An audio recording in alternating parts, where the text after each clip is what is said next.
For Samuel chapter 1. When I was a kid, my mom constantly invented games. The quiet game.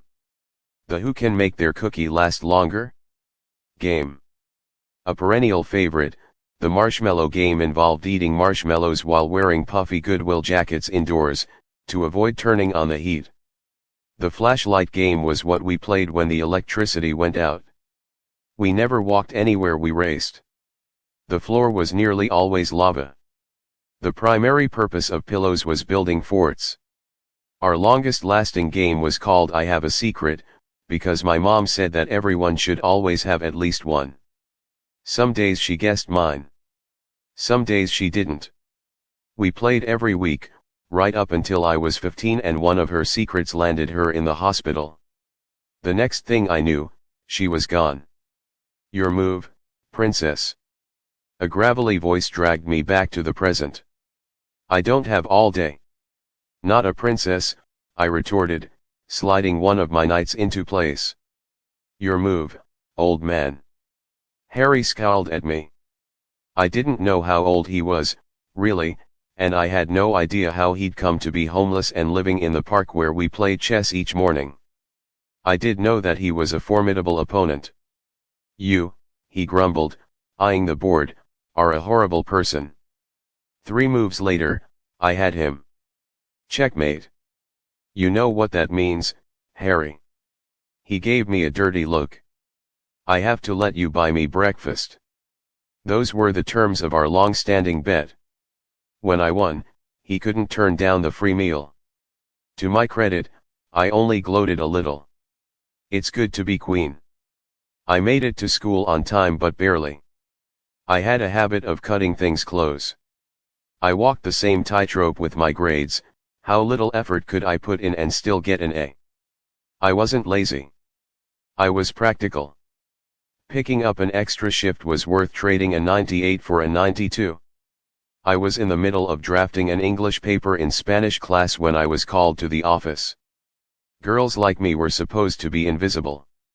We didn't get summoned for sit-downs with the principal. We made exactly as much trouble as we could afford to make, which in my case was none. Avery. Principal Altman's greeting was not what one would call warm. Have a seat. I sat. He folded his hands on the desk between us. I assume you know why you're here.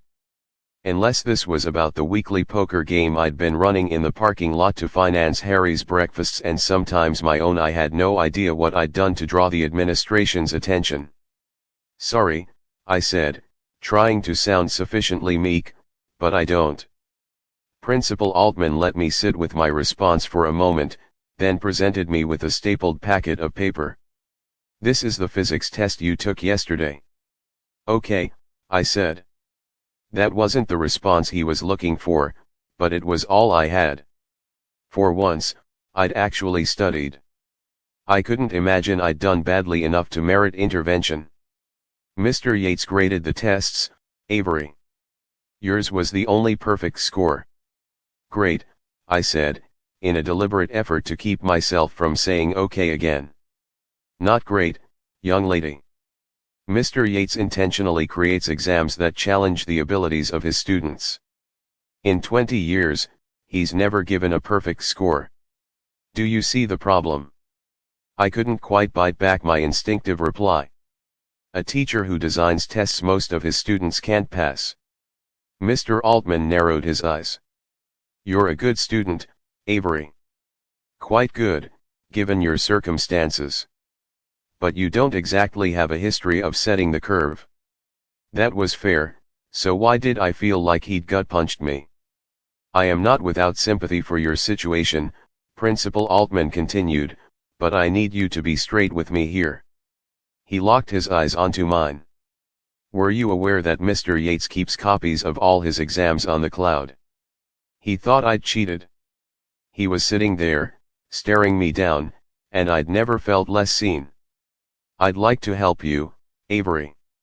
You've done extremely well, given the hand life has dealt you. I would hate to see any plans you might have for the future derailed. Any plans I might have? I repeated. If I'd had a different last name, If I'd had a dad who was a dentist and a mom who stayed home, he wouldn't have acted like the future was something I might have thought about. I'm a junior, I gritted out. I'll graduate next year with at least 2 semesters worth of college credit. My test scores should put me in scholarship contention at UConn, which has one of the top actuarial science programs in the country.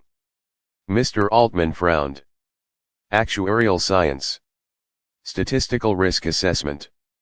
It was the closest I could come to double majoring in poker and math. Besides, it was one of the most employable majors on the planet. Are you a fan of calculated risks, Ms. Grams? Like cheating? I couldn't let myself get any angrier. Instead, I pictured myself playing chess. I marked out the moves in my mind. Girls like me didn't get to explode. I didn't cheat. I said calmly. I studied. I'd scrape together time in other classes, between shifts, later at night than I should have stayed up. Knowing that Mr. Yates was infamous for giving impossible tests had made me want to redefine possible. For once, instead of seeing how close I could cut it, I'd wanted to see how far I could go. And this was what I got for my effort, because girls like me didn't ace impossible exams. I'll take the test again, I said, trying not to sound furious, or worse, wounded. I'll get the same grade again. And what would you say if I told you that Mr. Yates had prepared a new exam? All new questions, every bit as difficult as the first. I didn't even hesitate. I'll take it. That can be arranged tomorrow during third period, but I have to warn you that this will go significantly better for you if now. Mr. Altman stared at me. Excuse me. Forget sounding meek. Forget being invisible. I want to take the new exam right here, in your office, right now. Chapter 2 Rough Day. Libby asked. My sister was 7 years older than me and way too empathetic for her own good or mine. I'm fine, I replied. Recounting my trip to Altman's office would only have worried her, and until Mr. Yates graded my second test there was nothing anyone could do. I changed the subject. Tips were good tonight. How good? Libby's sense of style resided somewhere between punk and goth, but personality-wise, she was the kind of eternal optimist who believed a $100 tip was always just around the corner at a hole-in-the-wall diner where most entrees cost $6.99. I pressed a wad of crumpled singles into her hand. Good enough to help make rent. Libby tried to hand the money back, but I moved out of reach before she could. I will throw this cash at you, she warned sternly. I shrugged. I'd dodge. You're impossible. Libby grudgingly put the money away, produced a muffin tin out of nowhere, and fixed me with a look. You will accept this muffin to make it up to me. Yes, ma'am. I went to take it from her outstretched hand, but then I looked past her to the counter and realized she'd baked more than muffins. There were also cupcakes. I felt my stomach plummet. Oh no, Lib. It's not what you think, Libby promised. She was an apology cupcake baker. A guilty cupcake baker. A please don't be mad at me cupcake baker. Not what I think. I repeated softly. So he's not moving back in. It's going to be different this time, Libby promised. And the cupcakes are chocolate. My favorite. It's never going to be different, I said, but if I'd been capable of making her believe that, she'd have believed it already.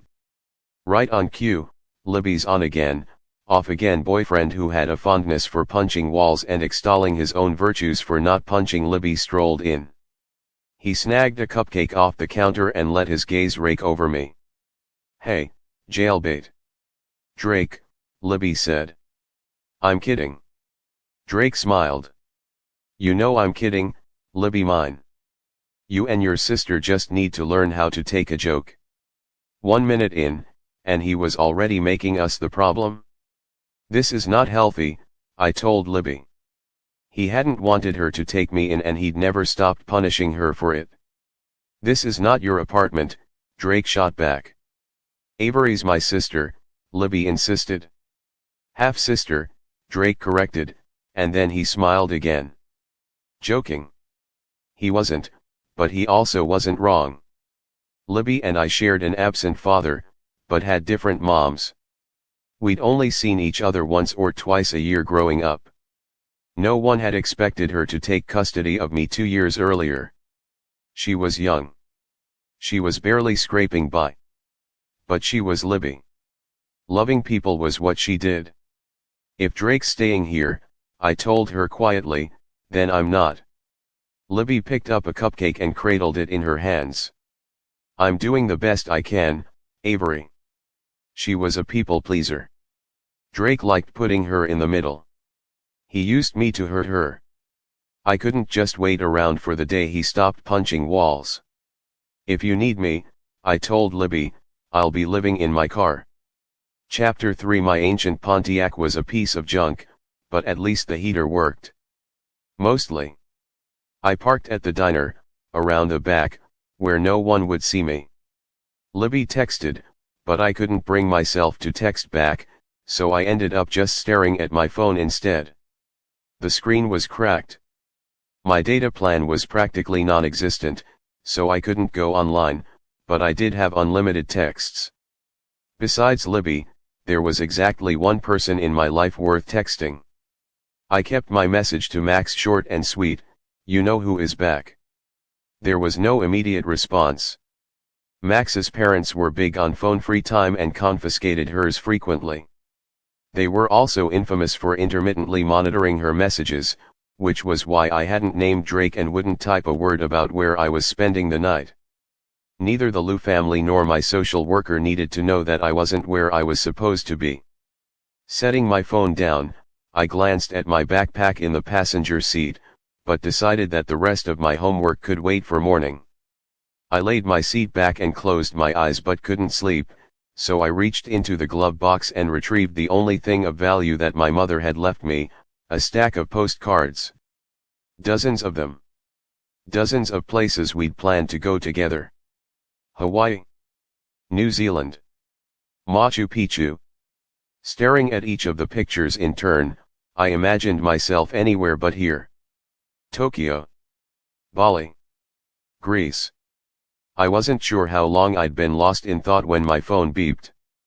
I picked it up and was greeted by Max's response to my message about Drake. That motherfucker. And then, a moment later, are you okay? Max had moved away the summer after 8th grade. Most of our communication was written, and she refused to write curse words, lest her parents see them. So she got creative. I'm fine, I wrote back, and that was all the impetus she needed to unleash her righteous fury on my behalf. That faxing chiphead can go straight to Elf and eat a bag of ducks. A second later, my phone rang. Are you really okay? Max asked when I answered. I looked back down at the postcards in my lap, and the muscles in my throat tightened. I would make it through high school. I'd apply for every scholarship I qualified for. I'd get a marketable degree that allowed me to work remotely and paid me well. I'd travel the world. I let out a long, jagged breath, and then answered Max's question. You know me, Maxine. I always land on my feet. Chapter 4 The next day, I paid a price for sleeping in my car. My whole body ached, and I had to shower after gym, because paper towels in the bathroom at the diner could only go so far. I didn't have time to dry my hair, so I arrived at my next class sopping wet. It wasn't my best look, but I'd gone to school with the same kids my whole life. I was wallpaper. No one was looking. Romeo and Juliet is littered with proverbs, small, pithy bits of wisdom that make a statement about the way the world and human nature work. My English teacher was young and earnest, and I deeply suspected she'd had too much coffee. Let's take a step back from Shakespeare. Who can give me an example of an everyday proverb? Beggars can't be choosers, I thought, my head pounding and water droplets dripping down my back. Necessity is the mother of invention. If wishes were horses, beggars would ride. The door to the classroom opened. An office aide waited for the teacher to look at her, then announced loudly enough for the whole class to hear, "Avery Grams is wanted in the office." I took that to mean that someone had graded my test. I knew better than to expect an apology, but I also wasn't expecting Mr. Altman to meet me at his secretary's desk, beaming like he'd just had a visit from the Pope. Avery. An alarm went off in the back of my head, because no one was ever that glad to see me. "Right this way." He opened the door to his office, and I caught sight of a familiar neon blue ponytail inside. "Libby," I said. She was wearing skull print scrubs and no makeup, both of which suggested she'd come straight from work. In the middle of a shift. Orderlies at assisted living facilities couldn't just walk out in the middle of shifts. Not unless something was wrong. "Is Dad?" I couldn't make myself finish the question. "Your father is fine." The voice that issued that statement didn't belong to Libby or Principal Altman. My head whipped up, and I looked past my sister. The chair behind the principal's desk was occupied by a guy not much older than me. What is going on here? He was wearing a suit. He looked like the kind of person who should have had an entourage. "As of yesterday," he continued, his low, rich voice measured and precise, "Ricky Grams was alive, well, and safely passed out in a motel room in Michigan, an hour outside of Detroit." I tried not to stare at him and failed. Light hair. Pale eyes. Features sharp enough to cut rocks. "How could you possibly know that?" I demanded. "I didn't even know where my deadbeat father was." "How could he?" The boy in the suit didn't answer my question. Instead, he arched an eyebrow. "Principal Altman," he said. "If you could give us a moment." The principal opened his mouth, presumably to object to being removed from his own office, but the boy's eyebrow lifted higher. "I believe we had an agreement." Altman cleared his throat. "Of course." And just like that, he turned and walked out the door. It closed behind him, and I resumed openly staring at the boy who'd banished him. "You asked how I know where your father is." His eyes were the same color as his suit, gray, bordering on silver. "It would be best, for the moment, for you to just assume that I know everything."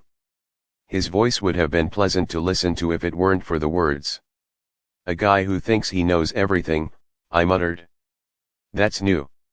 "A girl with a razor-sharp tongue," he returned, silver eyes focused on mine, the ends of his lips ticking upward. "Who are you?" I asked. "And what do you want?" "With me," something inside me added. "What do you want with me?" "All I want," he said, "is to deliver a message." For reasons I couldn't quite pinpoint, my heart started beating faster. One that has proven rather difficult to send via traditional means. "That might be my fault," Libby volunteered sheepishly beside me. "What might be your fault?" I turned to look at her, grateful for an excuse to look away from gray eyes and fighting the urge to glance back. "The first thing you need to know," Libby said, as earnestly as anyone wearing skull print scrubs had ever said anything, "is that I had no idea the letters were real." "What letters?" I asked. I was the only person in this room who didn't know what was going on here, and I couldn't shake the feeling that not knowing was a liability, like standing on train tracks but not knowing which direction the train was coming from. "The letters," the boy in the suit said, his voice wrapping around me, "that my grandfather's attorneys have been sending, certified mail, to your residence for the better part of 3 weeks. I thought they were a scam," Libby told me. "I assure you," the boy replied silkily, "they are not." I knew better than to put any confidence in the assurances of good-looking guys. "Let me start again." He folded his hands on the desk between us, the thumb of his right hand lightly circling the cuff link on his left wrist. "My name is Grayson Hawthorne. I'm here on behalf of McNamara, Ortega, and Jones, a Dallas-based law firm representing my grandfather's estate." Grayson's pale eyes met mine. "My grandfather passed away earlier this month." A weighty pause. His name was Tobias Hawthorne. Grayson studied my reaction or, more accurately, the lack thereof. Does that name mean anything to you? The sensation of standing on train tracks was back. No, I said. Should it? My grandfather was a very wealthy man, Ms. Grams. And it appears that, along with our family and people who worked for him for years, you have been named in his will. I heard the words but couldn't process them. His what? His will, Grayson repeated, a slight smile crossing his lips. I don't know what he left you, exactly, but your presence is required at the will's reading. We've been postponing it for weeks. I was an intelligent person, but Grayson Hawthorne might as well have been speaking Swedish. Why would your grandfather leave anything to me? I asked. Grayson stood. That's the question of the hour, isn't it? He stepped out from behind the desk, and suddenly I knew exactly what direction the train was coming from. His. I've taken the liberty of making travel arrangements on your behalf. This wasn't an invitation. It was a summons. What makes you think I started to say, but Libby cut me off. Great, she said, giving me a healthy side eye. Grayson smirked. I'll give you two a moment. His eyes lingered on mine too long for comfort, and then, without another word, he strode out the door. Libby and I were silent for a full 5 seconds after he was gone. Don't take this the wrong way, she whispered finally, but I think he might be God. I snorted. He certainly thinks so. It was easier to ignore the effect he'd had on me now that he was gone. What kind of person had self-assurance that absolute? It was there in every aspect of his posture and word choice, in every interaction. Power was as much a fact of life for this guy as gravity. The world bent to the will of Grayson Hawthorne. What money couldn't buy him, those eyes probably did. Start from the beginning, I told Libby. And don't leave anything out. She fidgeted with the inky black tips of her blue ponytail. A couple of weeks ago, we started getting these letters addressed to you, care of me. They said that you'd inherited money, gave us a number to call. I thought they were a scam. Like one of those emails that claims to be from a foreign prince. Why would this Tobias Hawthorne, a man I've never met, never even heard of, put me in his will? I asked. I don't know, Libby said, but that she gestured in the direction Grayson had gone is not a scam. Did you see the way he dealt with Principal Altman? What do you think their agreement was? A bribe, or a threat? Both. Pushing down that response, I pulled out my phone and connected to the school's Wi-Fi. One internet search for Tobias Hawthorne later, the two of us were reading a news headline, noted philanthropist dies at 78. Do you know what philanthropist means? Libby asked me seriously. It means rich. It means someone who gives to charity, I corrected her. So, rich. Libby gave me a look. What if you are charity? They wouldn't send this guy's grandson to get you if he just left you a few $100s. We must be talking thousands. You could travel, Avery, or put it toward college, or buy a better car. I could feel my heart starting to beat faster again. Why would a total stranger leave me anything? I reiterated, resisting the urge to daydream, even for a second, because if I started, I wasn't sure I could stop. Maybe he knew your mom. Libby suggested. I don't know, but I do know that you need to go to the reading of that will. I can't just take off, I told her. Neither can you. We'd both miss work. I'd miss class. And yet, if nothing else, a trip would get Libby away from Drake, at least temporarily. And if this is real, it was already getting harder not to think about the possibilities. My shifts are covered for the next 2 days, Libby informed me. I made some calls, and so are yours. She reached for my hand. Come on, Ave, wouldn't it be nice to take a trip, just you and me? She squeezed my hand. After a moment, I squeezed back. Where exactly is the reading of the will? Texas. Libby grinned. And they didn't just book our tickets. They booked them first class. Chapter 5. I'd never flown before. Looking down from 10,000 feet, I could imagine myself going farther than Texas. Paris. Bali. Machu Picchu. Those had always been someday dreams. But now. Beside me, Libby was in heaven, sipping on a complimentary cocktail. Picture time, she declared. Smoosh in and hold up your warm nuts.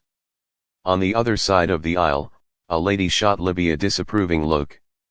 I wasn't sure whether the target of her disapproval was Libby's hair, the camo print jacket she'd changed into when she ditched her scrubs, her metal-studded choker, the selfie she was attempting to take, or the volume with which she just said the phrase warm nuts. Adopting my haughtiest look, I leaned toward my sister and raised my warm nuts high. Libby laid her head on my shoulder and snapped the pic. She turned the phone to show me. I'll send it to you when we land. The smile on her face wavered, just for a second. Don't put it online, okay? Drake doesn't know where you are, does he? I bit back the urge to remind her that she was allowed to have a life. I didn't want to argue. I won't. That wasn't any big sacrifice on my part. I had social media accounts, but I mostly used them to DM Max. And speaking of, I pulled my phone out. I'd put it in airplane mode, which meant no texting, but first class offered free Wi-Fi. I sent Max a quick update on what had happened, then spent the rest of the flight obsessively reading up on Tobias Hawthorne. He'd made his money in oil, then diversified. I'd expected, based on the way Grayson had said his grandfather was a wealthy man and the newspaper's use of the word philanthropist, that he was some kind of millionaire. I was wrong. Tobias Hawthorne wasn't just wealthy or well off. There weren't any polite terms for what Tobias Hawthorne was, other than really insert expletive of your choice here, filthy rich. Billions, with a B and plural. He was the 9th richest person in the United States and the richest man in the state of Texas. $46.2 billion. That was his net worth. As far as numbers went, it didn't even sound real. Eventually, I stopped wondering why a man I'd never met would have left me something and started wondering how much. Max messaged back right before landing, "Are you foxing with me, Beach?" I grinned. "No, I am legit on a plane to Texas right now. Getting ready to land." Max's only response was, "Holy ship." A dark-haired woman in an all-white power suit met Libby and me the second we stepped past security. "Ms. Grams." She nodded to me, then to Libby, as she added on a second identical greeting. "Ms. Grams." She turned, expecting us to follow. To my chagrin, we both did. "I'm Elisa Ortega," she said, "from McNamara, Ortega, and Jones." Another pause, then she cast a sideways glance at me. "You are a very hard young woman to get a hold of." I shrugged. "I live in my car." "She doesn't live there," Libby said quickly. "Tell her you don't." "We're so glad you could make it." Elisa Ortega, from McNamara, Ortega, and Jones, didn't wait for me to tell her anything. I had the sense that my half of this conversation was perfunctory. "During your time in Texas, you're to consider yourselves guests of the Hawthorne family. I'll be your liaison to the firm. Anything you need while you're here, come to me. Don't lawyers bill by the hour?" I thought. How much was this personal pickup costing the Hawthorne family? I didn't even consider the option that this woman might not be a lawyer. She looked to be in her late 20s. Talking to her gave me the same feeling as talking to Grayson Hawthorne. She was someone. "Is there anything I can do for you?" Elisa Ortega asked, striding toward an automatic door, her pace not slowing at all when it seemed like the door might not open in time. I waited until I'd made sure she wasn't going to run smack into the glass before I replied. "How about some information? You'll have to be a bit more specific." Do you know what's in the will? I asked. I do not. She gestured to a black sedan idling near the curb. She opened the back door for me. I slid in, and Libby followed suit. Elisa sat in the front passenger seat.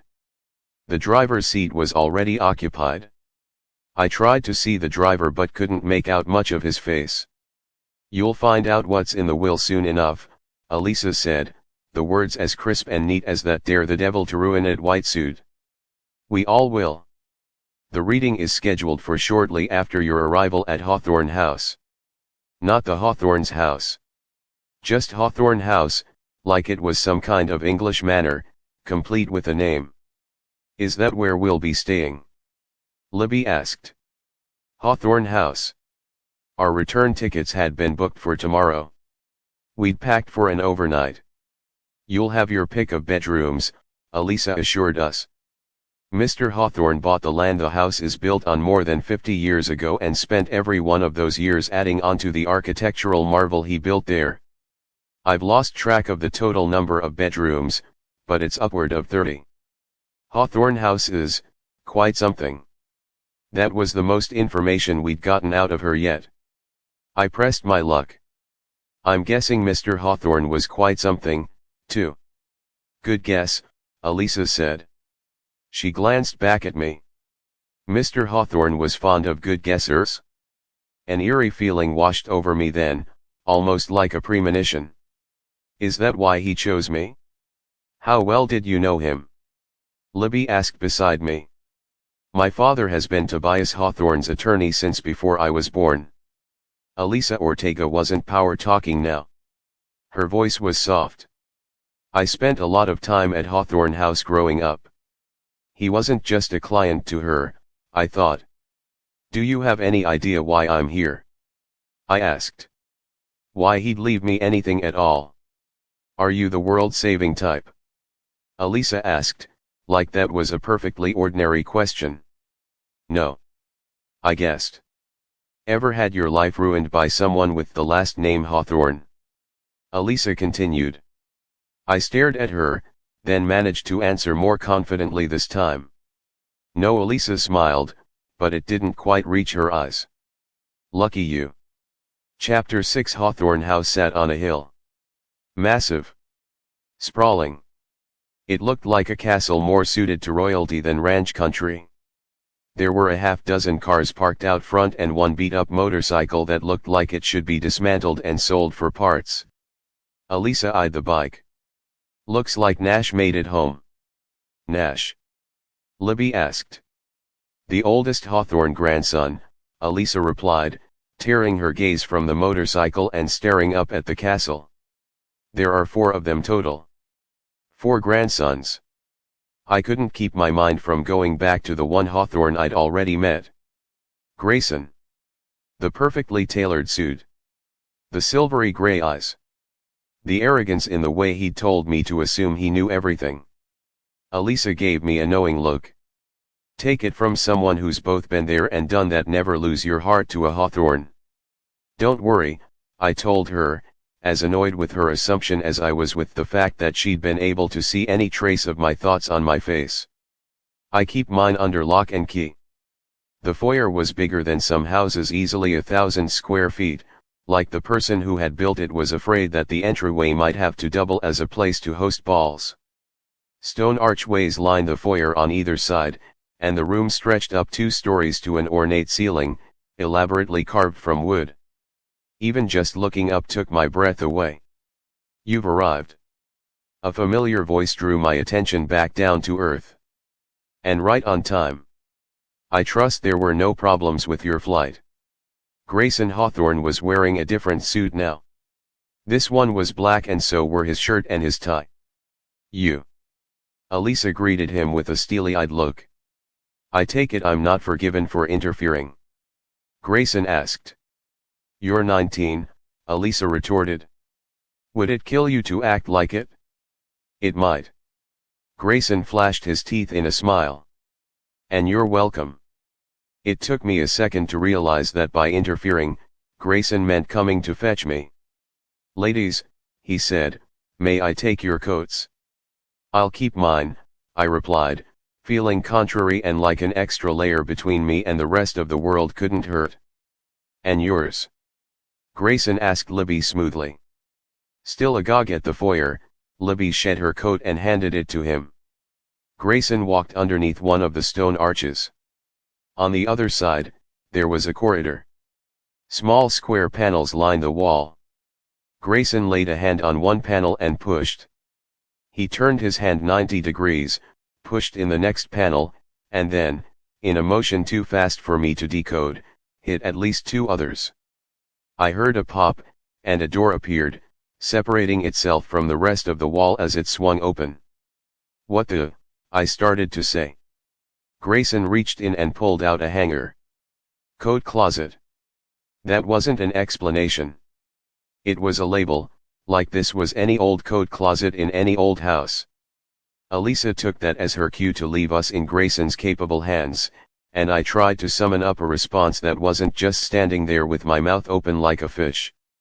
Grayson went to close the closet, but a sound from deep within stopped him. I heard a creak, then a bam.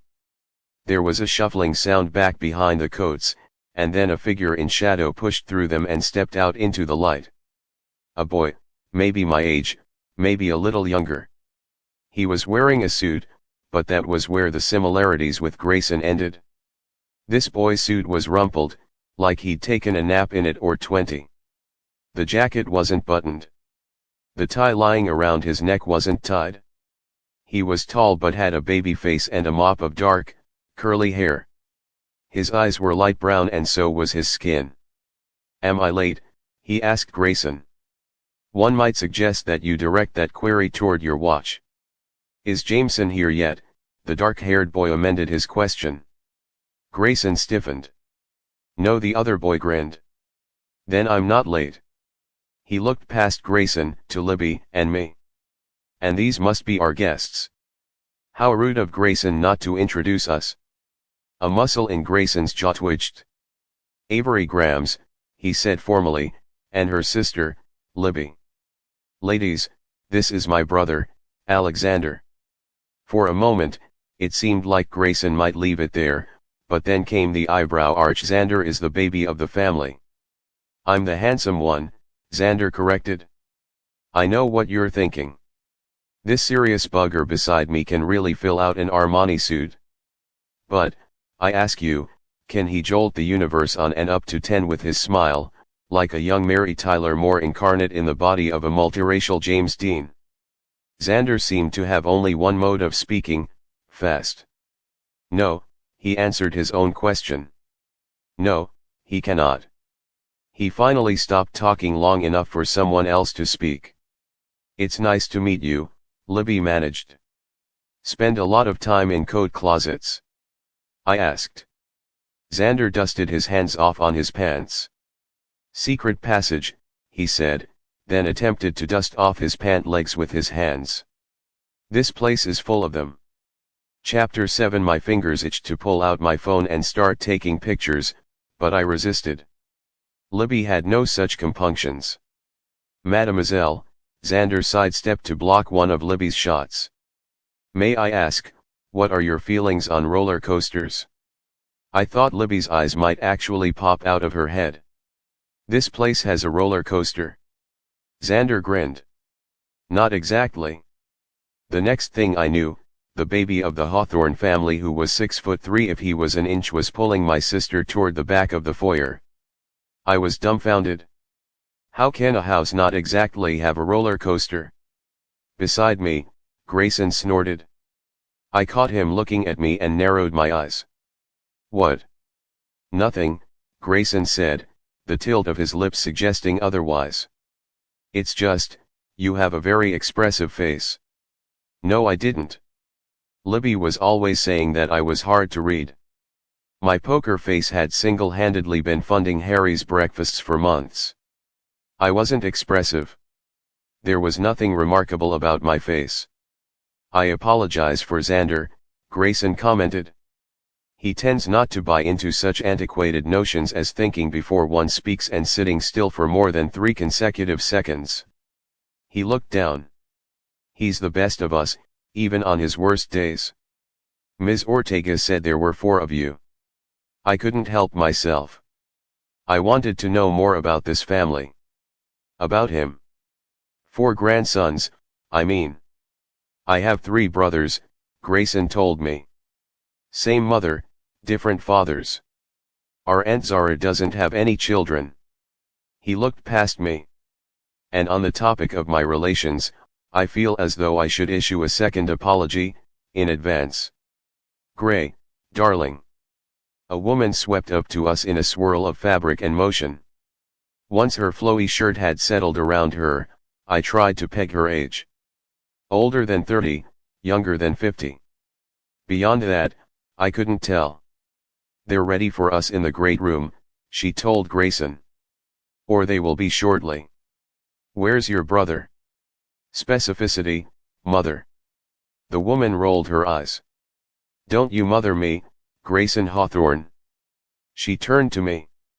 You'd think he was born wearing that suit, she said with the air of someone confiding a great secret, but Gray was my little streaker. A real free spirit. We couldn't keep clothes on him at all, really, until he was 4. Frankly, I didn't even try. She paused and assessed me without bothering to hide what she was doing. You must be Ava. Avery, Grayson corrected. If he felt any embarrassment about his purported past as a toddler nudist, he didn't show it. Her name is Avery, mother. The woman sighed but also smiled, like it was impossible for her to look at her son and not find herself utterly delighted in his presence. I always swore my children would call me by my first name, she told me. I'd raise them as my equals, you know. But then, I always imagined having girls. 4 boys later, she gave the world's most elegant shrug. Objectively, Grayson's mother was over the top. But subjectively, she was infectious. Do you mind if I ask, dear, when is your birthday? The question took me by surprise. I had a mouth. It was fully functioning. But I couldn't keep up with her enough to reply. She put a hand on my cheek. Scorpio? Or Capricorn? Not a Pisces, clearly mother, Grayson said, and then he corrected himself. Sky.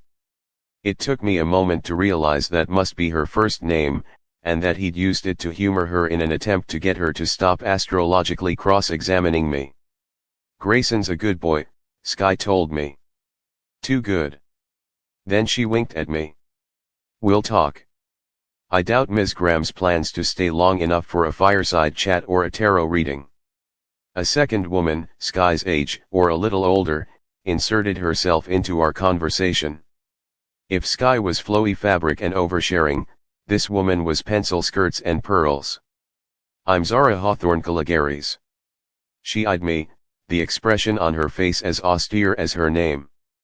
Do you mind if I ask how did you know my father? Silence descended on the cavernous foyer. I swallowed. I didn't. Beside me, I could feel Grayson staring again. After a small eternity, Zara offered me a tight smile.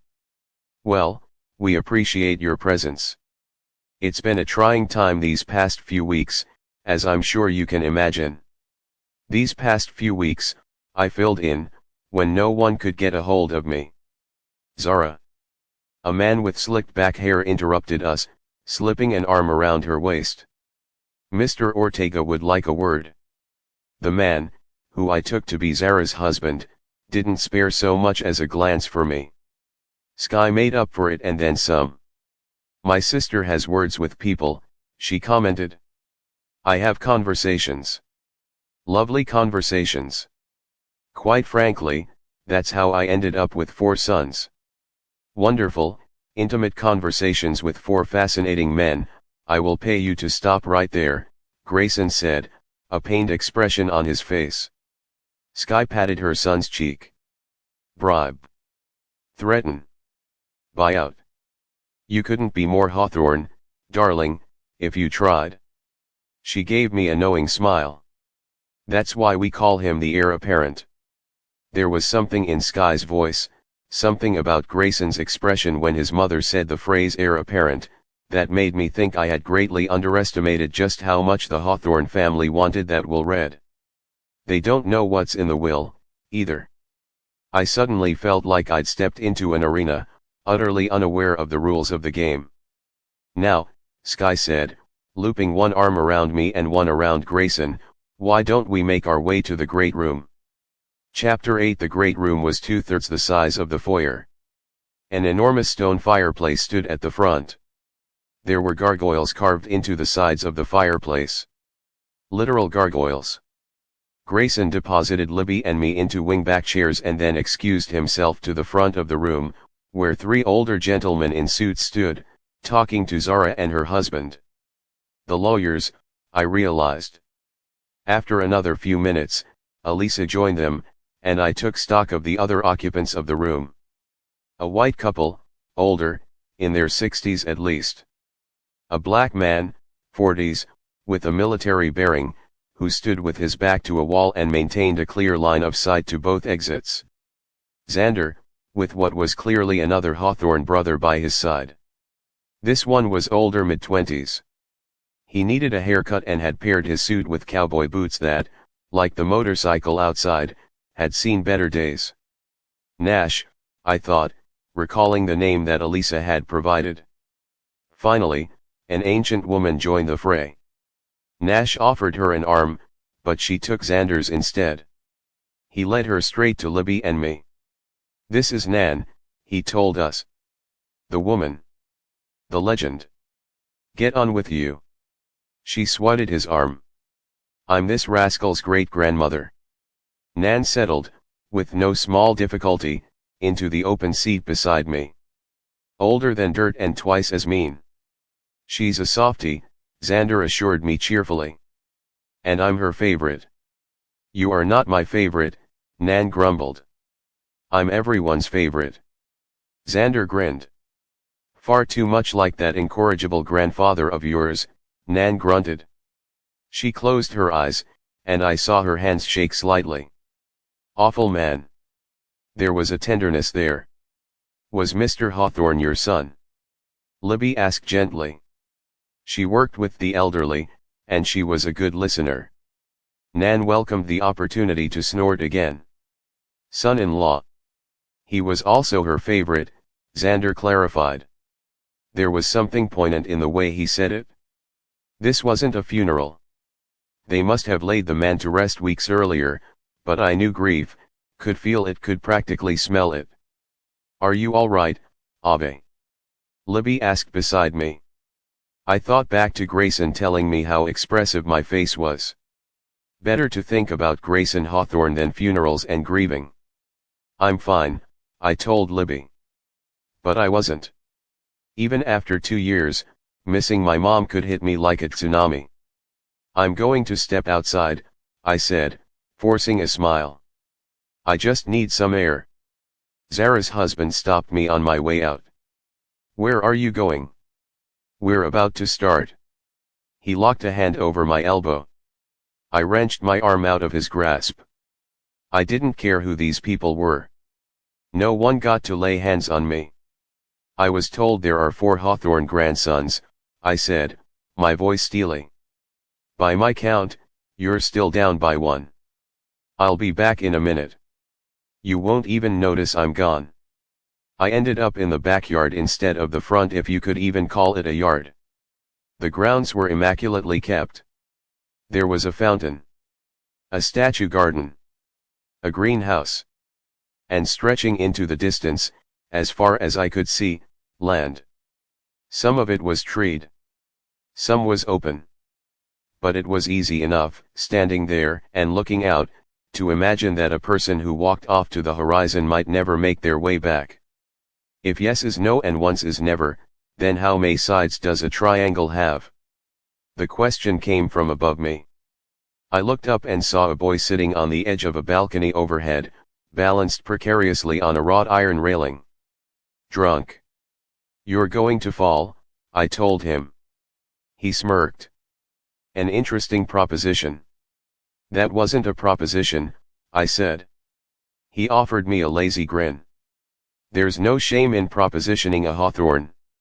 He had hair darker than Grayson's and lighter than Xander's. He wasn't wearing shirt. Always a good decision in the middle of winter, I thought acerbically, but I couldn't keep my gaze from traveling downward from his face. His torso was lean, his stomach defined.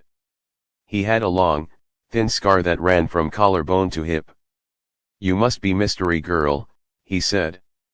"I'm Avery," I corrected.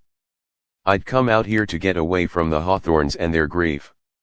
There wasn't a trace of a care on this boy's face, like life was one grand lark. Like he wasn't grieving just as much as the people inside were. "Whatever you say, M.G., he retorted. "Can I call you MG, Mystery Girl?" I crossed my arms. No, he brought his feet up to the railing and stood. He wobbled, and I had a moment of chilling prescience. He's grieving, and he's too high up. I hadn't allowed myself to self-destruct when my mom died.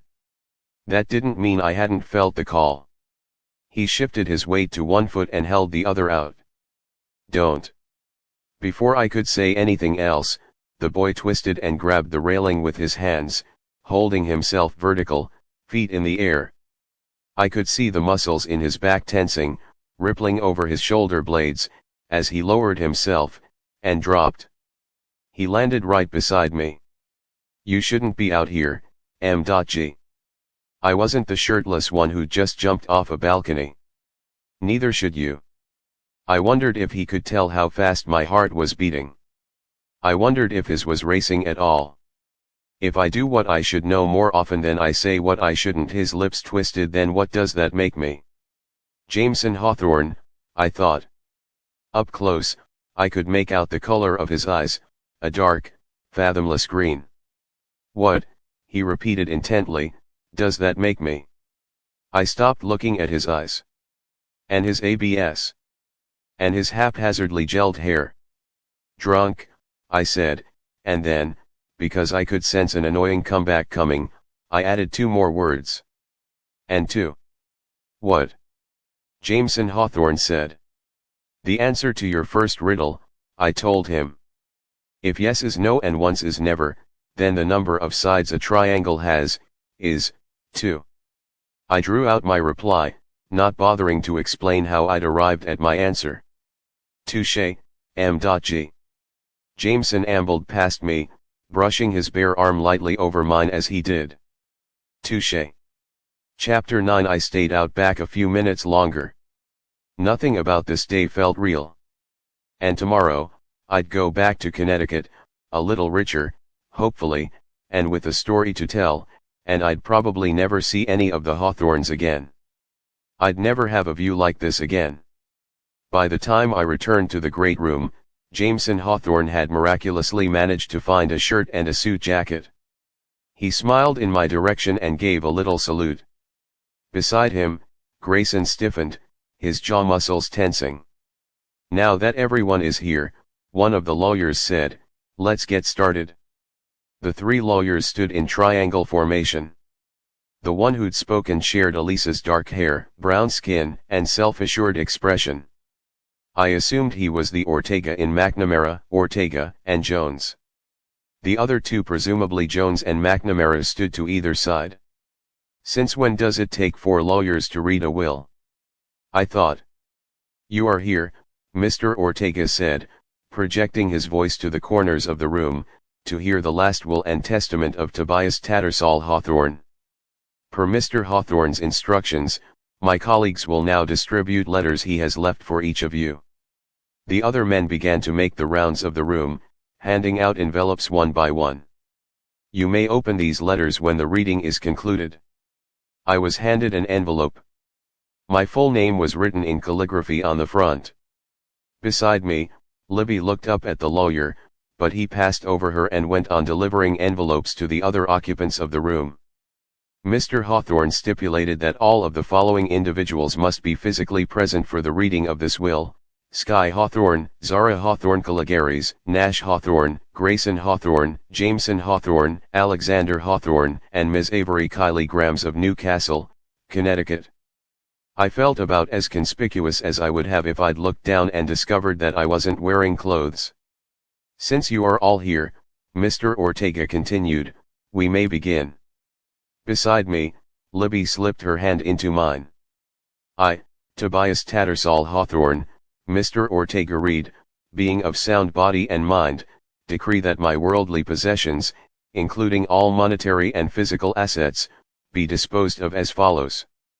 To Andrew and Lottie Laughlin, 4 years of loyal service, I bequeath a sum of $100,000 apiece, with lifelong, rent-free tenancy granted in Wayback Cottage, located on the western border of my Texas estate. The older couple I'd seen earlier leaned into each other. All I could think was, $100,000. The Laughlins' presence wasn't mandatory for the reading of the will, and they'd just been given $100,000 apiece. I tried very hard to remember how to breathe. To John Oren, head of my security detail, who has saved my life more times and in more ways than I can count, I leave the contents of my toolbox, held currently in the offices of McNamara, Ortega, and Jones, as well as a sum of $300,000. Tobias Hawthorne knew these people, I told myself, heart thumping.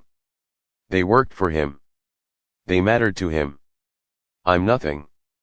To my mother-in-law, Pearl O'Day, I leave an annuity of $100,000 a year, plus a trust for medical expenses as set forth in the appendix. All jewelry belonging to my late wife, Alice O'Day Hawthorne, shall pass to her mother upon my death, to be distributed as she sees fit upon hers. Nan harumphed. Don't you go getting any ideas, she ordered the room at large. I'm going to outlive you all.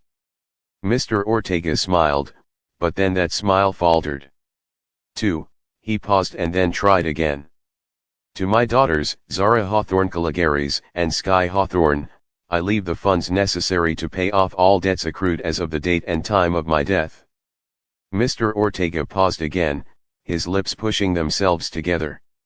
The other 2 lawyers stared straight ahead, avoiding looking at any member of the Hawthorne family directly. Additionally, I leave to Sky my compass, may she always know true north, and to Zara, I leave my wedding ring, may she love as wholly and steadfastly as I loved her mother. Another pause, more painful than the last. Go on. That came from Zara's husband.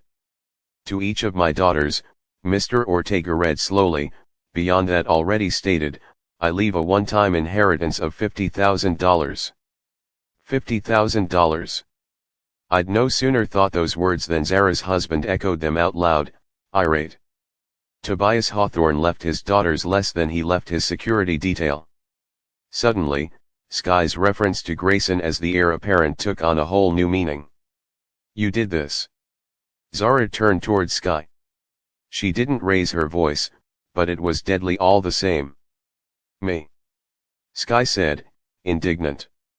Daddy was never the same after Toby died, Zara continued. Disappeared, Sky corrected.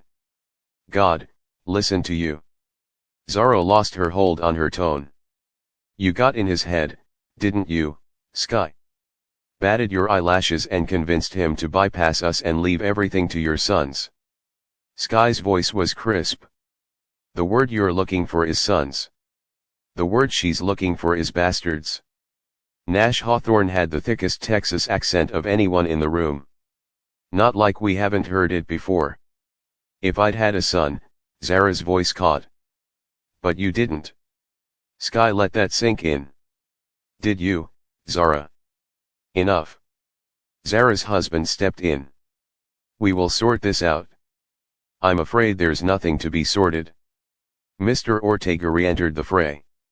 You will find the will is ironclad, with significant disincentives to any who might be tempted to challenge it. I translated that to mean, roughly, shut up and sit down. Now, if I may continue, Mr. Ortega looked back down at the will in his hands. To my grandsons, Nash Westbrook Hawthorne, Grayson Davenport Hawthorne, Jameson Winchester Hawthorne, and Alexander Blackwood Hawthorne, I leave everything, Zara muttered bitterly. Mr. Ortega spoke over her. $250,000 apiece, payable on their 25th birthdays, until such time to be managed by Elisa Ortega, trustee. What? Elisa sounded shocked. I mean, what the hell? Nash told her pleasantly. The phrase you're looking for, darlin', is what the hell. Tobias Hawthorne hadn't left everything to his grandsons. Given the scope of his fortune, he'd left them a pittance. What is going on here? Grayson asked, each word deadly and precise. Tobias Hawthorne didn't leave everything to his grandsons. He didn't leave everything to his daughters. My brain ground to a halt right there. My ears rang. Please, everyone, Mr. Ortega held up a hand. Allow me to finish. $46.2 billion, I thought, my heart attacking my rib cage and my mouth sandpaper dry. Tobias Hawthorne was worth $46.2 billion, and he left his grandsons $1 million, combined. 100,000 total to his daughters. Another $500,000 to his servants, an annuity for Nan. The math in this equation did not add up. It couldn't add up. One by one, the other occupants of the room turned to stare at me. The remainder of my estate, Mr. Ortega read, including all properties, monetary assets, and worldly possessions not otherwise specified, I leave to Avery Kiley Grams. Chapter 10. This is not happening. This cannot be happening. I'm dreaming. I'm delusional. He left everything to her. Sky's voice was shrill enough to break through my stupor. Why? Gone was the woman who'd mused about my astrological sign and regaled me with tales of her sons and lovers. This Sky looked like she could kill someone. Literally. Who the hell is she? Zara's voice was knife-edged and clear as a bell. There must be some mistake. Grayson spoke like a person used to dealing with mistakes.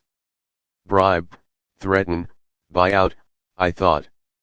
What would the heir apparent do to me? This is not happening.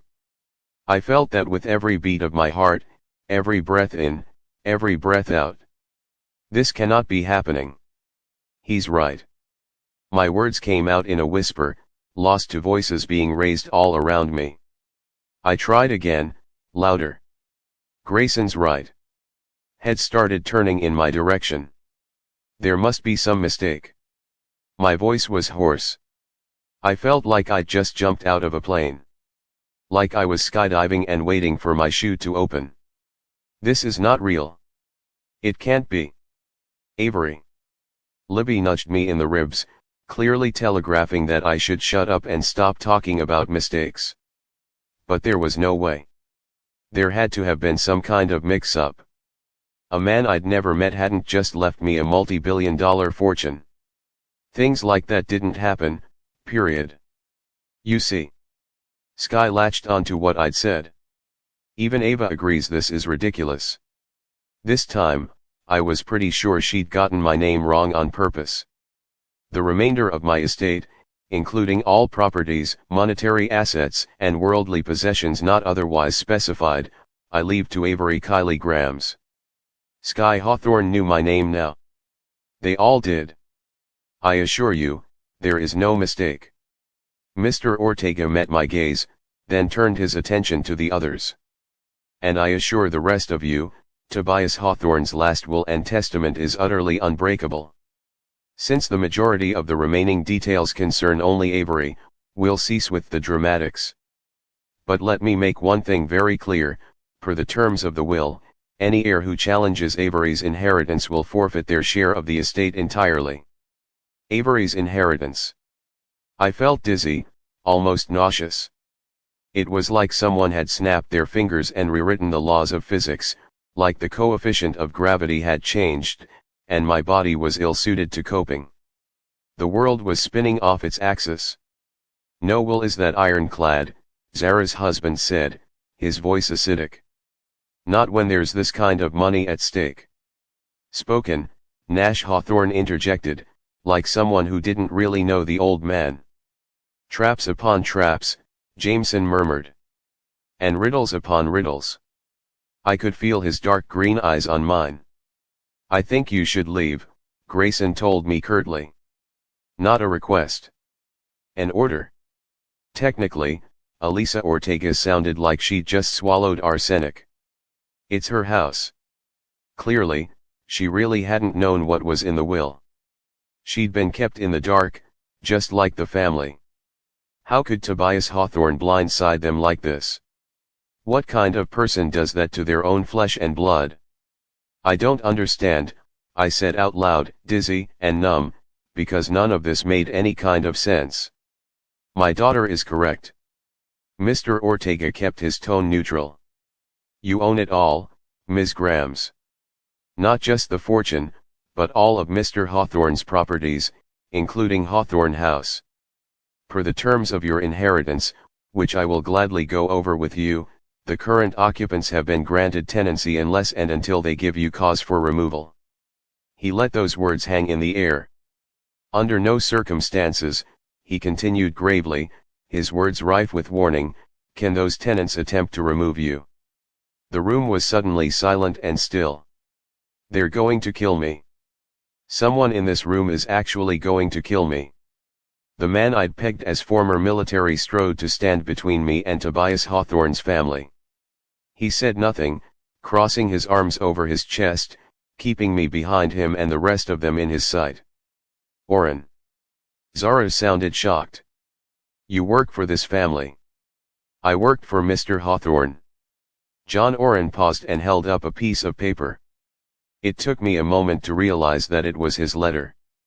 It was his last request that I continue in the employment of Ms. Avery Kylie Grams. He glanced at me. "Security. You'll need it. And not just to protect you from us." Xander added to my left. "Take a step back, please," Oren ordered. Xander held his hands up. "Peace," he declared. "I make dire predictions in peace." "Zan's right." Jameson smiled, like this was all a game. "The entire world's going to want a piece of you, mystery girl. This has story of the century written all over it." Story of the century. My brain kicked back into gear because there was every indication that this wasn't a joke. I wasn't delusional. I wasn't dreaming. I was an heiress. Chapter 11. I bolted. The next thing I knew, I was outside. The front door of Hawthorne House slammed behind me. Cool air hit my face. I was almost sure I was breathing, but my entire body felt distant and numb. Was this what shock felt like? "Avery." Libby burst out of the house after me. "Are you okay?" She studied me, concerned. "Also, are you insane? When someone gives you money, you don't try to give it back." "You do," I pointed out, the roar in my brain so loud that I couldn't hear myself think. "Every time I try to give you my tips." "We're not talking tips here." Libby's blue hair was falling out of her ponytail. "We're talking millions." "Billions," I corrected silently, but my mouth flat out refused to say the word. Ave Libby put a hand on my shoulder. "Think about what this means. You'll never have to worry about money again. You can buy whatever you want, do whatever you want. Those postcards you kept of your mom's." She leaned forward, touching her forehead against mine. "You can go anywhere. Imagine the possibilities." I did, even though this felt like a cruel joke, like the universe's way of tricking me into wanting things that girls like me were never meant to. The massive front door of Hawthorne House slammed open. I jumped back, and Nash Hawthorne stepped out. Even wearing a suit, he looked every inch the cowboy, ready to meet a rival at high noon. I braced myself. Billions. Wars had been fought over less. "Relax, kid." Nash's Texas drawl was slow and smooth, like whiskey. "I don't want the money. Never have. Far as I'm concerned, this is the universe having a bit of fun with folks who probably deserve it." The oldest Hawthorne brother's gaze drifted from me to Libby. He was tall, muscular, and suntanned. She was tiny and slight, her pale skin standing in stark contrast to her dark lipstick and neon hair. The two of them looked like they didn't belong within 10 feet of each other, and yet, there he was, slow smiling at her. "You take care, darlin'," Nash told my sister. He ambled toward his motorcycle, then put on his helmet, and a moment later, he was gone. Libby stared after the motorcycle. I take back what I said about Grayson. Maybe he's God. Right now, we had bigger issues than which of the Hawthorne brothers was divine. We can't stay here, Libby. I doubt the rest of the family is as blasé about the will as Nash is. We need to go. I'm going with you, a deep voice said. I turned. John Oren stood next to the front door. I hadn't heard him open it. I don't need security, I told him. I just need to get out of here. You'll need security for the rest of your life. He was so matter of fact, I couldn't even begin to argue. But look on the bright side, he nodded to the car that had picked us up at the airport. I also drive. I asked Oren to take us to a motel.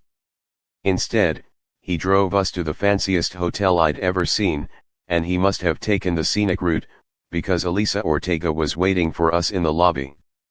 I've had a chance to read the will in full. Apparently, that was her version of hello. I brought a copy for you. I suggest we retire to your rooms and go over the details. Our rooms. I repeated. The doormen were wearing tuxedos. There were 6 chandeliers in the lobby. Nearby, a woman was playing a 5-foot-tall harp. We can't afford rooms here. Elisa gave me an almost pitying look. Oh, honey, she said, then recovered her professionalism. You own this hotel. What?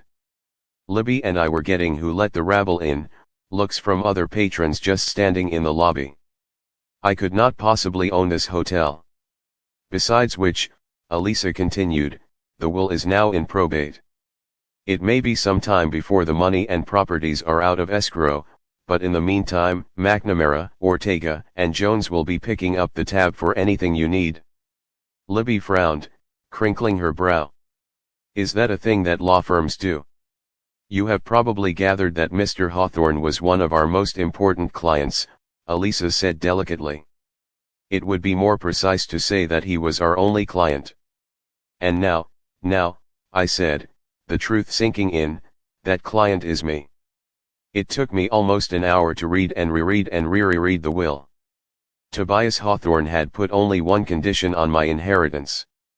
You're to live in Hawthorne House for 1 year, commencing no more than 3 days from now. Elisa had made that point at least twice already, but I couldn't get my brain to accept it. The only string attached to my inheriting billions of dollars is that I must move into a mansion. Correct. A mansion where a large number of the people who were expecting to inherit this money still live. And I can't kick them out. Barring extraordinary circumstances, also correct. If it's any consolation, it is a very large house. And if I refuse? I asked. Or if the Hawthorne family has me killed? No one is going to have you killed, Elisa said calmly.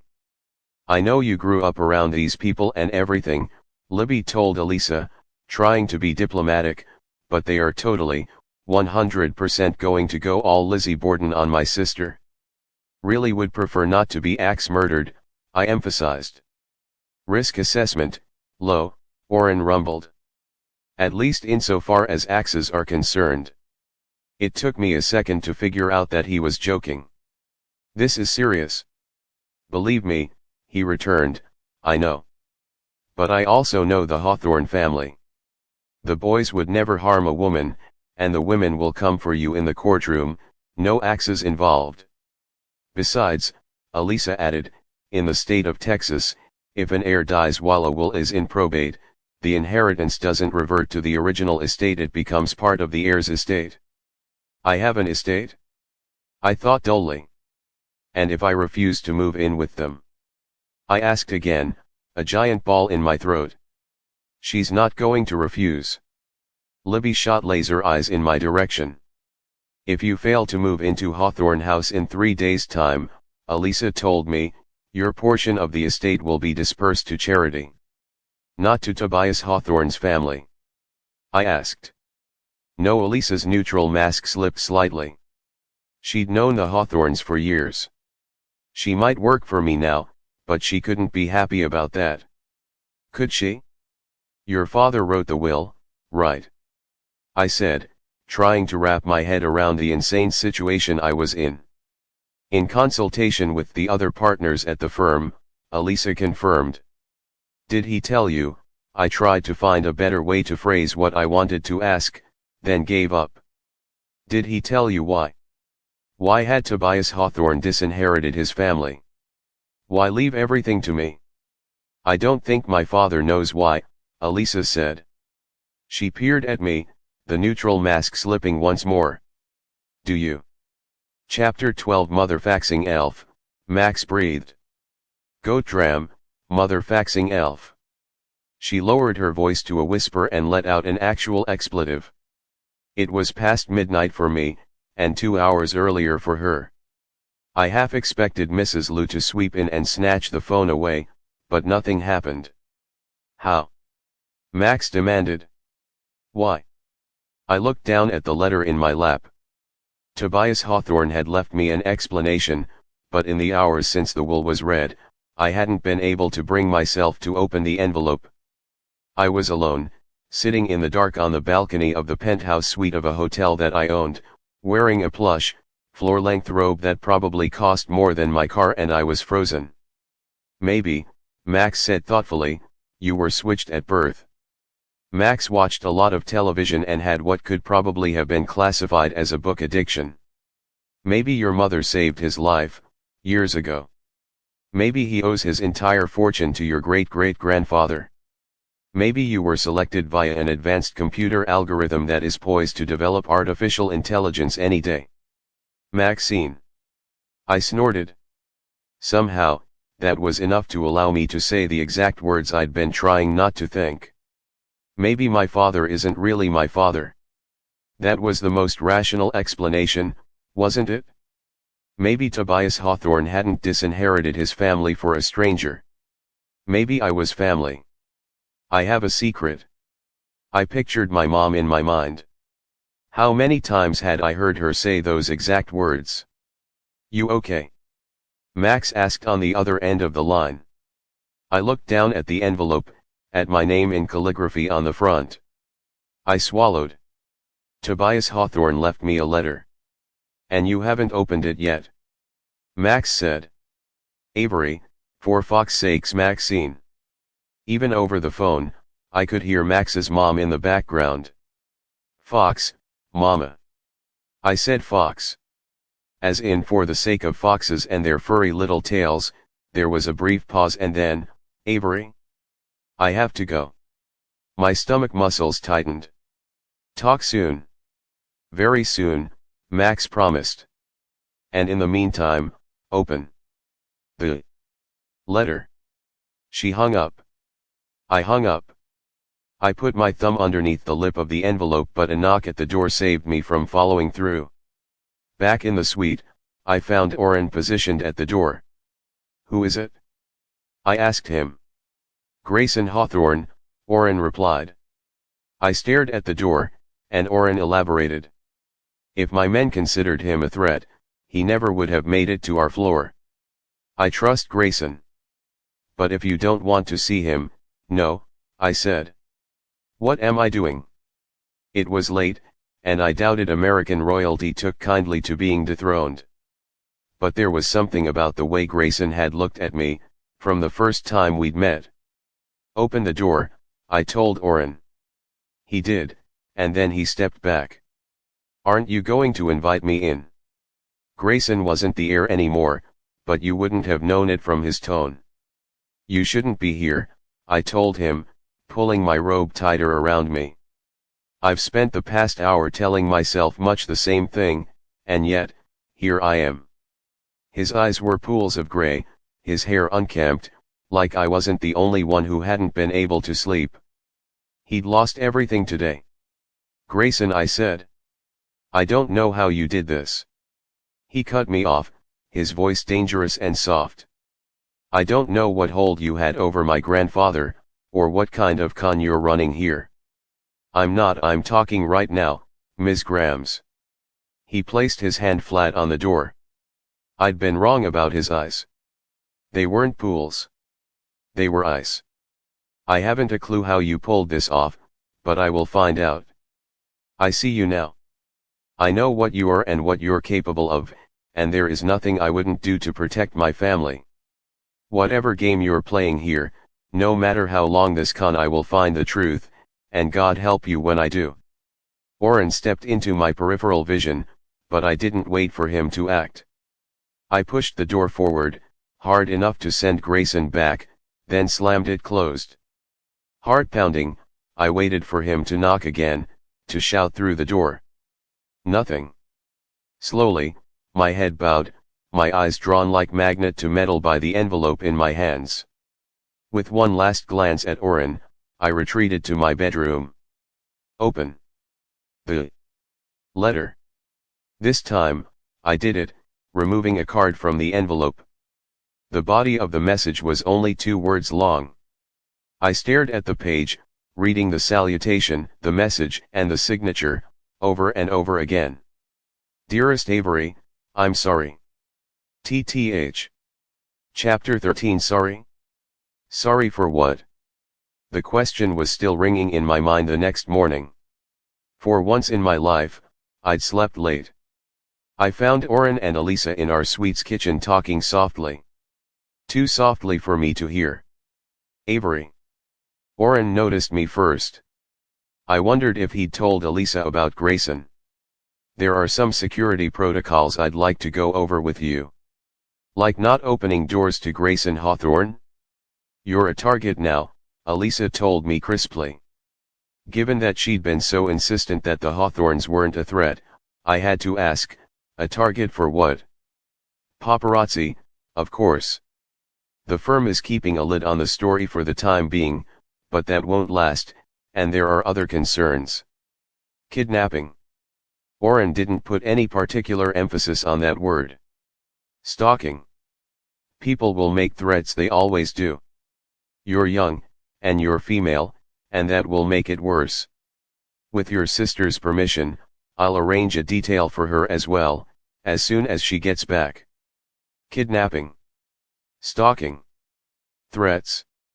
I couldn't even wrap my mind around the words. Where is Libby? I asked, since he'd made reference to her coming back. On a plane, Elisa answered. Specifically, your plane. I have a plane. I was never going to get used to this. You have several, Elisa told me. And a helicopter, I believe, but that's neither here nor there. Your sister is en route to retrieve your things, as well as her own. Given the deadline for your move into Hawthorne House and the stakes, we thought it best that you remain here. Ideally, we'll have you moved in no later than tonight. The second this news gets out, Oren said seriously, you will be on the cover of every newspaper. You'll be the leading story on every newscast, the #1 trending topic on all social media. To some people, you'll be Cinderella. To others, Marie Antoinette. Some people would want to be me. Some people would hate me to the depths of their souls. For the first time, I noticed the gun holstered to Oren's side. It's best you sit tight, Oren said evenly. Your sister should be back tonight. For the rest of the morning, Elisa and I played what I had mentally termed the uprooting Avery's life in an instant game. I quit my job. Elisa took care of withdrawing me from school. What about my car? I asked. Oren will be driving you for the foreseeable future, but we can have your vehicle shipped, if you would like, Elisa offered. Or you can pick out a new car for personal use. For all the emphasis she put on that, you would have thought she was talking about buying gum at the supermarket. Do you prefer sedans or SUVs? She queried, holding her phone in a way that suggested she was fully capable of ordering a car with a mere click of a button. Any color preference? You're going to have to excuse me for a second, I told her. I ducked back into my bedroom. The bed was piled ridiculously high with pillows. I climbed up on the bed, let myself fall back on the mountain of pillows, and pulled out my phone. Texting, calling, and DMing Max all led to the same result: nothing. She had definitely had her phone confiscated and possibly her laptop, which meant that she couldn't advise me on the appropriate response when one's lawyer started talking about ordering a car like it was a Foxing pizza. This is unreal. Less than 24 hours earlier, I'd been sleeping in a parking lot. The closest I'd come to splurging was the occasional breakfast sandwich. Breakfast sandwich, I thought. Harry. I sat up in bed. Elisa. I called. If I didn't want a new car, if I wanted to spend that money on something else, could I? Bankrolling a place for Harry to stay and getting him to accept it wouldn't be easy, but Elisa told me to consider it handled. That was the world I lived in now. All I had to do was speak, and it was handled. This wouldn't last. It couldn't. Sooner or later, someone would figure out that this was some kind of screw-up.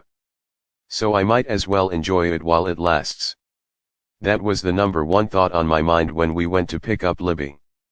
As my sister stepped out of my private jet, I wondered if Elisa could get her into the Sorbonne. Or buy her a little cupcake shop. Or Libby. Every thought in my head came screeching to a halt the moment I saw her face. Her right eye was bruised and swollen nearly shut. Libby swallowed but didn't avert her eyes. If you say I told you so, I will make butterscotch cupcakes and guilt you into eating them every day. Is there a problem I should know about? Elisa asked Libby, her voice deceptively calm as she eyed the bruise. Avery hates butterscotch, Libby said, like that was the problem. Elisa, I gritted out, does your law firm have a hitman on retainer? No, Elisa kept her tone strictly professional. But I'm very resourceful. I could make some inquiries. I legitimately cannot tell if you are joking, Libby said, and then she turned to me. I don't want to talk about it. And I'm fine. But I'm fine. I managed to keep my mouth shut, and all of us managed to make it back to the hotel. The plan was to finish up a few final arrangements and leave immediately for Hawthorne House. Things did not go exactly according to plan. We have a problem. Oren didn't sound overly bothered, but Elisa immediately put down her phone. Oren nodded to our suite's balcony. Elisa stepped outside, looked down, and swore. I pushed past Oren and went out on the balcony to see what was going on. Down below, outside the hotel's entrance, hotel security guards were struggling with what appeared to be a mob. It wasn't until a flash went off that I realized what that mob was. Paparazzi. And just like that, every camera was pointed up at the balcony. At me. Chapter 14. I thought you said your firm had this locked down. Oren gave Elisa a look. She scowled back at him, made 3 phone calls in quick succession, 2 of them in Spanish, and then turned back to my head of security. The leak didn't come from us. Her eyes darted toward Libby. It came from your boyfriend. Libby's answer was barely more than a whisper. My ex. I'm sorry. Libby had apologized at least a dozen times. She'd told Drake everything about the will, the conditions on my inheritance, where we were staying. Everything. I knew her well enough to know why. He would have been angry that she'd taken off. She would have tried to pacify him. And the moment she'd told him about the money, he would have demanded to tag along. He would have started making plans to spend the Hawthorne money. And Libby, God bless her, would have told him that it wasn't theirs to spend, that it wasn't his. He hid her. She left him. He went to the press. And now they were here. A horde descended on us as Oren led me out a side door. There she is, a voice yelled. Avery. Avery, over here. Avery, how does it feel to be the richest teenager in America? How does it feel to be the world's youngest billionaire? How did you know Tobias Hawthorne? Is it true that you're Tobias Hawthorne's illegitimate daughter? I was shuffled into an SUV. The door closed, dulling the roar of the reporter's questions. Exactly halfway through our drive, I got a text not from Max. From an unknown number. I opened it and saw a screenshot of a news headline. Avery Grams, who is the Hawthorne heiress? A short message accompanied the picture. Hey, mystery girl. You're officially famous. There were more paparazzi outside the gates of Hawthorne House, but once we pulled past them, the rest of the world faded away. There was no welcome party. No Jameson. No Grayson. No Hawthorns of any kind. I reached for the massive front door locked. Elisa disappeared around the back of the house. When she finally reappeared, there was a pained expression on her face. She handed me a large envelope. Legally, she said, the Hawthorne family is required to provide you with keys. Practically speaking, she narrowed her eyes. The Hawthorne family is a pain in the ass. That a legal term? Orrin asked dryly. I ripped open the envelope and found that the Hawthorne family had indeed provided me with keys, somewhere in the neighborhood of 100 of them. Any idea which one of these goes to the front door? I asked. They weren't normal keys. They were oversized and ornately made. They all looked like antiques, and each key was distinct, different designs, different metals, different lengths and sizes. You'll figure it out, someone said. My gaze jerked upward, and I found myself staring at an intercom. Cut the games, Jameson, Elisa ordered. This isn't nearly as cute as you all think it is. No reply. Jameson. Elisa tried again. Silence, and then, I have faith in you, M.G. The intercom cut off, and Elisa blew out a long, frustrated breath. God save me from Hawthorns. M.G. Libby asked, bewildered. Mystery girl, I clarified. From what I've gathered, that's Jameson Hawthorne's idea of a nickname. I turned my attention to the ring of keys in my hand. The obvious solution was to try them all. Assuming one of these keys opened the front door, I'd get lucky eventually. But luck didn't feel like enough. I was already the luckiest girl in the world. Some part of me wanted to deserve it. I flipped through the keys, inspecting the designs on the handles. An apple. A snake. A pattern of swirls reminiscent of water. There were keys for each letter of the alphabet, in fancy, old-fashioned script. There were keys with numbers and keys with shapes, one with a mermaid and 4 different keys featuring eyes. Well, Elisa said abruptly. Do you want me to make a phone call? No, I turned my attention from the keys to the door. The design was simple, geometric, not a match for anything on any of the keys I'd looked at so far. That would be too easy, I thought. Too simple. A second later, a parallel thought followed. Not simple enough. I'd learned this much playing chess: the more complicated a person's strategy seemed, the less likely an opponent was to look for simple answers. If you could keep someone looking at your knight, you could take them with a pawn. Look past the details. Past the complications. I shifted my focus from the handles of the keys to the part that actually went into the lock. Though the keys differed in size overall, the lock end was sized similarly from key to key. Not just sized similarly, I realized, looking at 2 of the keys side by side. The pattern, the mechanism that actually turned the lock, was identical between the 2. I moved on to a 3rd key. The same. I began working my way through the ring, comparing each key to the next, one by one. Same. Same. Same. There weren't 100 keys on this ring. The faster I flipped through them, the surer I was.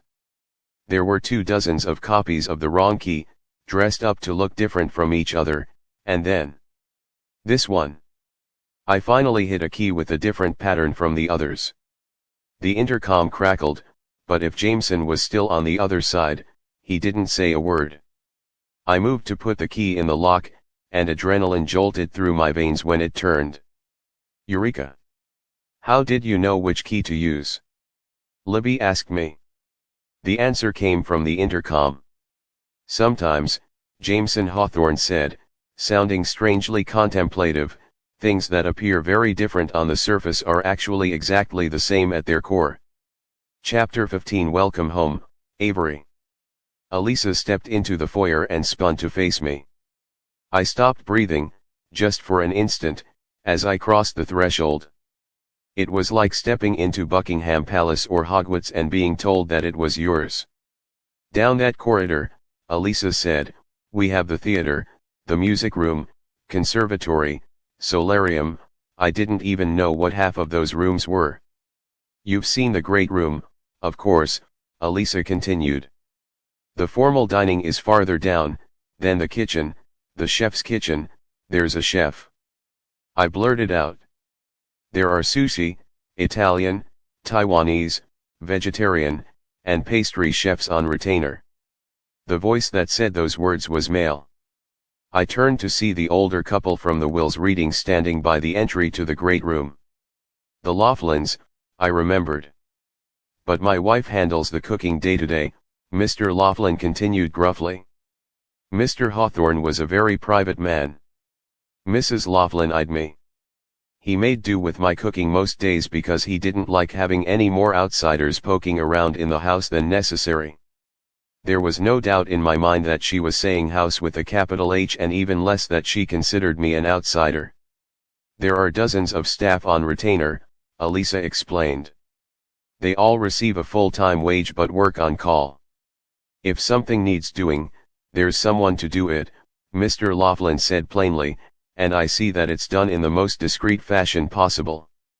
More often than not, you won't even know they're here.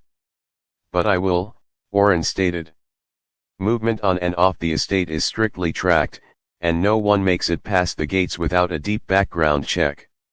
Construction crews, the housekeeping and gardening staff, every masseuse, chef, stylist, or sommelier, they are all cleared through my team.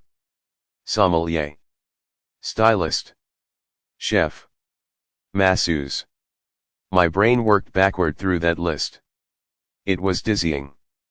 The gym facilities are down this hall, Elisa said, returning to her tour guide role. There are full-sized basketball and racquetball courts, a rock climbing wall, bowling alley, a bowling alley. I repeated. Only 4 lanes, Elisa assured me, as if it was perfectly reasonable to have a small bowling alley in one's house. I was still trying to formulate an appropriate response when the front door opened behind me. The day before, Nash Hawthorne had given the impression of someone who was out of here, yet there he was. Motorcycle cowboy, Libby whispered in my ear. Beside me, Elisa stiffened. If everything's in order here, I should check in with the firm. She reached into her suit pocket and handed me a new phone. I programmed in my number, Mr. Laughlin's and Orrin's. If you need anything, call. She left without saying a single word to Nash, and he watched her go. You be careful with that one, Mrs. Laughlin advised the eldest Hawthorne brother, once the door had closed. Hell hath no fury like a woman scorned. That cemented something for me. Elisa and Nash. My lawyer had advised me against losing my heart to a Hawthorne, and when she'd asked me if I'd ever had my life ruined by one of them, and I'd said no, her response had been lucky you. Don't go convincing yourself Lily is consorting with the enemy, Nash told Mrs. Laughlin. Avery isn't anyone's enemy. There are no enemies here. This is what he wanted. He. Tobias Hawthorne. Even dead, he was larger than life. None of this is Avery's fault, Libby said beside me. She's just a kid. Nash swung his attention to my sister, and I could feel her trying to fade into oblivion. Nash peered through her hair to the black eye underneath. What happened here? He murmured. I'm fine, Libby said, sticking her chin out. I can see that, Nash replied softly. But if you decide you'd like to give me a name, I'd take it. I could see the effect those words had on Libby. She wasn't used to having anyone but me in her corner. Libby. Oren got her attention.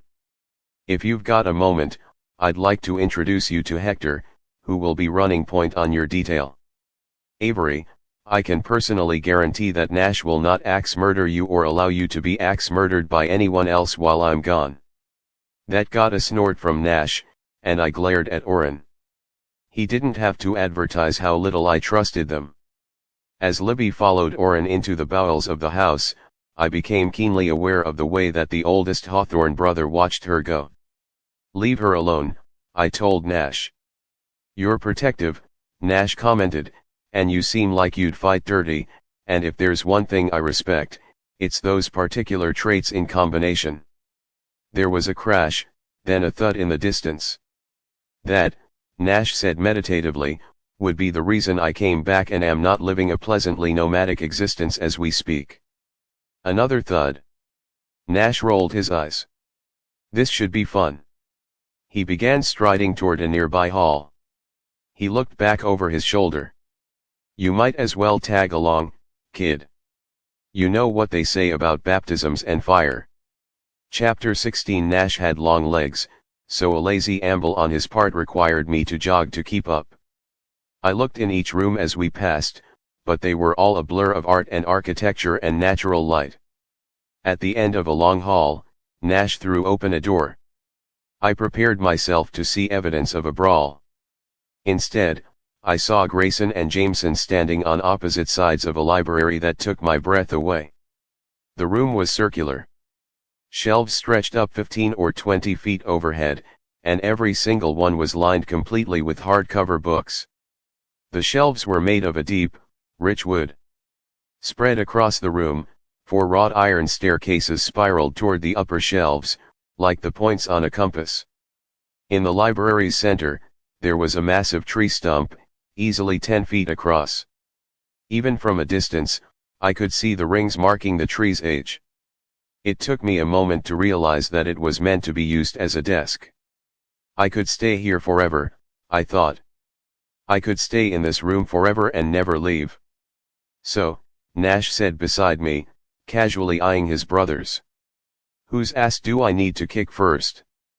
Grayson looked up from the book he was holding. Must we always resort to fisticuffs? Looks like I have a volunteer for the first ass kicking, Nash said, then shot a measuring look at Jameson, who was leaning against one of the wrought iron staircases. Do I have a second? Jameson smirked. Couldn't stay away, could you, big brother? And leave Avery here with you knuckleheads. Until Nash mentioned my name, neither of the other two seemed to have registered my presence behind him, but I felt my invisibility slip away, just like that.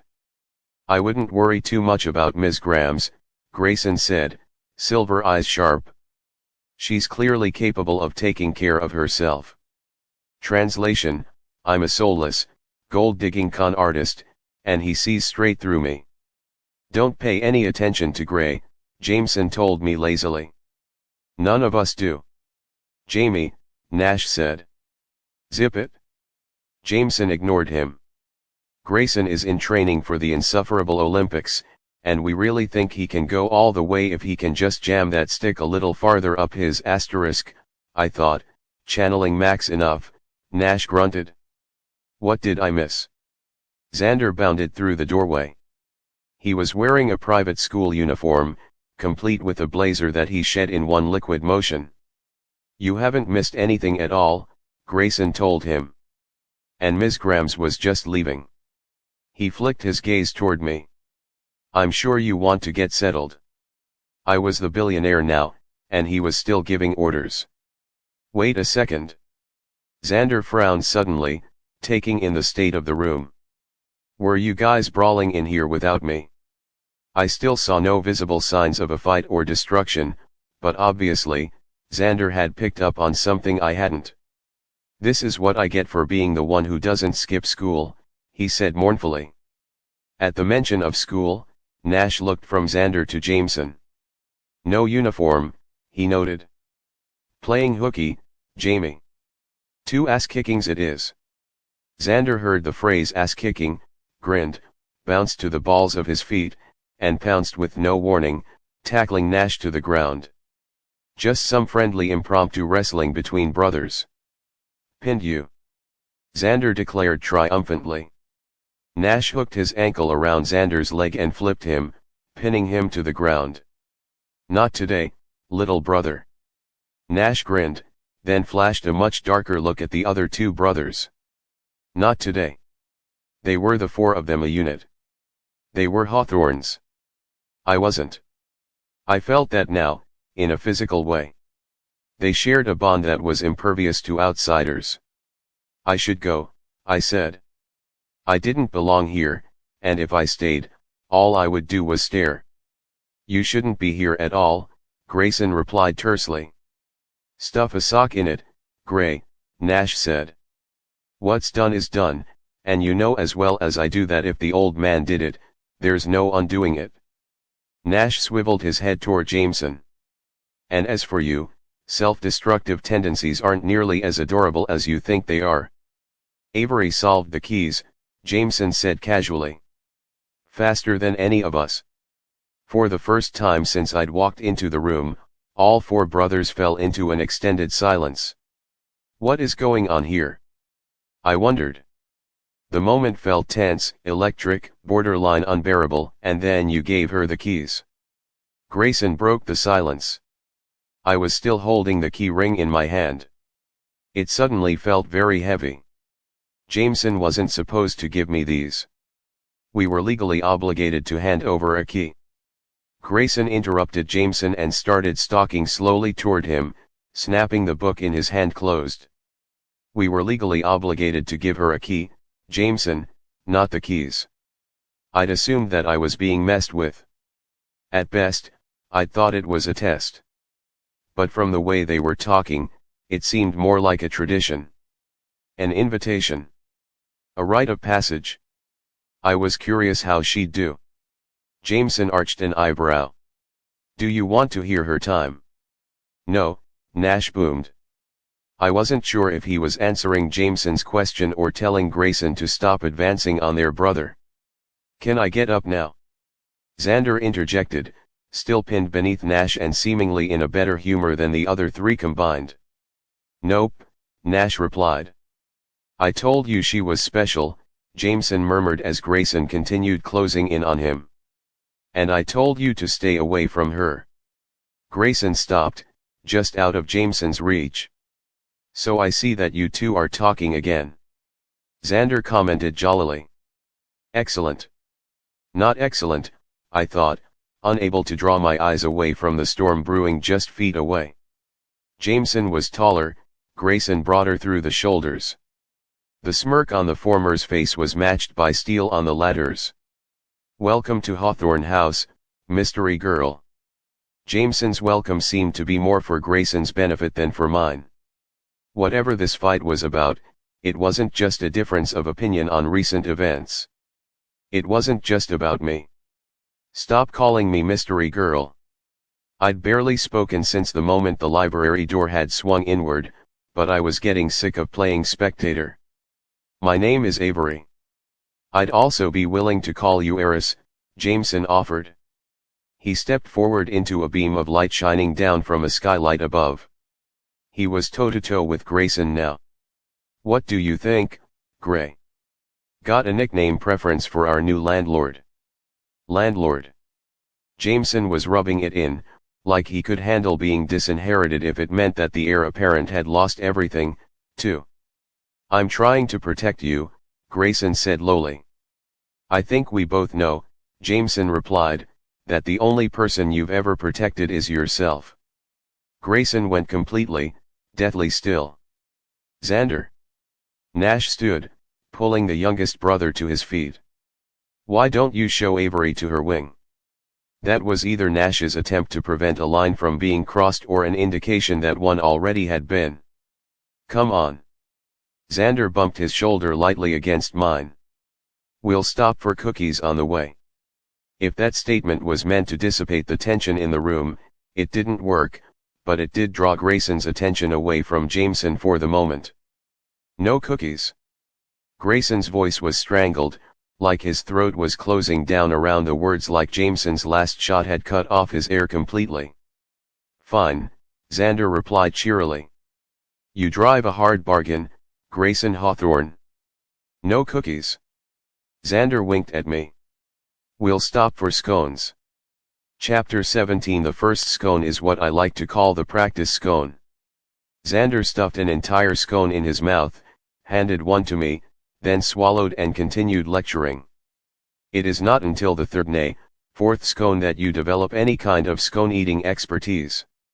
"Scone-eating expertise," I repeated in a deadpan. "Your nature is skeptical," Xander noted.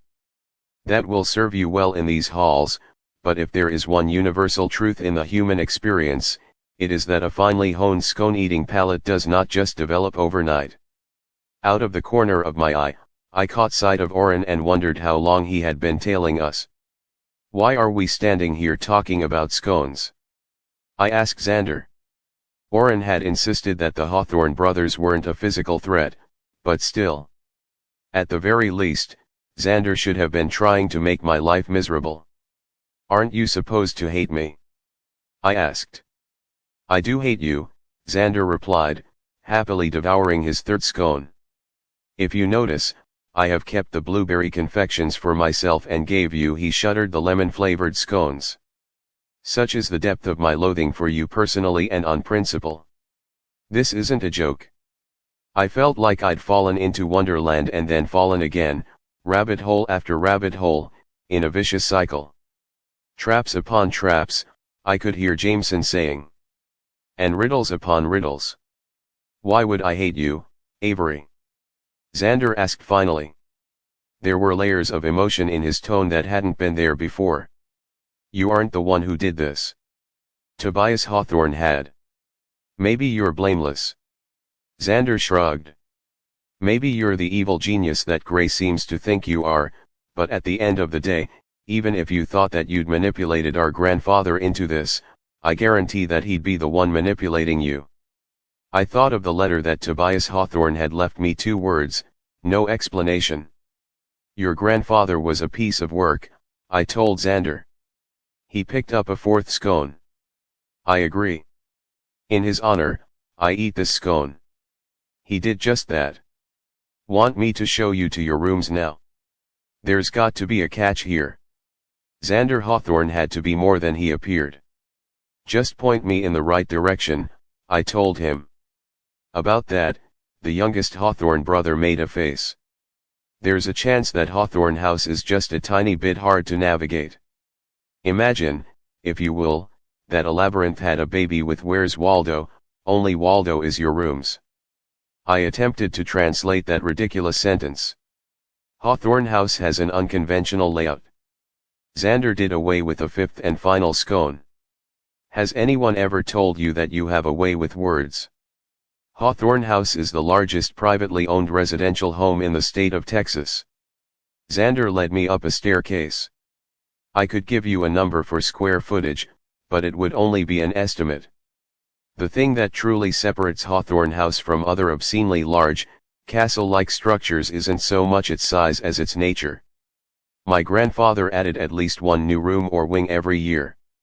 Imagine, if you will, that an M.C. Escher drawing conceived a child with Leonardo da Vinci's most masterful designs."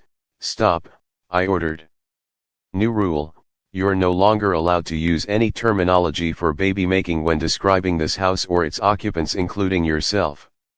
Xander brought a hand melodramatically to his chest. "Harsh." I shrugged.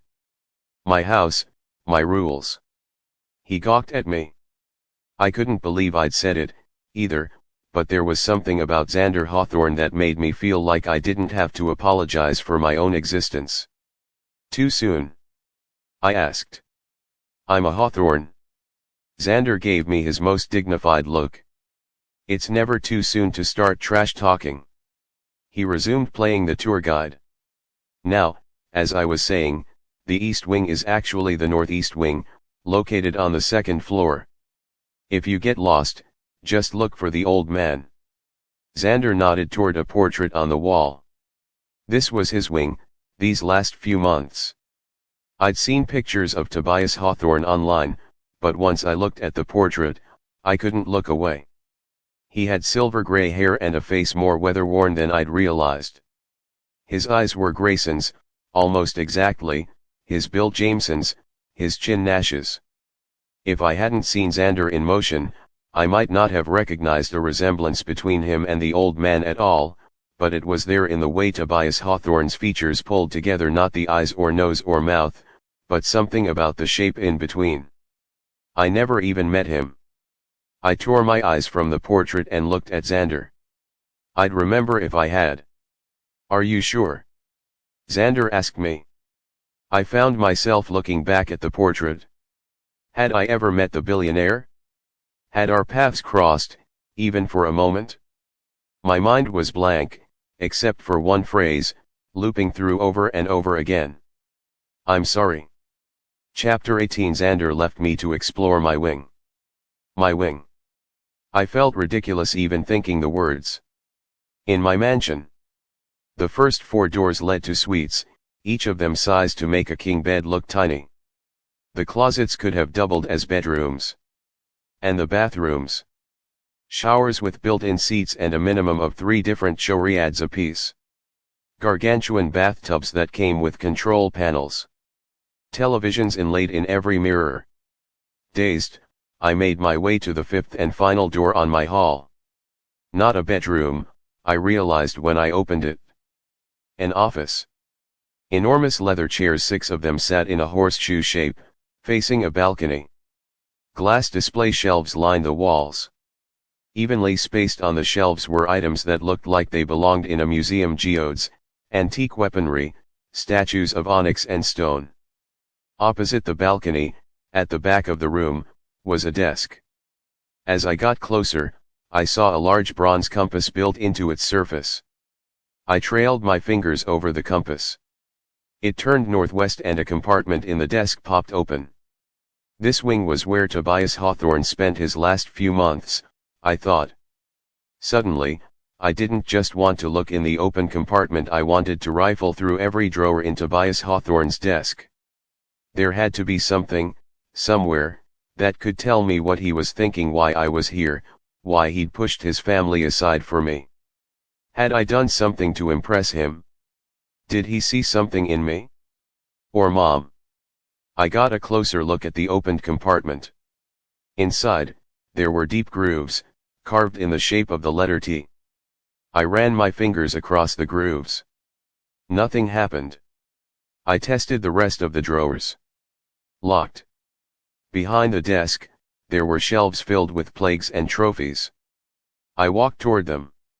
The first plaque had the words United States of America engraved on a gold background. Underneath them, there was a seal. It took a little more reading of the smaller print for me to realize that it was a patent and not one issued to Tobias Hawthorne. This patent was held by Xander. There were at least a half-dozen other patents on the wall, several world records, and trophies in every shape imaginable. A bronze bull rider. A surfboard. A sword. There were medals. Multiple black belts. Championship cups, some of them national championships for everything from motocross to swimming to pinball. There was a series of 4 framed comic book superheroes I recognized, the kind they made movies about, authored by the 4 Hawthorne grandsons. A coffee table book of photographs bore Grayson's name on the spine. This wasn't just a display. It was practically a shrine, Tobias Hawthorne's ode to his 4 extraordinary grandsons. This made no sense. It didn't make sense that any 4 people, 3 of them teenagers, could have achieved this much, and it definitely didn't make sense that the man who'd kept this display in his office had decided that none of them deserved to inherit his fortune. Even if you thought that you'd manipulated our grandfather into this, I could hear Xander saying, I guarantee that he'd be the one manipulating you. Avery. The second I heard my name, I stepped back from the trophies. Hastily, I closed the compartment I'd released on the desk. In here, I called back. Libby appeared in the doorway. This is unreal, she said. This entire place is unreal. That's one word for it. I tried to focus on the marvel that was Hawthorne House and not on my sister's black eye, but I failed. If possible, the bruising looked worse now. Libby wrapped her arms around her torso.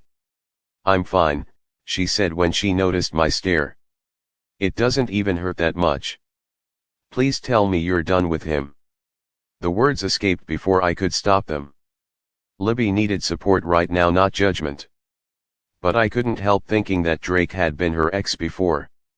"I'm here, aren't I?" Libby said.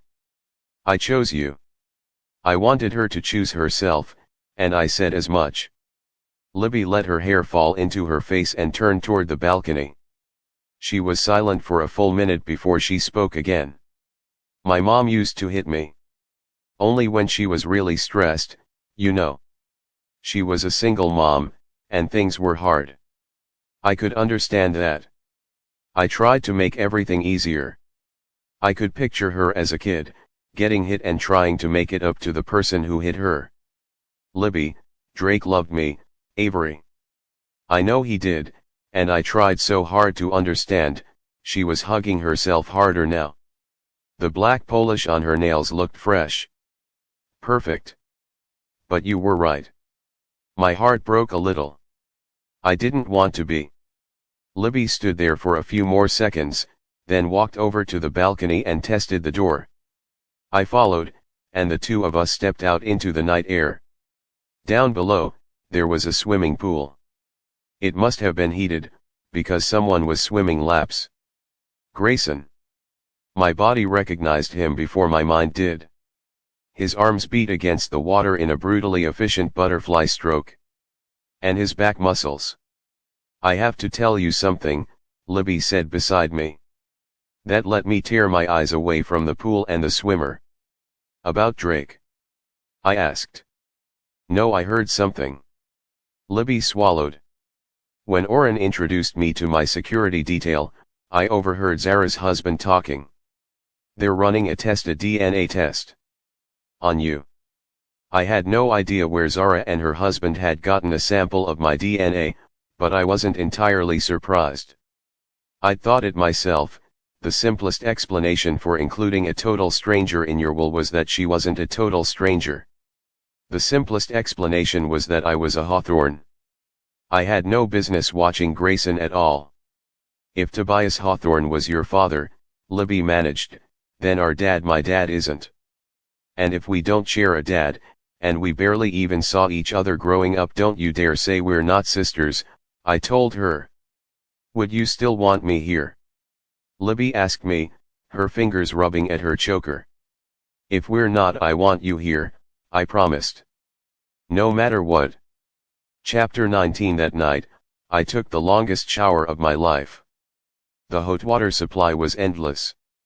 The glass doors on the shower held in the steam. It was like having my own personal sauna. After drying off with plush, oversized towels, I put on my ratty pajamas and flopped down on what I was pretty sure were Egyptian cotton sheets. I wasn't sure how long I'd been lying there when I heard it.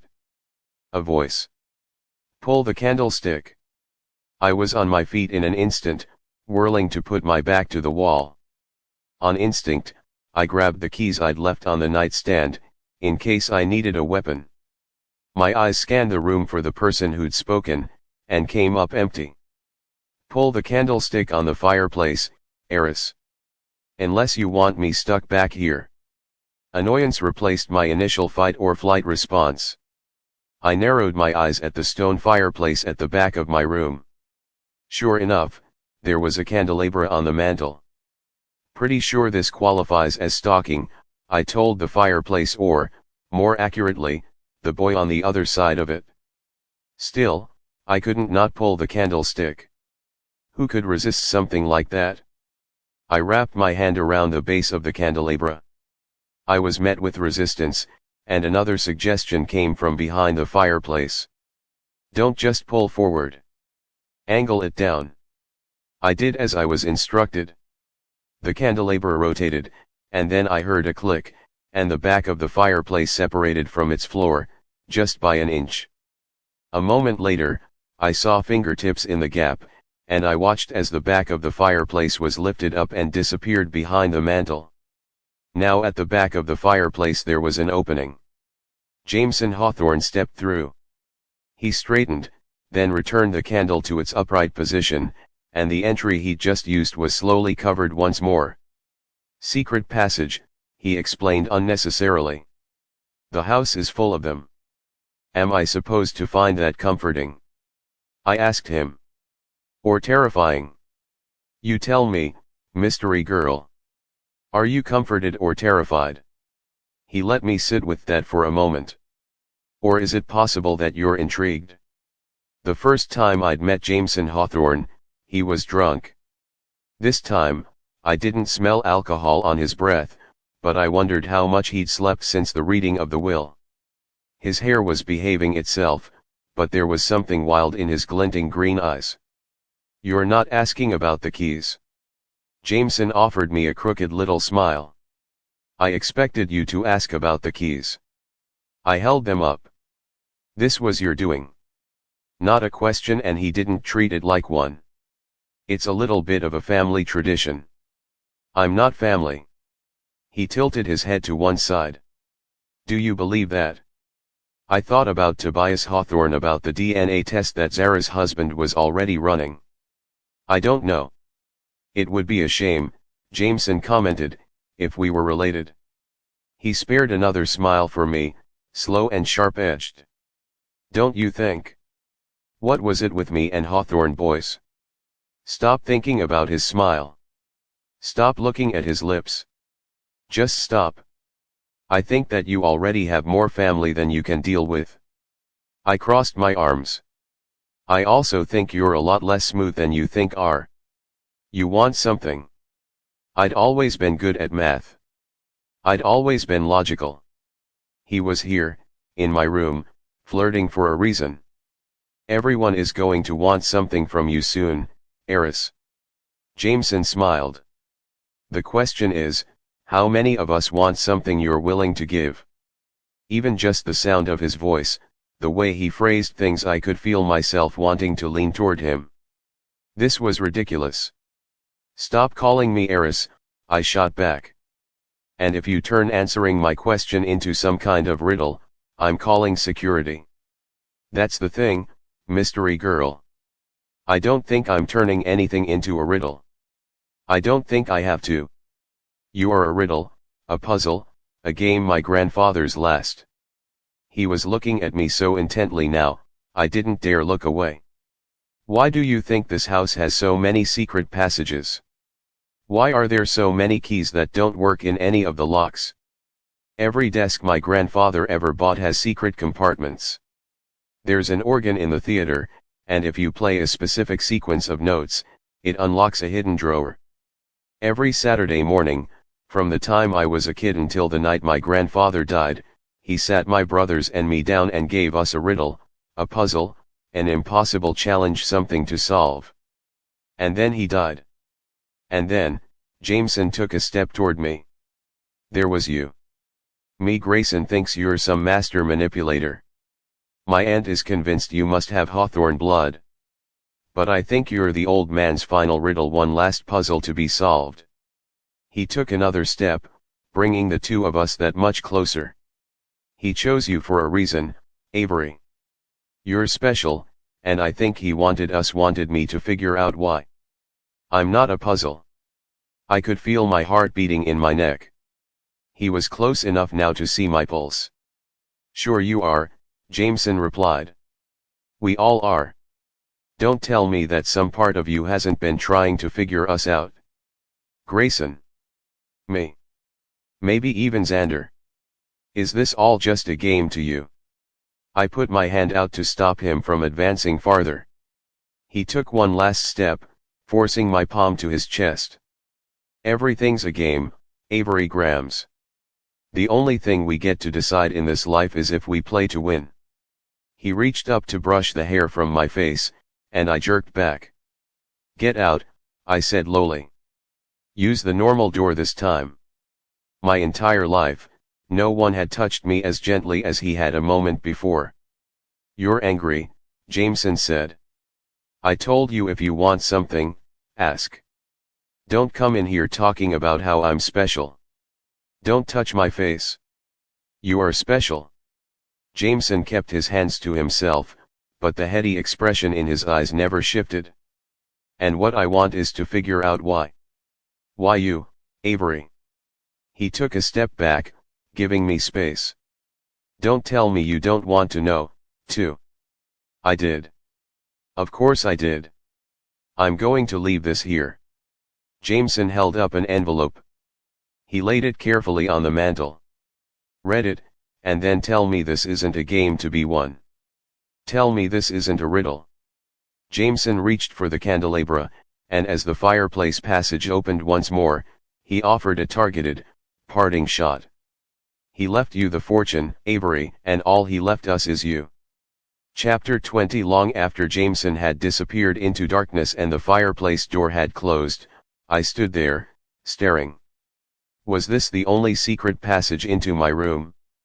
In a house like this one, how could I ever really know that I was alone? Eventually, I moved to take the envelope Jameson had left on the mantel, even though everything in me rebelled against what he had said. I wasn't a puzzle. I was just a girl. I turned the envelope over and saw Jameson's name scrawled across the front. This is his letter, I realized. The one he was given at the reading of the will. I still had no idea what to make of my own letter, no idea what Tobias Hawthorne was apologizing for. Maybe Jameson's letter would clarify something. I opened it and read. The message was longer than mine and made even less sense.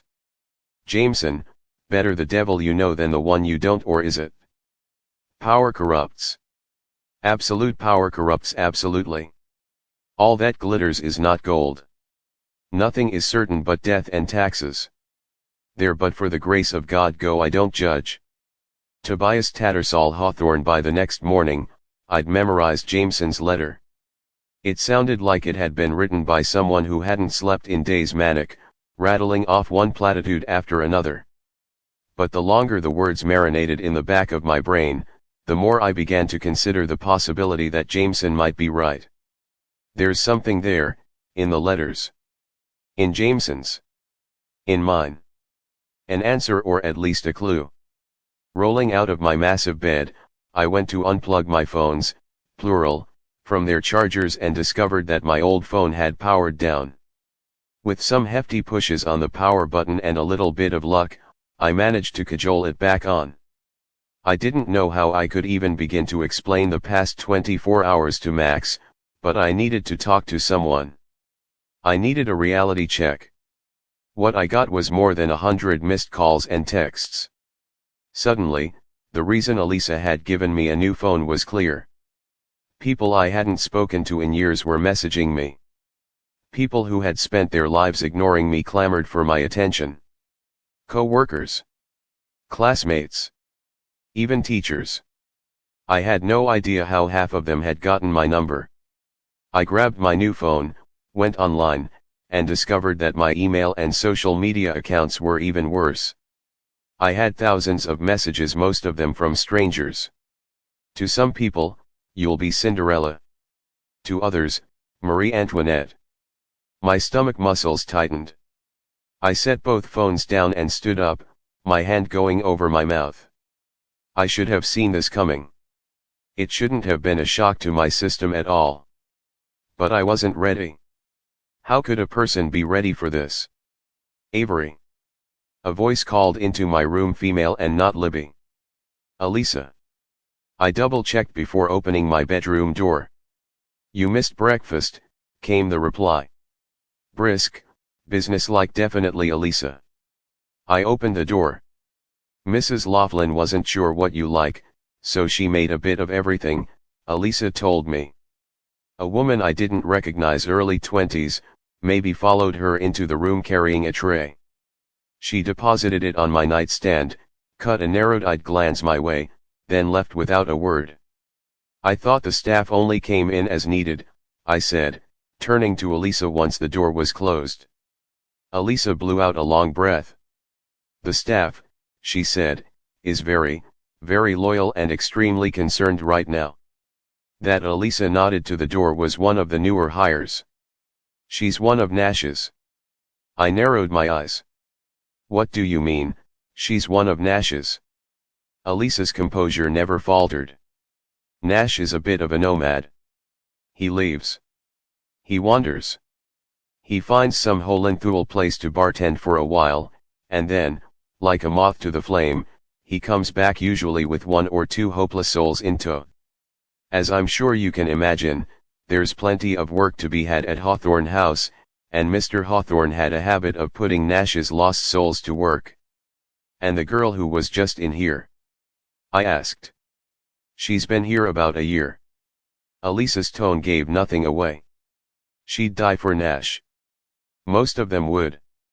Are she and Nash, I wasn't sure how to phrase this, involved? No. Elisa said sharply. She took a deep breath and continued. Nash would never let anything happen with someone he had any kind of power over. He has his flaws, a savior complex among them, but he's not like that. I couldn't take the elephant in the room any longer, so I dragged it into the light. He's your ex. Elisa's chin rose. We were engaged for a time, she allowed. We were young. There were issues. But I assure you, I have no conflict of interest when it comes to your representation. Engaged. I had to actively try to keep my jaw from dropping. My lawyer had planned to marry a Hawthorne, and she hadn't thought that merited a mention? If you'd prefer, Elisa said stiffly, I can arrange for someone else from the firm to work as your liaison. I forced myself to stop gawking at her and tried to process the situation. Elisa had been nothing but professional and seemed almost frighteningly good at her job. Plus, given the whole broken engagement thing, she had a reason not to be loyal to the Hawthorns. It's okay, I said. I don't need a new liaison. That got a very small smile out of her. I've taken the liberty of enrolling you at Heights Country Day. Elisa moved to the next item on her to-do list with merciless efficiency. It's the school that Xander and Jameson attend. Grayson graduated last year. I'd hoped to have you enrolled and at least partially acclimated before news of your inheritance broke in the press, but we'll deal with the hand we've been dealt. She gave me a look. You're the Hawthorne heiress, and you're not a Hawthorne. That's going to draw attention, even at a place like Country Day, where you will be far from the only one with means. Means, I thought. How many ways did rich people have of not saying the word rich? I'm pretty sure I can handle a bunch of prep school kids, I said, even though I wasn't sure of that at all. Elisa caught sight of my phones. She squatted down and plucked my old phone from the ground. I'll dispose of this for you. She didn't even have to look at the screen to realize what had happened. What was still happening, if the constant, muted buzzing of the phone was any indication. Wait, I told her. I grabbed the phone, ignored the messages, and went for Max's number. I transferred it to my new phone. I suggest you strictly regulate who has access to your new number, Elisa told me. This isn't going to die down anytime soon. This, I repeated. The media attention. Strangers sending me messages. People who'd never cared about me deciding we were best friends. The students at Country Day will have a bit more discretion, Elisa told me, but you need to be prepared. As awful as it sounds, money is power, and power is magnetic. You're not the person you were 2 days ago. I wanted to argue that point, but instead, my mind cycled back to Tobias Hawthorne's letter to Jameson, his words echoing in my mind. Power corrupts. Absolute power corrupts absolutely. Chapter 21. You read my letter. Jameson Hawthorne slid into the back seat of the SUV beside me. Orrin had already given me the rundown on the security features of the car. The windows were bulletproof and heavily tinted, and Tobias Hawthorne had owned multiple identical SUVs for times when decoys were needed. Going to Heights Country Day School apparently wasn't one of them. Xander need a ride? Orrin asked from the driver's seat, catching Jameson's eyes in the mirror. Zan goes to school early on Fridays, Jameson said. Extracurricular activity. In the mirror, Oren's gaze shifted to me. You okay having company? Was I okay in close quarters with Jameson Hawthorne, who'd stepped out of a fireplace and into my bedroom the night before? He touched my face. It's fine, I told Oren, squelching the memory. Oren turned the key in the ignition and then cast a glance back over his shoulder. She's the package, he told Jameson. If there's an incident, you save her first, Jameson finished. He kicked a foot up on the center console and reclined against the door. Grandfather always said Hawthorne males have 9 lives. I can't possibly have burned through more than 5 of mine. Oren turned back to the front and put the car in drive, and then we were off. Even through the bulletproof windows, I could hear the minor roar that went up when we passed outside the gates. Paparazzi. There'd been at least a dozen before. Now there were twice that number, maybe more. I didn't let myself dwell on that for long. I looked away from the reporters and toward Jameson. Here. I reached into my bag and handed him my letter. I showed you mine, Jameson said, playing the double entendre for all it was worth. You show me yours. Shut up and read. He did. That's it, he asked when he was done. I nodded. Any idea what he's apologizing for? Jameson asked. Any great and anonymous wrongs in your past? 1. I swallowed and broke eye contact. But unless you think your grandfather is responsible for my mom having an extremely rare blood type and ending up way too low on the transplant list, he's probably in the clear. I'd meant that to sound sarcastic, not raw. We'll come back to your letter. Jameson did me the courtesy of ignoring every hint of emotion in my tone. And turn our attention to mine. I'm curious, mystery girl, what do you make of it? I got the feeling that this was another test. A chance to show my worth. Challenge accepted. Your letter is written in Proverbs, I said, starting with the obvious. All that glitters is not gold. Absolute power corrupts absolutely. He's saying that money and power are dangerous. And the first line, better the devil you know than the one you don't, or is it? That's obvious, right? His family was the devil that Tobias Hawthorne had known, and I was the devil he hadn't. But if that's true, why me? If I was a stranger, how had he chosen me? A dart on a map? Max's imaginary computer algorithm? And if I was a stranger, why was he sorry? Keep going, Jameson prompted. I focused. Nothing is certain but death and taxes. It sounds to me like he knew he was going to die. We didn't even know he was sick, Jameson murmured. That hit close to home. Tobias Hawthorne had apparently been a champion at keeping secrets, like my mother. I could be the devil he doesn't know, even if he knew her. I would still be a stranger, even if she wasn't. I could feel Jameson beside me, watching me in a way that made me wonder if he could see straight inside my head. There, but for the grace of God go I said, returning to the letter's contents, intent on following this to the end. With different circumstances, any of us could have ended up in anyone else's position, I translated. The rich boy can become a pauper. Jameson took his feet down from the center console and turned his head wholly toward me, his green eyes catching mine in a way that made my entire body go to high alert. And the girl from the wrong side of the tracks can become a princess. A riddle. An heiress. A game. Jameson smiled. If this was a test, I'd passed.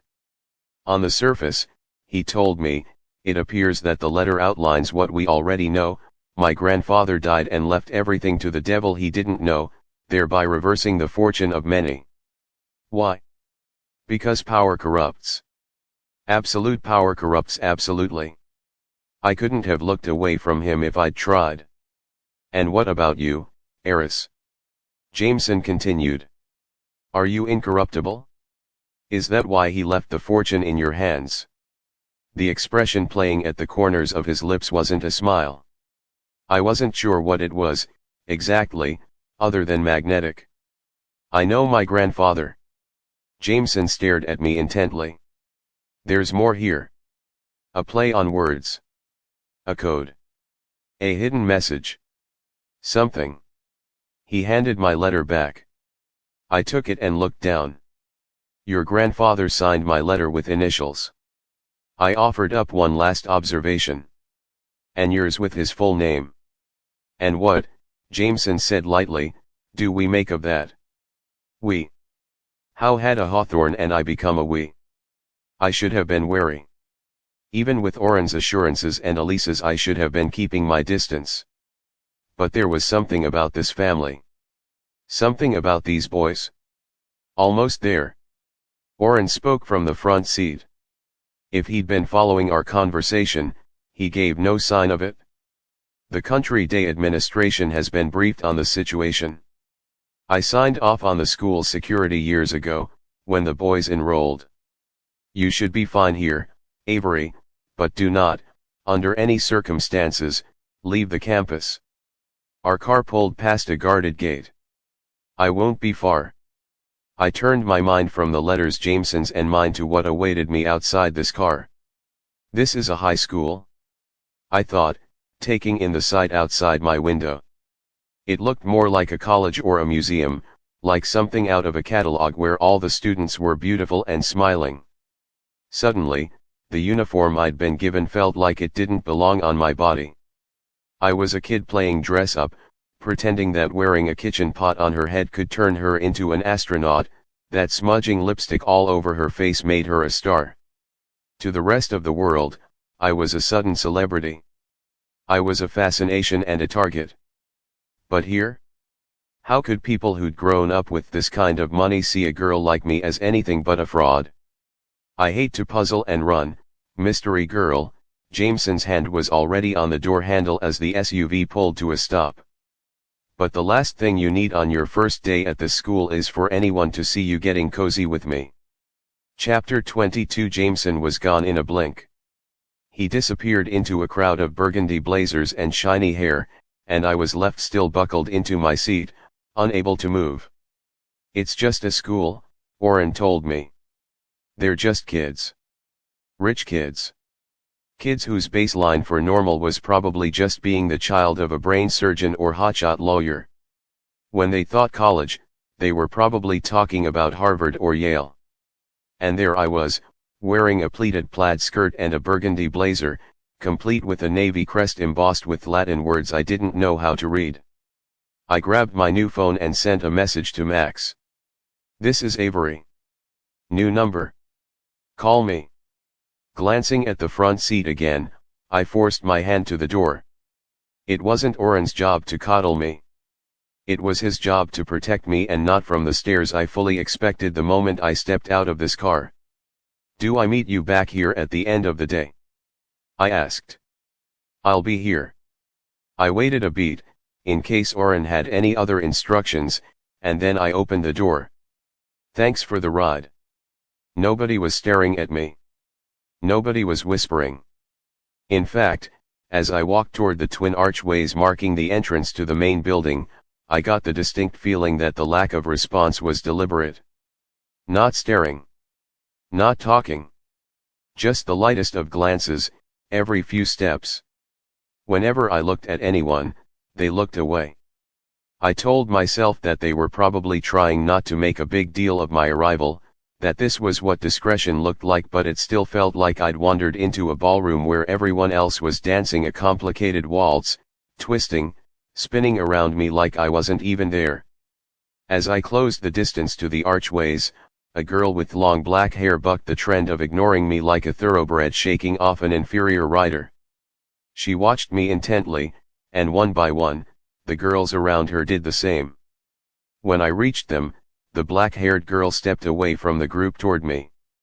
I'm Thea, she said, smiling. You must be Avery. Her voice was perfectly pleasant, borderline musical, like a siren who knew with the least bit of effort she could sing sailors into the sea. Why don't I show you to the office?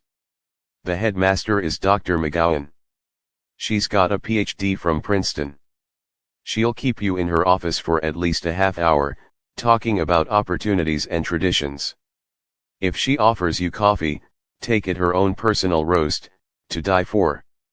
Thea seemed well aware of the fact that we were both getting plenty of stares now. She also seemed to be enjoying it. When Dr. Mack gives you your schedule, make sure you have time for lunch every day. Country Day uses what they call modular scheduling, which means we operate on a 6-day cycle, even though we only have school 5 days a week. Classes meet anywhere from 3 to 5 times a cycle, so if you're not careful, you can end up in class straight through lunch on a day and B day but have practically no classes on C or F. Okay. My head was spinning, but I forced out one more word. Thanks. People at this school are like fairies in Celtic mythology, Thea said lightly. You shouldn't thank us unless you want to owe us a boon. I wasn't sure how to reply to that, so I said nothing. Thea didn't seem to take offense.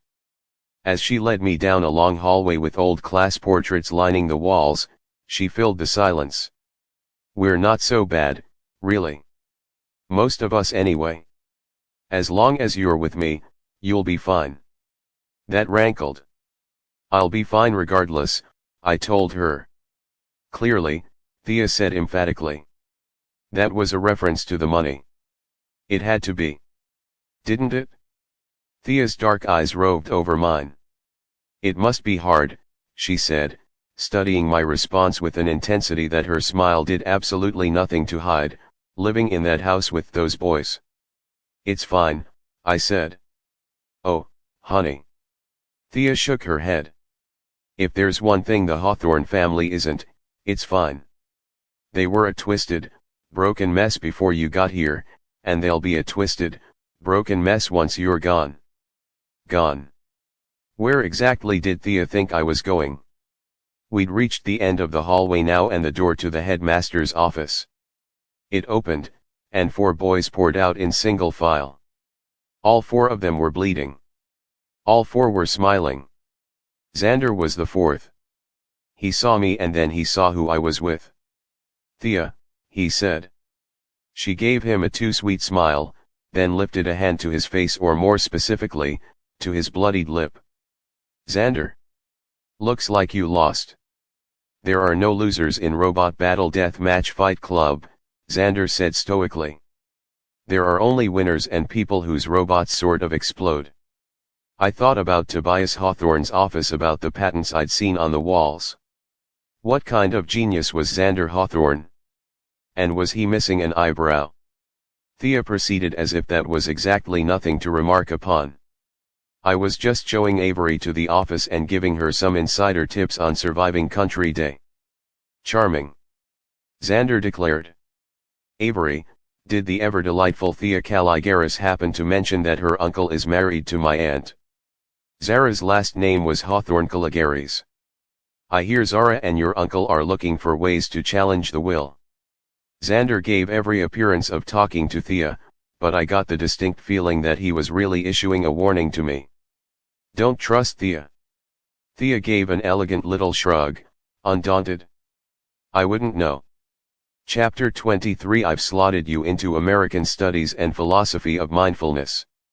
In science and math, you should be able to continue on with your current course of study, assuming our course load doesn't prove to be too much.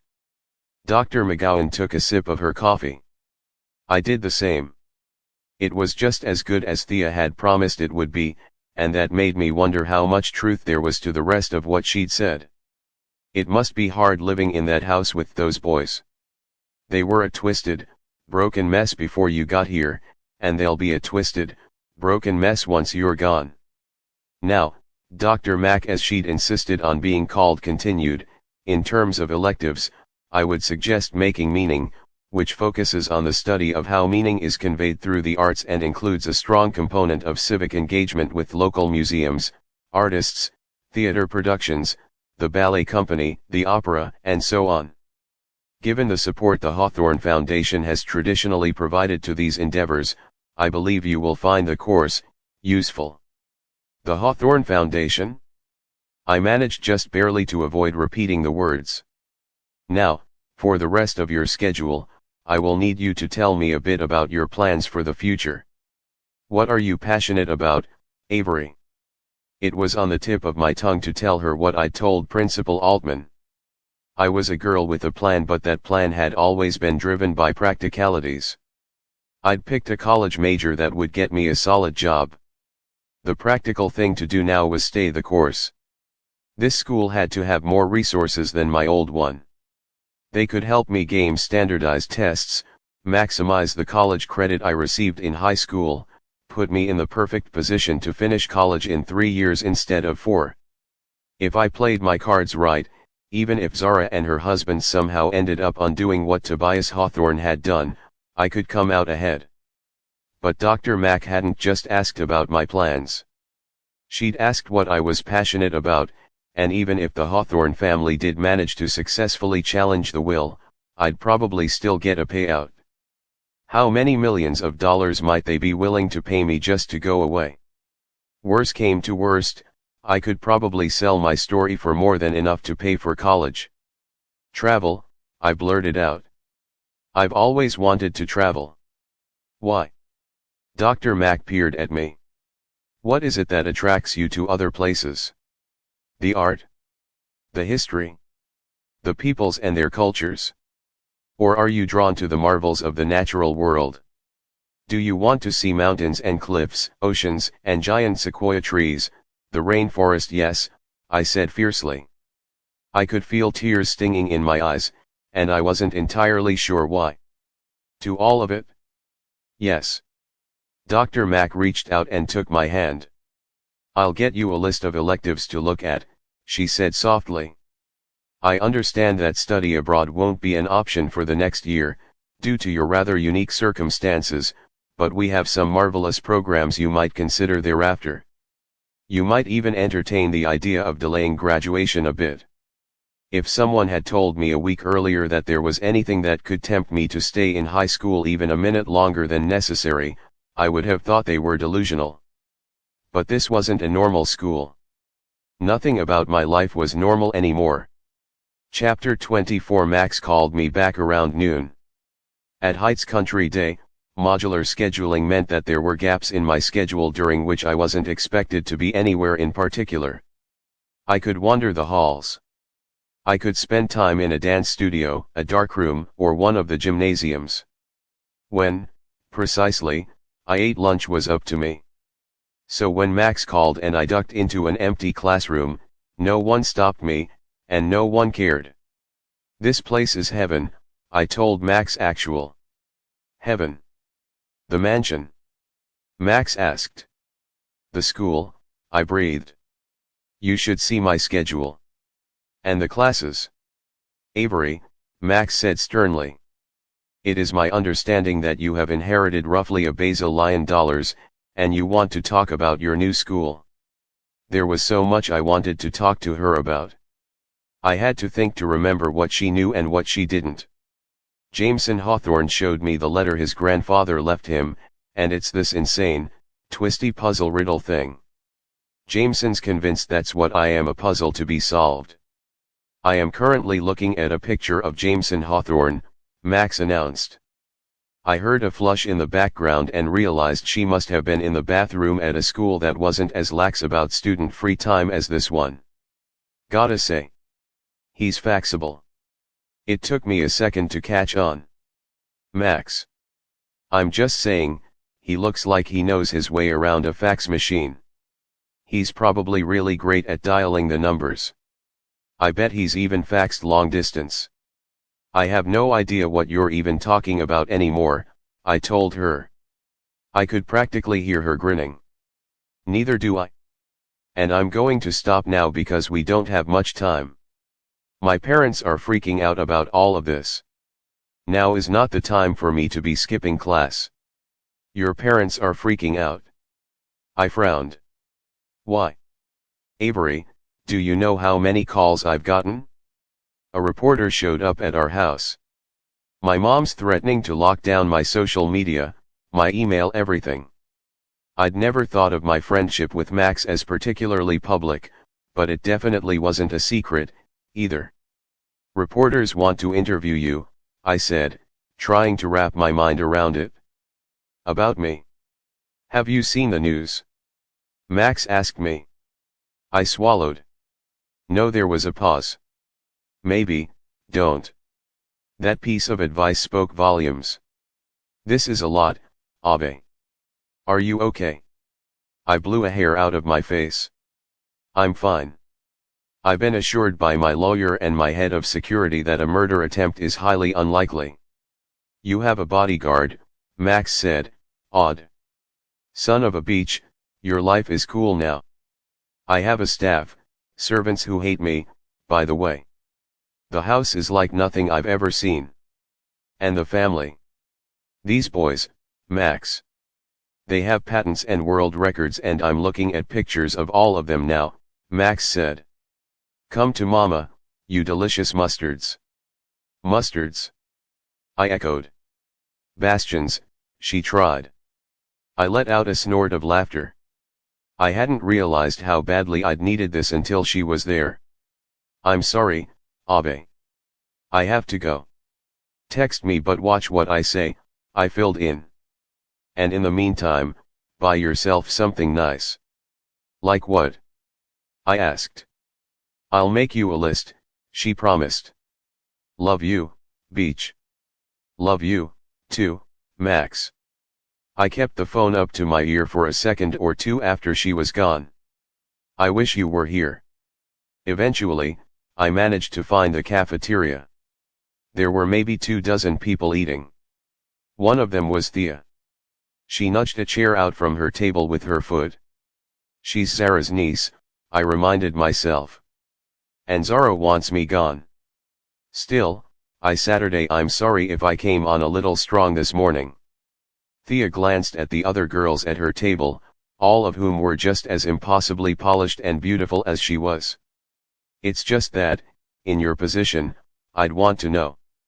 I recognized the bait for exactly what it was, but I couldn't keep myself from asking. Know what? About the Hawthorne brothers. For the longest time, every boy wanted to be them, and everyone who likes boys wanted to date them. The way they look. The way they act. Thea paused. Even just being Hawthorne adjacent changed the way that people looked at you. I used to study with Xander sometimes, one of the other girls said. Before, she trailed off. Before what? I was missing something here, something big. They were magic. Thea had the oddest expression on her face. And when you were in their orbit, you felt like magic, too. Invincible, someone else chimed in. I thought about Jameson, dropping down from a second-story balcony the day we'd met, Grayson sitting behind Principal Altman's desk and banishing him from the room with an arch of his brow.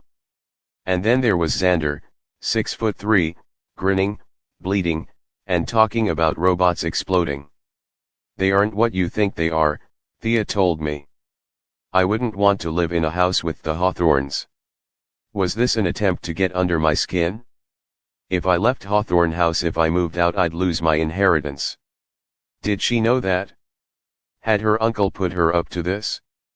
Coming into today, I'd expected to be treated like trash. I wouldn't have been surprised if the girls at the school had been possessive over the Hawthorne boys, or if everyone, male and female, had resented me on the boys' behalf. But this was something else. I should go. I stood, but Thea stood with me. Think what you want to about me, she said. But the last girl at the school who got tangled up with the Hawthorne brothers. The last girl who spent hour after hour in that house? She died. Chapter 25. I left the cafeteria as soon as I'd choked down my food, unsure where I was going to hide until my next class and equally uncertain that Thea had been lying. The last girl who spent hour after hour in that house? My brain kept replaying the words. She died. I made it down one hallway and was turning toward another when Xander Hawthorne popped out of a nearby lab, holding what appeared to be a mechanical dragon. All I could think about was what Thea had just said. You look like you could use a robotic dragon, Xander told me. Here. He thrust it into my hands. "What am I supposed to do with this?" I asked. "That depends on how attached you are to your eyebrows." Xander raised his one remaining eyebrow very high. I tried to summon up a reply, but I had nothing. "The last girl who spent hour after hour in that house? She died. Are you hungry?" Xander asked me. "The refectory is back that way." As much as I hated letting Thea win, I was wary of him, of all things Hawthorne. "Refectory?" I repeated, trying to sound normal. Xander grinned. "It's prep school for cafeteria." "Prep school isn't a language," I pointed out. "Next you'll be telling me that French isn't one, either." Xander patted the robotic dragon on its head. It burped. A wisp of smoke rose up from its mouth. "They aren't what you think they are," I could hear Thea warning me. "Are you okay?" Xander asked, and then he snapped his fingers. "Thea got to you, didn't she?" I handed the dragon back to him before it could explode. "I don't want to talk about Thea." "As it so happens," Xander said, "I hate talking about Thea. Shall we discuss your little tete-a-tete with Jameson last night instead?" He knew that his brother had been to my room. "It wasn't a tete-a-tete. You and your grudge against French." Xander peered at me. "Jameson showed you his letter, didn't he?" I had no idea whether or not that was supposed to be a secret. "Jameson thinks it's a clue," I said. Xander was quiet for a moment, then nodded in the opposite direction from the refectory. "Come on." I followed him because it was either that or find myself another random empty classroom. "I used to lose," Xander said suddenly as we rounded a corner. "On Saturday mornings, when my grandfather set us to a challenge, I always lost."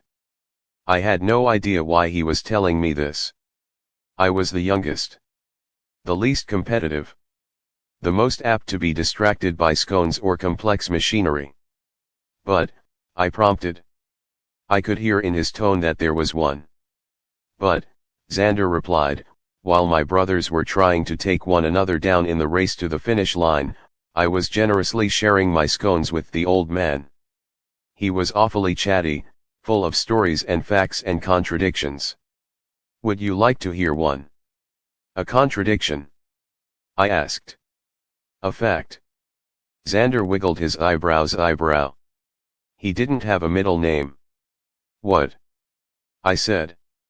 "My grandfather was born Tobias Hawthorne," Xander told me. "No middle name." I wondered if the old man had signed Xander's letter the same way he had signed Jameson's. "Tobias Tattersall Hawthorne." He'd signed mine with initials, 3 of them. "If I asked you to show me your letter, would you?" I asked Xander. He'd said that he usually came in last in their grandfather's games. That didn't mean he wasn't playing this one. Now, where would the fun be in that? Xander deposited me in front of a thick wooden door. "You'll be safe from Thea in there. There are some places even she dares not tread." I glanced through the clear pane on the door. "The library?" "The archive," Xander corrected archly. "It's prep school for library, not a bad place to hang out during free mods if you're looking to get some time alone." Hesitantly, I pushed the door open. "You coming?" I asked him. He closed his eyes. "I can't." He didn't offer any more explanation than that. As he walked away, I couldn't shake the feeling that I was missing something. Maybe multiple somethings. The last girl who spent hour after hour in that house? She died. Chapter 26. The archive looked more like a university library than one that belonged in a high school. The room was full of archways and stained glass. Countless shelves were brimming with books of every kind, and at the center of the room, there were a dozen rectangular tables state-of-the-art, with lights built into the tables and enormous magnifying glasses attached to the sides. All the tables were empty except for one. A girl sat with her back to me. She had auburn hair, a darker red than I'd ever seen on a person. I sat down several tables away from her, facing the door. The room was silent except for the sound of the other girl turning the pages of the book she was reading. I withdrew Jameson's letter and my own from my bag. Tattersall. I dragged my finger over the middle name with which Tobias Hawthorne had signed Jameson's missive, then looked at the initials scrawled on mine. The handwriting matched. Something nagged at me, and it took me a moment to realize what it was. He used the middle name in the will, too. What if that was the catch here? What if that was all it took to invalidate the terms? I texted Elisa. The reply came immediately, legal name change, years ago. We're good. Xander had said that his grandfather was born Tobias Hawthorne, no middle name. Why tell me that at all? Deeply doubting that I would ever understand anyone with the last name Hawthorne, I reached for the magnifying glass attached to the table. It was the size of my hand. I placed the two letters side by side beneath it and turned on the lights built into the table. Chalk one up for private schools. The paper was thick enough that the light didn't shine through, but the magnifying glass made quick work of blowing the writing up 10 times its normal size. I adjusted the glass, bringing the signature on Jameson's letter into focus. I could see details now in Tobias Hawthorne's handwriting that I hadn't been able to see before.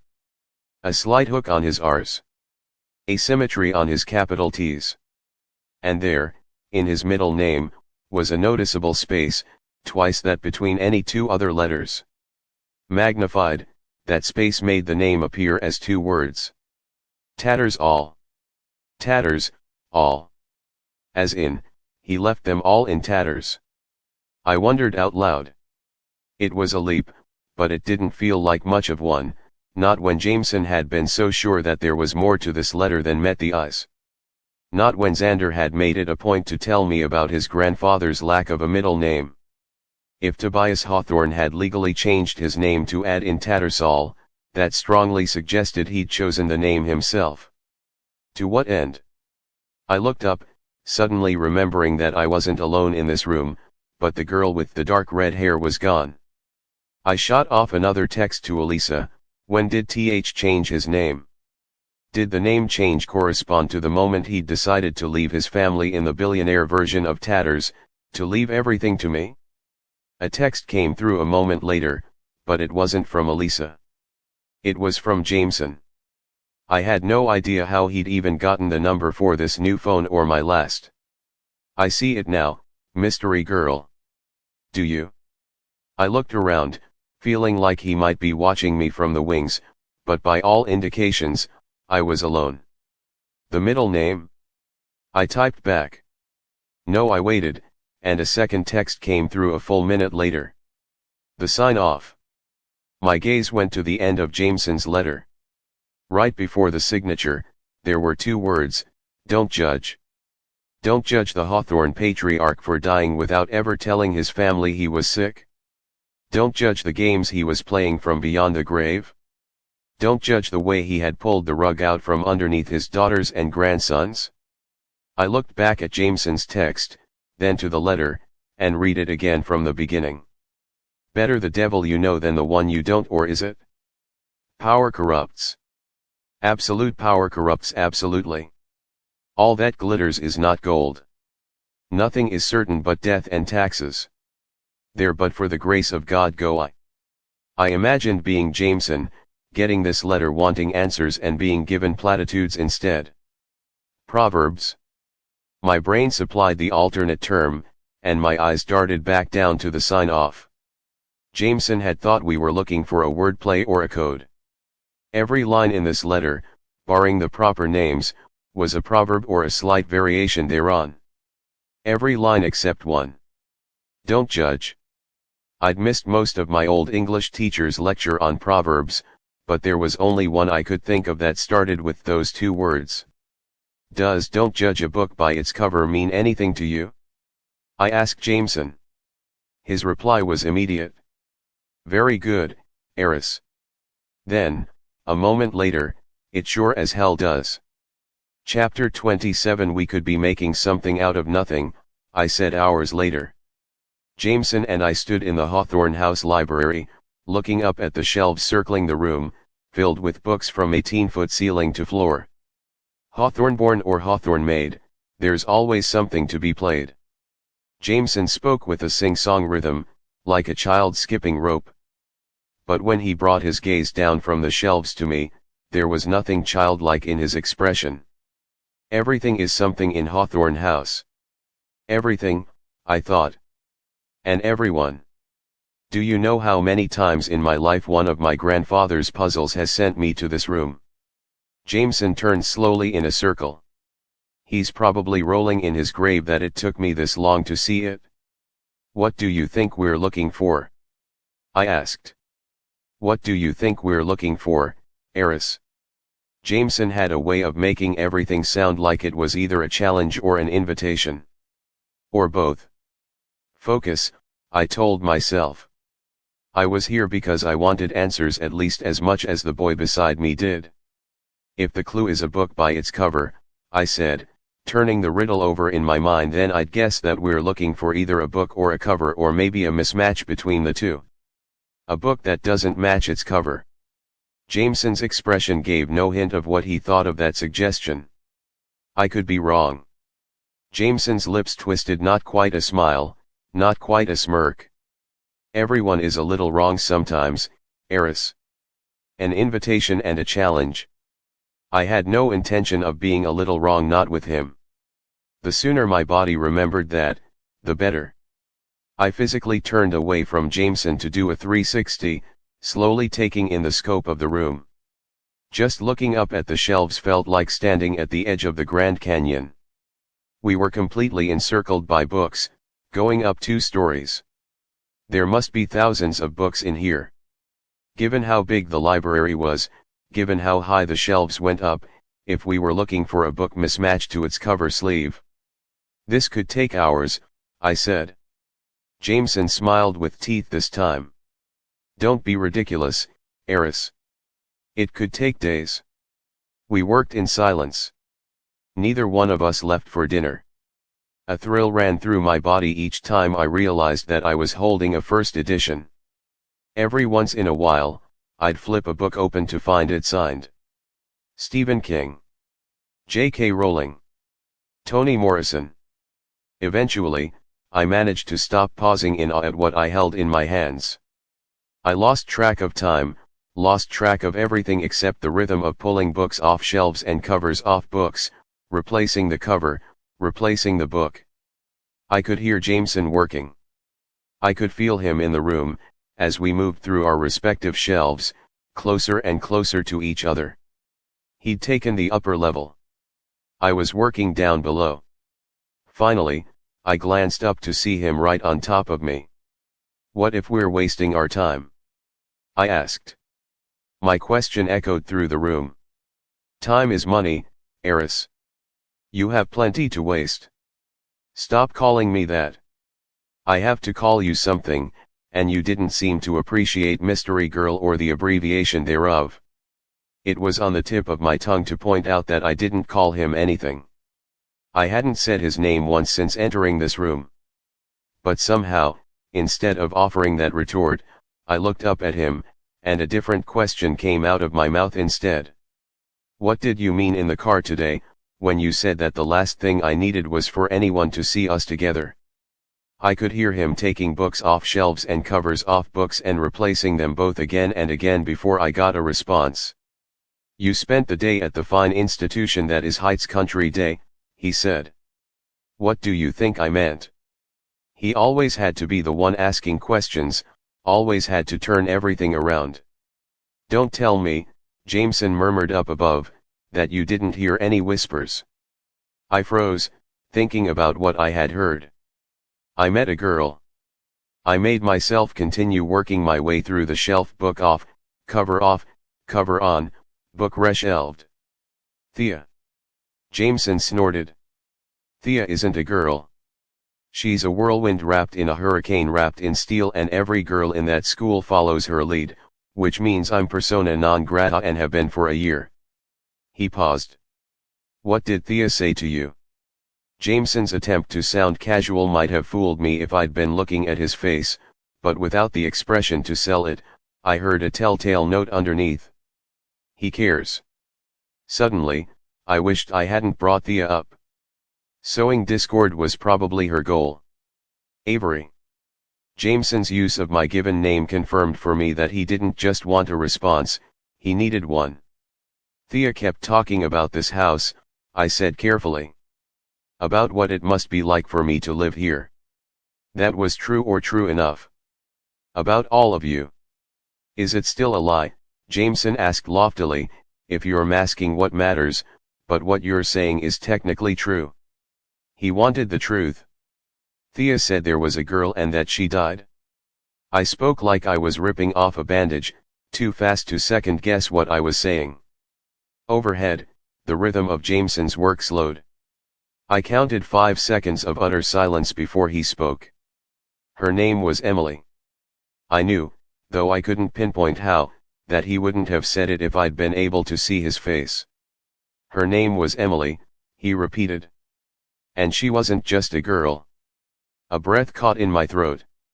I forced it out and kept checking books, because I didn't want him to know how much I'd heard in his tone. Emily mattered to him. She still matters to him. I'm sorry, I said, sorry for bringing it up and sorry she was gone. We should call it a night. It was late, and I didn't trust myself not to say something else I might regret. Jameson's working rhythm stopped overhead and was replaced with the sound of footsteps as he made his way to and down the wrought iron spiral stairs. He positioned himself between me and the exit. Same time tomorrow. It suddenly felt imperative that I not let myself look at his deep green eyes. We're making good progress, I said, forcing myself to head for the door. Even if we don't find a way to shortcut the process, we should be able to make it through all the shelves within the week. Jameson leaned toward me as I passed. Don't hate me, he said softly. Why would I hate you? I felt my pulse jump in my throat. Because of what he just said, or because of how close he was to me. There's a slight chance that we might not be done within the week. Why not? I asked, forgetting to avoid looking at him. He brought his lips right next to my ear. This isn't the only library in Hawthorne House.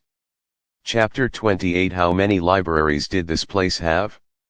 That was what I focused on as I walked away from Jameson, not the feel of his body too close to mine, not the fact that Thea hadn't been lying when she'd said that there was a girl or that she'd died. Emily. I tried and failed to banish the whisper in my mind. Her name was Emily. I reached the main staircase and hesitated. If I went back to my wing now, if I tried to sleep, all I would do was replay my conversation with Jameson, again and again. I glanced back over my shoulder to see if he'd followed me and saw Oren instead. My head of security had told me I was safe here. He seemed to believe it. But still, he trailed me invisible until he wanted to be seen. Turning in for the night? Oren asked me. No, there was no way I could sleep, no way I could even close my eyes, so I explored. Down one long hall, I found a theater. Not a movie theater, but something closer to an opera house. The walls were golden. A red velvet curtain obscured what had to be a stage. The seats were on an incline. The ceiling arced, and when I flipped a switch, hundreds of tiny lights came to life along that arc.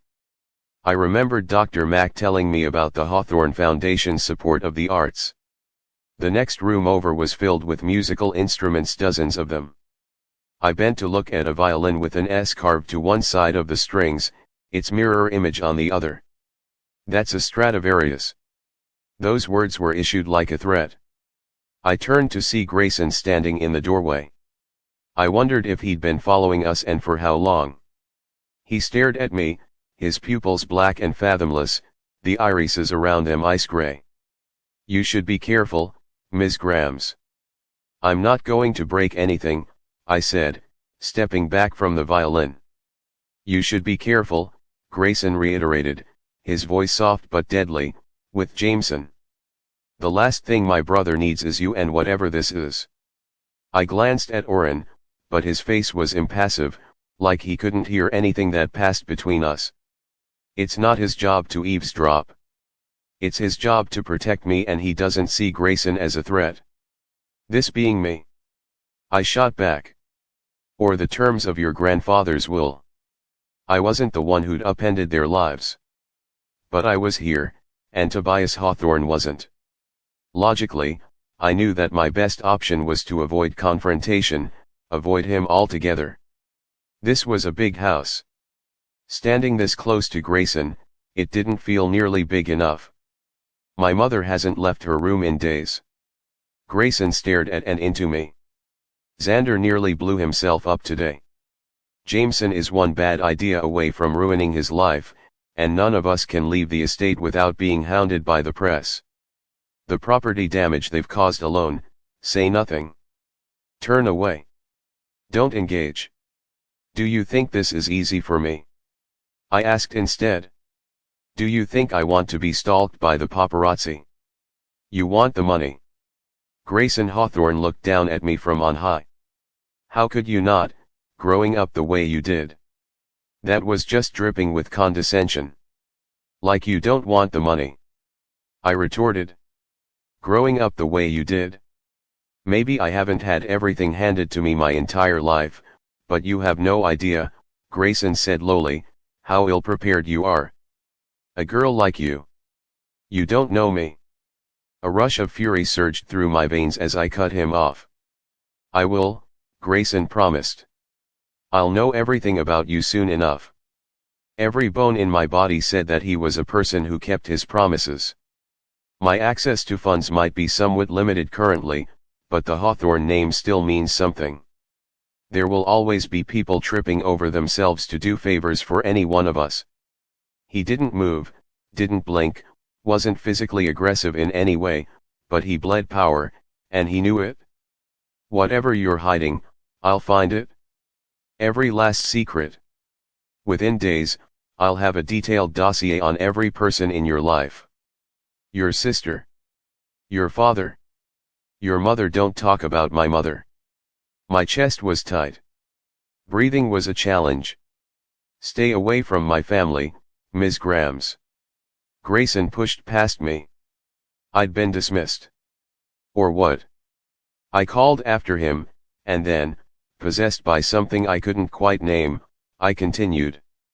Or what happened to Emily will happen to me.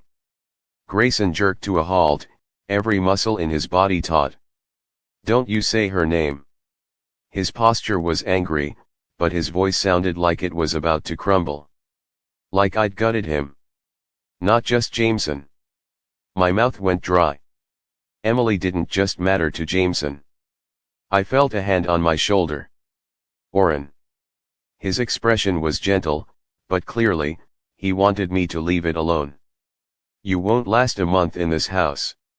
Grayson managed to pull himself together long enough to issue that prediction like a royal issuing a decree. In fact, I'd lay money that you're gone within the week. Chapter 29. Libby found me shortly after I made my way back to my room. She was holding a stack of electronics. Elisa said I should buy some things for you. She said you haven't bought anything for yourself. I haven't had time. I was exhausted, overwhelmed, and past the point of being able to wrap my mind around anything that had happened since I'd moved into Hawthorne House. Including Emily. Lucky for you, Libby replied, I have nothing but time. She didn't sound entirely happy about that, but before I could probe further, she began setting things down on my desk. New laptop. A tablet. An e-reader, loaded with romance novels, in case you need some escapism. Look around at this place, I said. My life is escapism at the moment. That got a grin out of Libby. Have you seen the gym? She asked me, the awe in her voice making it clear that she had. Or the chef's kitchen? Not yet. My gaze caught suddenly on the fireplace, and I found myself listening, wondering, was anyone back there? You won't last a month in this house. I didn't think Grayson had meant that as a physical threat, and Oren certainly hadn't reacted as if my life were being threatened. Still, I shivered. Abe. There's something I have to show you. Libby flipped open my new tablet's cover. Just for the record, it's okay if you want to yell. Why would I cut off when I saw what she'd pulled up? It was a video of Drake. He was standing next to a reporter. The fact that his hair was combed told me that the interview hadn't been a total surprise. The caption across the screen read, "Friend of the Grams family." Avery was always a loner, Drake said on screen. She didn't have friends. I had Max and that was all I'd needed. I'm not saying she was a bad person. I think she was just kind of desperate for attention. She wanted to matter. A girl like that, a rich old man, he trailed off. Let's just say that there were definite daddy issues. Libby cut the video off there. Can I see that? I asked, gesturing toward the tablet with murder in my heart and probably my eyes. That's the worst of it, Libby assured me. Would you like to yell now? Not at you. I took the tablet and scrolled through the related videos, all of them interviews or think pieces, all about me. Former classmates. Co-workers. Libby's mom. I ignored the interviews until I got to one that I couldn't ignore. It was labeled simply, Sky Hawthorne and Zara Hawthorne Caligaris. The two of them stood behind a podium at what appeared to be some kind of press conference, so much for Grayson's assertion that his mother hadn't left her room in days. Our father was a great man. Zara's hair whipped in a subtle wind. The expression on her face was stoic. He was a revolutionary entrepreneur, a once-in-a-generation philanthropist, and a man who valued family above all else. She took Sky's hand. As we grieve his passing, rest assured that we will not see his life's work die with him. The Hawthorne Foundation will continue operations. My father's numerous investments will undergo no immediate changes. While we cannot comment on the complex legalities of the current situation, I can assure you that we are working with the authorities, elder abuse specialists, and a team of medical and legal professionals to get to the bottom of this situation. She turned to Sky, whose eyes brimmed with unshed tears. Perfect, picturesque, dramatic. Our father was our hero, Zara declared. We will not allow him, in death, to become a victim. To that end, we are providing the press with the results of a genetic test that proves conclusively that, contrary to the libelous reports and speculation circulating in the tabloids, Avery Grams is not the result of infidelity on the part of our father, who was faithful to his beloved wife, our mother, for the entirety of their marriage. We as a family are as bewildered at recent events as all of you, but genes don't lie. Whatever else this girl may be, she is not a Hawthorne. The video cut off. Dumbfounded, I thought back to Grayson's parting shot. I'd lay money that you're gone within the week. Elder abuse specialists. Libby was agog and aghast beside me. And the authorities, I added. Plus a team of medical specialists. She might not have come right out and said that I'm under investigation for defrauding a dementia-ridden old man, but she sure as hell implied it. She doesn't get to do that. Libby was pissed, a blue-haired, ponytailed, gothic ball of fury. She can't just say whatever she wants. Call Elisa. You have lawyers. What I had was a headache. This wasn't unexpected. Given the size of the fortune at stake, it was inevitable. Oren had warned me that the women would come after me in the courtroom. I'll call Elisa tomorrow, I told Libby. Right now, I'm going to bed. Chapter 30. They don't have a legal leg to stand on. I didn't have to call Elisa in the morning. She showed up and found me. Rest assured, we will shut this down. My father will be meeting with Zara and Constantine later today. Constantine? I asked. Zara's husband. Thea's uncle, I thought. They know, of course, that they stand to lose a great deal by challenging the will. Zara's debts are substantial, and they won't be cleared if she files a suit. What Zara and Constantine don't know, and what my father will make very clear to them, is that even if a judge were to rule Mr. Hawthorne's latest will to be null and void, the distribution of his estate would then be governed by his prior will, and that will left the Hawthorne family even less than this one. Traps upon traps. I thought about what Jameson said after the will had been read, and then I thought about the conversation I'd had with Xander over scones. Even if you thought that you'd manipulated our grandfather into this, I guarantee that he'd be the one manipulating you. How long ago did Tobias write his prior will? I asked, wondering if its only purpose had been to reinforce this one. 20 years ago in August. Elisa ruled out that possibility. The entire estate was to go to charity. 20 years. I repeated. That was longer than any of the Hawthorne grandsons except Nash had been alive. He disinherited his daughters 20 years ago and never told them. Apparently so. And in answer to your query yesterday, Elisa was nothing if not efficient. The firm's records show that Mr. Hawthorne legally changed his name 20 years ago last August. Prior to that, he had no middle name. Tobias Hawthorne had given himself a middle name at the same time he'd disinherited his family. Tattersall. Tatters, all. Given everything that Jameson and Xander had told me about their grandfather, that seemed like a message. Leaving the money to me and before me, to charity wasn't the point. Disinheriting his family was. What the hell happened 20 years ago in August? I asked. Elisa seemed to be weighing her response. My eyes narrowed, and I wondered if any part of her was still loyal to Nash. To his family. Mr. Hawthorne and his wife lost their son that summer. Toby. He was 19, the youngest of their children. Elisa paused, then forged on. Toby had taken several friends to one of his parents' vacation homes. There was a fire. Toby and 3 other young people perished. I tried to wrap my mind around what she was saying. Tobias Hawthorne had written his daughters out of his will after the death of his son. He was never the same after Toby died. Zara had said that when she'd thought she'd been passed over for her sister's sons.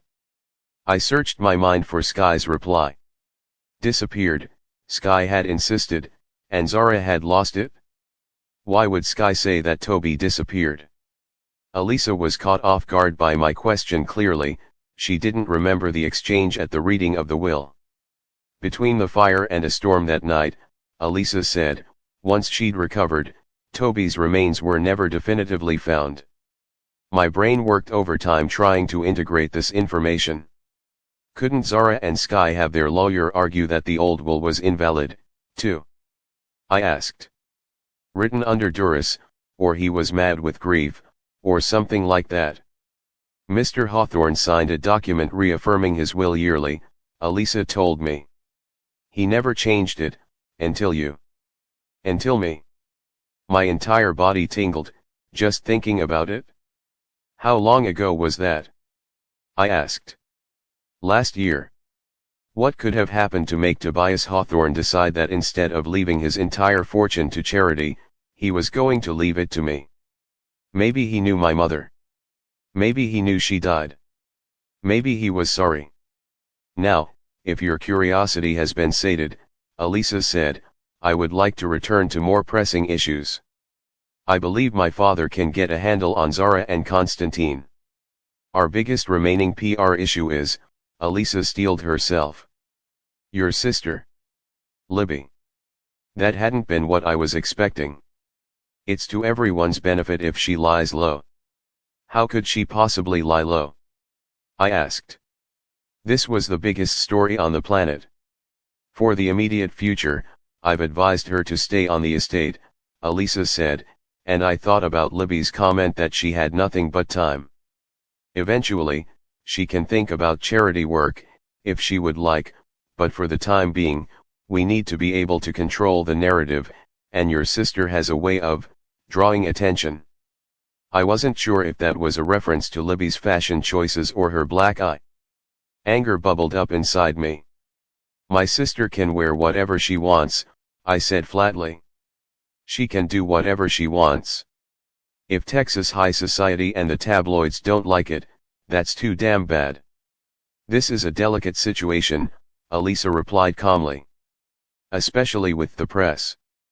And Libby, She hasn't talked to the press, I said, as sure of that as I was of my own name. Her ex-boyfriend has. Her mother has. Both are looking for ways to cash in. Elisa gave me a look. I don't need to tell you that most lottery winners find their existence made miserable as they drown in requests and demands from family and friends. You are blessedly short on both. Libby, however, is another matter. If Libby had been the one to inherit, instead of me, she would have been incapable of saying no. She would have given and given, to everyone who managed to get their hooks in her. We might consider a one-time payment to the mother, Elisa said, all business. Along with a non-disclosure agreement preventing her from talking about you or Libby to the press. My stomach rebelled at the idea of giving money to Libby's mom. The woman didn't deserve a penny. But Libby didn't deserve to have to see her mother regularly trying to sell her out on the nightly news. Fine, I said, clenching my teeth, but I'm not giving anything to Drake. Elisa smiled, a flash of teeth. I'll muzzle for fun. She held out a thick binder. In the meantime, I've assembled some key information for you, and I have someone coming in this afternoon to work on your wardrobe and appearance. My what? Libby, as you said, can wear whatever she wants, but you don't have that luxury. Elisa shrugged. You're the real story here. Looking the part is always step one. I had no idea how this conversation had started with legal and PR issues, detoured through Hawthorne family tragedy, and ended with me being told by my lawyer that I needed a makeover. I took the binder from Elisa's outstretched hand, tossed it on the desk, then headed for the door. Where are you going? Elisa called after me. I almost said the library, but Grayson's warning from the day before was still fresh in my mind. Doesn't this place have a bowling alley? Chapter 31. It really was a bowling alley. In my house. There was a bowling alley in my house. As promised, there were only 4 lanes, but otherwise, it had everything you'd expect a bowling alley to have. There was a ball return. Pin setters on each lane. A touch screen to set up the games, and 55-inch monitors overhead to keep track of the score. Emblazoned on all of it the balls, the lanes, the touch screen, the monitors was an elaborate letter H. I tried not to take that as a reminder that none of this was supposed to be mine. Instead, I focused on choosing the right ball. The right shoes because there were at least 40 pairs of bowling shoes on a rack to the side. Who needs 40 pairs of bowling shoes? Tapping my finger against the touch screen, I entered my initials. AKG. An instant later, a welcome flashed across the monitor. Welcome to Hawthorne House, Avery Kylie Grams. The hairs on my arm stood up. I doubted programming my name into this unit had been a top priority for anyone the last couple of days. And that means. Was it you? I asked out loud, addressing the words to Tobias Hawthorne. Had one of his last acts on earth been to program this welcome? I pushed down the urge to shiver. At the end of the second lane, pins were waiting for me. I picked up my ball 10 pounds, with a silver H on a dark green background. Back home, the bowling alley had offered 99-cent bowling once a month. My mom and I had gone, every time. I wished that she were here, and then I wondered, if she were alive, would I even be here? I wasn't a Hawthorne. Unless the old man had chosen me randomly, unless I had somehow done something to catch his attention, his decision to leave everything to me had to have something to do with her. If she'd been alive, would you have left the money to her? At least this time, I wasn't addressing Tobias Hawthorne out loud. What were you sorry for? Did you do something to her? Not do something to her or for her. I have a secret. I heard my mom saying.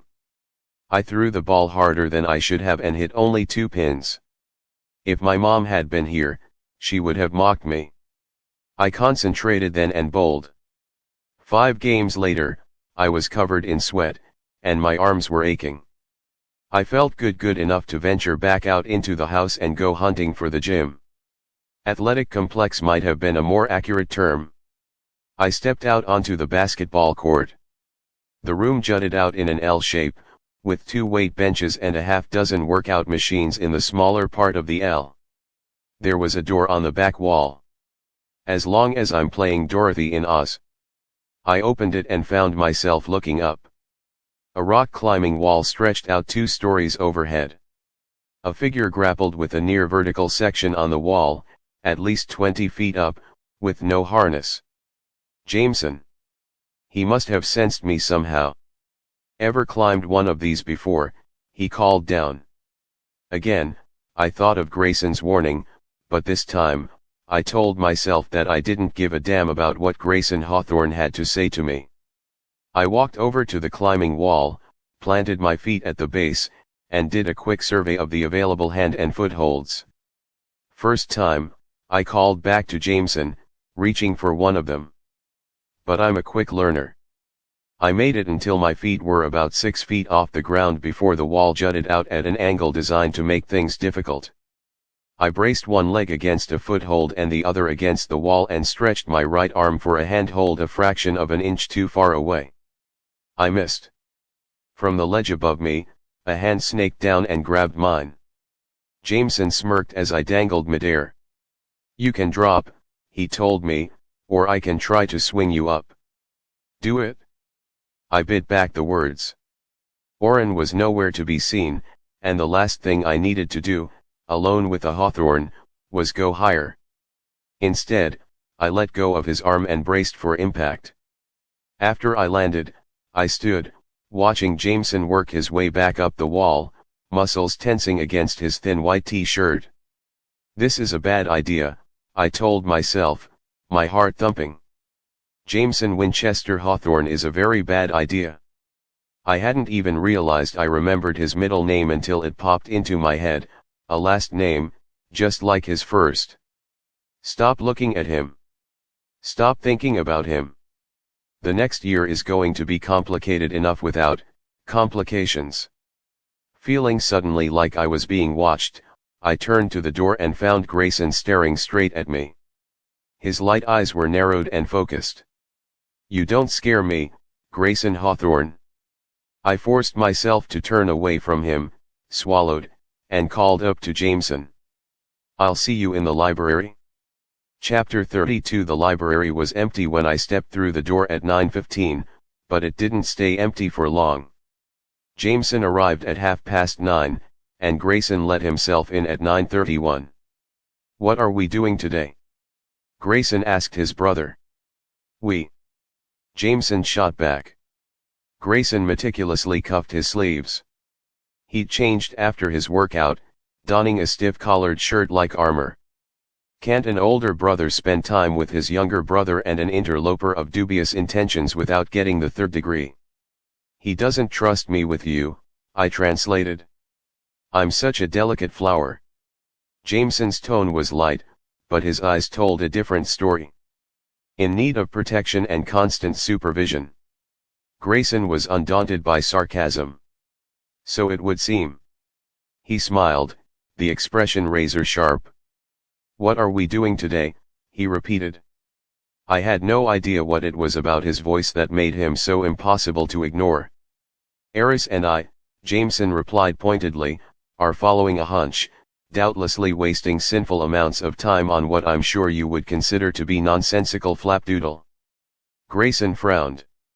"I don't talk like that." Jameson let the arch of an eyebrow speak for itself. Grayson narrowed his eyes. "And what hunch are the two of you following?" When it became clear that Jameson wasn't going to answer, I did not because I owed Grayson Hawthorne a single damn thing. Because part of any winning strategy, long term, was knowing when to play to your opponent's expectations and when to subvert them. Grayson Hawthorne expected nothing from me. Nothing good. "We think your grandfather's letter to Jameson included a clue about what he was thinking." "What he was thinking," Grayson repeated, sharp eyes making a casual study of my features, "and why he left everything to you." Jameson leaned back against the doorframe. It sounds like him, doesn't it? He asked Grayson. One last game. I could hear in Jameson's tone that he wanted Grayson to say yes. He wanted his brother's agreement, or possibly approval. Maybe some part of him wanted for them to do this together. For a split second, I saw a spark of something in Grayson's eyes, too, but it was extinguished so quickly I was left wondering if the light and my mind were playing tricks on me. Frankly, Jamie, Grayson commented, I'm surprised you still feel you know the old man at all. I am just full of surprises. Jameson must have caught himself wanting something from Grayson, because the light in his own eyes went out, too. And you can leave any time, Gray. I think not, Grayson replied. Better the devil you know than the devil you don't. He let those words hang in the air. Or is it? Power corrupts. Absolute power corrupts absolutely. My eyes darted toward Jameson, who stood eerily, absolutely still. He left you the same message, Jameson said finally, pushing off the doorway and pacing the room. The same clue. Not a clue, Grayson countered. An indication that he wasn't in his right mind. Jameson whirled on him. You don't believe that? He assessed Grayson's expression, his posture. But a judge might. Jameson shot me a look. He'll use his letter against you if he can. He might have given his letter to Zara and Constantine already, I thought. But according to what Elisa had told me, that wouldn't matter. There was another will before this one, I said, looking from brother to brother. Your grandfather left your family even less in that one. He didn't disinherit you for me. I was looking at Grayson when I said those words. He disinherited the entire Hawthorne family before you were even born, right after your uncle died. Jameson stopped pacing.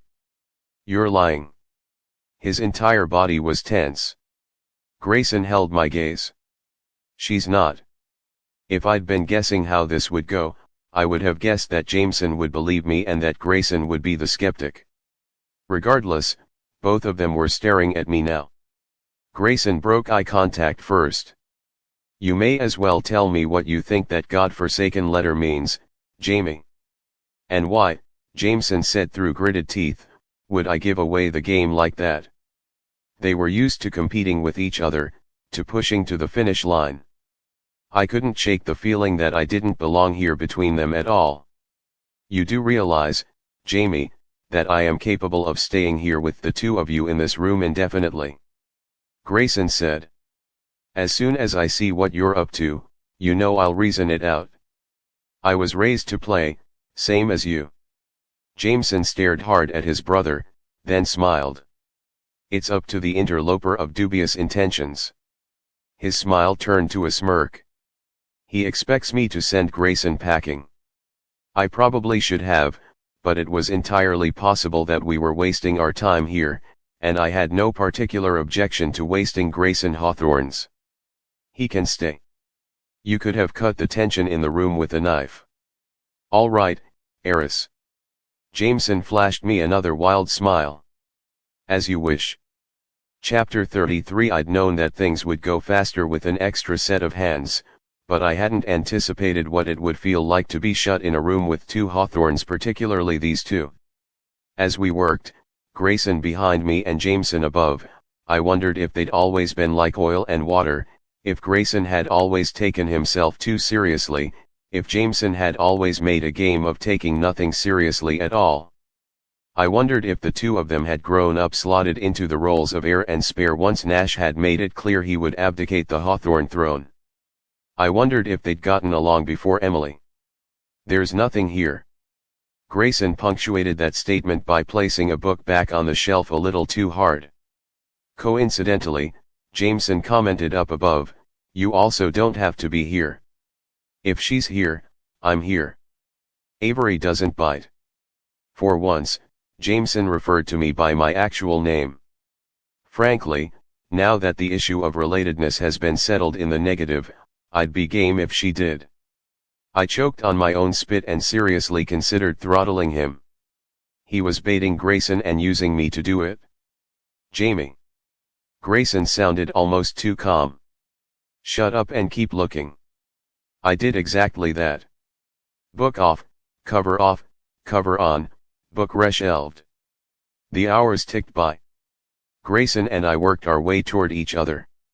When he was close enough that I could see him out of the corner of my eye, he spoke, his voice barely audible to me and not audible to Jameson at all. "My brother's grieving for our grandfather. Surely, you can understand that." I could, and I did. I said nothing. He's a sensation seeker. Pain. Fear. Joy. It doesn't matter. Grayson had my full attention now, and he knew it. He's hurting, and he needs the rush of the game. He needs for this to mean something. This as in his grandfather's letter? The will? Me. "And you don't think it does," I said, keeping my own voice low. Grayson didn't think I was special, didn't believe this was the kind of puzzle worth solving. "I don't think that you have to be the villain of this story to be a threat to this family." If I hadn't already met Nash, I would have pegged Grayson as the oldest brother. "You keep talking about the rest of the family," I said. "But this isn't just about them. I'm a threat to you. I'd inherited his fortune. I was living in his house. His grandfather had chosen me. Grayson was right beside me now. I am not threatened." He wasn't imposing physically. I had never seen him lose control. But the closer he came to me, the more my body threw itself into high alert. "Eris." I startled when Jameson spoke. Reflexively, I stepped away from his brother. "Yes. I think I found something." I pushed past Grayson to make my way to the stairs. Jameson had found something. A book that doesn't match its cover.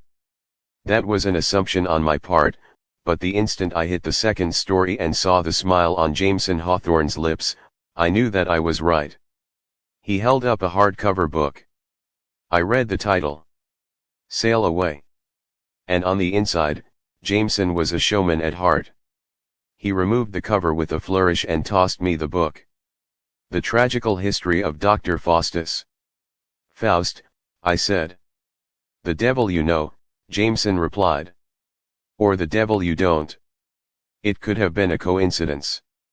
We could have been reading meaning where there was none, like people trying to intuit the future in the shape of clouds. But that didn't stop the hairs on my arms from rising. It didn't stop my heart from racing. Everything is something in Hawthorne House. That thought beat in my pulse as I opened a copy of Faust in my hands. There, taped to the inside cover, was a translucent red square. "Jameson." I jerked my eyes up from the book. "There's something here." Grayson must have been listening to us down below, but he said nothing. Jameson was beside me in an instant. He brought his fingers to the red square. It was thin, made of some kind of plastic film, maybe 4 inches long on each side. "What's this?" I asked. Jameson took the book gingerly from my hands and carefully removed the square from the book. He held it up to the light. "Filter paper." That came from down below. Grayson stood in the center of the room, looking up at us. "Red acetate. A favorite of our grandfather's, particularly useful for revealing hidden messages. I don't suppose the text of that book is written in red." I flipped to the first page. "Black ink," I said. I kept flipping. The color of the ink never changed, but a few pages in, I found a word that had been circled in pencil. A rush of adrenaline shot through my veins. "Did your grandfather have a habit of writing in books?" I asked. "In a first edition of Faust." Jameson snorted. I had no idea how much money this book was worth, or how much of its value had been squandered with that one little circle on the page, but I knew in my bones that we were onto something. "Where?" I read the word out loud. Neither brother provided any commentary, so I flipped another page and then another. It was 50 or more before I hit another circled word. I kept turning the pages. The circled words were coming quicker now, sometimes in pairs. There is. Jameson grabbed a pen off a nearby shelf. He didn't have any paper, so he started writing the words on the back of his left hand. Keep going. I did. A again, I said. There is again. I was almost to the end of the book. Way, I said finally. I turned the pages more slowly now. Nothing. Nothing. Nothing. Finally, I looked up. That's it? I closed the book. Jameson held his hand up in front of his body, and I stepped closer to get a better look. I brought my hand to his, reading the words he'd written there. Where? A there is. A there is. Way. What were we supposed to do with that? Change the order of the words? I asked. It was a common enough type of word puzzle. Jameson's eyes lit up. Where there is a, I picked up where he'd left off. There is a way. Jameson's lips curved upward. We're missing a word, he murmured. Will. Another proverb. Where there's a will, there's a way. He flicked the red acetate in his hand, back and forth, as he thought out loud. When you look through a colored filter, lines of that color disappear. It's one way of writing hidden messages. You layer the text in different colors. The book is written in black ink, so the acetate isn't meant to be used on the book. Jameson was talking faster now, the energy in his voice contagious. Grayson spoke up from the room's epicenter. Hence the message in the book, directing us where to make use of the film. They were used to playing their grandfather's games. They'd been trained to from the time they were young. I hadn't, but their back and forth had given me just enough to connect the dots. The acetate was meant to reveal secret writing, but not in the book. Instead, the book, like the letter before it, contained a clue, in this case, a phrase with a single missing word. Where there's a will, there's a way. What do you think the chances are, I said slowly, turning the puzzle over in my mind, that somewhere, there's a copy of your grandfather's will written in red ink? Chapter 34. I asked Elisa about the will.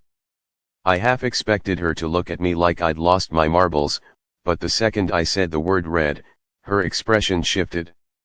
She informed me that a viewing of the red will could be arranged, but first I had to do something for her. That something ended up involving a brother-sister stylist team carting what appeared to be the entire inventory of Saks Fifth Avenue into my bedroom. The female stylist was tiny and said next to nothing. The man was 6'6" and kept up a steady stream of observations. You can't wear yellow, and I would encourage you to banish the words orange and cream from your vocabulary, but most every other color is an option. The three of us were in my room now, along with Libby, 13 racks of clothing, dozens of trays of jewelry, and what appeared to be an entire salon set up in the bathroom.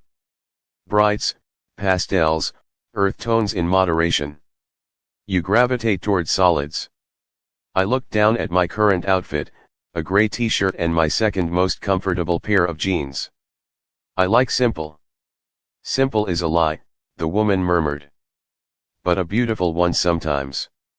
Beside me, Libby snorted and bit back a grin. I glared at her. You're enjoying this, aren't you? I asked darkly. Then I took in the outfit she was wearing. The dress was black, which was Libby enough, but the style would have fit right in at a country club. I told Elisa not to pressure her. You don't have to change how I started to say, but Libby cut me off. They bribed me. With boots. She gestured toward the back wall, which was lined with boots, all of them leather, in shades of purple, black, and blue. Ankle length, calf length, even one pair of thigh highs. Also, Libby added serenely, creepy lockets. If a piece of jewelry looked like it might be haunted, Libby was there. You let them make you over in exchange for 15 pairs of boots and some creepy lockets. I said, feeling mildly betrayed. And some incredibly soft leather pants, Libby added. Totally worth it. I'm still me, just fancy. Her hair was still blue. Her nail polish was still black. And she wasn't the one the style team was focused on now. "We should start with the hair," the male stylist declared beside me, eyeing my offending tresses. "Don't you think?" he asked his sister. There was no reply as the woman disappeared behind one of the racks. I could hear her thumbing through another, rearranging the order of the clothing. Thick. Not quite wavy, not quite straight. You could go either way. This giant man looked and sounded like he should be playing tight end, not advising me on hairstyles. No shorter than 2 inches below your chin, no longer than mid-back. Gentle layers wouldn't hurt. He glanced over at Libby. "I suggest you disown her if she opts for bangs." "I'll take that under consideration," Libby said solemnly. "You'd be miserable if it wasn't long enough for a ponytail," she told me. Ponytail. That got me a censuring look from the linebacker. "Do you hate your hair and want it to suffer?" "I don't hate it." I shrugged. "I just don't care." That is also a lie. The woman reappeared from behind the clothing rack. She had a half-dozen hangers worth of clothes in her hands, and as I watched, she hung them up, face out, on the closest rack. The result was 3 different outfits. Classic. She nodded to an ice blue skirt, paired with a long-sleeved t-shirt. Natural. The stylist moved on to the second option, a loose and flowing floral dress combining at least a dozen shades of red and pink. Preppy with an edge. The final option included a brown leather skirt, shorter than any of the others and probably tighter, too. She'd matched it with a white collared shirt and a heather gray cardigan. "Which calls to you?" the male stylist asked. That got another snort out of Libby. She was definitely enjoying this way too much. "They're all fine." I eyed the floral dress. "That one looks like it might be itchy." The stylist seemed to be developing a migraine. "Casual options?" he asked his sister, pained. She disappeared and reappeared with 3 more outfits, which she added to the first 3. Black leggings, a red blouse, and a knee-length white cardigan were paired with the classic combo. A lacy sea green shirt and darker green pants joined the floral monstrosity, and an oversized cashmere sweater and torn jeans were hung beside the leather skirt. Classic. Natural. Preppy with an edge. The woman reiterated my options. "I have philosophical objections to colored pants," I said. "So that one's out." "Don't just look at the clothes," the man instructed. "Take in the look." Rolling my eyes at someone twice my size probably wasn't the wisest course of action. The female stylist crossed to me. She walked lightly on her feet, like she could tiptoe across a bed of flowers without breaking a single one. "The way you dress, the way you do your hair, it's not silly. It's not shallow. This," she gestured to the rack behind her. "It's not just clothing. It's a message. You're not deciding what to wear. You're deciding what story you want your image to tell. Are you the ingenue, young and sweet? Do you dress to this world of wealth and wonders like you were born to it, or do you want to walk the line, the same but different, young but full of steel?" "Why do I have to tell a story?" I asked. "Because if you don't tell the story, someone else will tell it for you." I turned to see Xander Hawthorne standing in the doorway, holding a plate of scones. "Makeovers," he told me, "like the recreational building of Rube Goldberg machines, are hungry work." I wanted to narrow my eyes, but Xander and his scones were glare-proof. "What do you know about makeovers?" I grumbled.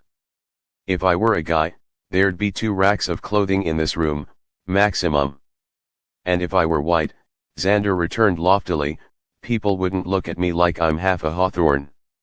Scone. That took the wind out of my sails. It was ridiculous of me to think that Xander didn't know what it was like to be judged, or to have to play life by different rules. I wondered, suddenly, what it was like for him, growing up in this house. Growing up Hawthorne. "Can I have one of the blueberry scones?" I asked my version of a peace offering. Xander handed me a lemon scone. Let's not get ahead of ourselves. With only a moderate amount of teeth gnashing, I ended up picking option 3. I hated the word preppy almost as much as I disliked any claims to having an edge, but at the end of the day, I couldn't pretend to be wide-eyed and innocent, and I deeply suspected that any attempts to act like this world was a natural fit would itch not physically, but under my skin. The team kept my hair long but worked in layers and cajoled it into a bedhead wave. I'd expected them to suggest highlights, but they'd gone the opposite route, subtle streaks a shade darker and richer than my normal ashy brown. They cleaned my eyebrows up but left them thick. I was instructed on the finer points of an elaborate facial regimen and found myself on the receiving end of a spray tan via airbrush, but they kept my makeup minimal, eyes and lips, nothing more. Looking at myself in the mirror, I could almost believe that the girl staring back belonged in this house. "What do you think?" I asked, turning to Libby. She was standing near the window, backlit. Her hand was clutching her phone, her eyes glued to the screen. "Lib." She looked up and gave me a deer-in-headlights look that I recognized all too well. Drake. He was texting her. Was she texting back? "You look great." Libby sounded sincere, because she was sincere. Always. Sincere and earnest and way too optimistic. He hit her, I told myself. He sold us out. She won't take him back. "You look fantastic," Xander declared grandly. "You also don't look like someone who might have seduced an old man out of billions, so that's good." "Really, Alexander?" Zara announced her presence with next to no fanfare. "No one believes that Avery seduced your grandfather." Her image was somewhere between oozing class and no nonsense. But I'd seen her press conference. I knew that while she might care about her father's reputation, she didn't have any particular attachment to mine. The worse I looked, the better for her. Unless the game has changed. "Avery." Zara gave me a smile as cool as the winter colors she wore. "Might I have a word?" Chapter 35. Zara didn't speak immediately once the two of us were alone. I decided that if she wasn't going to break the silence, I would. "You talked to the lawyers." That was the obvious explanation for why she was here. "I did." Zara offered no apologies. "And now I'm talking to you. I'm sure you can forgive me for not doing so sooner. As you can imagine, this has all come as a bit of a shock." "A bit?" I snorted and cut through the niceties. "You held a press conference strongly suggesting that your father was senile and that I'm under investigation by the authorities for elder abuse." Zara perched at the end of an antique desk, one of the few surfaces in the room not covered with accessories or clothes. "Yes, well, you can thank your legal team for not making certain realities apparent sooner. If I get nothing, you get nothing." I wasn't going to let her come in here and dance around the truth. "You look nice." Zara changed the subject and eyed my new outfit. "Not what I would have chosen for you, but you're presentable." "Presentable, with an itch." "Thanks," I grunted. "You can thank me once I've done what I can to ease you through this transition." I wasn't naive enough to believe that she'd had a sudden change of heart. If she'd despised me before, she despised me now. The difference was that now she needed something. I figured that if I waited long enough, she'd tell me exactly what that something was. "I'm not sure how much Elisa has told you, but in addition to my father's personal assets, you have also inherited control of the family's foundation." Zara took measure of my expression before continuing. "It's one of the largest private charitable foundations in the country. We give away upward of $100 million a year."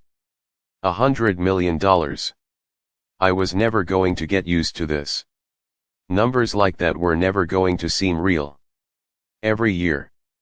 I asked, stunned. Zara smiled placidly. "Compound interest is a lovely thing. $100 million a year in interest, and she was just talking about the foundation, not Tobias Hawthorne's personal fortune. For the first time, I actually ran the math in my head. Even if taxes took half of the estate, and I only averaged a 4% yield, I'd still be making nearly $1 billion a year. Doing nothing. That was just wrong. Who does the foundation give its money to? I asked quietly. Zara pushed off the desk and began pacing the length of the room. The Hawthorne Foundation invests in children and families, health initiatives, scientific advancement, community building, and the arts. Under those headings, you could support nearly anything. I could support nearly anything. I could change the world. I've spent my entire adult life running the foundation. Zara's lips pulled tight across her teeth. There are organizations that rely on our support. If you intend to exert yourself, there's a right way and a wrong way to do that. She stopped right in front of me. You need me, Avery.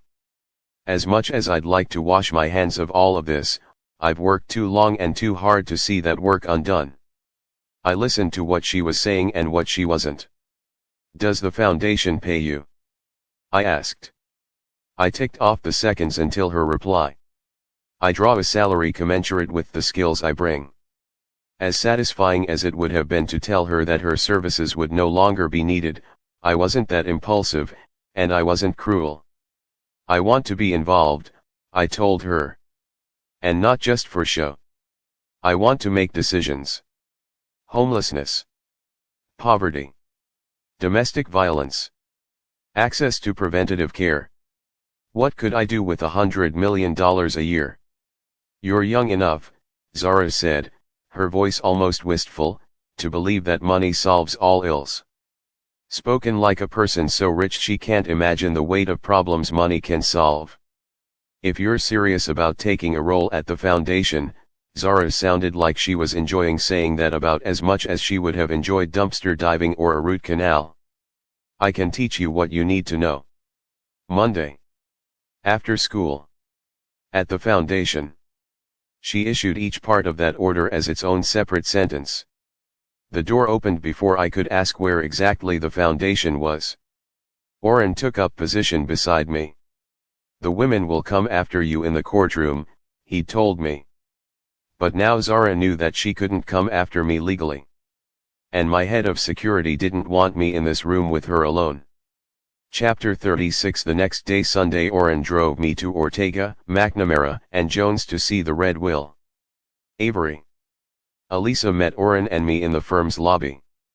The place was modern, minimalist and full of chrome.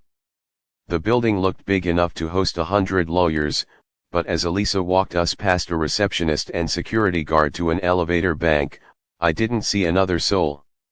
You said I was the firm's only client, I commented as the elevator began to climb. Exactly how big is the firm? There are a few different divisions, Elisa replied crisply. Mr. Hawthorne's assets were quite diversified. That requires a diverse array of lawyers. And the will I asked about, it's here. My pocket held a gift from Jameson, the square of red film we'd discovered taped to the inside cover of Faust. I'd told him I was coming here, and he'd handed it over, no questions asked, like he trusted me more than he trusted any of his brothers. The red will is here, Elisa confirmed. She turned to Oren. How much company did we have today? She asked. By company, she meant paparazzi. And by we, she meant me. It's tapered off a little, Oren reported. But odds are good that they'll be piled outside the door by the time we leave. If we ended the day without at least one headline that said something along the lines of "World's Richest Teenager Lawyers Up," I'd eat a pair of Libby's new boots. On the third floor, we passed through another security checkpoint, and then, finally, Elisa led me to a corner office. The room was furnished but otherwise empty, with one exception. Sitting in the middle of a heavy mahogany desk was the will. By the time I saw it, Oren had taken up position outside the door. Elisa made no move to follow me when I approached the desk. As I got closer, the type jumped out at me. Read.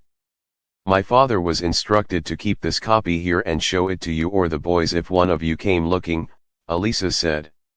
I looked back at her. Instructed, I repeated. By Tobias Hawthorne. Naturally.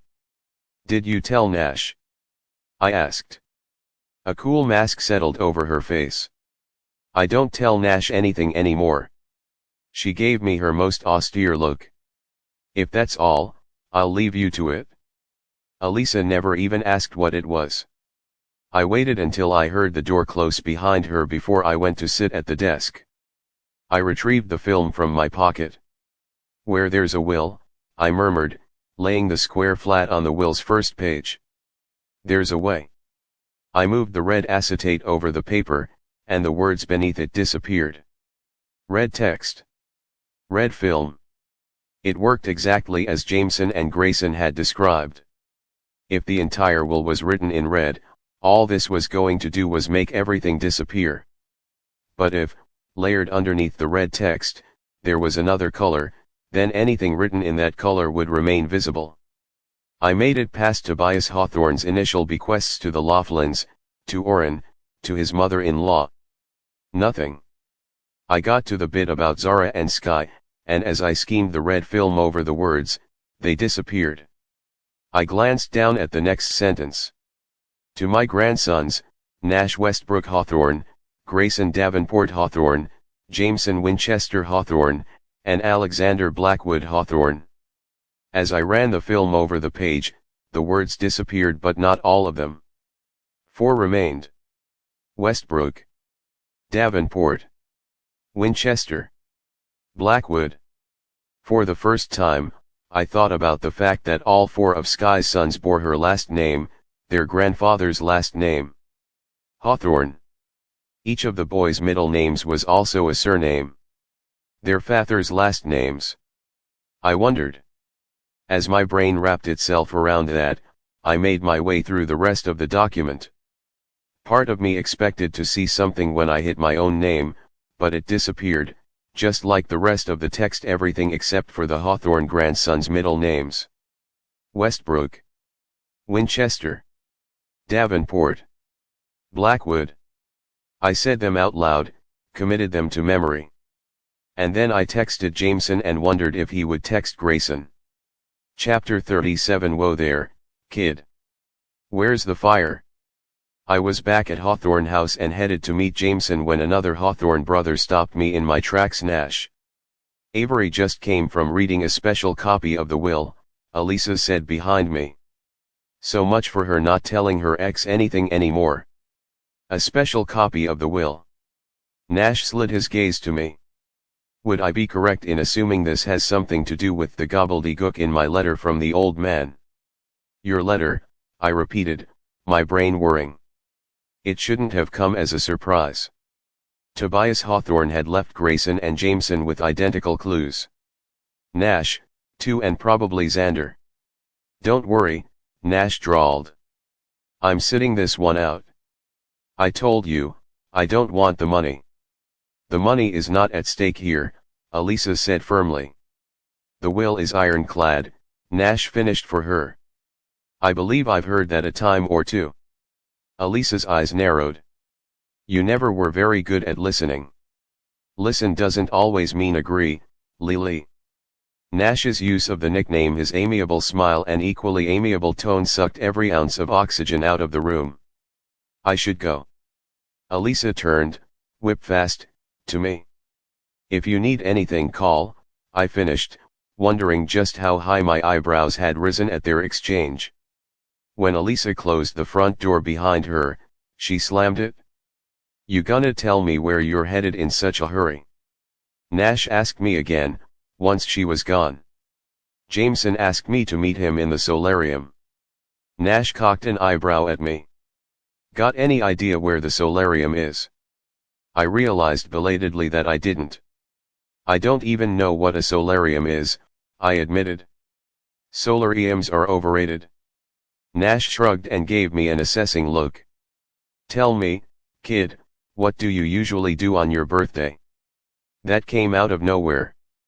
I felt like that had to be a trick question, but I answered anyway. Eat cake. Every year on our birthdays, Nash stared off into the distance. The old man would call us into his study and say the same three words. Invest. Cultivate. Create. He gave us $10,000 to invest. Can you imagine letting an 8-year-old choose stocks? Nash snorted. Then we got to pick a talent or interest to cultivate for the year: a language, a hobby, an art, a sport. No expenses were spared. If you picked piano, a grand piano showed up the next day, private lessons started immediately, and by midway through the year, you'd be backstage at Carnegie Hall, getting tips from the greats. That's amazing, I said, thinking about all the trophies I'd seen in Tobias Hawthorne's office. Nash didn't exactly look amazed. The old man also laid out a challenge every year, he continued, his voice hardening. An assignment, something we were expected to create by the next birthday. An invention, a solution, a work of museum-quality art. Something. I thought about the comic books I'd seen framed on the wall. That doesn't sound horrible. It doesn't, does it? Nash said, ruminating on those words. Kman. He jerked his head toward a nearby corridor. I'll show you to the solarium. He started walking, and I had to jog to keep up. Did Jameson tell you about the old man's weekly riddles? Nash asked as we walked. Yeah, I said. He did. Sometimes, Nash told me, at the beginning of the game, the old man would lay out a collection of objects. A fishing hook, a price tag, a glass ballerina, a knife. He shook his head in memory. And by the time the puzzle was solved, damned if we hadn't used all four. He smiled, but it didn't reach his eyes. I was so much older. I had an advantage. Jamie and Gray, they'd team up against me, then double-cross each other right at the end. Why are you telling me this? I asked as his pace finally slowed to a near standstill. Why tell me any of this? About their birthdays, the presents, the expectations. Nash didn't answer right away. Instead, he nodded down a nearby hall. Solarium's the last door on the right. Thanks, I said. I walked toward the door Nash had indicated, and right before I reached my destination, he spoke up behind me.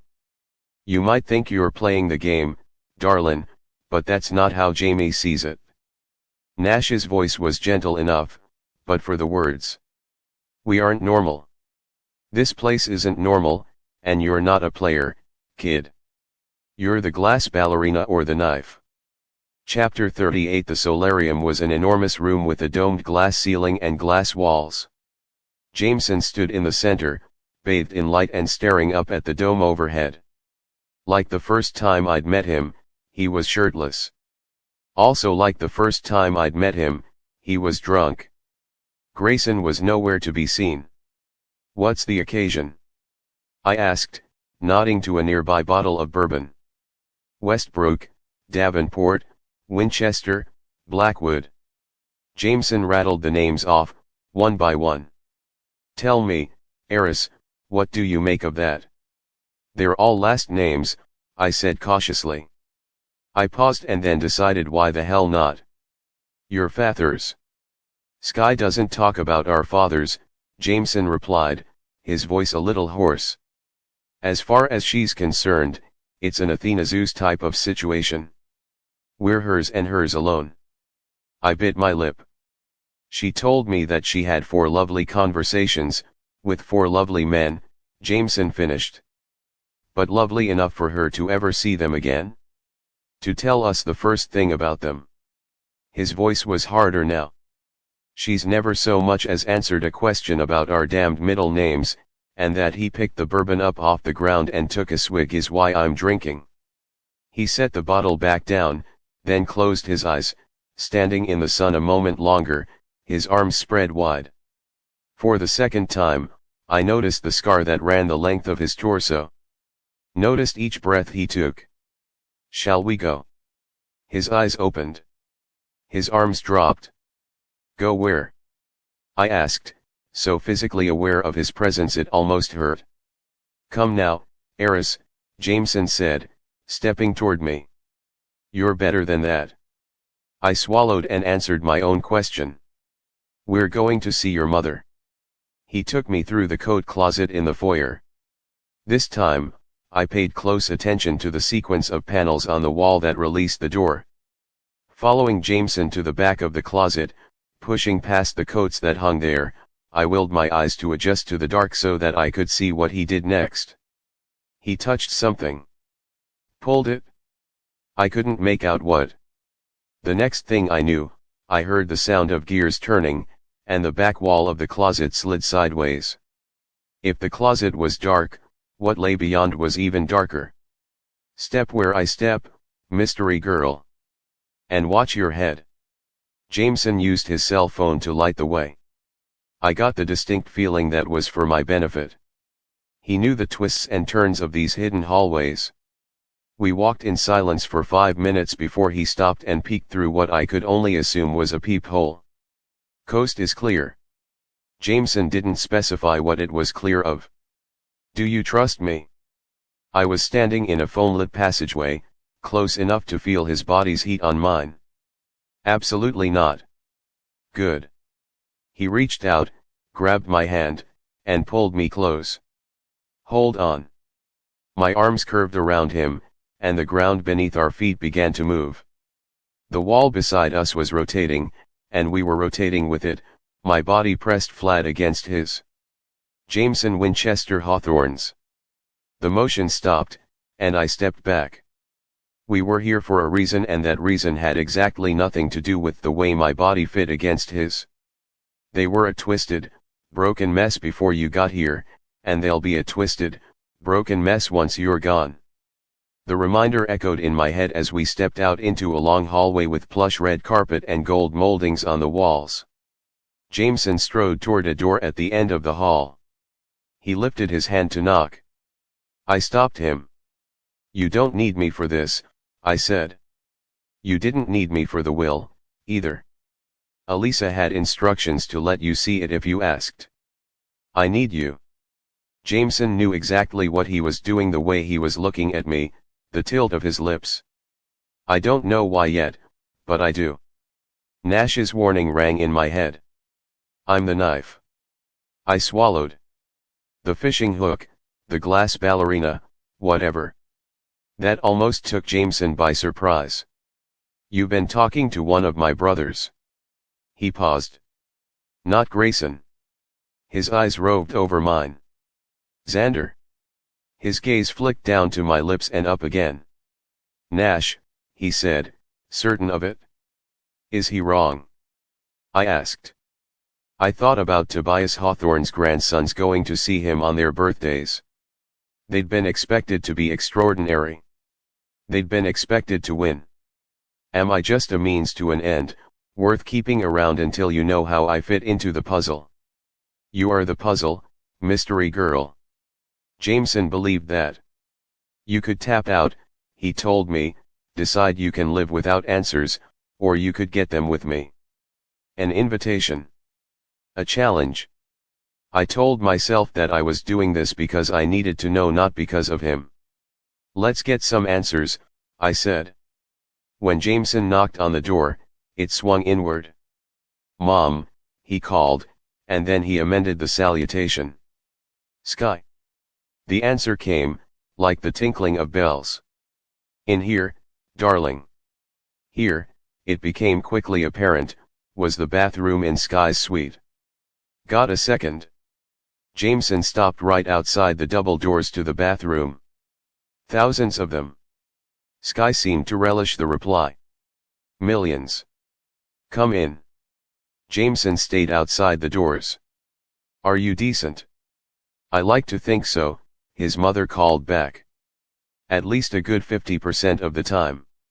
Jameson pushed the bathroom door inward, and I was greeted by the sight of the biggest bathtub I'd ever seen in my life, sitting up on a dais. I focused on the tub's clawfeet gold, to match the moldings in the hallway and not the woman currently in the bathtub. You said you were decent. Jameson did not sound surprised. I'm covered in bubbles, Sky replied airily. It doesn't get any more decent than that. Now, tell your mother what you need. Jameson glanced back at me, as if to say, and you asked why I needed the bourbon. I'll stay out here, I said, turning around before I caught sight of more than bubbles. Oh, don't be a prude, Abigail, Sky admonished from inside the bathroom. We're all friends here, aren't we? I make it a policy to befriend everyone who steals my birthright. I'd never seen passive aggression quite like this. If you're done messing with Avery, Jameson interjected, I'd like to have a little chat. So serious, Jamie. Sky sighed audibly. Well, go on, then. My middle name. I've asked you before if I was named after my father. Sky was quiet for a moment. Hand me my champagne, would you? I heard Jameson moving around in the bathroom behind me, presumably, fetching her champagne. Well, he asked. If you'd been a girl, Sky said, with the air of a bard, I would have named you after myself. Skylar, perhaps. Or Skyla. She took what I could only assume was a sip of champagne. Toby was named for my father, you know. The mention of her long-gone brother caught my attention. I didn't know how or why, but Toby's death had somehow started this all. My middle name, Jameson reminded her. Where did you get it? I'd be happy to answer your question, darling. Sky paused. Just as soon as you give me a moment alone with your delightful little friend. Chapter 39. If I'd known I was going to end up in a one-on-one conversation with a naked, bubble-covered Sky Hawthorne, I probably would have had some bourbon myself. Negative emotions age you. Sky shifted her position in the tub, causing water to slosh against the sides. There's only so much one can do with Mercury in retrograde, but, she let out a long, theatrical breath. I forgive you, Avery Grams. I didn't ask you to, I responded. She proceeded as if she had not heard me. You will, of course, continue to provide me a modest amount of financial support. I was starting to wonder if this woman was legitimately living on a different planet. Why would I give you anything? I expected a sharp comeback, but all I got was an indulgent little hum, like I was the one being ridiculous here. If you're not going to answer Jameson's question, I said, then I'm leaving. She let me get halfway to the door. You'll support me, she said lightly, because I'm their mother. And I will answer your question as soon as you answer mine. What are your intentions toward my son? Excuse me. I turned to face her before I remembered, a second too late, why I'd been trying not to look at her the entire time I'd been in the room. The bubbles obscured what I didn't want to see, but just barely. You waltzed into my suite with my shirtless, grieving son by your side. A mother has concerns, and Jameson is special. Brilliant, the way my father was. The way Toby was. Your brother, I said, and suddenly, I had no interest in leaving this room. What happened to him? Elisa had given me the gist, but very few details. My father ruined Toby. Sky addressed her answer to the rim of her champagne glass. Spoiled him. He was always meant to be the heir, you know. And once he was gone, well, it was Zara and me. Her expression darkened, but then she smiled. And then, you had the boys, I filled in. I wondered, then, if she'd had them because Toby was gone. Do you know why Jameson was Daddy's favorite when, by all rights, it should have been perfect, dutiful Grayson? Sky asked. It wasn't because my Jamie is brilliant or beautiful or charismatic. It was because Jameson Winchester Hawthorne is hungry. He's looking for something. He's been looking for it since the day he was born. She downed the rest of the champagne in one gulp. Grayson is everything Toby wasn't, and Jameson is just like him. There's no one like Jameson. In no way had I meant to utter those words out loud. You see. Sky gave me a knowing look, the same one Elisa had given me my first day at Hawthorne House. You're already his. Sky closed her eyes and lay back in the tub. We used to lose him when he was little, you know. For hours, occasionally for a day. We'd look away for a second, and he'd disappear into the walls. And every time we found him, I'd pick him up and cuddle him tight and know, to the depths of my soul, that all he wanted was to get lost again. She opened her eyes. That's all you are. Sky stood up and grabbed the robe. I averted my eyes as she put it on. Just another way to get lost. That's what she was, too. She. Emily, I said out loud. She was a beautiful girl, Sky mused, but she could have been ugly, and they would have loved her just the same. There was just something about her. Why are you telling me this? I asked. You, Sky Hawthorne stated emphatically, are no Emily. She bent to pick up the champagne bottle and refilled her glass. She padded toward me, barefoot and dripping, and held it out. I've found bubbles to be a bit of a cure-all myself. Her stare was intense. Go on. Drink. Was she serious? I took a step back. I don't like champagne. And Sky took a long drink, didn't choose my son's middle names. She held the glass up, as if she were toasting me or toasting to my demise. If you didn't choose them, I said, then who did? Sky finished off the champagne. My father. Chapter 40. I told Jameson what his mother had told me. He stared at me. The old man chose our names. I could see the gears in Jameson's head turning, and then nothing. He picked our names, Jameson repeated, pacing the long hall like an animal caged. He picked them, and then he highlighted them in the red will. Jameson stopped again. He disinherited the family 20 years ago and chose our middle names, all of them but Nash's, shortly thereafter. Grayson's 19. I'm 18. Zan will be 17 next month. I could feel him trying to make this make sense. Trying to see what we were missing. The old man was playing a long game, Jameson said, every muscle in his body tightening. Our whole lives. The names have to mean something, I stated.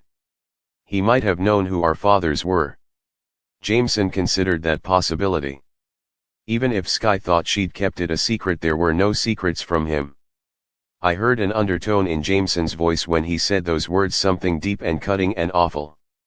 Which of your secrets did he know? We can do a search, I said, trying to focus on the riddle and not the boy. Or have Elisa hire a private investigator on my behalf to look for men with those last names. Or, Jameson countered, you can give me about 6 hours to utterly sober up, and I'll show you what I do when I'm working a puzzle and I hit a wall. 7 hours later, Jameson snuck me out through the fireplace passageway and led me to the far wing of the house, past the kitchen, past the great room, into what turned out to be the largest garage I'd ever seen. It was closer to a showroom, really. There were a dozen motorcycles stacked on a mammoth shelf on the wall, and twice that many cars parked in a semicircle. Jameson paced by them, one by one. He stopped in front of a car that looked like something straight out of science fiction. The Aston Martin Valkyrie, Jameson said. A hybrid hypercar with a top speed of more than 200 miles per hour. He gestured down the line. Those 3 are Bugattis. The Chiron's my favorite. Nearly 1500 horsepower and not bad on the track. Track, I repeated. As in racetrack. They were my grandfather's babies, Jameson said. And now, a slow smile spread across his face. They're yours. That smile was devilish. It was dangerous. No way, I told Jameson. I'm not even allowed to leave the estate without Oren. And I can't drive a car like these. Luckily, Jameson replied, ambling toward a box on the wall, I can. There was a puzzle built into the box, like a Rubik's Cube, but silver, with strange shapes carved onto the squares. Jameson immediately began spinning the tiles, twisting them, arranging them just so. The box popped open. He ran his fingers over a plethora of keys, then selected one. There's nothing like speed for getting out of your own head and out of your own way. He started walking toward the Aston Martin. Some puzzles make more sense at 200 miles an hour. Is there even room for two people in that? I asked. Why, Eris, Jameson murmured, I thought you'd never ask. Jameson drove the car onto a pad that lowered us down below the ground level of the house. We shot through a tunnel, and before I knew it, we were going out a back exit that I hadn't even known existed. Jameson didn't speed. He didn't take his eyes off the road. He just drove, silently. In the seat next to him, every nerve ending in my body was alive with anticipation. This is a very bad idea. He must have called ahead, because the track was ready for us when we got there. The Martin's not technically a race car, Jameson told me. Technically, it wasn't even for sale when my grandfather bought it. And technically, I shouldn't have left the estate. We shouldn't have taken the car. We shouldn't have been here. But somewhere around 150 miles an hour, I stopped thinking about should. Adrenaline. Euphoria. Fear. There wasn't room in my head for anything else. Speed was the only thing that mattered. That, and the boy beside me. I didn't want him to slow down. I didn't want the car to stop. For the first time since the reading of the will, I felt free. No questions. No suspicions. No one staring or not staring. Nothing except this moment, right here, right now. Nothing except Jameson Winchester Hawthorne and me. Chapter 41. Eventually, the car slowed to a stop. Eventually, reality crashed down around us. Oren was there, with a team in tow. Uh-oh. You and I, my head of security told Jameson the second we exited the car, are going to be having a little talk. I'm a big girl, I said, eyeing the backup Oren had brought with him. If you want to yell at someone, yell at me. Oren didn't yell. He did personally deposit me back in my room and indicate that we would talk in the morning. Based on his tone, I wasn't entirely sure that I would survive a talk with Oren unscathed. I barely slept that night, my brain a mess of electrical impulses that couldn't stop firing. I still had no idea what to make of the names highlighted in the red will, if they really were a reference to the boys' fathers, or if Tobias Hawthorne had chosen his grandson's middle names for a different reason altogether. All I knew was that Sky had been right. Jameson was hungry. And so am I. But I could also hear Sky telling me that I didn't matter, that I was no Emily. When I did fall asleep that night, I dreamed of a teenage girl. She was a shadow, a silhouette, a ghost, a queen. And no matter how fast I ran, down one corridor after another, I could never catch up to her. My phone rang before dawn. Groggy and in a mood, I grabbed for it with every intention of launching it through the closest window, then realized who was calling. Max, it's 5:30 in the morning. 3:30 my time. Where did you get that car? Max didn't sound even remotely sleepy. A room full of cars. I replied apologetically, and then sleep cleared from my brain enough for me to process the implications of her question. How did you know about the car? Aerial photo, Max replied. Taken from a helicopter, and what do you mean a room full of cars? Exactly how big is this room? I don't know. I groaned and rolled over in bed. Of course the paparazzi had caught me out with Jameson. I didn't even want to know what the gossip rags were saying. Equally important, Max continued, are you having a torrid affair with Jameson Hawthorne and should I plan for a spring wedding? No, I sat up in bed. It's not like that. Bullfox faxing ship. I have to live with these people, I told Max, for a year. They already have enough reasons to hate me. I wasn't thinking about Sky or Zara or Xander or Nash when I said that. I was thinking about Grayson. Silver-eyed, suit-wearing, threat-issuing Grayson. Getting involved with Jameson would just be throwing gasoline on the fire. And what a lovely fire it would be, Max murmured. She was, without question, a bad influence. I can't, I reiterated. And besides, there was a girl. I thought back to my dream and wondered if Jameson had taken Emily driving, if she had ever played one of Tobias Hawthorne's games. She died. Back the facts up there. What do you mean, she died? How? I don't know. How can you not know? I pulled my comforter tight around me. Her name was Emily. Do you know how many people named Emily there are in the world? Is he still hung up on her? Max asked. She was talking about Jameson, but my brain went back to that moment when I'd said Emily's name to Grayson. It had gutted him. Destroyed him. There was a rap at my door. Max, I have to go.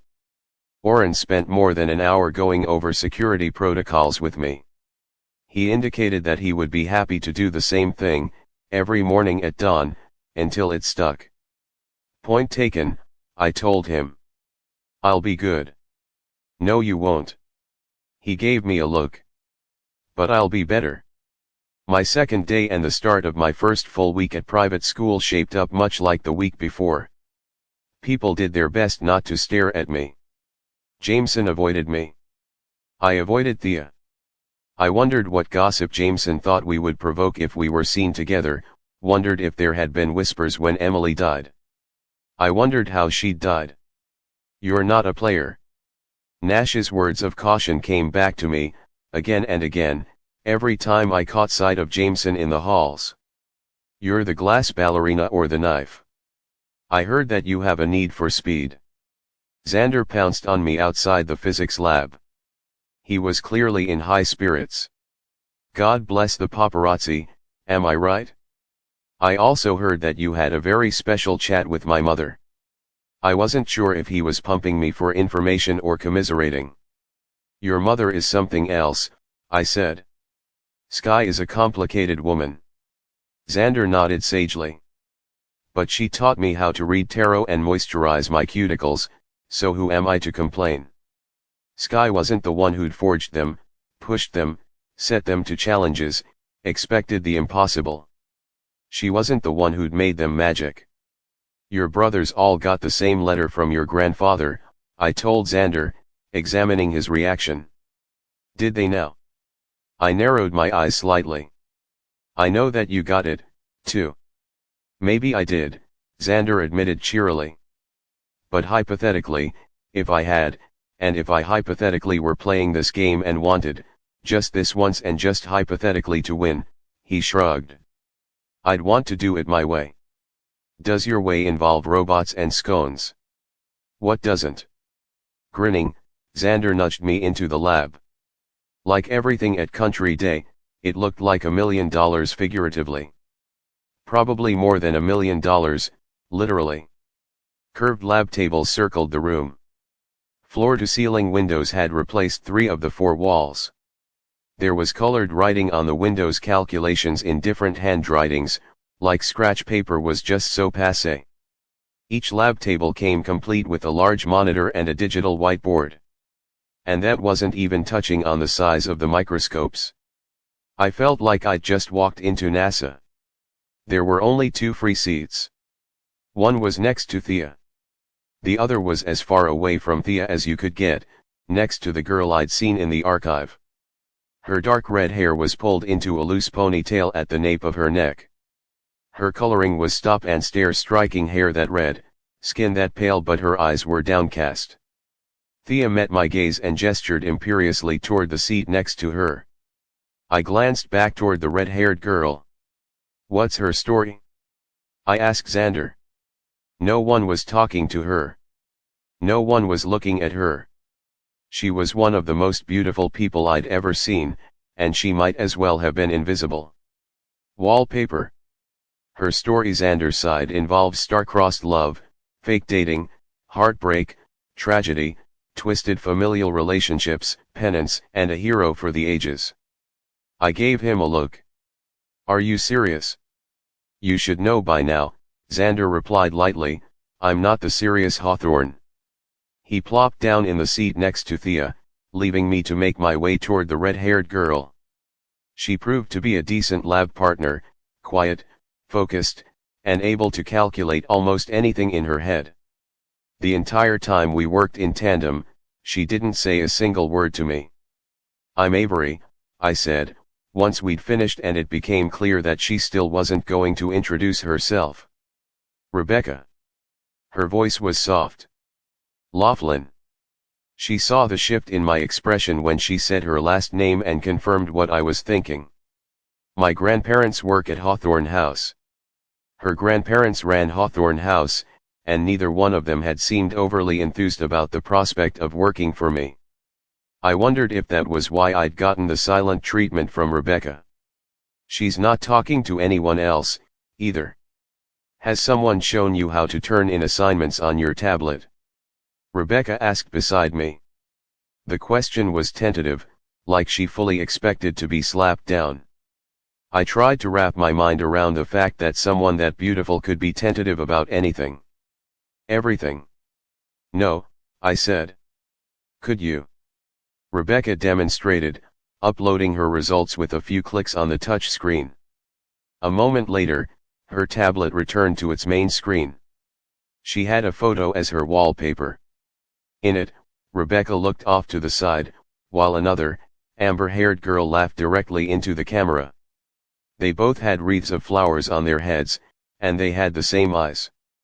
The other girl wasn't any more beautiful than Rebecca and probably less, but somehow, it was impossible to look away from her. Is that your sister? I asked. Was. Rebecca closed the cover on her tablet. She died. My ears roared, and I knew, then, exactly who I was looking at. I felt, on some level, like I'd known it from the moment I'd seen her. Emily. Rebecca's emerald eyes caught on mine. I panicked, thinking that I should have said something else. I'm sorry for your loss or something. But Rebecca didn't seem to find my response odd or off-putting. All she said, pulling her tablet into her lap, was she would have been very interested to meet you. Chapter 42. I couldn't get Emily's face out of my mind, but I hadn't looked at the picture closely enough to recall every detail of her features. Her eyes had been green. Her hair was strawberry blonde, like sunlight through amber. I remembered the wreath of flowers on her head but not her hair's length. No matter how hard I tried to visualize her face, the only other things I could remember were that she'd been laughing and that she'd looked right at the camera, head on. Avery. Orrin spoke from the front seat. We're here. Here was the Hawthorne Foundation. It felt like it had been an eternity since Zara had offered to show me the ropes. As Orrin exited the car and opened my door, I registered the fact that, for once, there wasn't a reporter or photographer in sight. Maybe it's dying down, I thought as I stepped into the lobby of the Hawthorne Foundation. The walls were a light silvery gray, and dozens of massive black and white photographs hung on them, seemingly suspended midair. Hundreds of smaller prints surrounded the larger ones. People. From all over the world, captured in motion and moments, from all angles, all perspectives, diverse along every dimension imaginable, age and gender and race and culture. People. Laughing, crying, praying, playing, eating, dancing, sleeping, sweeping, embracing everything. I thought about Dr. Mack asking me why I wanted to travel. This is why. Ms. Grams. I looked up to see Grayson. I wondered how long he'd watched me taking in this room. I wondered what he'd seen on my face. I'm supposed to meet Zara, I said, fending off his inevitable attack. Zara isn't coming. Grayson walked slowly toward me.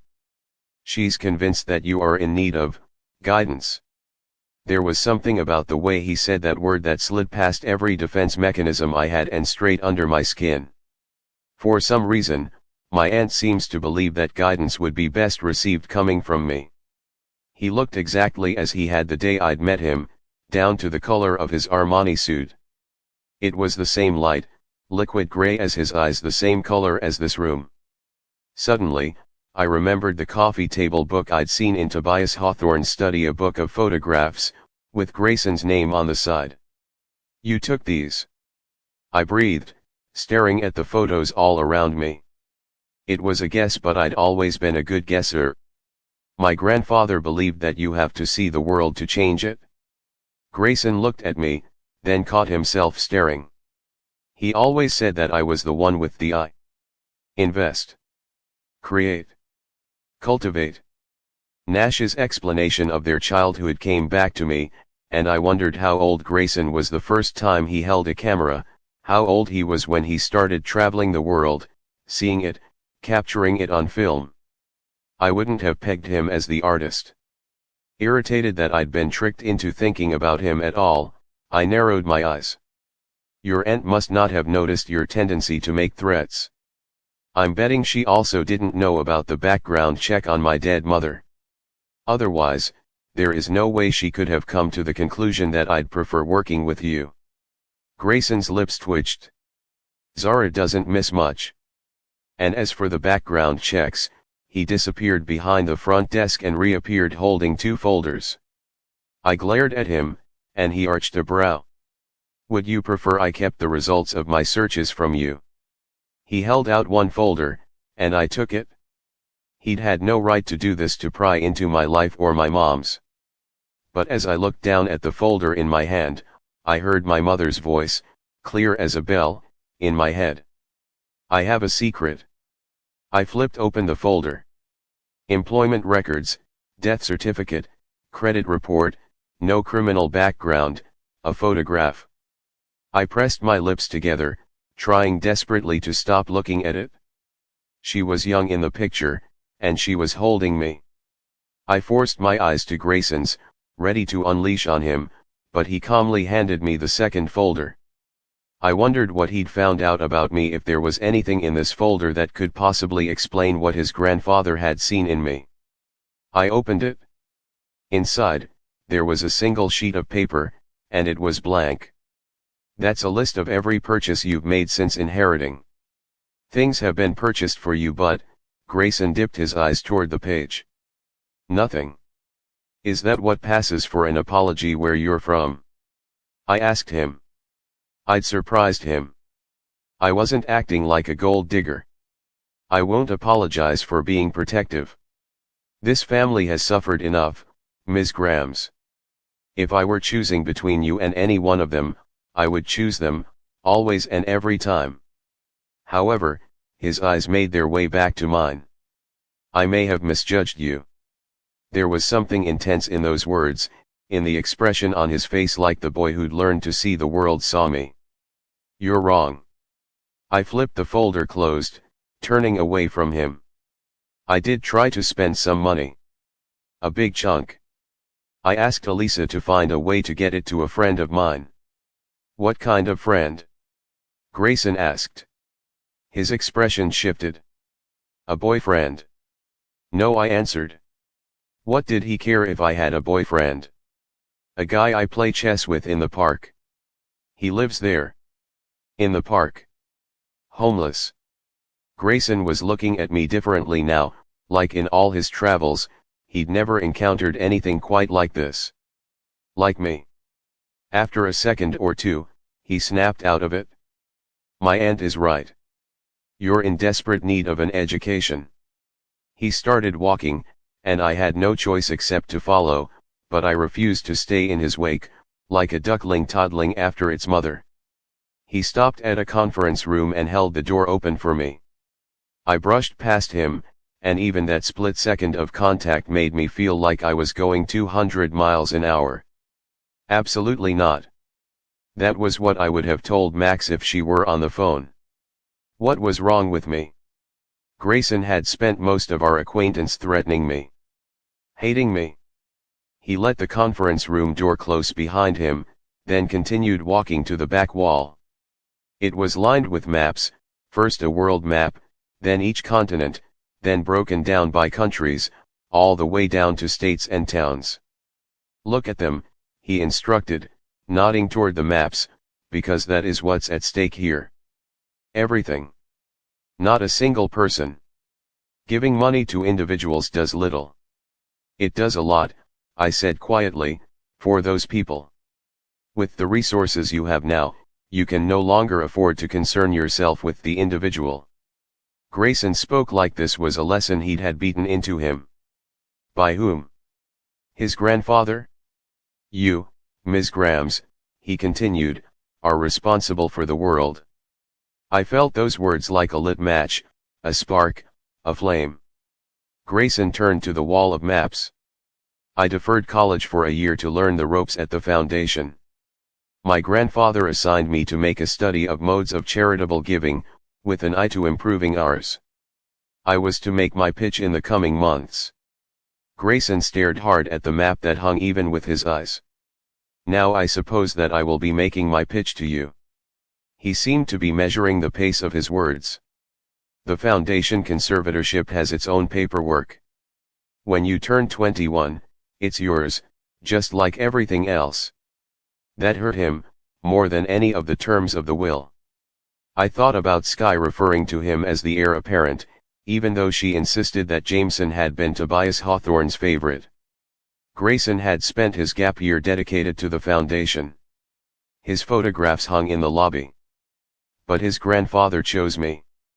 Don't say that you are sorry. Grayson stared at the wall a moment longer, then turned to face me. Don't be sorry, Ms. Grams. Be worthy of it. He might as well have ordered me to be fire or earth or air. A person couldn't be worthy of billions. It wasn't possible, not for anyone, and definitely not for me. How? I asked him. How am I supposed to be worthy of anything? He took his time replying, and I found myself wishing that I were the kind of girl who could fill silences. The kind who laughed with abandon, flowers in her hair. I can't teach you how to be anything, Ms. Grams. But if you're willing, I can teach you a way of thinking. I pushed back the memory of Emily's face. I'm here, aren't I? Grayson began to walk down the length of the room, passing map after map. It might feel better to give to someone you know than a stranger, or to donate to an organization whose story brings a tear to your eye, but that's your brain playing tricks on you. The morality of an action depends, ultimately and only, on its outcomes. There was an intensity in the way he spoke, the way he moved. I couldn't have looked away or stopped listening, even if I'd tried. We shouldn't give because we feel one way or another, Grayson told me. We should direct our resources to wherever objective analysis says we can have the largest impact. He probably thought he was talking over my head, but the moment he said objective analysis, I smiled. You're talking to a future actuarial science major, Hawthorne. Show me your graphs. By the time Grayson finished, my head was spinning with numbers and projections. I could see exactly how his mind worked, and it was disturbingly like my own. I get why a scattershot approach won't work, I said. Big problems require big thinking and big interventions, comprehensive interventions, Grayson corrected. Strategic. But we also have to spread our risk. With empirically driven cost-benefits analyses. Everyone had things they found inexplicably attractive. Apparently, for me it was suit-wearing, silver-eyed guys using the word empirically and taking for granted that I knew what it meant. Get your mind out of the gutter, Avery. Grayson Hawthorne is not for you. His phone rang, and he glanced down at the screen. Nash, he informed me. Go ahead, I told him. Take it. At this point, I needed a breather from him, but also from this. Math, I understood. Projections, I could wrap my mind around. But this was real. This was power. $100 million a year. Grayson answered his phone and left the room. I walked the perimeter, looking at the maps on the walls, memorizing the names of every country, every city, every town. I could help all of them or none. There were people out there who might live or die because of me, futures good or bad that might be realized because of my choices. What right did I even have to be the one making them? Overwhelmed, I came to a stop in front of the very last map on the wall. Unlike the others, this one had been hand-drawn. It took me a moment to realize that the map was of Hawthorne House and the surrounding estate. My eyes went first to Wayback Cottage, a small building tucked in the back corner of the estate. I remembered, from the reading of the will, that Tobias Hawthorne had given lifetime occupancy of this building to the Laughlyns. Rebecca's grandparents, I thought. Emily's. I wondered if the girls had come to visit them when they were small, how much time they'd spent on the estate at Hawthorne House. How old was Emily the first time Jameson and Grayson laid their eyes on her? How long ago did she die? The door to the conference room opened behind me. I was glad that Grayson couldn't see my face. I didn't want him to know that I'd been thinking about her. I made a show of studying the map in front of me, the geography of the estate, from the northern forest called the Blackwood to a small creek that ran along the western edge of the estate. The Blackwood. I read the label again, the rush of blood through my veins was suddenly deafening. Blackwood. And there, in smaller letters, the winding body of water was labeled, too. Not a creek. The brook. A brook, on the west side of the property. Westbrook. Blackwood. Westbrook. Avery. Grayson spoke behind me. What? I said, unable to fully tear my mind from the map and the implications. That was Nash. I know, I said. He'd told me who was on the other end of the line before he'd answered. Grayson laid a hand gently on my shoulder. Alarm bells rang in the back of my head. Why was he being so gentle? What did Nash want? It's about your sister. Chapter 43. I thought you said you'd take care of Drake. My fingers tightened around my cell phone, and my free hand wound itself into a fist at my side. For fun. I'd called Elisa the moment I'd made it to the car. Grayson had followed and buckled himself into the back seat beside me. I didn't have the time or mental space to dwell on his presence beside me. Oren was driving. I was pissed. I did take care of him, Elisa assured me. You and your sister are both in possession of temporary restraining orders. If Drake attempts to contact or comes within 1,000 feet of either of you for any reason, he's facing arrest. I forced my fingers out of the fist but couldn't manage to loosen my grip on the phone. Then why is he at the gates of Hawthorne House right now? Drake was here. In Texas. When Nash had called, Libby was safely inside, but Drake was spamming her phone with texts and calls, demanding a face-to-face. I'll handle this, Avery. Elisa recovered almost instantly.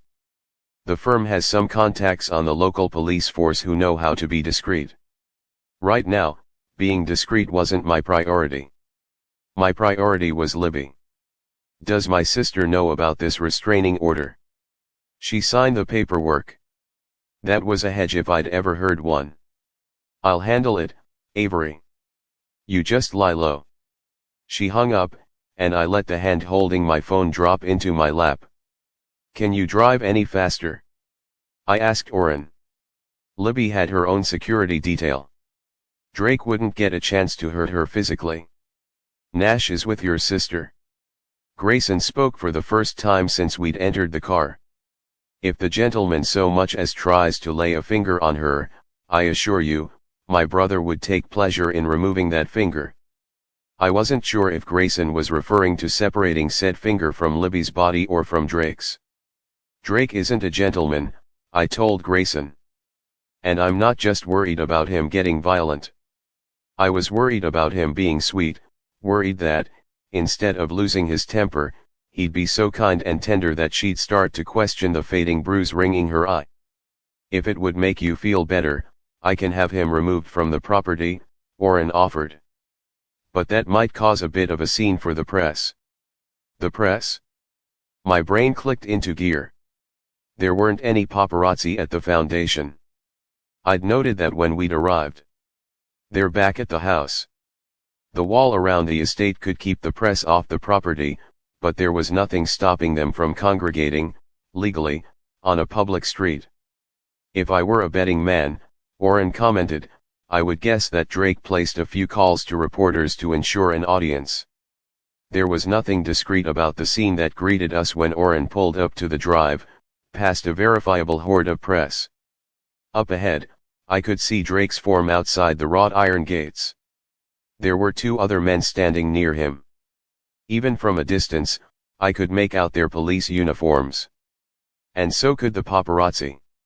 So much for Elisa's friends on the police force being discreet.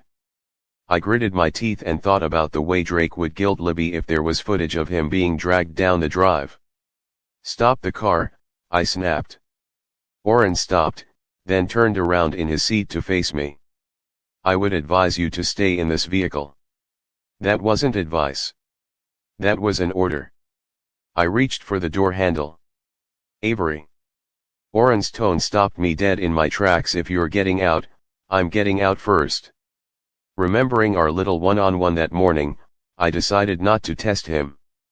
Beside me, Grayson unbuckled his seat belt. He reached for my wrist, his touch gentle. Orrin's right. You shouldn't go out there. I looked down at his hand on mine, and after a heartbeat, I looked back up. And what would you do? I said. What lengths would you go to in order to protect your family? I had him there, and he damn well knew it. He drew his hand back from mine, slowly enough that I felt the pads of his fingers skim my knuckles. My breath coming quickly now, I opened the car door and braced myself. Drake was the biggest story the press had on the Hawthorne heiress front because we hadn't given them anything bigger. Yet. Chin held high, I stepped out of the car. Look at me. I'm the story here. I walked down the drive, back toward the street. I was wearing boots with heels and my country day pleated skirt. My uniform blazer pulled against my body as I walked. The new hair. The makeup. The attitude. I'm the story here. The chatter tonight wasn't going to be about Drake. The eyes of the world weren't going to be on him. I'd keep them on me. Impromptu press conference. Orrin asked under his breath. As your bodyguard, I feel compelled to warn you that Elisa is going to kill you. That was future Avery's problem. I tossed my wave-perfect hair and squared my shoulders. The roar of reporters yelling my name was louder the closer we got. Avery. Avery, look over here. Avery, what do you have to say about rumors that smile, Avery? I was standing right in front of them now. I had their attention. Beside me, Orrin raised a hand, and just like that, the crowd went silent. Say something. I'm supposed to say something. I cleared my throat. This has been a big change. There were a few small laughs.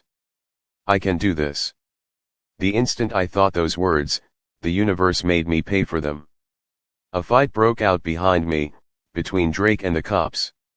I saw cameras starting to angle away from me, saw the long-distance lenses zooming in on the gates. Don't just talk. Tell the story. Make them listen. I know why Tobias Hawthorne changed his will, I said loudly. The response to that announcement was electric. There was a reason this was the story of the decade, one thing that everyone wanted to know. I know why he chose me. I made them look at me and only me. I'm the only one who does. I know the truth. I sold that lie for all I was worth. And if you run a word about that pathetic excuse for a human being behind me, any of you, I will make it my mission in life to ensure that you never, ever find out.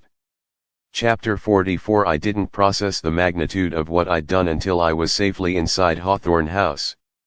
I told the press that I have the answers they want. It was the first time I'd spoken to them, the first real footage anyone had of me, and I'd lied through my teeth. Orrin was right. Elisa was going to kill me. I found Libby in the kitchen, surrounded by cupcakes. Literally hundreds of them.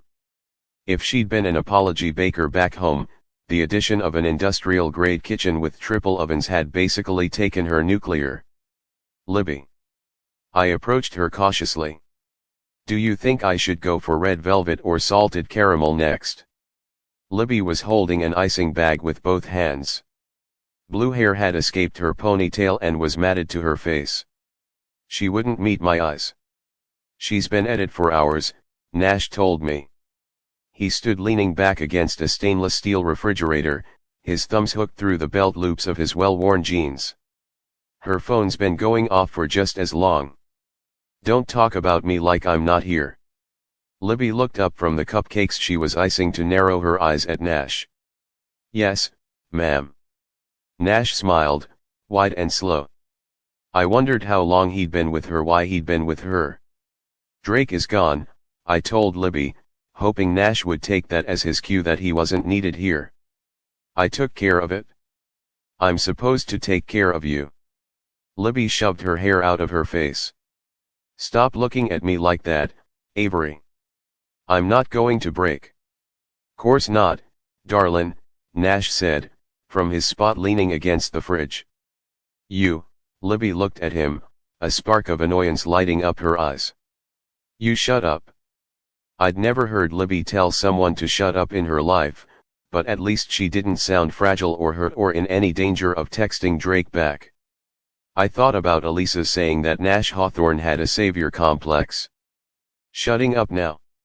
Nash picked up a cupcake and took a bite out of it like it was an apple. For what it's worth, I vote for red velvet next. Libby turned back to me. Salted caramel it is. Chapter 45. That night, when Elisa called to read me the I can't do my job if you want to let me riot act, she didn't allow me to get a word in edgewise. After she'd said a terse goodbye, which seemed to promise more retribution to come, I sat down at my computer. How bad is it?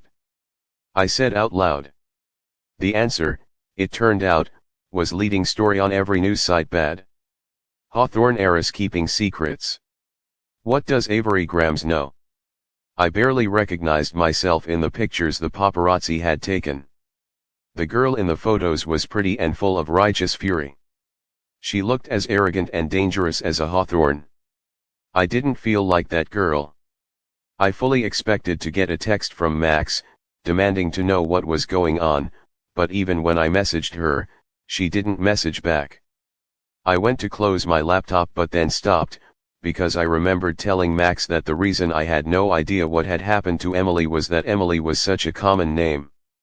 I hadn't been able to search for her before. But I knew her last name now. Emily Laughlin, I said out loud. I typed her name into the search field, then added Heights Country Day School to narrow the results. My finger hovered over the return key. After a long moment, I pulled the trigger. I hit enter. An obituary came up, but that was it. No news coverage. No article suggesting that a local Golden Girl had died by suspicious cause. No mention of Grayson or Jameson Hawthorne. There was a picture with the obituary. Emily was smiling this time instead of laughing, and my brain soaked up all the details I'd missed before. Her hair was layered, and she wore it long. The ends curved this way and that, but the rest was silky straight. Her eyes were too big for her face. The shape of her upper lip made me think of a heart. She had a scattering of freckles. Thump. Thump. Thump. My head shot up at the noise, and I slammed my laptop closed. The last thing I wanted was anyone knowing what I'd just looked up. Thump. This time, I did more than just register the sound. I flipped my bedside lamp on, swung my feet to the floor, and walked toward it. By the time I ended up at the fireplace, I was fairly certain who was on the other side. Do you ever use doors? I asked Jameson, once I'd utilized the candlestick to open the passage. Jameson cocked an eyebrow and cocked his head. Do you want me to use the door? I felt like what he was really asking was if I wanted him to be normal. I remembered sitting beside him at high speed and thought about the climbing wall and his hand reaching out to catch mine. I saw your press conference. Jameson had that expression on his face again, the one that made me feel like we were playing chess and he'd just made a move designed to be seen as a challenge. It wasn't so much a press conference as a very bad idea, I admitted wryly. Have I ever told you, Jameson murmured, staring at me in a way that had to be intentional, that I'm a sucker for bad ideas. When he'd shown up here, I'd felt like I'd summoned him by searching for Emily's name, but now I saw this midnight visit for exactly what it was. Jameson Hawthorne was here, in my bedroom, at night. I was wearing my pajamas, and his body was listing toward mine. None of this was an accident. You're not a player, kid. You're the glass ballerina or the knife. What do you want, Jameson? My body wanted to lean toward him. The rational part of me wanted to step back. You lied to the press. Jameson didn't look away. He didn't blink, and neither did I. What you told them, it was a lie, wasn't it? Of course it was. If I'd known why Tobias Hawthorne left me his fortune, I wouldn't have been working side by side with Jameson to figure it out. I wouldn't have lost my breath when I'd seen that map at the foundation. It's hard to tell with you sometimes, Jameson commented. You're not exactly an open book. He fixed his gaze somewhere in the vicinity of my lips. His face inched toward mine. Never lose your heart to a Hawthorne. Don't touch me, I said, but even as I stepped back, I could feel something, the same something I'd felt when I brushed up against Grayson back at the foundation. A thing I had no business feeling for either of them. Our thrill ride last night paid off, Jameson told me. Getting out of my own head let me look at the puzzle with new eyes.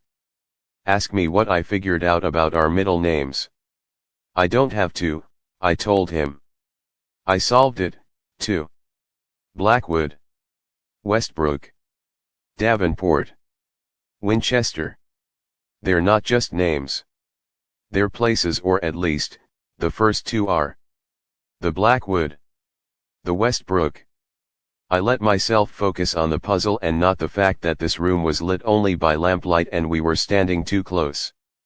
I'm not sure about the other two yet, but, Jameson's lips curved upward, his teeth flashing. You'll figure it out. He brought his lips near my ear. We will, Eris. There is no we. Not really. I'm a means to an end for you. I believed that. I did, but somehow what I found myself saying was feel like a walk. Chapter 46. This wasn't just a walk, and we both knew it. The Blackwood is enormous. Finding anything there will be impossible if we don't know what we're looking for.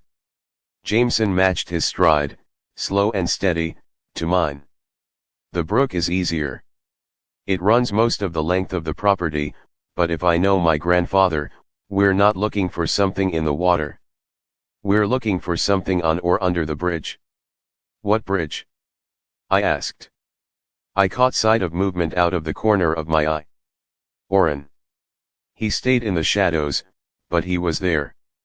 The bridge, Jameson replied, where my grandfather proposed to my grandmother. It's near Wayback Cottage. Back in the day, that was all my grandfather owned. As his empire grew, he bought up the surrounding land. He built the house but always kept up the cottage. The Laughlands live there now, I said, picturing the cottage on the map. Emily's grandparents. I felt guilty even saying her name, but that didn't stop me from watching his response. Did you love her? How did she die? Why does Thea blame your family? Jameson's mouth twisted. Xander said you'd had a little chat with Rebecca, he said finally. No one at school talks to her, I murmured. Correction, Jameson replied. Rebecca doesn't talk to anyone at school. She hasn't for months. He was quiet for a moment, the sound of our footsteps drowning out all else. Rebecca was always the shy one. The responsible one. The one their parents expected to make good decisions. Not Emily. I filled in the blank. Emily. Jameson sounded different when he said her name. Emily just wanted to have fun. She had a heart condition, congenital. Her parents were ridiculously overprotective. They never let her do anything as a kid. She got a transplant when she was 13, and after that, she just wanted to live. Not survive. Not just make it through. Live. I thought of the way she'd laughed into the camera, wild and free and a little too canny, like she'd known when that picture was taken that we'd all be looking at it later. At her. I thought about the way that Sky had described Jameson. Hungry. Did you take her driving? I asked. If I could have taken the question back, I would have, but it hung in the air between us. There is nothing that Emily and I didn't do.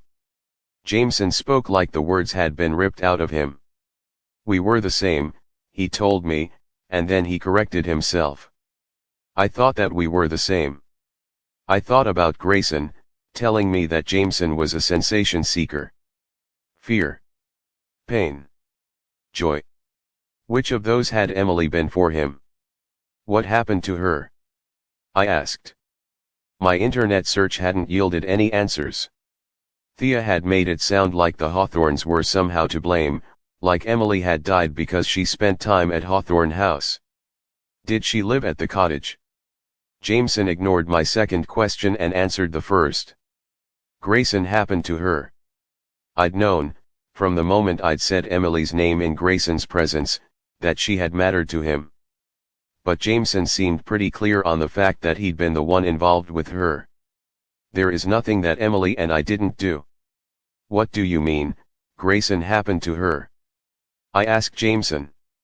I glanced back, but I couldn't see Oren anymore. Let's play a game, Jameson said darkly, his pace ticking up a notch as we hit a hill. I'll give you one truth about my life and two lies, and it's up to you to decide which is which. Isn't it supposed to be two truths and one lie? I asked.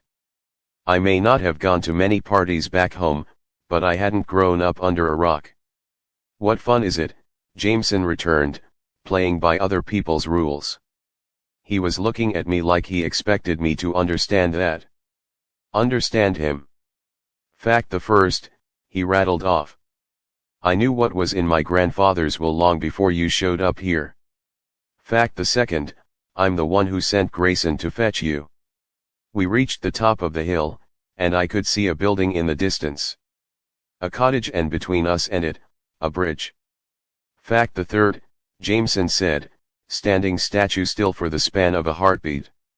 I watched Emily Laughlin die. Chapter 47. I didn't play Jameson's game.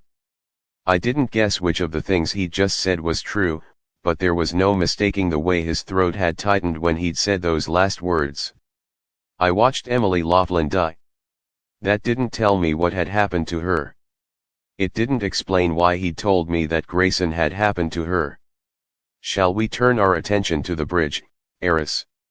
Jameson didn't make me guess. I wasn't sure he really wanted me to. I forced my focus to the scene in front of us. It was picturesque. There were fewer trees here to block the moonlight. I could make out the way the bridge arched the creek, but not the water below. The bridge was wooden, with railings and balusters that looked like they'd been painstakingly handmade. Did your grandfather build this himself? I'd never met Tobias Hawthorne, but I was starting to feel like I knew him.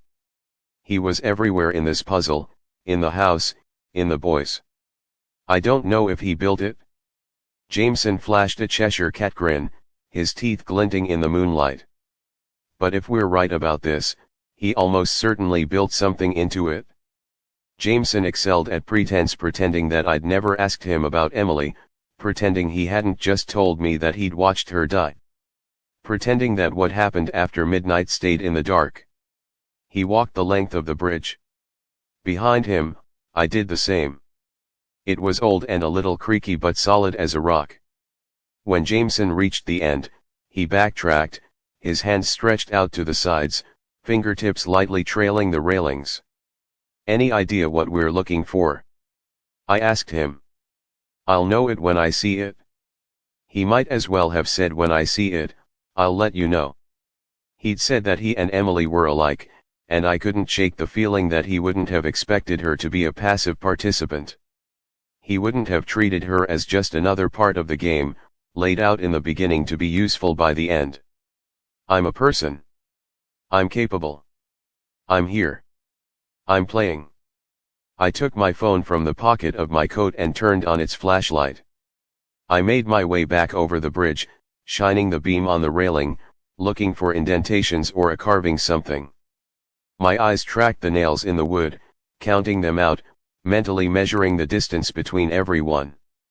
When I finished with the railing, I squatted, inspecting each baluster. Opposite me, Jameson did the same. It felt almost like we were dancing a strange midnight dance for two. I'm here. I'll know it when I see it, Jameson said again, somewhere between a mantra and a promise. Or maybe I will. I straightened. Jameson looked up at me. Sometimes, Eris, he said, you just need a different point of view. He jumped, and the next thing I knew, he was standing on the railing. I couldn't make out the water down below, but I could hear it. The night air was otherwise silent, until Jameson started walking. It was like watching him teeter on the balcony, all over again. The bridge isn't that high. The water probably isn't that deep. I turned my flashlight toward him, rising from my crouched position. The bridge creaked beneath me. We need to look below, Jameson said. He climbed to the far side of the railing, balancing on the bridge's edge. Grab my legs, he told me, but before I could figure out where to grab them or what he was planning to do, he changed his mind. No. I'm too big. You'll drop me. He was back over the railing in a flash. I'll have to hold you.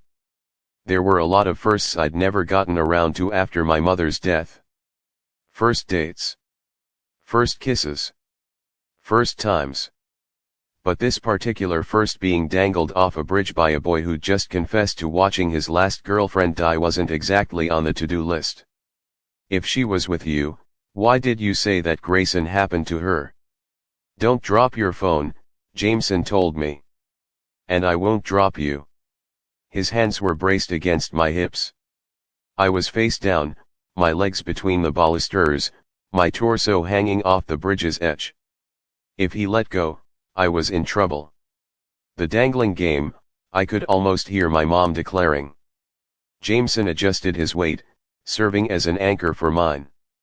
His knee is touching mine. His hands are on me. I felt more aware of my own body, my own skin, than I could ever remember feeling. Don't feel. Just look. I flashed my light at the underside of the bridge. Jameson didn't let go. Do you see anything? Shadows, I replied. Some algae. I twisted, arching my back slightly. The blood was rushing to my head. The boards on the bottom aren't the same boards we can see up top, I noted. There's at least 2 layers of wood. I counted the boards. 21. I took another few seconds to examine the way the boards met up with the shore, and then I called back, there's nothing here, Jameson. Pull me up.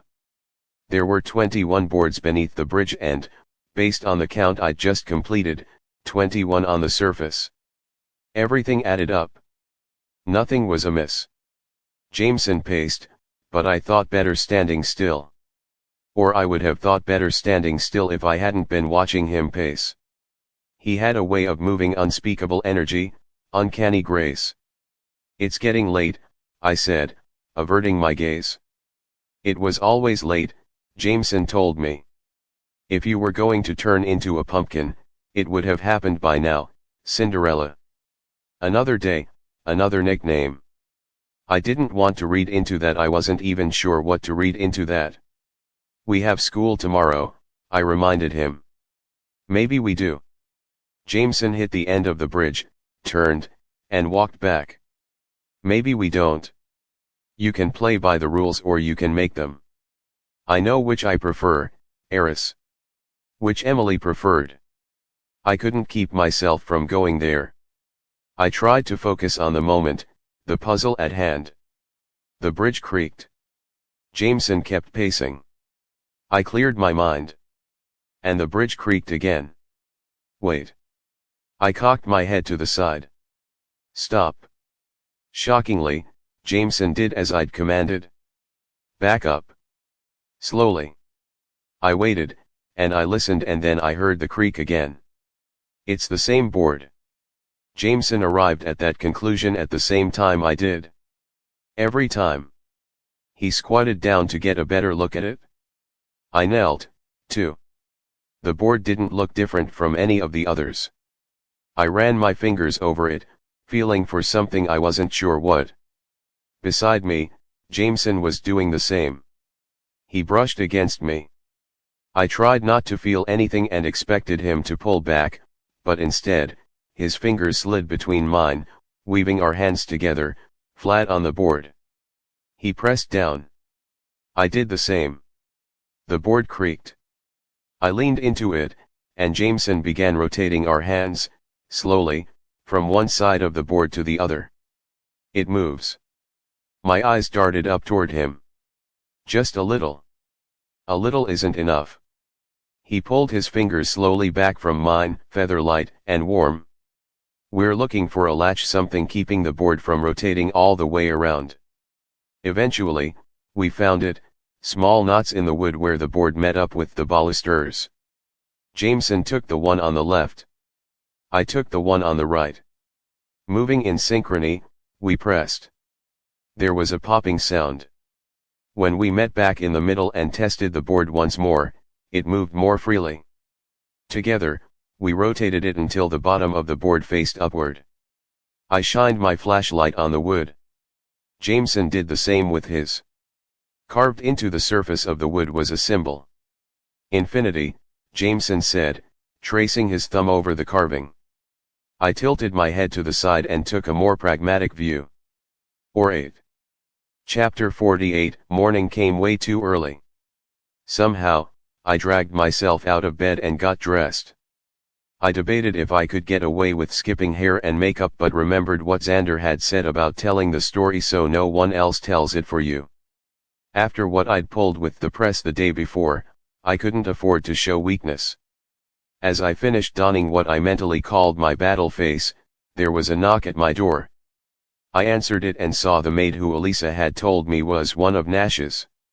She was carrying a breakfast tray. Mrs. Laughlin hadn't sent one up since my first morning at Hawthorne House. I wondered what I'd done to deserve this one. Our crew deep cleans the house from top to bottom on Tuesdays, the maid informed me, once she'd set up the tray. If it's all right with you, I'll start in your bathroom.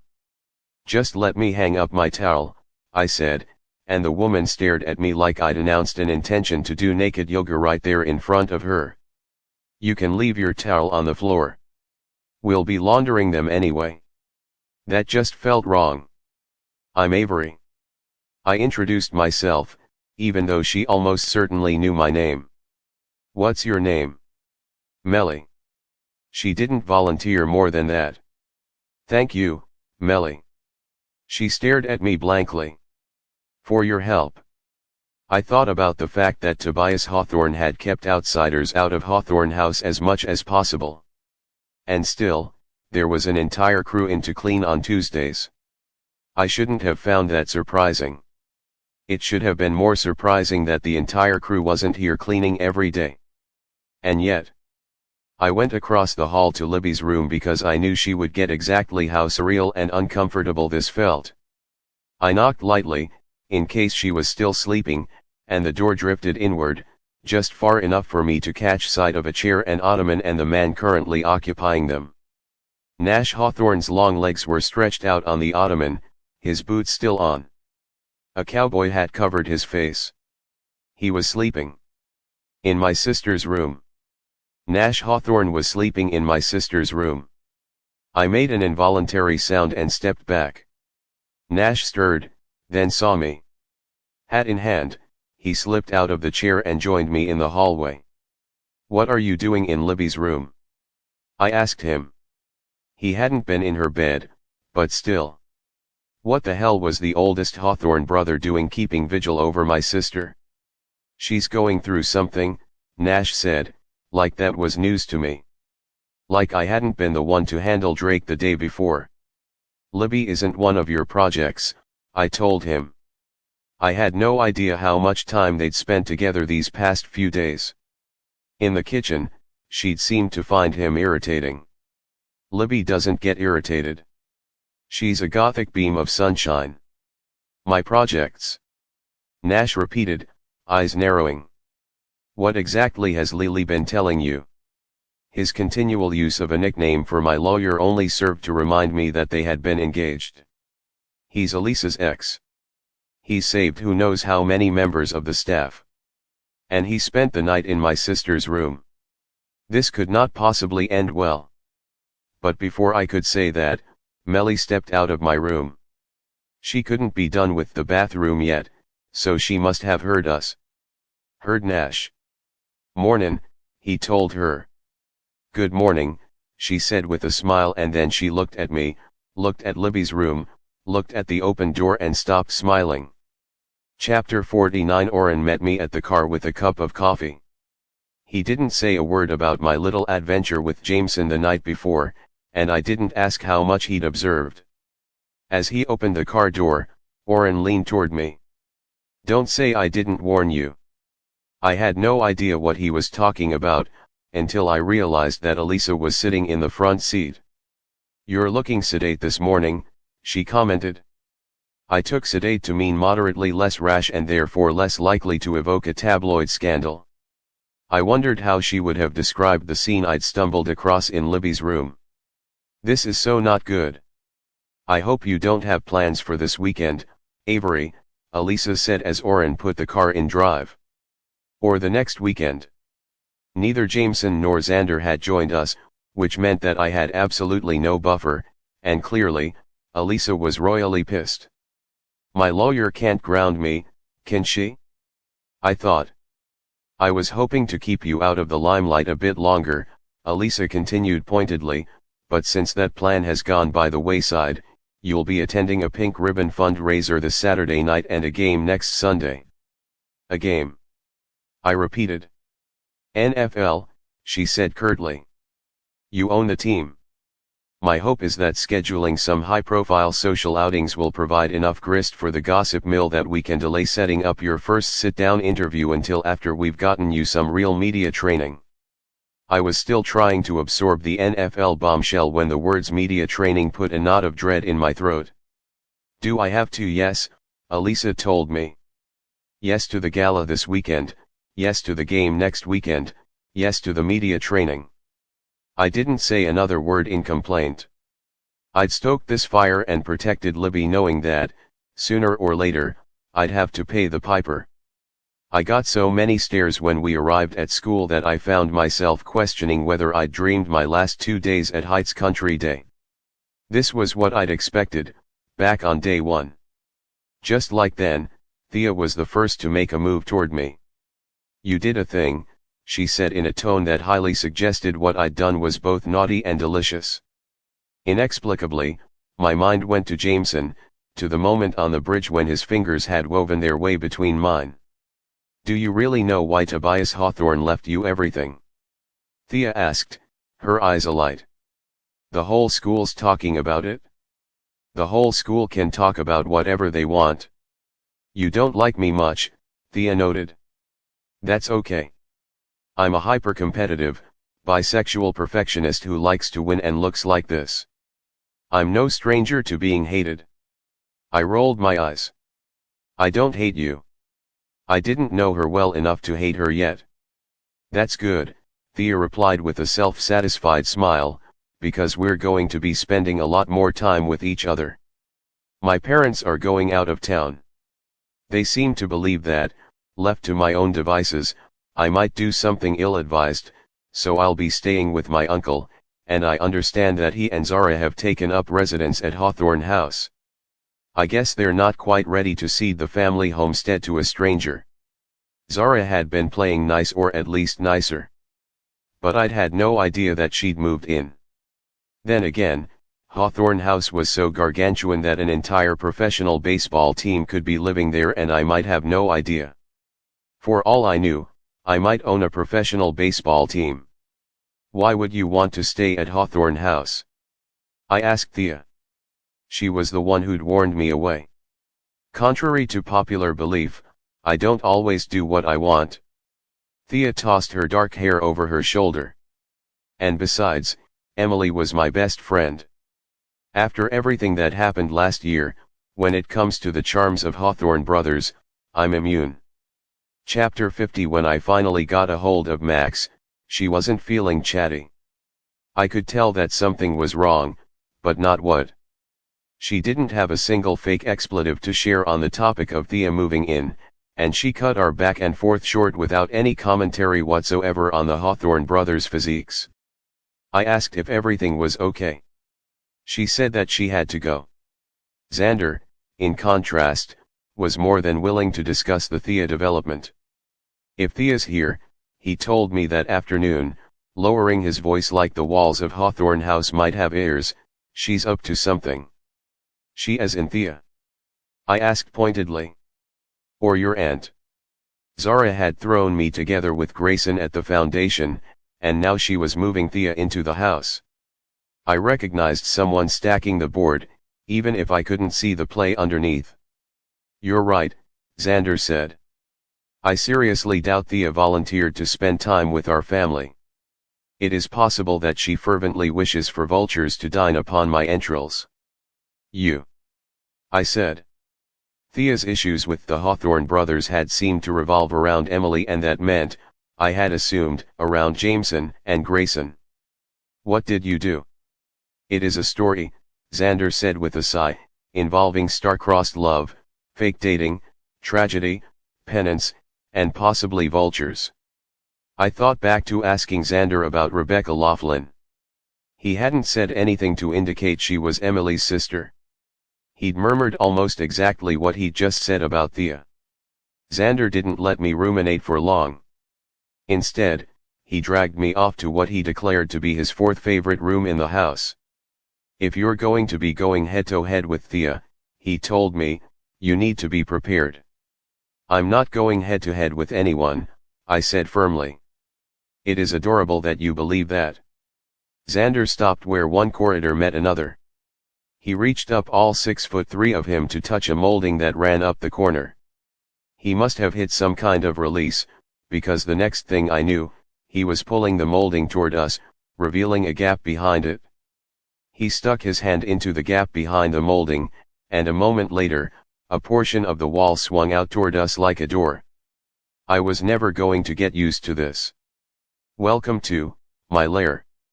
Xander sounded overjoyed to be saying those words. I stepped into his lair and saw a machine? Contraption probably would have been the more accurate term. There were dozens of gears, pulleys, and chains, a complicated series of connected ramps, several buckets, 2 conveyor belts, a slingshot, a birdcage, 4 pinwheels, and at least 4 balloons. Is that an anvil? I asked, frowning and leaning forward for a better look. That, Xander said proudly, is a Rube Goldberg machine. As it so happens, I am a 3-time world champion at building machines that do simple things in overly complicated ways. He handed me a marble. Place this in the pinwheel. I did. The pinwheel spun, blowing a balloon, that tipped a bucket. As I watched each mechanism set off the next, I glanced at the youngest Hawthorne brother out of the corner of my eye. What does this have to do with Thea moving in? He'd told me that I needed to be prepared, then brought me here. Was this supposed to be some kind of metaphor? A warning that Zara's actions might appear complicated, even when the goal was simple. An insight into Thea's charge? Xander cast a sideways look at me and grinned. Who said this had anything to do with Thea? Chapter 51. That night, in honor of Thea's visit, Mrs. Laughlin made a melt-in-your-mouth roast beef. Orgasmic garlic mashed potatoes. Roasted asparagus, broccoli florets, and 3 different kinds of creme brulee. I couldn't help feeling like it was pretty revealing that Mrs. Laughlin had pulled out all the stops for Thea but not for me. Trying not to seem petty, I sat down to a formal dinner in the dining room, which probably should have been called a banquet hall instead. The massive table was set for 11. I catalogued the participants in this little family dinner: 4 Hawthorne brothers, Sky, Zara and Constantine, Thea, Libby, Nan, and me. Thea, Zara said, her voice almost too pleasant, how is field hockey? We're undefeated this season. Thea turned toward me. Have you decided which sport you'll be playing, Avery? I managed to resist the urge to snort, but barely. I don't do sports. Everyone at Country Day does a sport, Xander informed me, before stuffing his mouth with roast beef. His eyes rolled upward with pleasure as he chewed. It is an actual, real requirement and not a figment of Thea's delightfully vindictive imagination. Xander, Nash said in warning. I said she was delightfully vindictive, Xander replied innocently. If I were a boy, Thea told him with a Southern Belle smile, people would just call me driven. Thea. Constantine frowned at her. Right. Thea dabbed at her lips with her napkin. No feminism at the dinner table. This time, I couldn't bite back the snort. Point, Thea. A toast, Sky declared out of nowhere, holding up her wine glass and slurring the words enough that it was clear she'd already been imbibing. Sky, dear, Nan said firmly, have you considered sleeping it off? A toast, Sky reiterated, glass still held high. To Avery. For once, she'd gotten my name right. I waited for the guillotine to drop, but Sky said nothing else. Zara raised her glass. One by one, every other glass went up. Every person in this room had probably gotten the message, no good could come of challenging the will. I might have been the enemy, but I was also the one with the money. Is that why Zara brought Thea here? To get close to me? Is that why she left me alone at the foundation with Grayson? To you, Eris, Jameson murmured to my left. I turned to look at him. I hadn't seen him since the night before. I was fairly certain he'd skipped school. I wondered if he'd spent the day in the Blackwood, looking for the next clue. Without me. To Emily, Thea added suddenly, her glass still raised, her eyes on Jameson. May she rest in peace. Jameson's glass came down.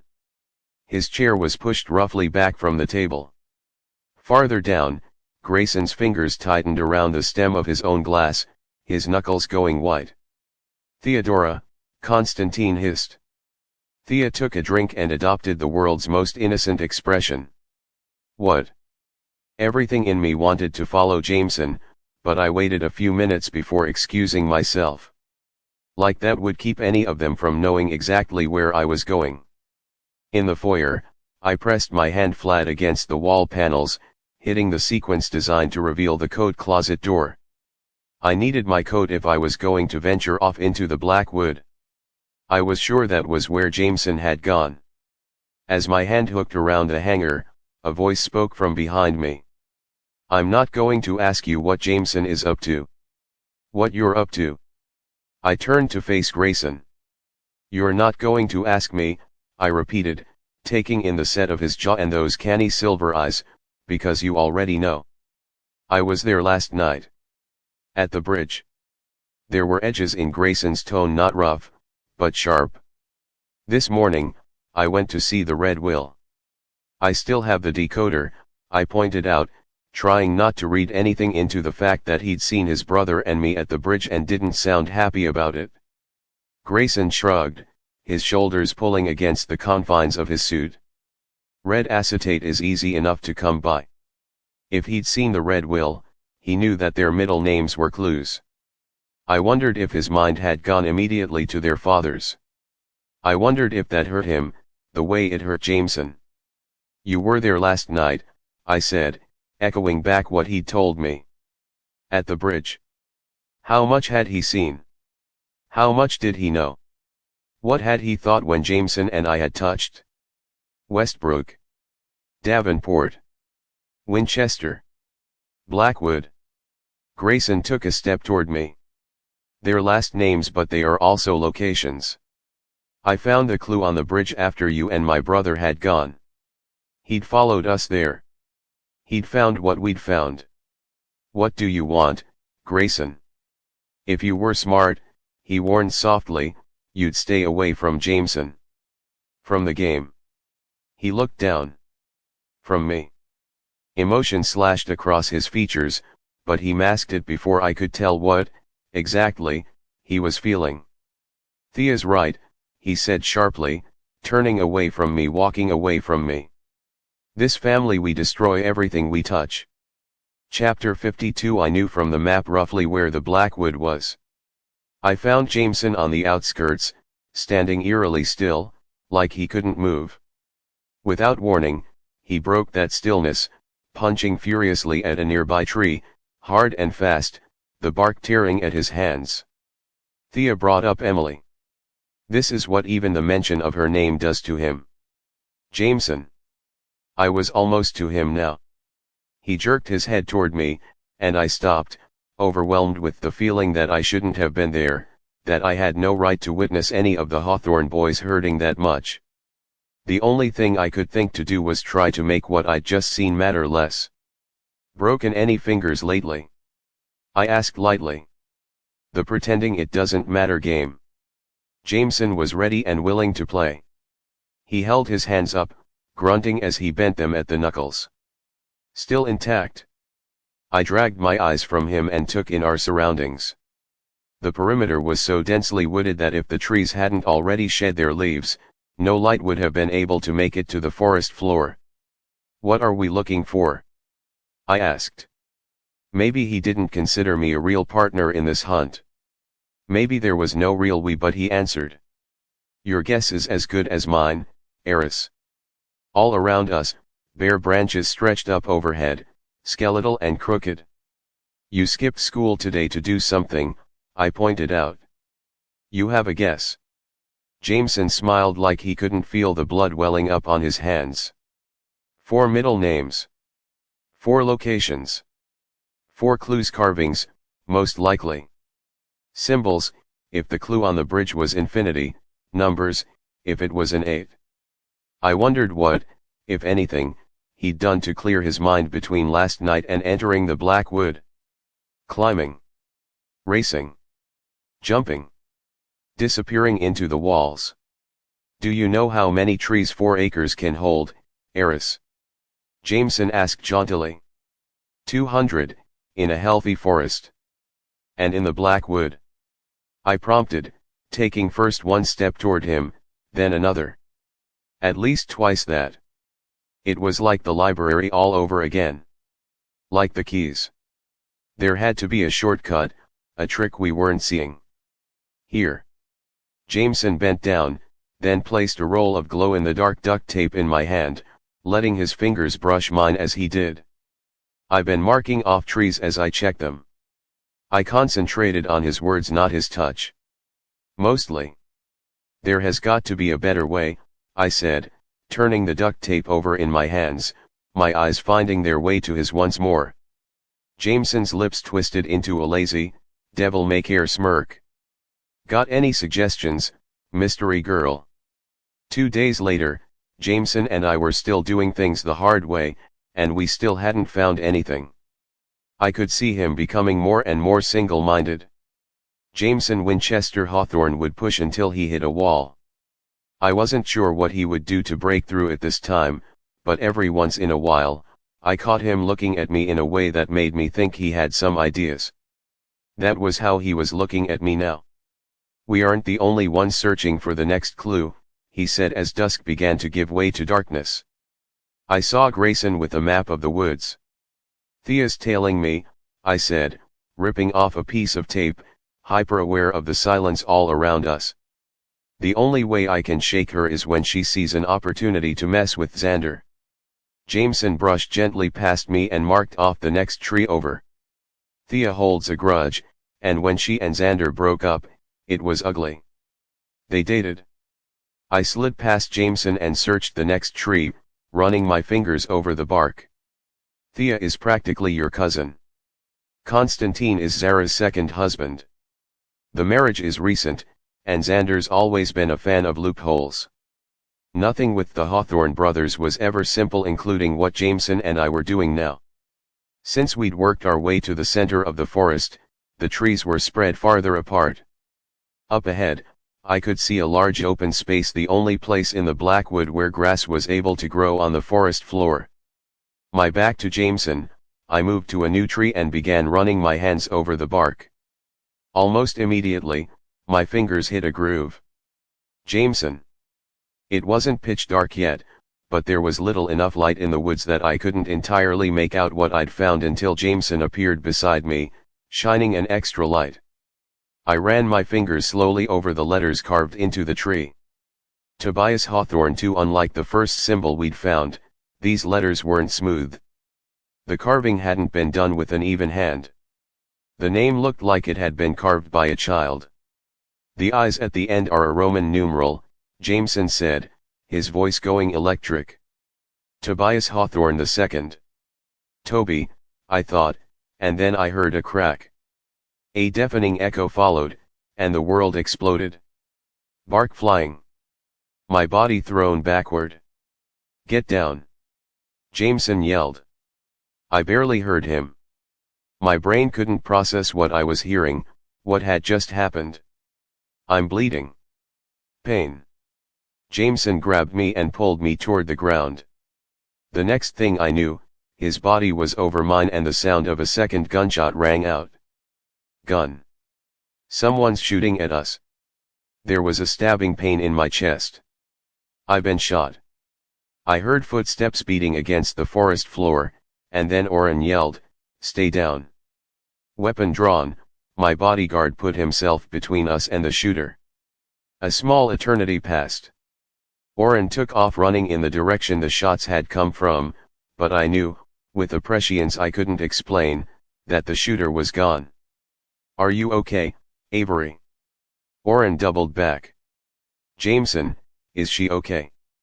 She's bleeding. That was Jameson. He'd pulled back from my body and was looking down at me. My chest throbbed, just below my collarbone, where I'd been hit. Your face. Jameson's touch was light against my skin. The moment his fingertips skimmed lightly over my cheekbone, the nerves in my face were jarred alive. Hurts. Did they shoot me twice? I asked, dazed. The assailant didn't shoot you at all. Oren made quick work of displacing Jameson and ran his hands expertly over my body, checking for damage. You got hit by a couple of pieces of bark. He probed at the wound below my collarbone. The other cut's just a scratch, but the bark's lodged deep in this one. We'll leave it until we're ready to stitch you up. My ears rang. Stitch me up. I didn't want to just repeat what he was saying back to him, but it was literally all my mouth would do. You're lucky. Oren stood, then did a quick check of the tree, where the bullet had hit.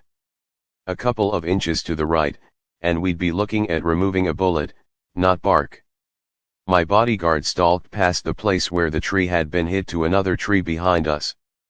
In one smooth motion, he produced a knife from his belt and jammed it into the tree. It took me a moment to realize that he was digging out a bullet.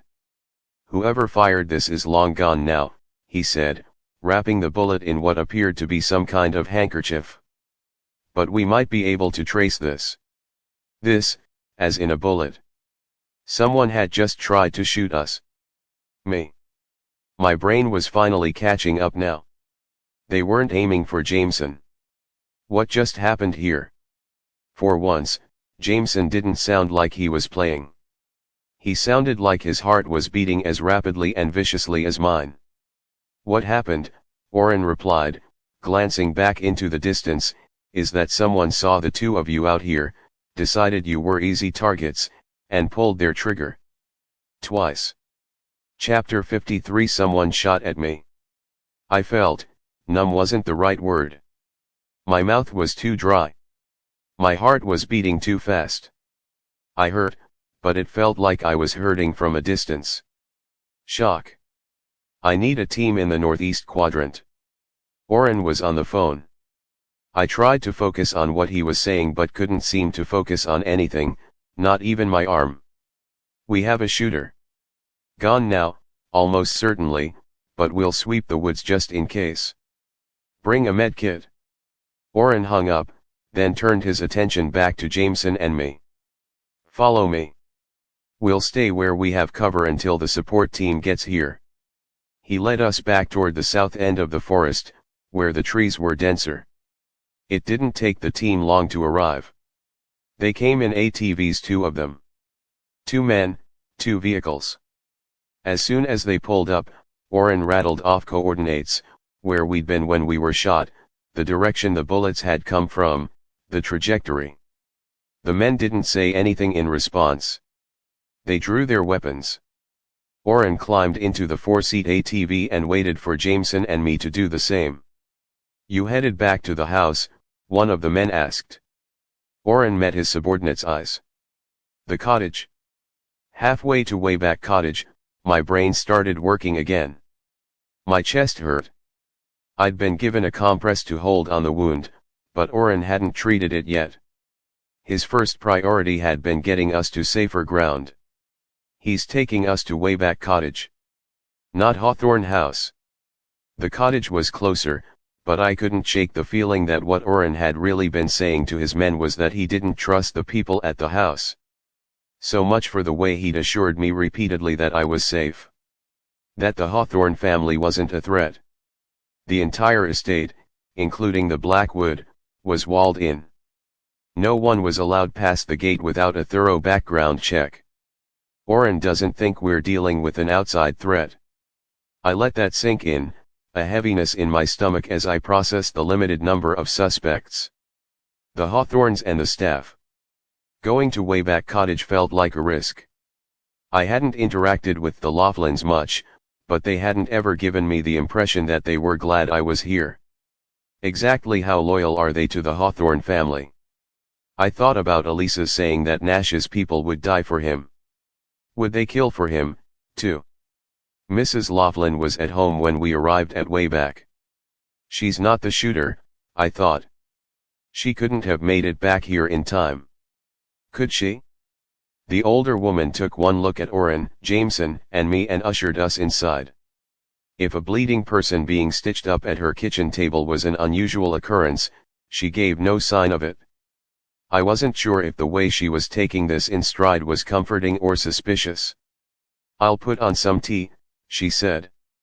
My heart pounding, I wondered if it was safe to drink anything she gave me. You okay with me playing medic? Oren asked, settling me in a chair. I'm sure Elisa could arrange for some fancy plastic surgeon. I wasn't okay with any of this. Everyone had been so sure that I wasn't going to get axe murdered that I'd let my guard down. I'd pushed back the thought that people had killed over far less than what I'd inherited. I'd let every single one of the Hawthorne brothers past my defenses. This wasn't Xander. I couldn't get my body to calm down, no matter how hard I tried. Jameson was right next to me. Nash doesn't want the money, and Grayson wouldn't. He wouldn't. Avery. Oren prompted, a note of concern working its way into his deep voice. I tried to stop my mind from racing. I felt sick, physically sick. Stop panicking. I had a piece of wood in my flesh. I would have preferred not having a piece of wood in my flesh. Pull it together. Do what you need to do to stop the bleeding, I told Oren. My voice only shook a little. Removing the bark hurt. The disinfectant hurt a hell of a lot more. The medkit included a shot of local anesthetic, but there was no amount of anesthetic that could alter my brain's awareness of the needle when Oren began stitching my skin back together. Focus on that. Let it hurt. After a moment, I looked away from Oren and tracked Mrs. Laughlin's movements. Before handing me my tea, she laced it heavily with whiskey. Done. Oren nodded to my cup. Drink that. He'd brought me here because he trusted the Laughlins more than he trusted the Hawthornes. he was telling me that it was safe to drink. But he told me a lot of things. Someone shot at me. They tried to kill me. I could be dead. My hands were shaking. Oren steadied them. His eyes knowing, he lifted my teacup to his own mouth and took a drink. It's fine. He's showing me that it's fine. Unsure if I'd ever be able to kick myself out of fight or flight mode, I forced myself to drink.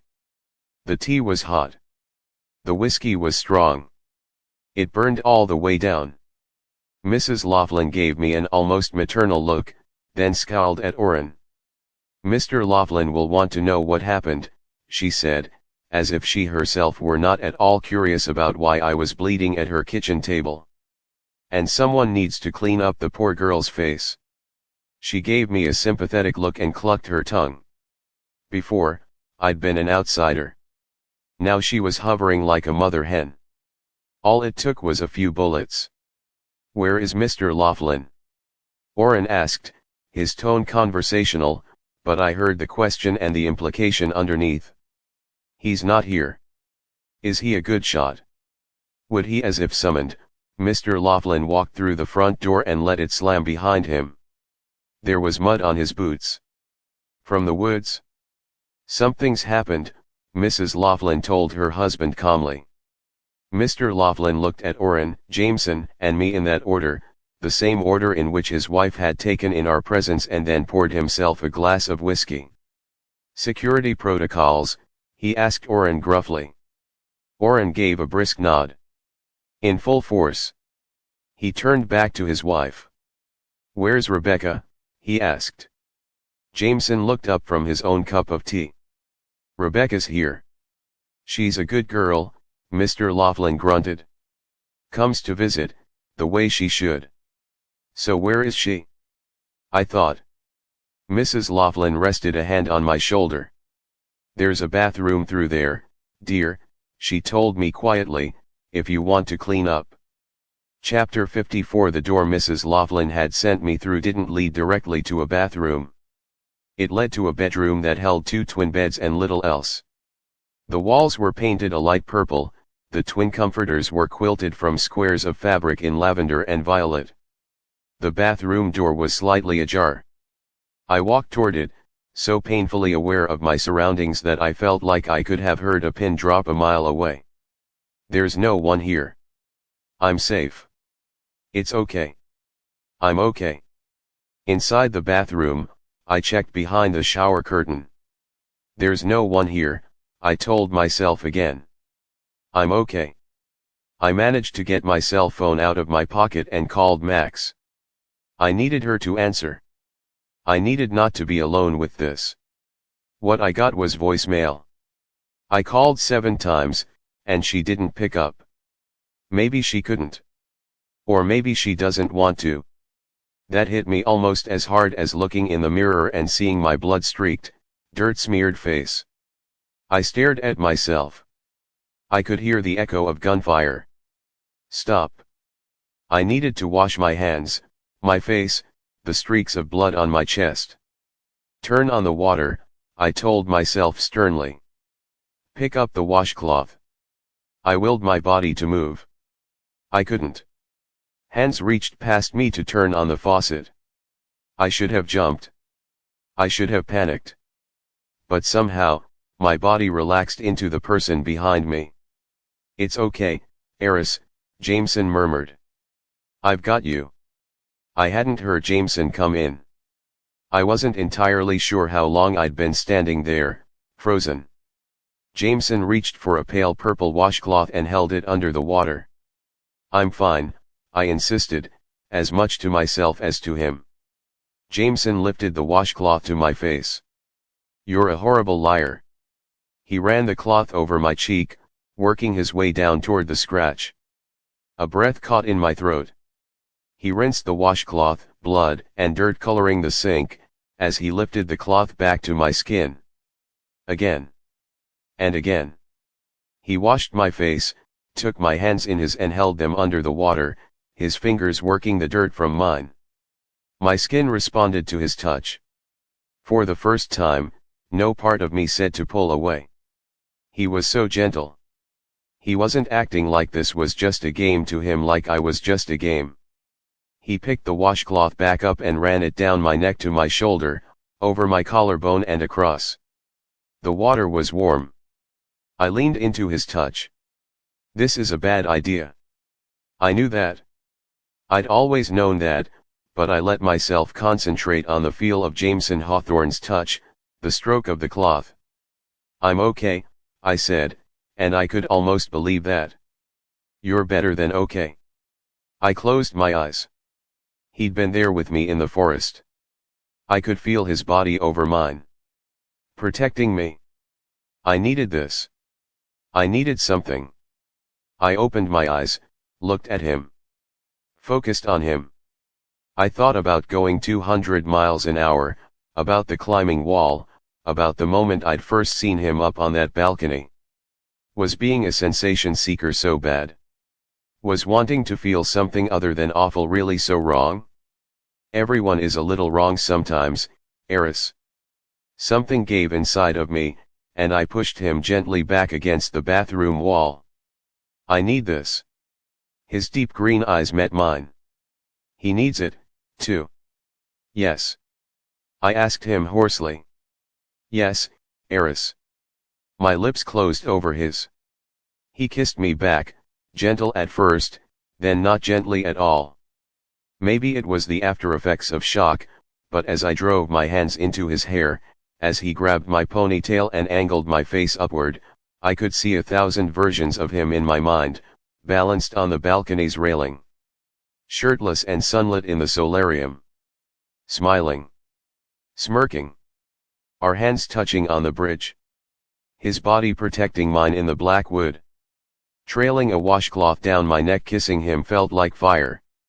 He wasn't soft and sweet, the way he had been while washing away the blood and dirt.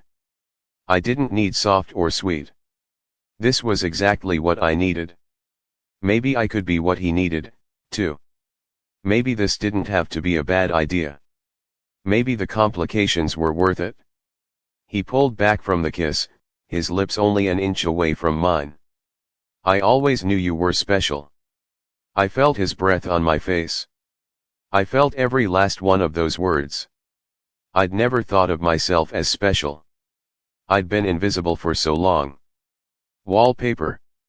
Even after I'd become the biggest story in the world, it had never really felt like anyone was paying attention to me.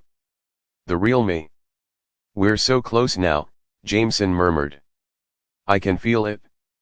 There was an energy in his voice, like the buzzing of a neon light. Someone obviously didn't want us looking at that tree. What? He went to kiss me again, and, my heart sinking, I turned my head to the side. I'd thought. I wasn't sure what I'd thought. That when he told me I was special, he wasn't talking about the money or the puzzle. You think someone shot at us because of a tree? I said, the words getting caught in my throat. Not, say, the fortune I inherited that your family would like to get their hands on? Not the billions of reasons that anyone with the last name Hawthorne has to hate me. Don't think about that, Jameson whispered, cupping my cheeks. Think about Toby's name carved into that tree. Infinity carved into the bridge. His face was close enough to mine that I could still feel his breath. What if what the puzzle is trying to tell us is that my uncle isn't dead?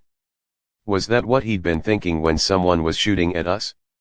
In the kitchen, as Oren took a needle to my wound. As he'd brought his lips to mine? Because if the only thing he'd been able to think about was the mystery. You're not a player, kid. You're the glass ballerina or the knife. Will you listen to yourself? I demanded. My chest was tighter now than it had been in the forest, in the thick of it all. Nothing about Jameson's reaction should have surprised me, so why did it hurt? Why was I letting it hurt? Oren just pulled a chunk of wood out of my chest, I said, my voice low, and if things had worked out a little differently, he could have been pulling out a bullet. I gave Jameson a second to reply, just one. Nothing. What happens to the money if I die while the will is in probate? I asked flatly. Elisa had told me the Hawthorne family didn't stand to benefit, but did they know that? What happens if whoever fired that gun scares me off, and I leave before the year is up? Did they know that if I left, it all went to charity? Not everything is a game, Jameson. I saw something flicker in his eyes. He closed them, just for an instant, then opened them and leaned in, bringing his lips painfully close to mine. That's the thing, Eris. If Emily taught me anything, it's that everything is a game. Even this. Especially this. Chapter 55. Jameson left, and I didn't follow him. Thea's right, Grayson whispered in the recesses of my mind. This family, we destroy everything we touch. I choked back tears. I'd been shot at, I'd been injured, and I'd been kissed, but I sure as hell wasn't destroyed. I'm stronger than that. I angled my face toward the mirror and looked myself in the eye. If it came down to a choice between being scared, being hurt, and being pissed, I knew which one I preferred. I tried calling Max one more time, then texted her, "Someone tried to kill me, and I made out with Jameson Hawthorne." If that didn't garner a response, nothing would. I made my way back into the bedroom. Even though I'd calmed down a little, I still scanned for threats, and I saw one, Rebecca Laughlin, standing in the doorway. Her face looked even paler than usual, her hair as red as blood. She looked shell-shocked. Because she overheard Jameson and me? Because her grandparents told her about the shooting? I wasn't sure. She was wearing thick hiking boots and cargo pants, both of them spattered with mud. Staring at her, all I could think was that if Emily had been even half as beautiful as her sister was, it was no wonder Jameson could look at me and think only about his grandfather's game. Everything is a game. Even this. Especially this. My grandmother sent me to check on you. Rebecca's voice was soft and hesitant. I'm okay, I said, and I almost meant it. I had to be okay. Gran said you were shot. Rebecca stayed in the doorway, like she was afraid to come any closer. Shot at, I clarified. I'm glad, Rebecca said, and then she looked mortified. I mean, that you weren't shot. It's good, right, getting shot at instead of shot. Her gaze darted nervously from me toward the twin beds, the quilts. Emily would have told you to simplify and say that you were shot. Rebecca sounded more sure of herself telling me what Emily would have said than trying to summon an appropriate response herself. There was a bullet. You were wounded. Emily would have said you were entitled to a little melodrama. I was entitled to look at everyone like they were a suspect. I was entitled to an adrenaline-fueled lapse in judgment. And maybe I was entitled, just this once, to push for answers. You and Emily shared this room, I said. That was obvious now, when I looked at the twin beds. When Rebecca and Emily came to visit their grandparents, they stayed here. Was purple your favorite color as a kid or hers? Hers, Rebecca said. She gave me a very small shrug. She used to tell me that my favorite color was purple, too. In the picture I'd seen of the two of them, Emily had been looking directly at the camera, dead center. Rebecca had been on the fringes, looking away. I feel like I should warn you. Rebecca wasn't even facing me anymore. She walked over to one of the beds. Warn me about what? I asked, and somewhere in the back of my mind, I registered the mud on her boots and the fact that she'd been on the premises, but not with her grandparents, when I'd been shot at. Just because she doesn't feel like a threat doesn't mean she isn't one. But when Rebecca started talking again, it wasn't about the shooting. I'm supposed to say that my sister was wonderful. She acted like that wasn't a change of subject, like Emily was what she was warning me about. And she was, when she wanted to be. Her smile was contagious. Her laugh was worse, and when she said something was a good idea, people believed her. She was good to me, almost all the time. Rebecca met my gaze, head on. But she wasn't nearly as good to those boys. Boys, plural. What did she do? I asked. I should have been more focused on who shot me, but part of me couldn't shake the way Jameson had invoked Emily, right before walking away from me. Em didn't like to choose. Rebecca seemed to be picking her words carefully. She wanted everything more than I wanted anything. And the one time I wanted something, she shook her head and aborted that sentence. My job was to keep my sister happy.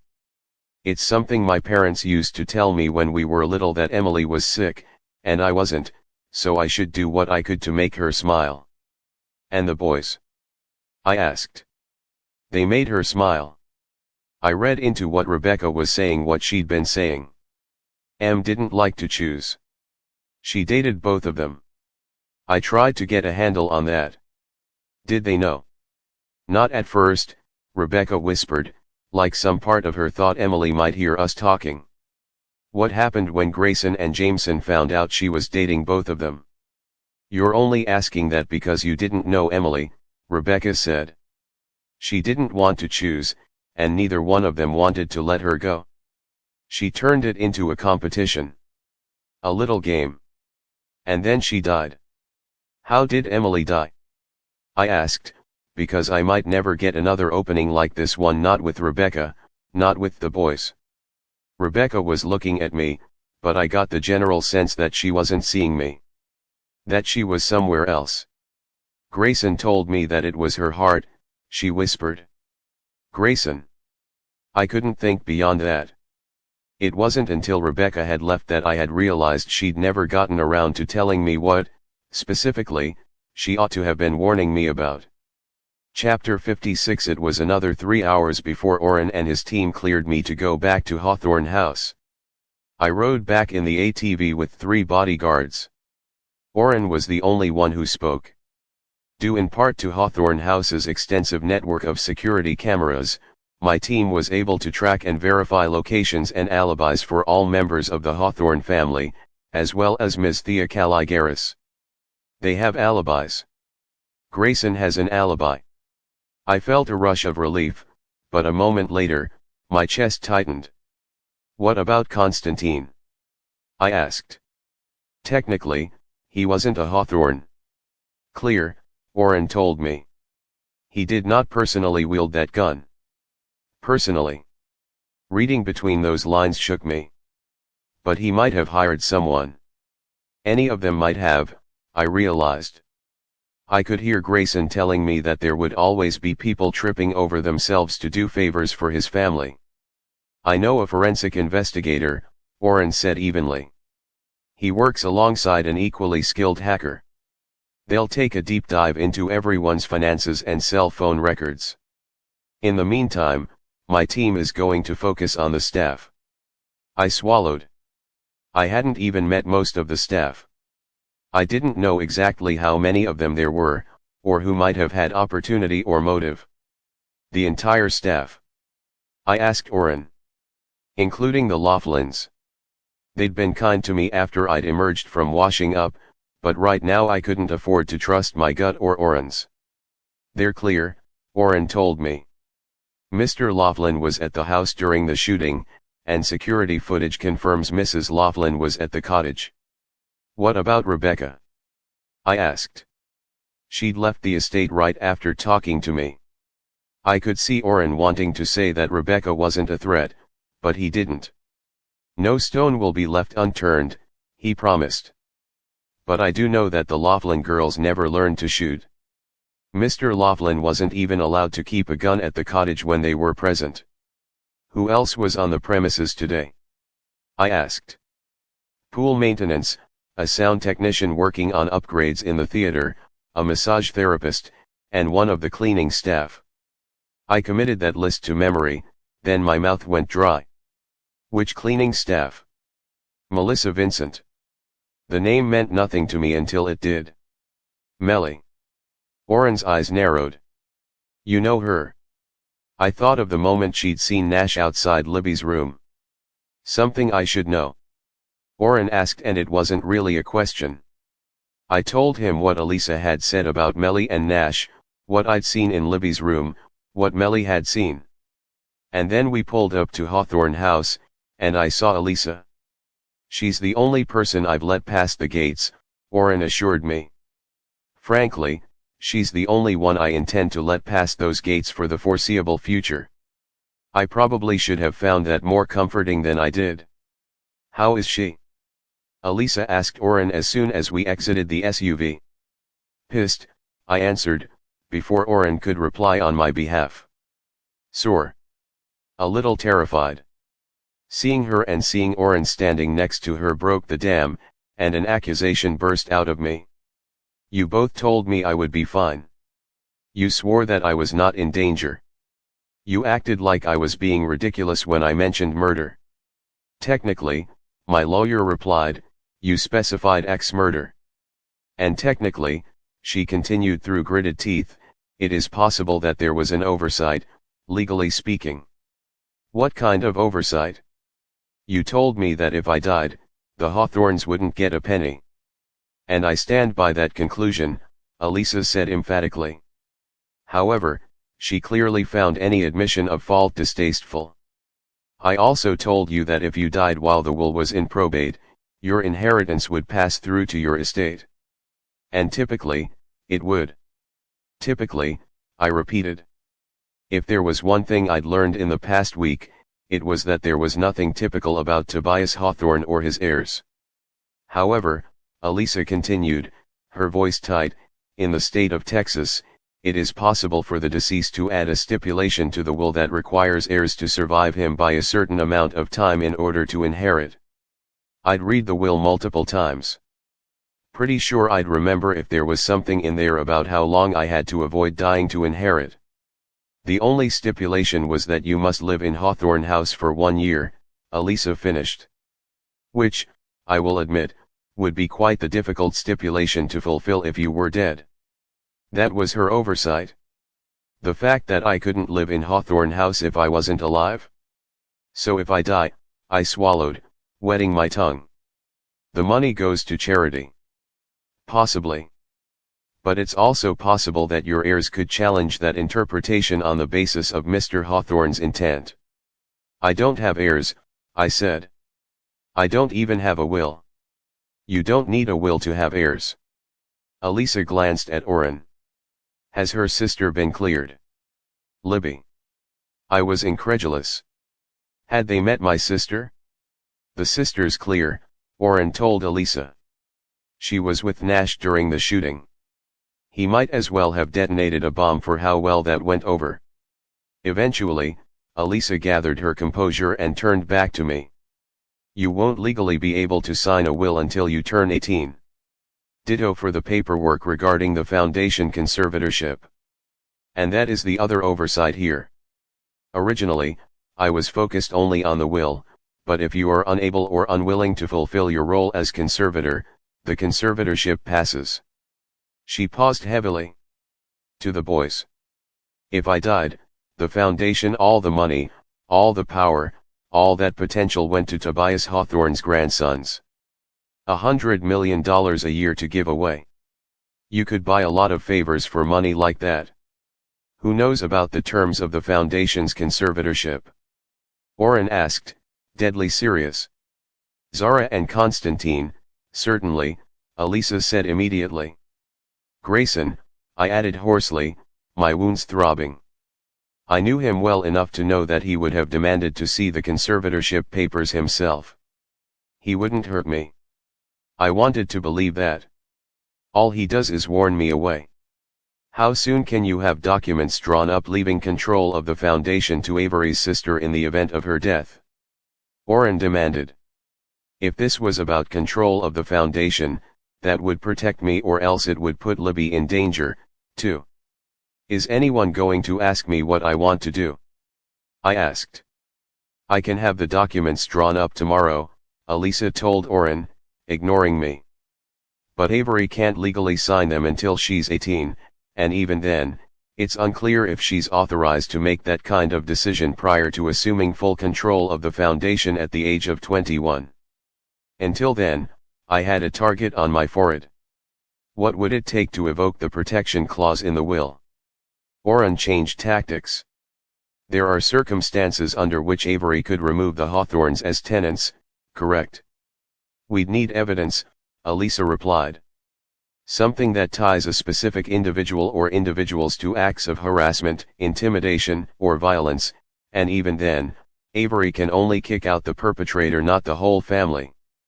And she can't live somewhere else for the time being.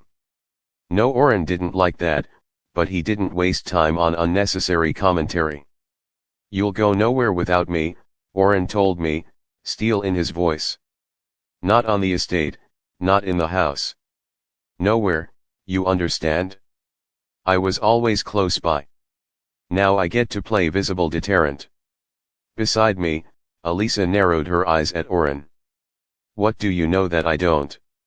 There was a single moment's pause, then my bodyguard answered the question. I had my people check the armory. Nothing is missing. In all likelihood, the weapon fired at Avery wasn't a Hawthorne gun, but I had my men pull the security footage from the past few days anyway. I was too busy trying to wrap my mind around the fact that Hawthorne House had an armory to process the rest. The armory had a visitor? Elisa asked, her voice almost too calm. 2 of them. Orrin seemed like he might stop there, for my benefit, but he pressed on. Jameson and Grayson. Both have alibis, but both were looking at rifles. Hawthorne House has an armory. That was all I could manage to say. This is Texas, Orrin replied. The whole family grew up shooting, and Mr. Hawthorne was a collector. A gun collector, I clarified. I hadn't been a fan of firearms before I'd almost been shot. If you'd read the binder I left you detailing your assets, Elisa interjected, you'd know that Mr. Hawthorne had the world's largest collection of late 19th and early 20th century Winchester rifles, several of which are valued at upward of $400,000.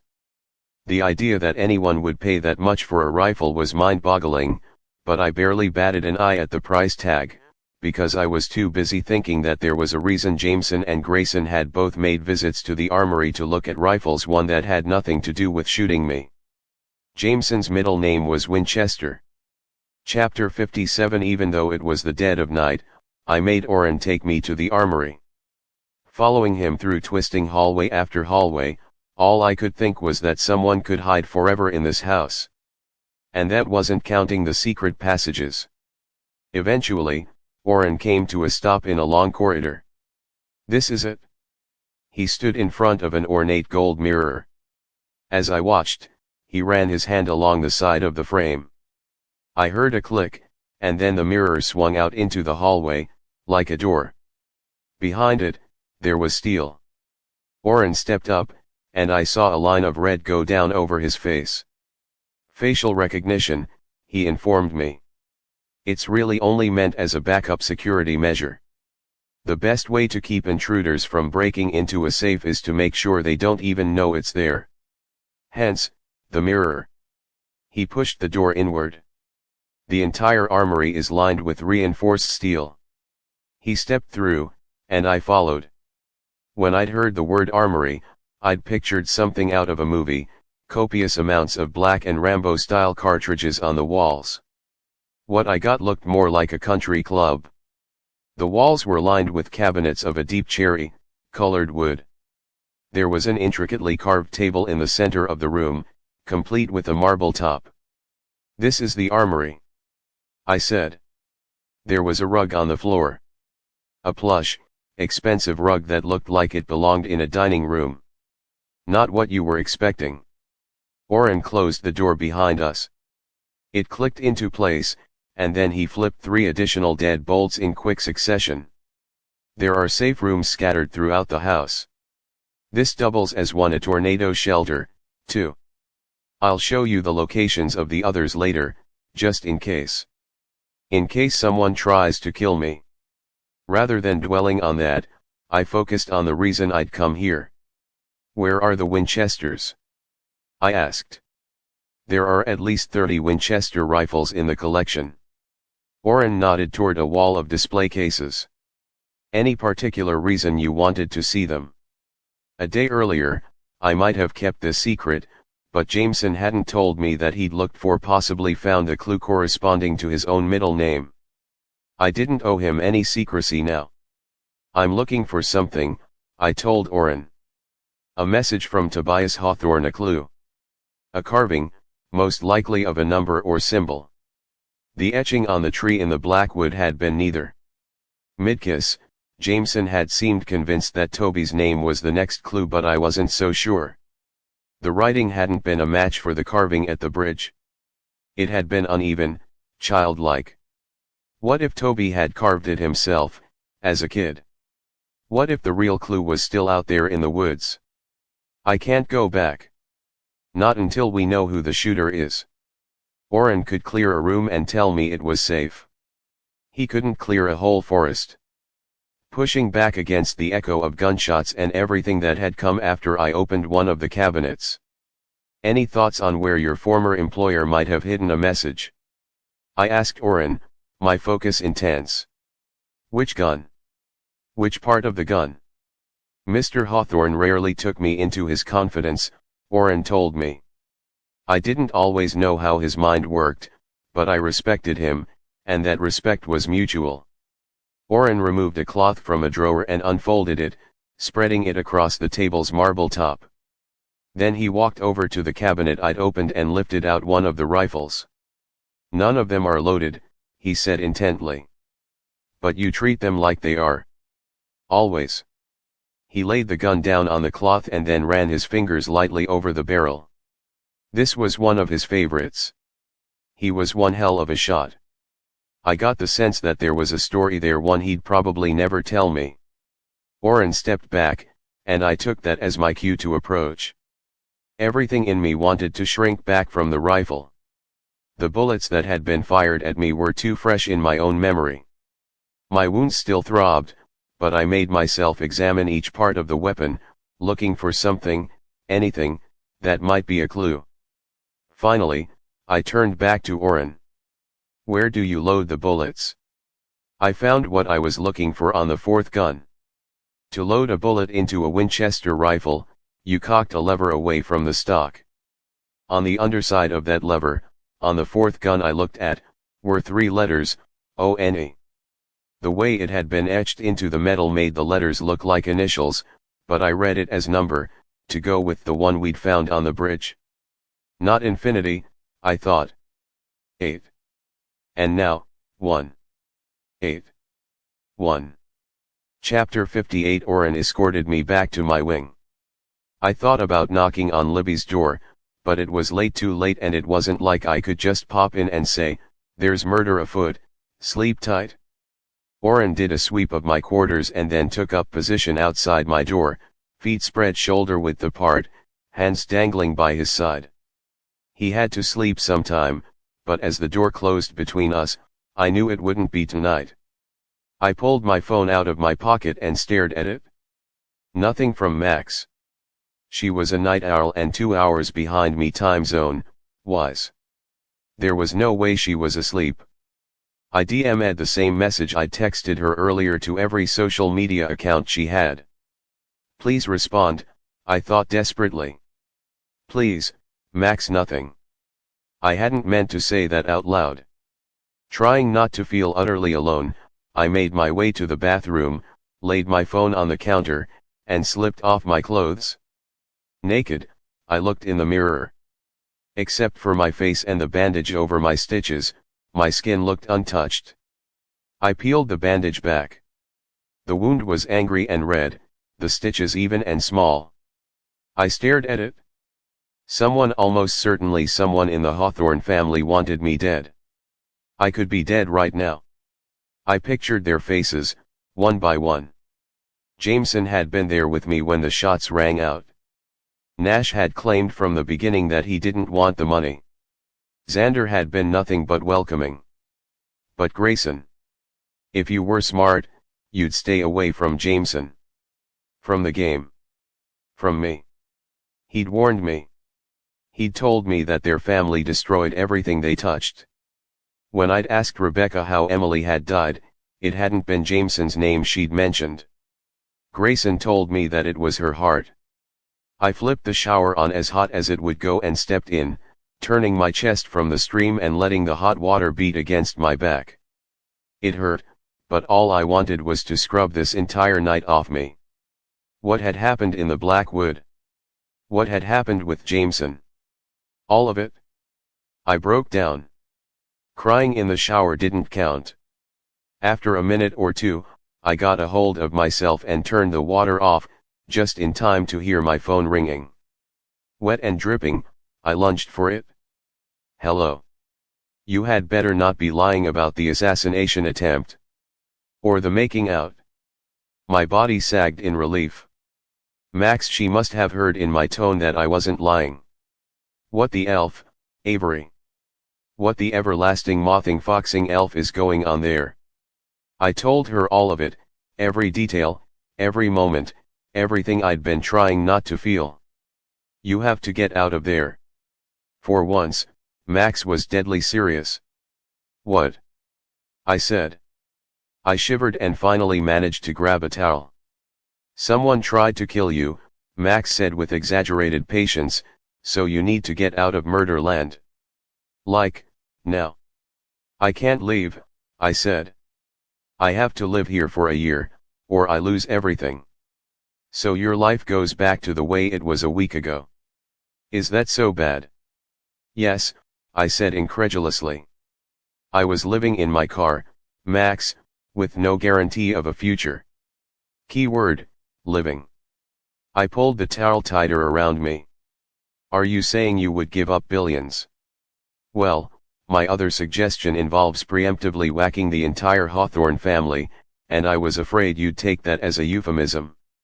Max.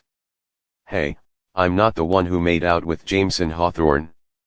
I wanted to explain to her exactly how I'd let that happen, but all that came out of my mouth was, where were you? Excuse me. I called you, right after it happened, before the thing with Jameson. I needed you, Max. There was a long, pregnant silence on the other end of the phone line. I'm doing just fine, she said. Everything here is just peachy. Thanks for asking. Asking about what? Exactly. Max lowered her voice. Did you even notice that I'm not calling from my phone? This is my brother's. I'm on lockdown. Total lockdown because of you. I'd known the last time we'd talked that something wasn't right. What do you mean, because of me? Do you really want to know? What kind of question was that? Of course I do. Because you haven't asked about me at all since any of this happened. She blew out a long breath. Let's be honest, Abe, you barely asked about me before. My stomach tightened. That's not true. Your mom died, and you needed me. And with everything with Libby and that Bob-forsaken ship stain, you really needed me. And then you inherited billions and billions of dollars, so of course, you needed me. And I was happy to be there, Avery, but do you even know my boyfriend's name? I racked my mind, trying to remember. Jared. Wrong, Max said after a moment. The correct answer is that I don't have a boyfriend anymore, because I caught Jackson on my phone, trying to send himself screenshots of your texts to me. A reporter offered to pay him for them. Her pause was painful this time. Do you want to know how much? My heart sank. I'm so sorry, Max. Me too, Max said bitterly. But I'm especially sorry that I ever let him take pictures of me. Personal pictures. Because when I broke up with him, he sent those pictures to my parents. Max was like me. She only cried in the shower.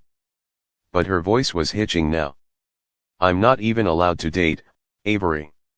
How well do you think that went down? I couldn't even imagine.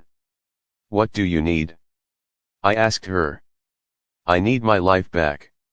She went quiet, just for a minute. You know what the worst part is? I can't even be mad at you, because someone tried to shoot you. Her voice got very soft. And you need me. That hurt, because it was true. I needed her.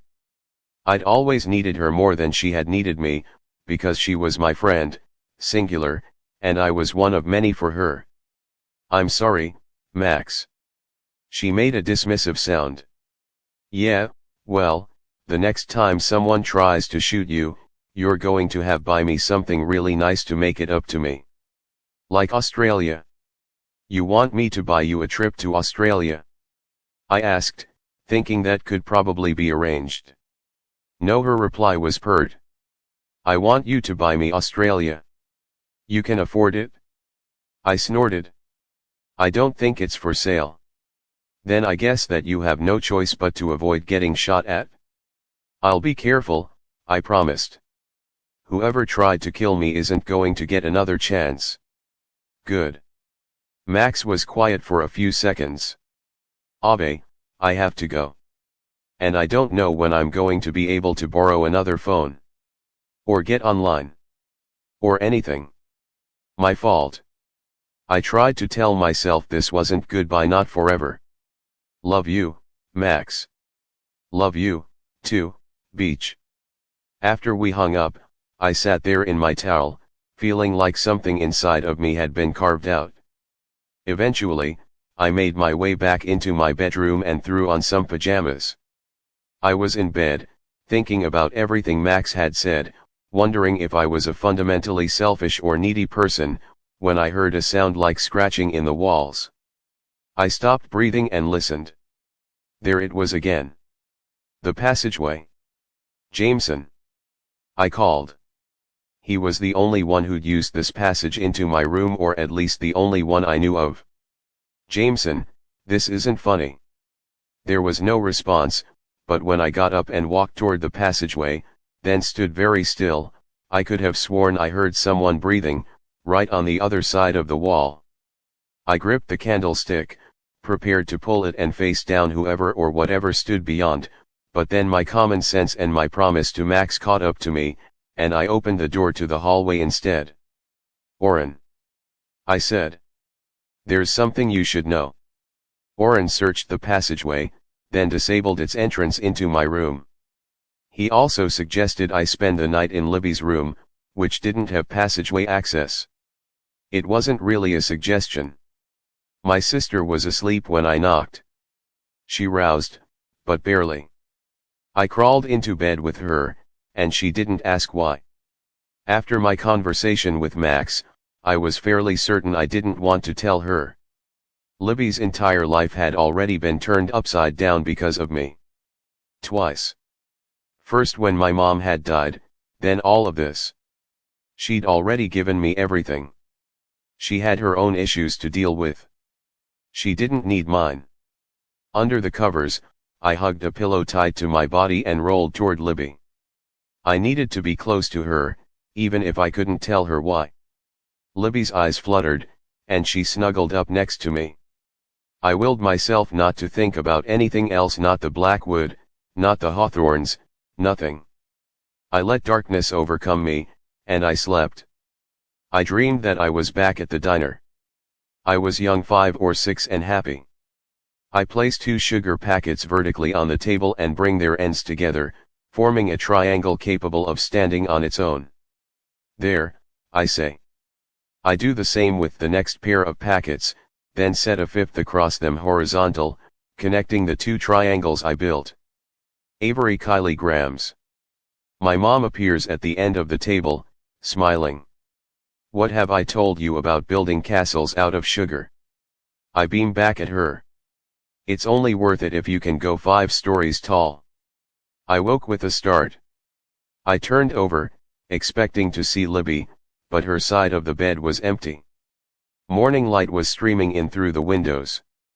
I made my way to Libby's bathroom, but she wasn't there, either. I was getting ready to go back to my room and my bathroom when I saw something on the counter, Libby's phone. She'd missed texts, dozens of them, all from Drake. There were only 3, the most recent that I could read without a password. I love you. You know I love you, Libby mine. I know that you love me. Chapter 59. Oren met me in the hall the second I left Libby's suite. If he'd been up all night, he didn't look it. A police report has been filed, he reported. Discreetly. The detectives assigned to the case are coordinating with my team. We're all in agreement that it would be to our advantage, at least for the moment, if the Hawthorne family does not realize there is an investigation. Jameson and Rebecca have been made to understand the importance of discretion. As much as you can, I'd like you to proceed as though nothing has happened. Pretend I hadn't had a brush with death the night before. Pretend everything was fine. Have you seen Libby? I asked. Libby isn't fine. She went down for breakfast about half an hour ago. Orrin's tone gave away nothing. I thought back to those texts, and my stomach tightened. Did she seem okay? No injuries. All limbs and appendages fully intact. That wasn't what I'd been asking, but given the circumstances, maybe it should have been. If she's downstairs in full view of Hawthorne's, is she safe? Her security detail is aware of the situation. They do not currently believe she is at risk. Libby wasn't the heiress. She wasn't the target. I was. I got dressed and went downstairs. I'd gone with a high-neck top to hide my stitches, and I'd covered the scratch on my cheek with makeup, as much as I could. In the dining room, a selection of pastries had been set out on the sideboard. Libby was curled up in a large accent chair in the corner of the room. Nash was sitting in the chair beside her, his legs sticking straight out, his cowboy boots crossed at the ankles. Keeping watch. Between them and me were 4 members of the Hawthorne family. All with reason to want me dead, I thought as I walked past them. Zara and Constantine sat at one end of the dining room table. She was reading a newspaper. He was reading a tablet. Neither paid the least bit of attention to me.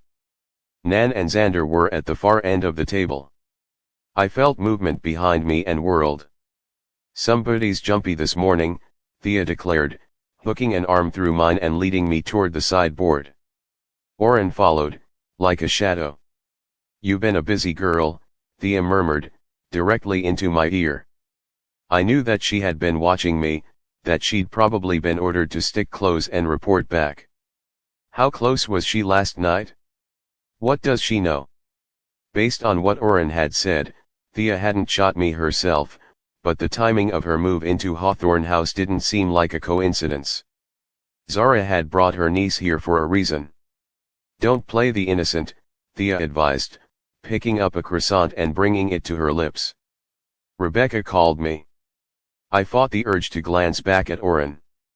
He'd indicated that Rebecca would keep her mouth shut about the shooting. What else was he wrong about? "You and Jameson," Thea continued, like she was chiding a child. "In Emily's old room, no less. A bit uncouth, don't you think? She doesn't know about the attack." The realization shot through me. Rebecca must have seen Jameson come out of the bathroom. She must have heard us. Must have realized that we are people being uncouth without me again. Xander asked, popping up between Thea and me and breaking Thea's hold. How rude. I didn't want to suspect him of anything, but at this rate, the stress of suspecting and not suspecting was going to kill me before anyone else could do me in. "Rebecca stayed the night in the cottage," Thea told Xander, relishing the words. "She finally broke her year-long silence and texted me all about it." Thea acted like a person playing a trump card, but I wasn't sure what, exactly, that card was. "Rebecca. Bex texted me, too," Xander told Thea. Then he glanced apologetically at me. "Word of Hawthorne hookups travels fast. Rebecca might have kept her mouth shut about the shooting, but she might as well have taken out a billboard about that kiss. The kiss meant nothing. The kiss isn't the problem here. You, there. Girl." Nan jabbed her cane imperiously at me and then at the tray of pastries. "Don't make an old woman get up." If anyone else had spoken to me like that, I would have ignored them, but Nan was both ancient and terrifying, so I went to pick up the tray. I remembered too late that I was injured. Pain flashed like a lightning bolt through my flesh, and I sucked a breath in through my teeth. Nan stared, just for a moment, then prodded Xander with her cane. "Help her, you lout." Xander took the tray. I let my arm drop back to my side. Who saw me flinch? I tried not to stare at any of them. Who already knew I was injured? "You're hurt." Xander angled his body between mine and Thea's. "I'm fine," I said. "You most decidedly are not." I hadn't realized Grayson had slipped into the banquet hall, but now he was standing directly beside me. "A moment, Ms. Grams." His stare was intense. In the hall. Chapter 60. I probably shouldn't have gone anywhere with Grayson Hawthorne, but I knew that Oren would follow, and I wanted something from Grayson. I wanted to look him in the eye. I wanted to know if he'd done this to me or had any idea who had. "You're injured." Grayson didn't phrase that as a question. "You will tell me what happened." "Oh, I will I?" I gave him a look. "Please." Grayson seemed to find the word painful or distasteful or both. I owed him nothing. Oren had asked me not to mention the shooting. The last time I'd talked to Grayson, he'd issued a terse warning. He stood to gain the foundation if I died. I was shot. I let the truth out because for reasons I couldn't even explain, I needed to see how he would react. "Shot at," I clarified after a beat. Every muscle in Grayson's jawline went taut. He didn't know. Before I could summon up even an ounce of relief, Grayson turned from me to my guard. "When?" he spat out. "Last night," Oren replied curtly. "And where," Grayson demanded of my bodyguard, "were you?" "Not nearly as close as I'll be from now on," Oren promised, staring him down. "Remember me?" I raised a hand, then paid for it. "Subject of your conversation and capable individual in her own right." Grayson must have seen the pain the movement caused me, because he turned and used his hands to gently lower mine. "You'll let Oren do his job," he ordered softly. I didn't dwell on his tone or his touch. "And who do you think he's protecting me from?" I glanced pointedly toward the banquet hall. I waited for Grayson to snap at me for daring to suspect anyone he loved, to reiterate again that he would choose each and every one of them over me. Instead, Grayson turned back to Oren. "If anything happens to her, I will hold you personally responsible." "Mr. Personal Responsibility." Jameson announced his presence and ambled toward his brother. "Charming." Grayson gritted his teeth, then realized something. "You were both in the Blackwood last night." He stared at his brother. "Whoever shot at her could have hit you." "And what a travesty it would be," Jameson replied, circling his brother, "if anything happened to me." The tension between them was palpable. Explosive. I could see how this would play out. Grayson calling Jameson reckless, Jameson risking himself further to prove the point. How long would it be before Jameson mentioned me?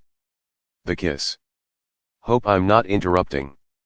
Nash joined the party. He flashed a lazy, dangerous smile at his brothers. "Jamie, you're not skipping school today.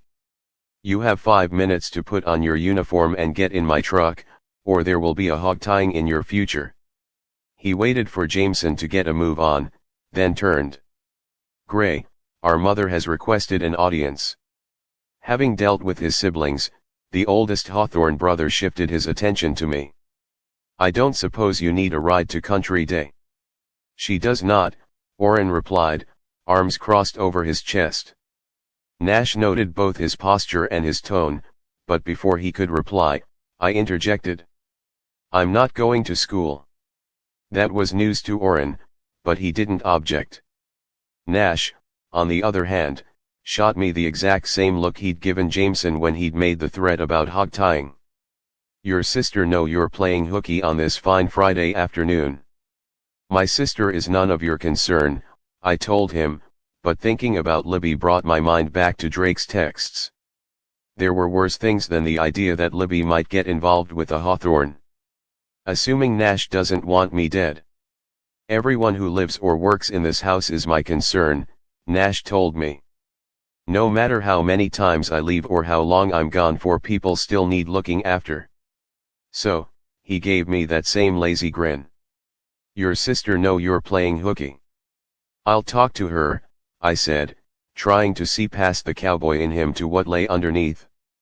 Nash returned my assessing look. You do that, sweetheart. Chapter 61. I told Libby I was staying home. I tried to form the words to ask her about Drake's texts and came up dry. What if Drake's not just texting? That thought snaked its way through my consciousness. What if she's seen him?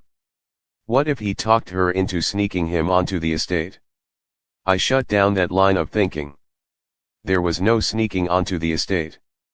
Security was airtight, and Oren would have told me if Drake had been on the premises during the shooting.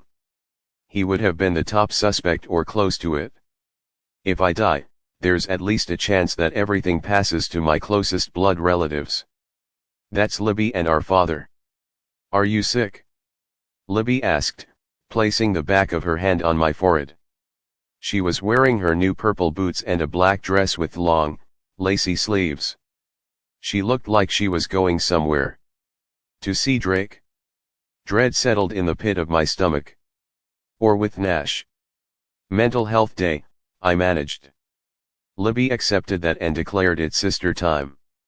If she'd had plans, she didn't think twice before ditching them for me. Want to hit the spot? Libby asked earnestly. I got a massage yesterday, and it was to die for. I almost died yesterday. I didn't say that, and I didn't tell her that the massage therapist wouldn't be coming back today or anytime soon. Instead, I offered up the only distraction I could think of that might also distract me from all of the secrets I was keeping from her. How would you like to help me find a Davenport? According to the internet search results Libby and I pulled up, the term Davenport was used separately to refer to two kinds of furniture, a sofa and a desk. The sofa usage was a generic term, like Kleenex for a tissue or dumpster for a garbage bin, but a Davenport desk referred to a specific kind of desk, one that was notable for compartments and hidey holes, with a slanted desktop that could be lifted to reveal a storage compartment underneath. Everything I knew about Tobias Hawthorne told me that we probably weren't looking for a sofa. This could take a while, Libby told me. Do you have any idea how big this place is? I'd seen the music rooms, the gymnasium, the bowling alley, the showroom for Tobias Hawthorne's cars, the solarium, and that wasn't even a quarter of what there was to see. Enormous. Palatial, Libby chirped. And since I'm such bad publicity, I haven't had anything to do for the past week except explore. That publicity comment had to have come from Elisa, and I wondered how many chats she'd had with Libby without me there. There's a literal ballroom, Libby continued. 2 theaters, one for movies and one with box seats and a stage. I've seen that one, I offered. And the bowling alley. Libby's kohl-rimmed eyes grew round. Did you bowl? Her awe was contagious. I bowled. Libby shook her head. It is never going to stop being bizarre that this house has a bowling alley. There's also a driving range, Oren added behind me. And racquetball. If Libby noticed how close he was sticking to us, she gave no indication of it. How in the world are we supposed to find one little desk? She asked. I turned back to Oren. If he was here, he might as well be useful. I've seen the office in our wing. Did Tobias Hawthorne have any others? The desk in Tobias Hawthorne's other office wasn't a Davenport, either. There were 3 rooms off the office. The cigar room. The billiards room. Oren provided explanations as needed. The 3rd room was small, with no windows. In the middle of it, there was what appeared to be a giant white pod. Sensory deprivation chamber, Oren told me. Every once in a while, Mr. Hawthorne liked to cut off the world. Eventually, Libby and I resorted to searching on a grid, the same way Jameson and I had searched the Blackwood. Wing by wing and room by room, we made our way through the halls of Hawthorne House. Oren was never more than a few feet behind. And now, the spot. Libby flung the door open. She seemed upbeat. Either that, or she was covering for something.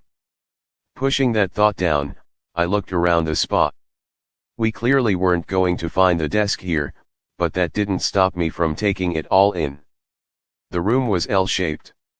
In the long part of the L, the floor was wooden, in the short part, it was made of stone. In the middle of the stone section, there was a small square pool built into the ground. Steam rose from its surface. Behind it, there was a glass shower as big as a small bedroom, with faucets attached to the ceiling instead of the wall. Hot tub. Steam room. Someone spoke up behind us.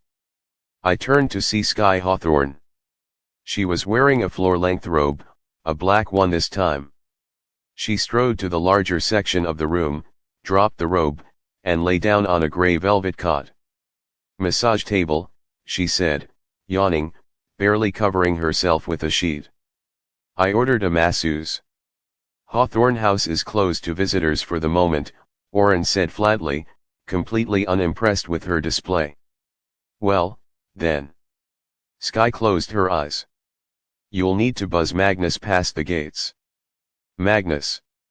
I wondered if he was the one who'd been here yesterday. If he was the one who'd shot at me at her request. Hawthorne House is closed to visitors, Oren repeated. It's a matter of security.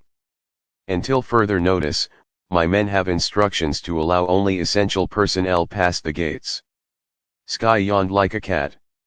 I assure you, John Oren, this massage is essential. On a nearby shelf, a row of candles was burning. Light shone through sheer curtains, and low and pleasant music played. What matter of security? Libby asked suddenly. Did something happen? I gave Oren a look that I hoped would keep him from answering that question, but it turned out that I was aiming that request in the wrong direction. According to my Grayson, Sky told Libby, there was some nasty business in the Blackwood. Chapter 62. Libby waited until we were back in the hallway to ask, what happened in the woods? I cursed Grayson for telling his mother and myself for telling Grayson. Why do you need extra security? Libby demanded. After a second and a half, she turned to Oren. Why does she need extra security?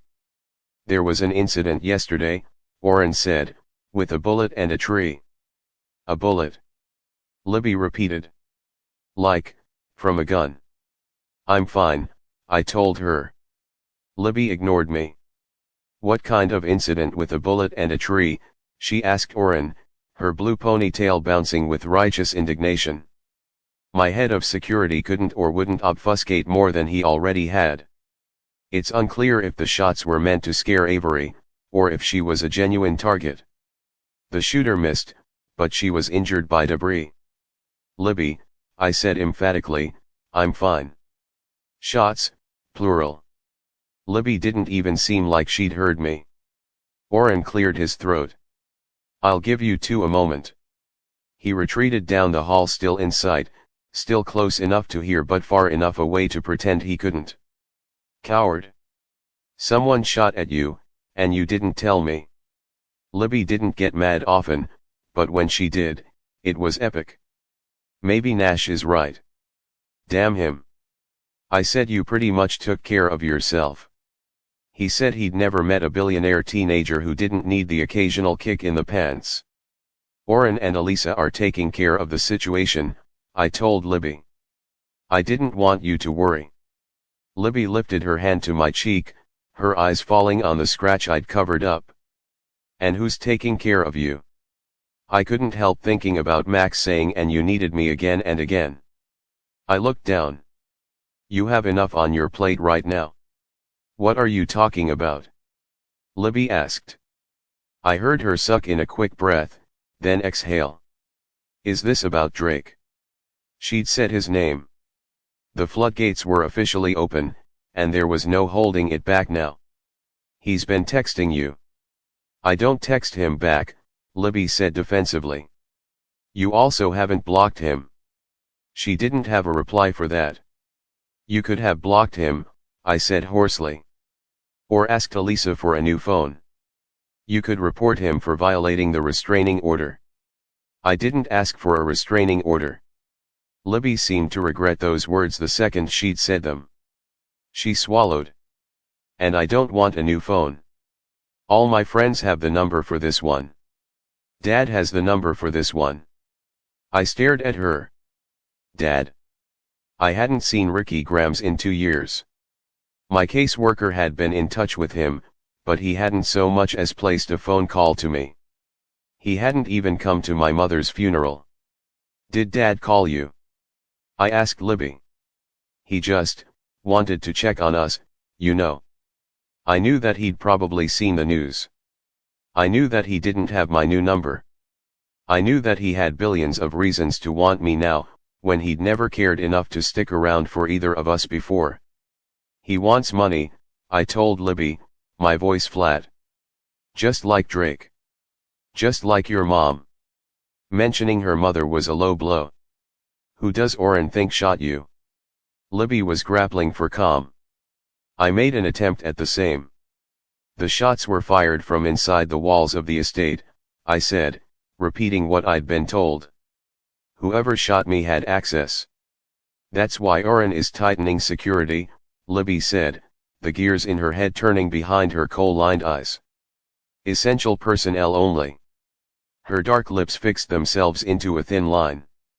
You should have told me. I thought about the things she hadn't told me. Tell me that you haven't seen Drake. That he hasn't come here. That you wouldn't let him onto the estate. Of course I didn't. Libby went silent. I wasn't sure if she was trying not to yell at me or not to cry. I'm going to go. Her voice was steady and fierce.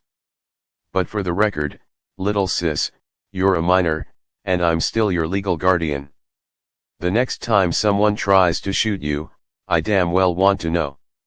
Chapter 63. I knew Oren had to have heard every word of my fight with Libby, but I was also fairly certain he wouldn't comment on it. I'm still looking for the Davenport, I said tersely. If I'd needed the distraction before, it was downright mandatory now. Without Libby to explore with me, I couldn't bring myself to just keep wandering from room to room. We already checked the old man's office. Where else would someone keep a Davenport desk? I concentrated on that question, not my fight with Libby. Not what I'd said and what she hadn't. I have it on good authority, I told Oren after a moment, that Hawthorne House has multiple libraries. I let out a long, slow breath. Got any idea where they are? 2 hours and 4 libraries later, I was standing in the middle of number 5. It was on the 2nd floor.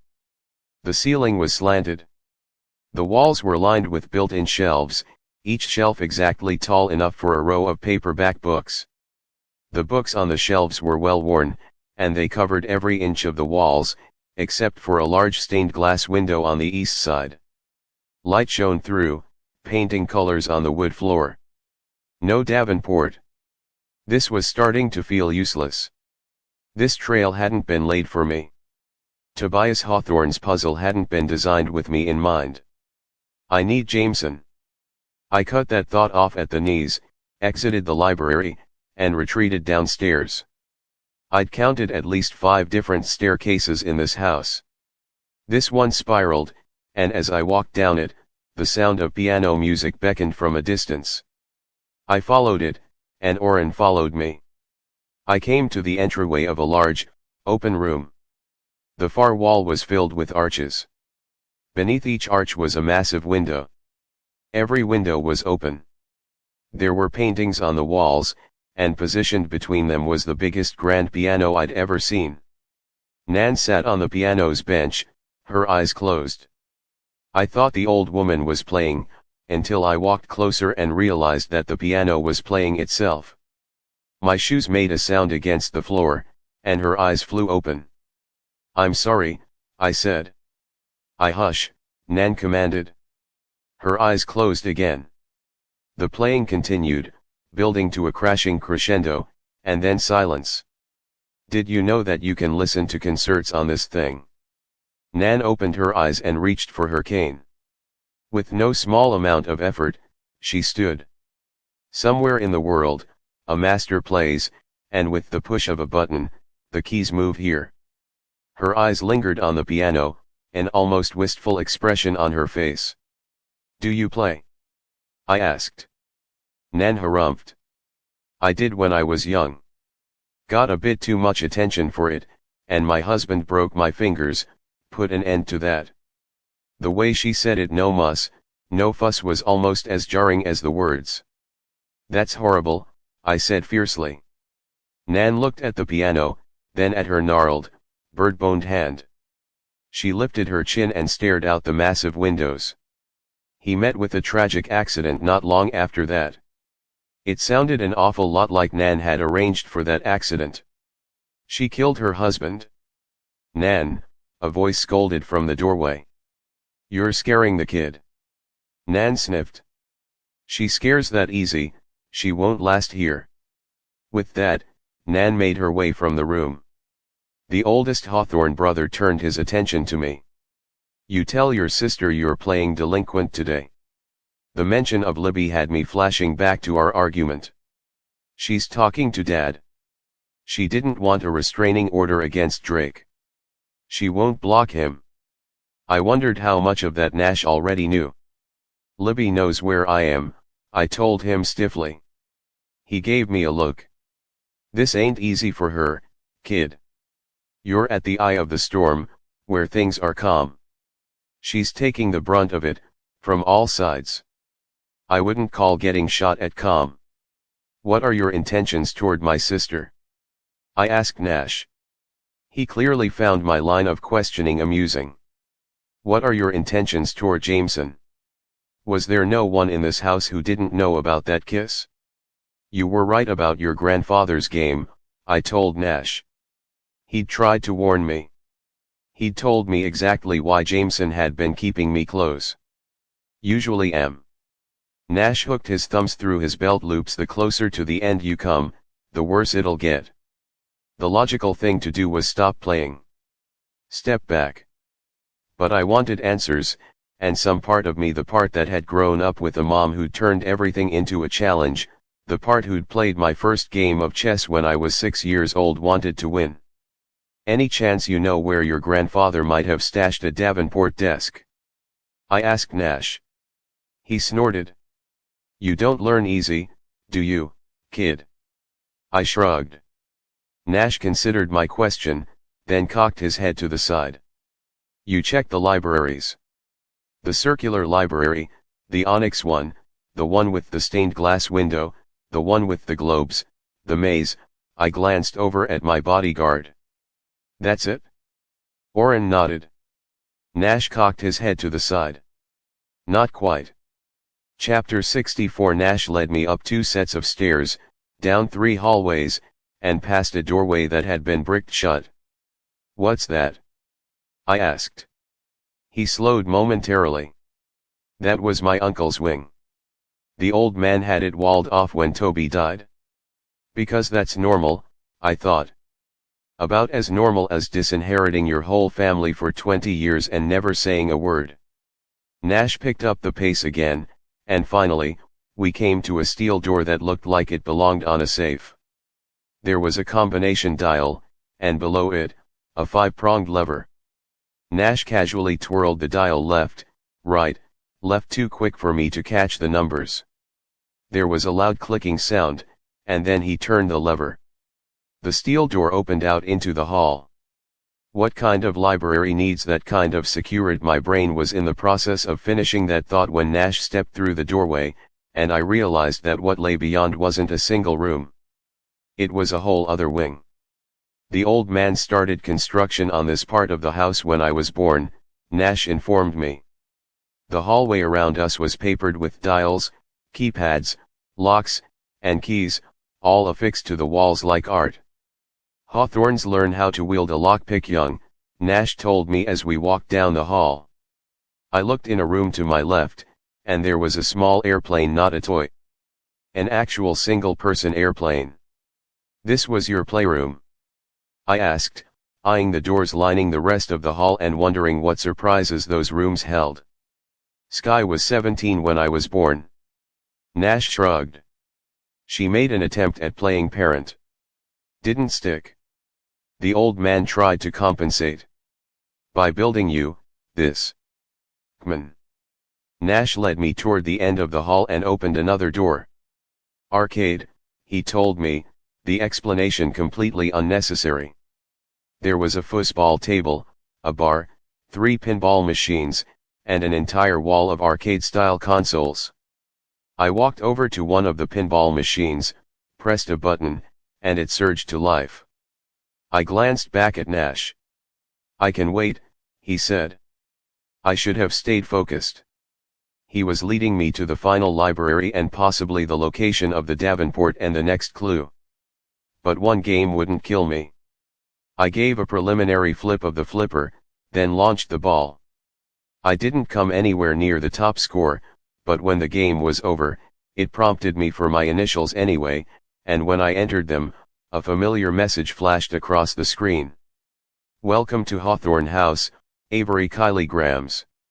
It was the same message I'd gotten at the bowling alley, and just as I had then, I felt the ghost of Tobias Hawthorne all around me.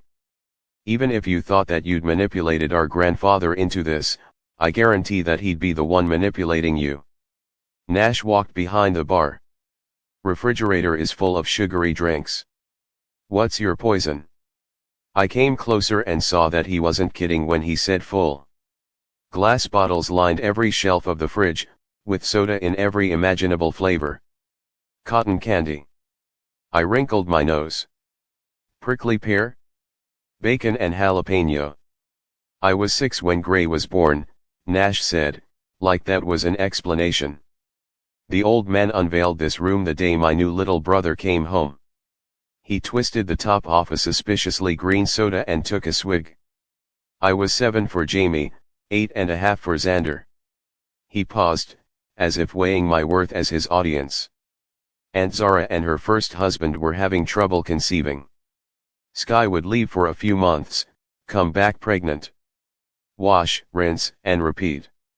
That might have been the most messed up thing I'd ever heard." "You want one?"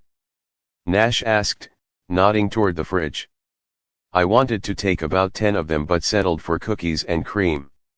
I glanced back at Oren, who'd been playing my silent shadow this whole time. He gave no indication that I should avoid drinking, so I twisted off the cap and took a swig. "The library?" I reminded Nash. "Almost there." Nash pushed through to the next room. "Game room," he said. At the center of the room, there were 4 tables. One table was rectangular, one square, one oval, one circular. The tables were black. The rest of the room walls, floor, and shelves was white. The shelves were built into 3 of the room's 4 walls. Not bookshelves, I realized. They held games. Hundreds, maybe thousands, of board games. Unable to resist, I went up to the closest shelf and ran my fingers along the boxes. I'd never even heard of most of these games. The old man, Nash said softly, was a bit of a collector. I was in awe. How many afternoons had my mom and I spent playing garage sale board games? Our rainy day tradition had involved setting up 3 or 4 and turning them all into one massive game. But this? There were games from all over the world. Half of them didn't have English writing on the boxes. I suddenly pictured all 4 Hawthorne brothers sitting around one of those tables. Grinning. Trash-talking. Outmaneuvering each other. Wrestling for control, possibly literally. I pushed that thought back. I'd come here looking for the Davenport, the next clue. That was the current game, not anything held in these boxes.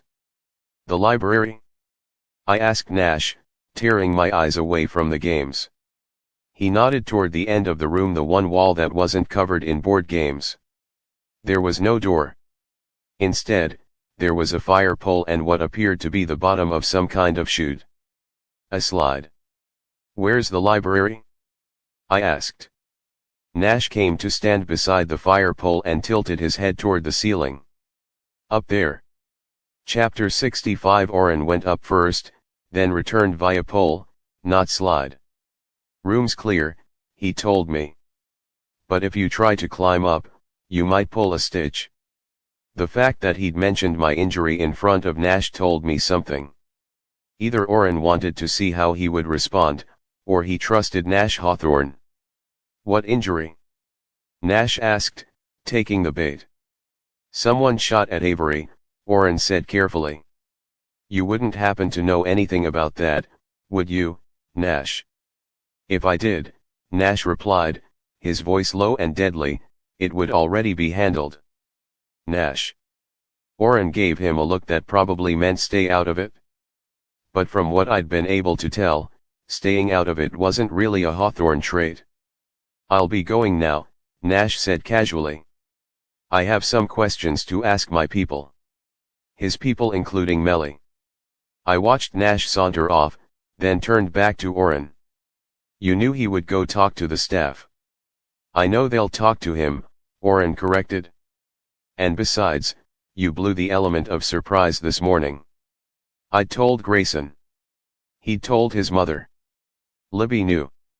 Sorry about that, I said, then I turned to the room overhead. I'm going up. I didn't see a desk up there, Oren told me. I walked over to the pole and grabbed hold. I'm going up anyway. I started to pull myself up, but the pain stopped me. Oren was right. I couldn't climb. I stepped back from the pole, then glanced to my left. If I couldn't make it up the pole, it would have to be the slide. The last library in Hawthorne House was small. The ceiling sloped to form a pyramid overhead. The shelves were plain and only came up to my waist. They were full of children's books. Well worn, well loved, some of them familiar in a way that made me ache to sit and read. But I didn't, because as I stood there, I felt a breeze. It wasn't coming from the window, which was closed. It came from the shelves on the back wall. No. As I walked closer, I discovered that it was coming from a crack between the two shelves. There's something back there. My heart caught like a breath stuck in my throat. Starting with the shelf on the right, I latched my fingers around the top of the shelf and pulled. I didn't have to pull hard. The shelf was on a hinge. As I pulled, it rotated outward, revealing a small opening. This was the first secret passage I'd discovered on my own. It was strangely exhilarating, like standing on the edge of the Grand Canyon or holding a priceless work of art in your hands. Heart-pounding, I ducked through the opening and found a staircase. Traps upon traps, I thought, and riddles upon riddles. Gingerly, I walked down the steps. As I got farther from the light above, I had to pull out my phone and turn on the flashlight so I could see where I was going. I should go back for Oren. I knew that, but I was going faster now down the steps, twisting, turning, until I reached the bottom. There, holding a flashlight of his own, was Grayson Hawthorne. He turned toward me. My heart beat viciously, but I didn't step back. I looked past Grayson and saw the only piece of furniture on the landing of the hidden stairs. A davenport. Ms. Graham's. Grayson greeted me, then turned back to the desk. Have you found it yet? I asked him. The davenport clue. I was waiting. I couldn't quite read his tone. For what? Grayson looked up from the desk, silver eyes catching mine in the dark. Jameson, I suppose. It had been hours since Jameson had left for school, hours since I'd seen Grayson last. How long had he been here, waiting? It's not like Jamie to miss the obvious. Whatever this game is, it's about us. The four of us. Our names were the clues. Of course we would find something here. At the bottom of the staircase. I asked. In our wing, Grayson replied. We grew up here, Jameson, Xander, and me. Nash, too, I suppose, but he was older. I remembered Xander telling me that Jameson and Grayson used to team up to beat Nash to the finish line, then double-cross each other at the end of the game. Nash knows about the shooting, I told Grayson. I told him. Grayson gave me a look I couldn't quite discern. What? I said. Grayson shook his head. He'll want to save you now. Is that such a bad thing? I asked. Another look and more emotion, heavily masked. Will you show me where you were hurt? Grayson asked, his voice not quite strained but something. He probably just wanted to see how bad it is, I told myself, but still, the request hit me like an electric shock. My limbs felt inexplicably heavy. I was keenly aware of every breath I took. This was a small space. We stood close to each other, close to the desk. I'd learned my lesson with Jameson, but this felt different. Like Grayson wanted to be the one to save me. Like he needed to be the one. I lifted my hand to the collar of my shirt. I pulled it downward below my collarbone, exposing my wound. Grayson lifted his hand toward my shoulder. I am sorry that this happened to you. Do you know who shot at me? I had to ask, because he'd apologized and Grayson Hawthorne was not the type to apologize. If he knew. No, Grayson swore. I believed him, or at least I wanted to. If I leave Hawthorne House before the year is up, the money goes to charity. If I die, it goes to charity or my heirs. I paused. If I die, the foundation goes to the four of you. He had to know how that looked. My grandfather should have left it to us all along. Grayson turned his head, forcefully pulling his gaze from my skin. Or to Zara. We were raised to make a difference, and you, I'm nobody, I finished, the words hurting me to say. Grayson shook his head. I don't know what you are. Even in the minimal light of our flashlights, I could see his chest rising and falling with every breath. Do you think Jameson's right? I asked him. Does this puzzle of your grandfather's end with answers? It ends with something. The old man's games always do. Grayson paused. How many of the numbers do you have? 2, I replied. Same, he told me. I'm missing this one and Xander's. I frowned. Xander's. Blackwood. It's Xander's middle name. The Westbrook was Nash's clue. The Winchester was Jameson's. I looked back toward the desk. And the Davenport is yours. He closed his eyes. After you, Eris. His use of Jameson's nickname for me felt like it meant something, but I wasn't sure what. I turned my attention to the task at hand. The desk was made of a bronze-colored wood. 4 drawers ran perpendicular to the desktop. I tested them one at a time. Empty. I ran my right hand along the inside of the drawers, looking for anything out of the ordinary. Nothing. Feeling Grayson's presence beside me, knowing that I was being watched and judged, I moved onto the top of the desk, raising it up to reveal the compartment underneath. Empty again. As I had with drawers, I ran my fingers along the bottom and sides of the compartment. I felt a slight ridge along the right side. Eyeballing the desk, I estimated the width of the border to be 1.5 inches, maybe 2 inches. Just wide enough for a hidden compartment. Unsure how to trigger its release, I ran my hand back over the place where I'd felt the ridge. Maybe it was just a seam, where 2 pieces of wood met. Or maybe. I pressed the wood in, hard, and it popped outward. I closed my fingers around the block that had just released and pulled it away from the desk, revealing a small opening. Inside was a keychain, with no key. The keychain was plastic, in the shape of the number 1. Chapter 66 1. 1. I slept in Libby's room again that night. She didn't. I asked Oren to confirm with her security team that she was okay and on the premises. She was, but he didn't tell me where. No Libby. No Max. I was alone, more alone than I'd been since I got here. No Jameson. I hadn't seen him since he'd left that morning. No Grayson. He hadn't lingered with me for long after we'd discovered the clue. 1. 1. 8. That was all I had to concentrate on. 3 numbers, which confirmed for me that Toby's tree in the Blackwood had just been a tree. If there was a 4th number, it was still out there. Based on the keychain, the clue in the Blackwood could appear in any format, not just a carving. Late into the night and nearly asleep, I heard something like footsteps. Behind me? Below. The wind whistled outside my window. Gunshots lurked in my memory. I had no idea what was lurking in the walls. I didn't fall asleep until dawn.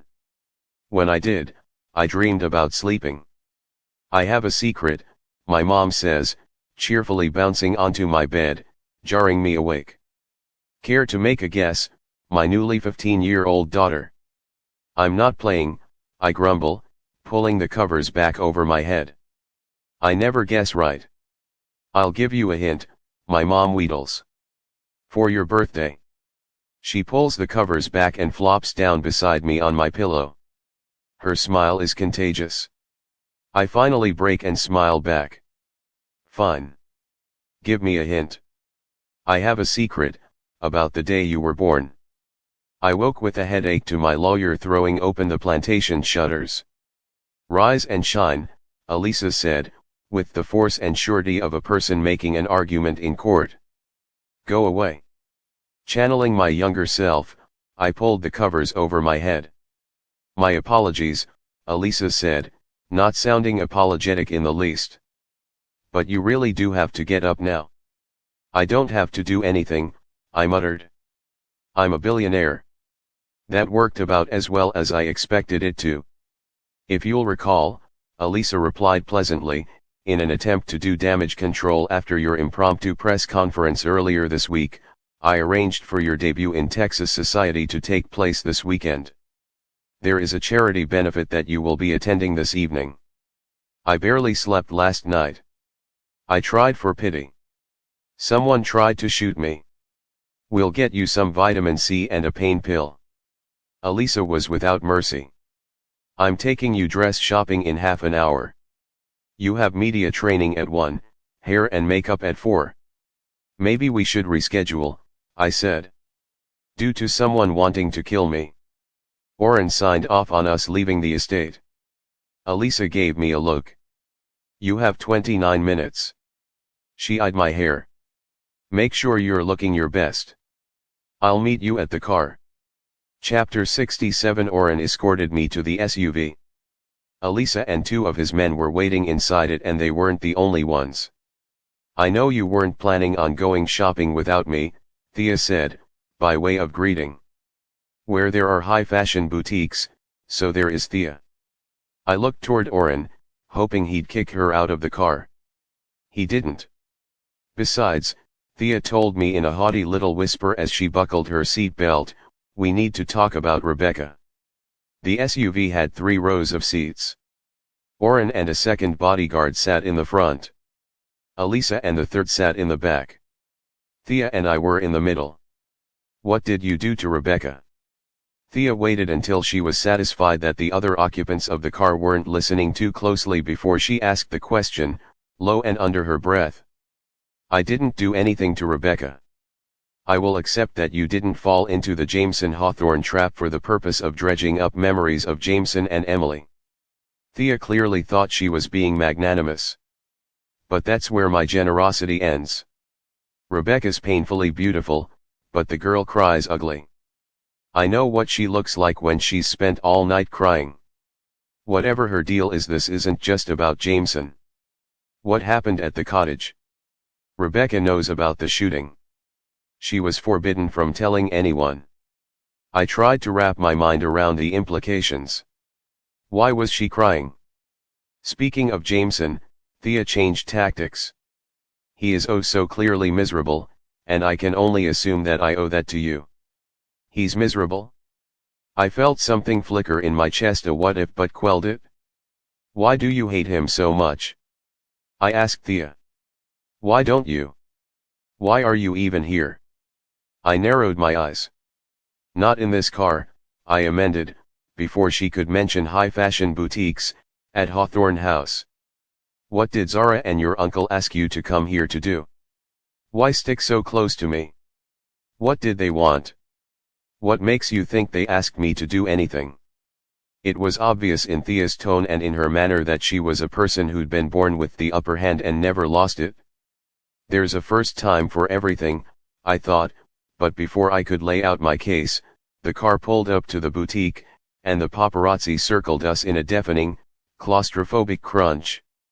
I slumped back in my seat. I have an entire mall in my closet. I shot Elisa an aggrieved look.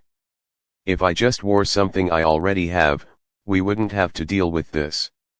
This, Elisa echoed as Oren got out of the car and the roar of the reporter's questions grew louder, is the point. I was here to be seen, to control the narrative. Smile pretty, Thea murmured directly into my ear. The boutique Elisa had chosen for this carefully choreographed outing was the kind of store that had only one copy of each dress. They'd closed the entire shop down for me. Green. Thea pulled an evening gown from the rack. Emerald, to match your eyes. My eyes are hazel, I said flatly. I turned from the dress she was holding up to the sales attendant. Do you have anything less low cut? You prefer higher cuts? The sales attendant's tone was so carefully non-judgmental that I was almost certain she was judging me. Something that covers my collarbone, I said, and then I shot a look at Elisa. And my stitches. You heard Ms. Grams, Elisa said firmly. And Thea is right, bring us something green. Chapter 68. We found a dress. The paparazzi snapped their pictures as Oren ushered the lot of us back into the SUV. As we pulled away from the curb, he glanced in the rearview mirror. Seat belts buckled. Mine was. Beside me, Thea fastened hers. Have you thought about hair and makeup? She asked. Constantly, I replied in a deadpan. These days, I think of literally nothing else. A girl has to have her priorities in order. Thea smiled. And here I was thinking your priorities all had the last name Hawthorne. That's not true, I said. But isn't it? How much time had I spent thinking about them? How badly had I wanted Jameson to mean it when he'd told me I was special? How clearly could I still feel Grayson checking my wound? Your bodyguard didn't want me to come today, Thea murmured as we turned onto a long and winding road. Neither did your lawyer. I persevered, and do you know why? Not a clue. This has nothing to do with my uncle or Zara. Thea played with the tips of her dark hair. I'm just doing what Emily would want me to do. Remember that, would you? Without warning, the car swerved. My body kicked into panic mode, fight or flight, and neither one of them was an option, strapped into the back seat. I whipped my head toward Oren, who was driving, and noticed that the guard in the passenger seat had his hand on his gun, vigilant, ready. Something's wrong. We shouldn't have come. I shouldn't have trusted, even for a moment, that I was safe. Elisa pushed this. She wanted me out here. Hold tight, Oren yelled. What's going on? I asked. The words lodged themselves in my throat and came out as a whisper. I saw a flash of movement out of my window, a car, jerking toward us, high speed. I screamed. My subconscious was screaming at me to run. Oren swerved again, enough to prevent full-scale impact, but I heard the screech of metal on metal. Someone is trying to run us off the road. Oren laid on the gas. The sound of sirens, police sirens, barely broke through the cacophony of panic in my head. This can't be happening. Please don't let this be happening. Please, no. Oren roared into the left lane, ahead of the car that had attacked us. He swung the SUV around, up and over the median, sending us racing in the opposite direction. I tried to scream, but it wasn't loud or shrill. I was keening, and I couldn't make it stop. There was more than one siren now. I turned toward the back of the car, expecting the worst, preparing for impact, and I saw the car that had hit us spinning out. Within seconds, the vehicle was surrounded by cops. "We're okay," I whispered. I didn't believe it. My body was still telling me that I would never be okay again. Oren eased off the gas, but he didn't stop, and he didn't turn around. "What the hell was that?" I asked, my voice high enough in pitch and volume to crack glass. "That," Oren replied calmly, "was someone taking the bait." "The bait?" I swung my gaze toward Elisa. "What is he talking about?" In the heat of the moment, I'd thought that it was Elisa's fault that we were here. I doubted her, but Oren's response suggested that maybe I should have blamed them both. "This," Elisa said, her trademark calm dented but not destroyed, "was the point." That was the same thing she'd said when we'd seen the paparazzi outside the boutique. The paparazzi. Making sure we were seen. The absolute need to come dress shopping, despite everything that had happened. Because of everything that had happened. You used me as bait. I wasn't a yeller, but I was yelling now. Beside me, Thea recovered her voice and then some. "What the hell is going on here?" Oren exited the highway and slowed to a stop at a red light. "Yes," he told me apologetically, "we used you and ourselves as bait." He glanced toward Thea and answered her question. "There was an attack on Avery 2 days ago. Our friends at the police station agreed to play this my way. Your way could have killed us." I couldn't make my heart stop pounding. I could barely breathe. "We had backup," Oren assured me. "My people, as well as the police. I won't tell you that you weren't in danger, but the situation being what it was, danger was not a possibility that could be eliminated. There were no good options. You had to continue living in that house. Instead of waiting for another attack, Elisa and I engineered what looked like a prime opportunity. Now, maybe we can get some answers. First, they told me that the Hawthorns weren't a threat. Then they'd used me to flush out the threat." "You could have told me," I said roughly. "It was better," Elisa told me, "that you didn't know. That no one knew." "Better for whom?" Before I could say that, Oren got a call. "Did Rebecca know about the attack?" Thea asked beside me. "Is that why she's been so upset?" Oren. Elisa ignored Thea and me. "Did they apprehend the driver?" "They did." Oren paused, and I caught him looking at me in the rearview mirror, his eyes softening in a way that made my stomach twist. "Avery, it was your sister's boyfriend." "Drake." "Ex-boyfriend," I corrected, my voice getting caught in my throat.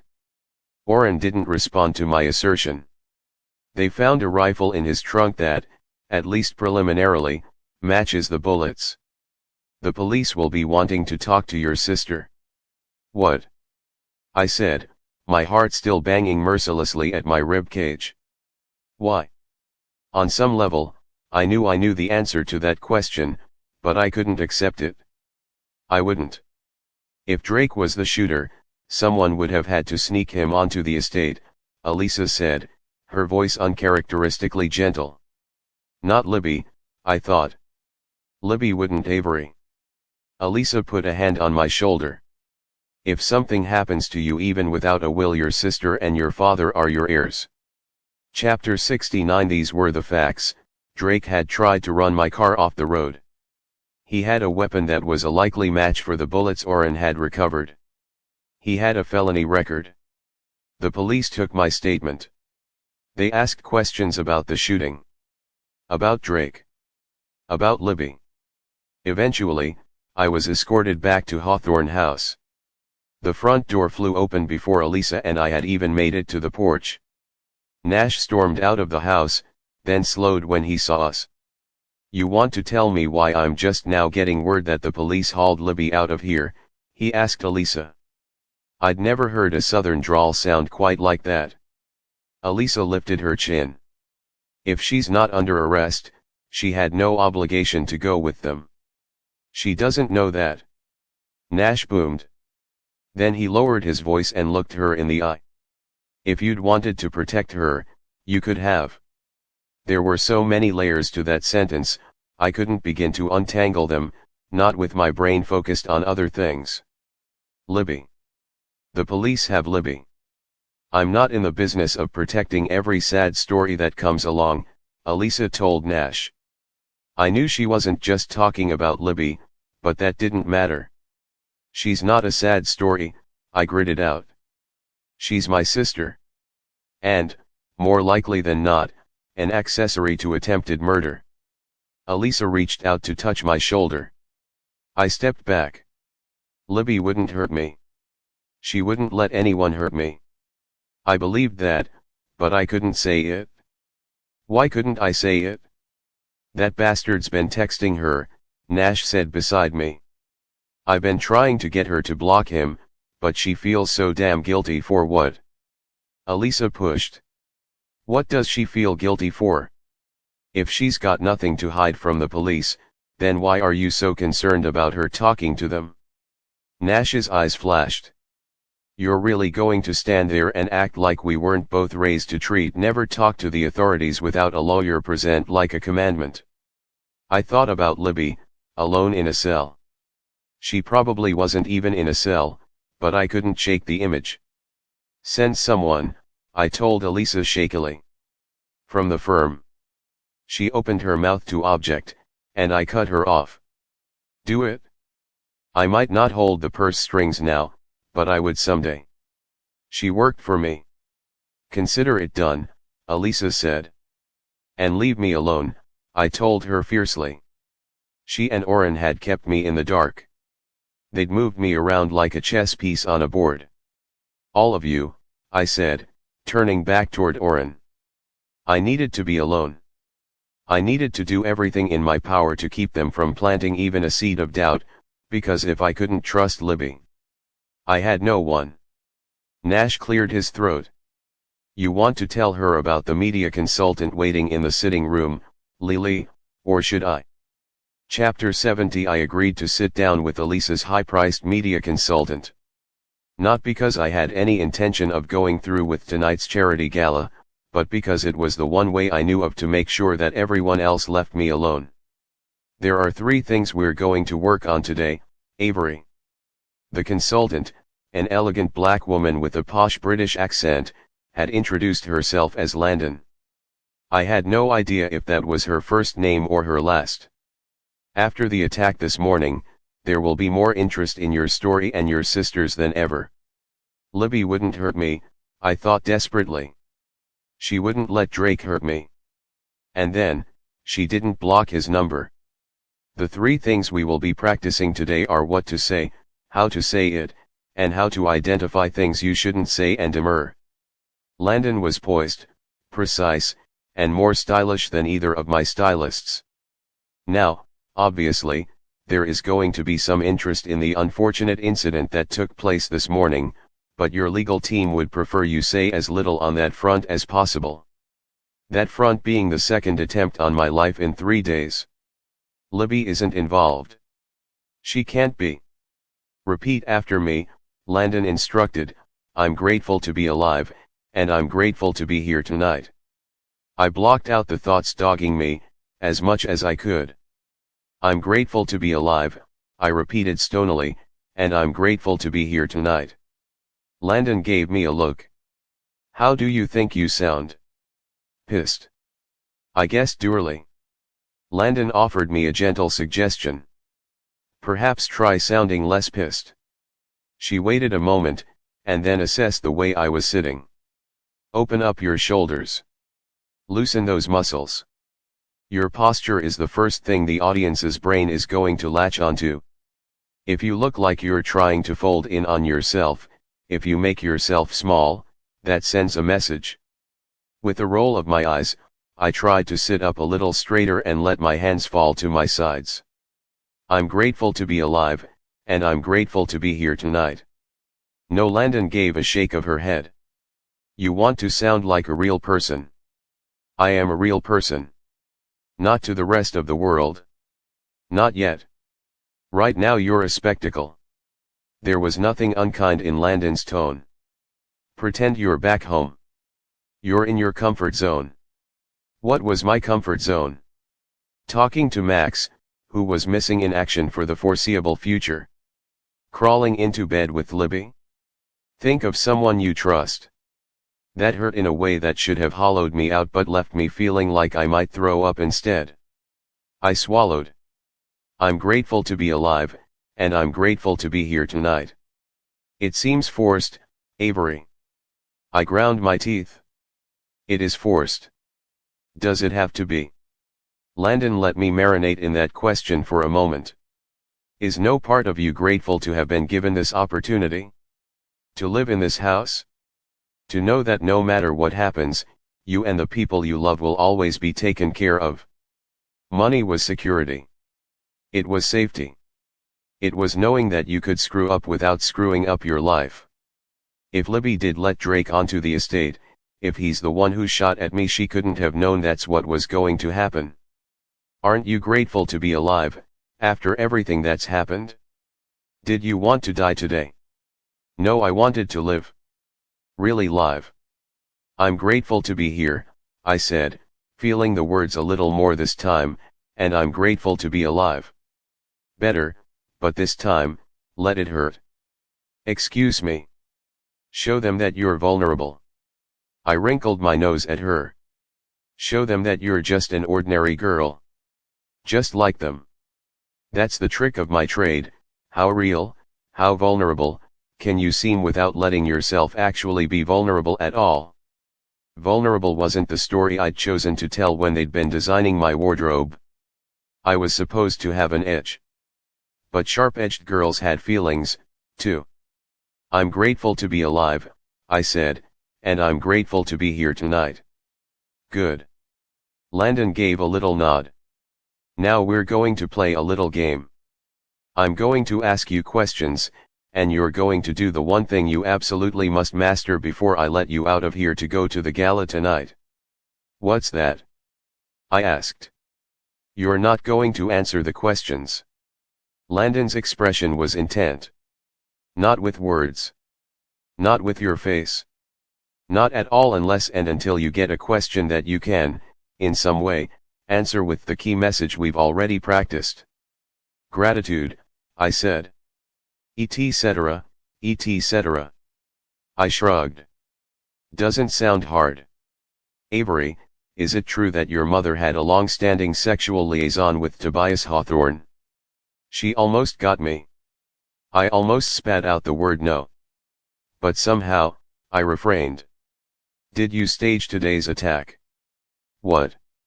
Watch your face, she told me, and then, without losing a beat, how is your relationship with the Hawthorne family? I sat, passive, not allowing myself to so much as think their names. What are you going to do with the money? How do you respond to the people calling you a con woman and a thief? Were you injured today? That last question gave me an opening. I'm fine, I said. I'm grateful to be alive, and I'm grateful to be here tonight. I expected accolades but got none. Is it true that your sister is in a relationship with the man who tried to kill you? Is she involved with the attempt on your life? I wasn't sure if it was the way she'd snuck the questions in, right after my previous answer, or how close to the quick the question cut, but I snapped. No, the word burst from my mouth. My sister had nothing to do with this. Landon gave me a look. From the top, she said steadily. Let's try again.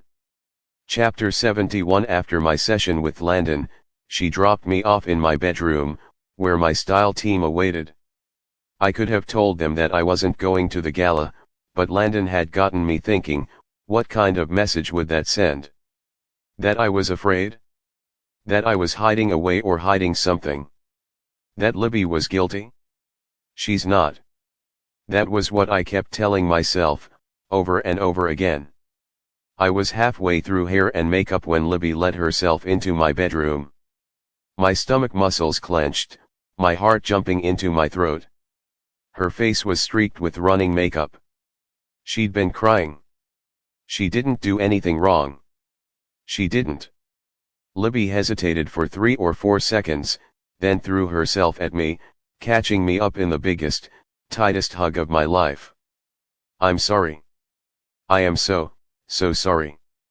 I had a moment, exactly one, where my blood ran cold. I should have blocked him, Libby continued. But for what it's worth, I just put my phone in the blender. And then I turned the blender on. She wasn't apologizing for aiding and abetting Drake. She was apologizing for not blocking his number. For fighting with me when I'd wanted her to. I bowed my head, and a set of hands immediately lifted my chin back up as the stylists continued their work. Say something, Libby told me.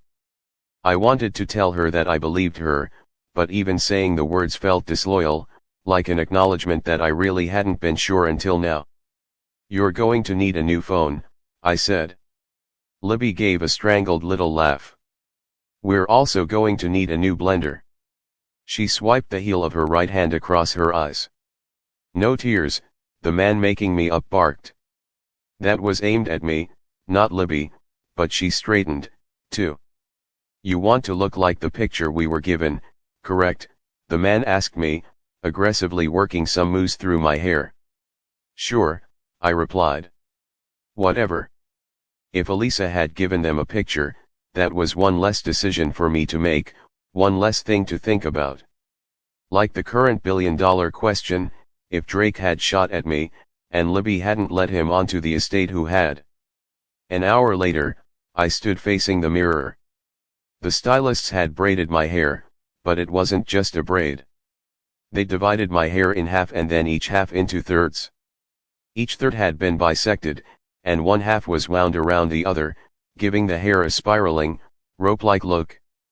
Tiny, transparent hair ties and an ungodly amount of hairspray had held that in place as they'd begun to French braid my hair on each side.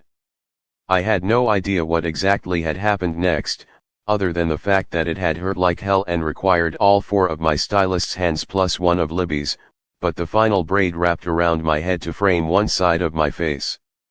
The coils were multicolored, showing off my lowlights and the natural blonde streaks in my ashy brown hair.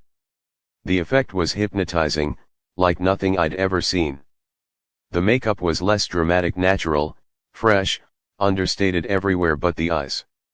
I had no idea what witchcraft they'd invoked, but my charcoal-lined eyes looked twice their normal size, and green, a true green, with flecks that looked more gold than brown. And the piece de resistance, one of the stylists slipped a necklace around my neck. White gold and 3 emeralds. The jewels were the size of my thumbnail. You look beautiful, Libby told me. I looked nothing like myself. I looked like someone who belonged at a ball, and still, I almost backed out of going to the gala. The one thing that kept me from throwing in the towel was Libby. If there was ever a time for me to control the narrative, it was now. Chapter 72. Oren met me at the top of the stairs. Have the police gotten anything out of Drake? I asked. Has he admitted to the shooting? Who is he working with?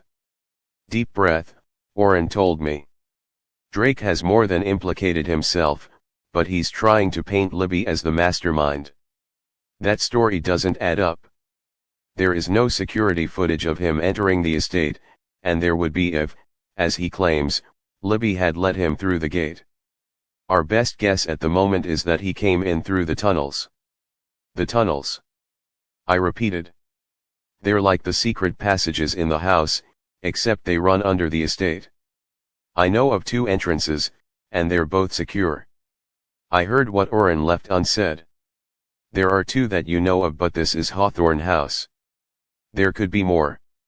On my way to a ball, I should have felt like a fairy tale princess, but my horse-drawn carriage was an SUV identical to the one that Drake had sideswiped this morning. Nothing said fairy tale like an attempted assassination. Who knows the location of the tunnels? That was the question of the hour. If there were tunnels that Hawthorne House's head of security didn't even know about, I seriously doubted that Drake had come across them on his own. Libby wouldn't have known about them, either. So who? Someone very, very familiar with Hawthorne House. Did they reach out to Drake? Why? That last question was less of a mystery. After all, why commit murder yourself when there was someone else out there willing and ready to do it for you? All someone would have had to know was that Drake existed, that he'd already gotten violent once, that he had every reason to hate me. Within the walls of Hawthorne House, none of that was a secret. Maybe his accomplice had sweetened the pie by telling him that if anything happened to me, Libby stood to inherit. They let a felon do the dirty work and take the fall. I sat in my bulletproof SUV in a $5,000 dress and a necklace that probably could have paid for at least a year of college, wondering if Drake's capture meant that the danger was over or if whoever had given him tunnel access had other plans for me. The foundation purchased 2 tables for tonight's event, Elisa told me from the front seat. Zara was loath to part with any seats, but since it's technically your foundation, she didn't have much of a choice. Elisa was acting like nothing had happened. Like I had every reason to trust her, when it felt like reasons not to were stacking up. So I'll be sitting with them, I said without expression. The Hawthorns. At least one of whom might still want me dead. It's to your advantage if everything appears friendly between you. Elisa had to realize how ridiculous that sounded, given the context. If the Hawthorne family accepts you, that will go a long way towards squelching some of the less seemly theories as to why you inherited. And what about the unseemly theories that one of them, at least one, wants me dead? I asked. Maybe it was Zara, or her husband, or Sky, or even Nan, who'd more or less told me that she'd killed her husband.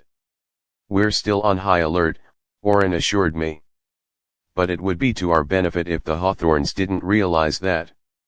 If the conspirators' hope was to pin things on Drake and Libby, let them think they've succeeded. Last time around, I'd blown the element of surprise. This time, things would be different. Chapter 73 Avery, look over here. Any comment about the arrest of Drake Sanders? Can you comment on the future of the Hawthorne Foundation? Is it true that your mother was once arrested for solicitation? If it hadn't been for the 7 rounds of practice questions I'd been put through earlier, that last one would have gotten me. I would have answered, and my answer would have contained expletives, plural. Instead, I stood near the car and waited. And then the question I'd been waiting for came. With everything that's happened, how do you feel? I looked directly at the reporter who'd asked that question. I'm grateful to be alive, I said. And I'm grateful to be here tonight. The event was held in an art museum. We entered on the upper floor and descended a massive marble staircase into the exhibit hall. By the time I was halfway down, everyone in the room was either staring at me or not staring in a way that was worse. At the bottom of the stairs, I saw Grayson. He wore a tuxedo exactly the way he wore a suit. He was holding a glass clear, with clear liquid inside. The moment he saw me, he froze in place, as suddenly and fully as if someone had stopped time. I thought back to standing with him at the bottom of the hidden staircase, to the way he'd looked at me, and on some level, I thought that was the way he was looking at me now. I thought I'd taken his breath away. Then he dropped the glass in his hand. It hit the floor and shattered, shards of crystal spraying everywhere. What happened? What did I do? Elisa nudged me to keep moving. I finished descending the stairs as the waitstaff hurried over to clean up the glass. Grayson stared at me. What are you doing? His voice was guttural. I don't understand, I said. Your hair, Grayson choked out. He lifted his free hand to my braid, his fingers nearly touching it before he pulled them into a fist. That necklace. That dress, what? I said. The only word he managed in reply was a name. Emily. It was always Emily. Somehow, I made my way to the bathroom without looking too much like I was running away. I fumbled to tear my phone out of the black satin handbag I'd been given, unsure what I was planning to do with the phone once I got it out. Someone stepped up to the mirror beside me. You look nice, Thea said, casting a glance sidelong at me. In fact, you look perfect. I stared at her, and comprehension dawned. What did you do, Thea? She glanced down at her own phone, hit a few buttons, and a moment later, I had a text. I hadn't even realized she had my number. I opened the text and the picture attached, and all of the blood drained from my face. In this photo, Emily Laughlin wasn't laughing. She was smiling at the camera, a wicked little smile, like she was on the verge of a wink. Her makeup was natural, but her eyes looked unnaturally large, and her hair was exactly like mine. What did you do? I asked Thea again, more accusation this time than question. She'd invited herself along on my shopping trip. She was the one who'd suggested I wear green just like Emily wore in this photo. Even my necklace was eerily like hers. I'd assumed, when the stylist had asked if I wanted to look like the picture, that Elisa was the one who'd supplied it. I'd assumed it was a photo of a model, not a dead girl. Why would you do this? I asked Thea, amending my question. It's what Emily would have wanted. Thea pulled a tube of lipstick out of her purse. If it's any consolation, she said, once she was finished turning her lips a sparkling ruby red, I didn't do this to you. She'd done it to them. The Hawthorns didn't kill Emily, I spat. Rebecca said that it was her heart. Technically, she'd said that Grayson had said it was her heart. How sure are you that the Hawthorne family isn't trying to kill you? Thea smiled. She had been there this morning. She'd been shaken. And now she was acting like this was all a joke. There is something fundamentally wrong with you, I said. My fury didn't seem to penetrate. I told you the day we met that the Hawthorne family was a twisted, broken mess. She stared at the mirror a moment longer. I never said that I wasn't one, too. Chapter 74. I took off the necklace and stood holding it in front of the mirror. The hair was a bigger problem. It had taken two people to put it up. It would take an act of God for me to get it down. Avery. Elisa stuck her head into the bathroom. Help me, I told her. With what? My hair. I reached back and started pulling at it, and Elisa caught my hands in hers. She transferred my wrists to her right hand and flipped a lock on the bathroom door with her left. I shouldn't have pushed you, she said, her voice low. This is too much, too soon, isn't it? Do you know who I look like? I asked her. I shoved the necklace in her face. She took it from my hands. She frowned. Who you look like? That seemed like an honest question from a person who didn't like asking questions she didn't already know the answers to. Emily Laughlin. I couldn't keep from cutting a glance back to the mirror. Thea dressed me up just like her. It took Elisa a moment to process that. I didn't know. She paused, considering. The press won't, either.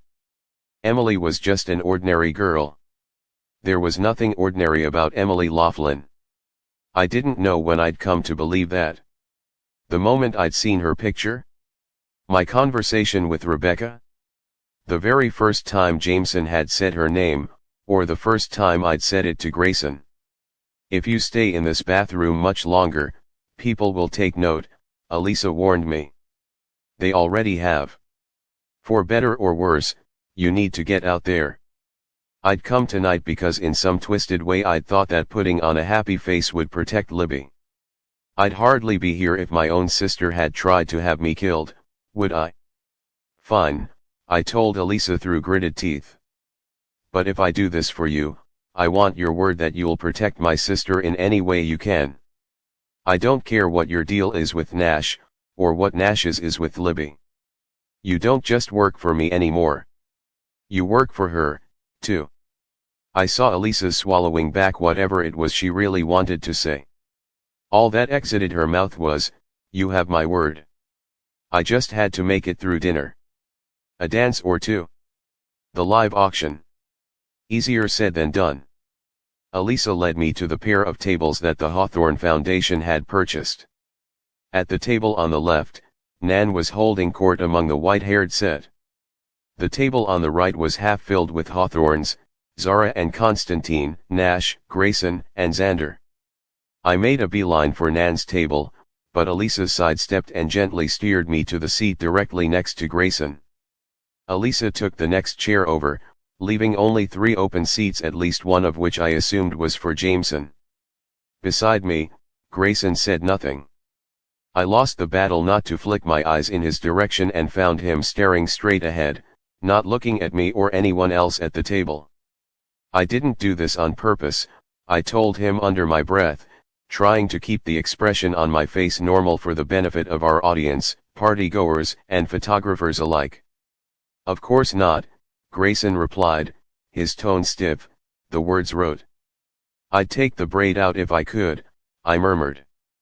But I can't do it myself. His head tilted down slightly, his eyes closing, just for a moment. I know. I was overcome then by the mental image of Grayson helping Emily take down her hair, his fingers working the braid out, bit by bit. My arm bumped Elisa's wine glass. She tried to catch it but didn't move fast enough. As the wine stained the white tablecloth red, I realized what should have been obvious right from the beginning, from the moment the wool had been red. I didn't belong here in this world, not at a party like this, not sitting beside Grayson Hawthorne. And I never would. Chapter 75. I made it through dinner without anyone trying to kill me, and Jameson never showed. I told Elisa that I needed some air, but I didn't go outside. I couldn't face the press again this soon, so I ended up in another wing of the museum instead, Oren playing shadow behind me. The wing was closed. The lights were dim, and the exhibit rooms were blocked off, but the corridor was open. I walked down the long hall, Oren's footsteps trailing mine. Up ahead, there was a light shining, bright against all its surroundings. The cord blocking off this exhibit room had been moved to one side. Stepping past it felt like stepping out of a dark theater and into the sun. The room was bright. Even the frames on the paintings were white. There was only one person in the room, wearing a tuxedo without the jacket. Jameson. I said his name, but he didn't turn. He was standing in front of a small painting, looking at it intently from 3 or 4 feet away. He glanced at me as I walked toward him, then turned back to the painting. You saw me, I thought. You saw the way they did my hair. The room was quiet enough that I could hear the beating of my own heart. Say something. He nodded toward the painting. Cézanne's Four Brothers, he said as I came to stand beside him.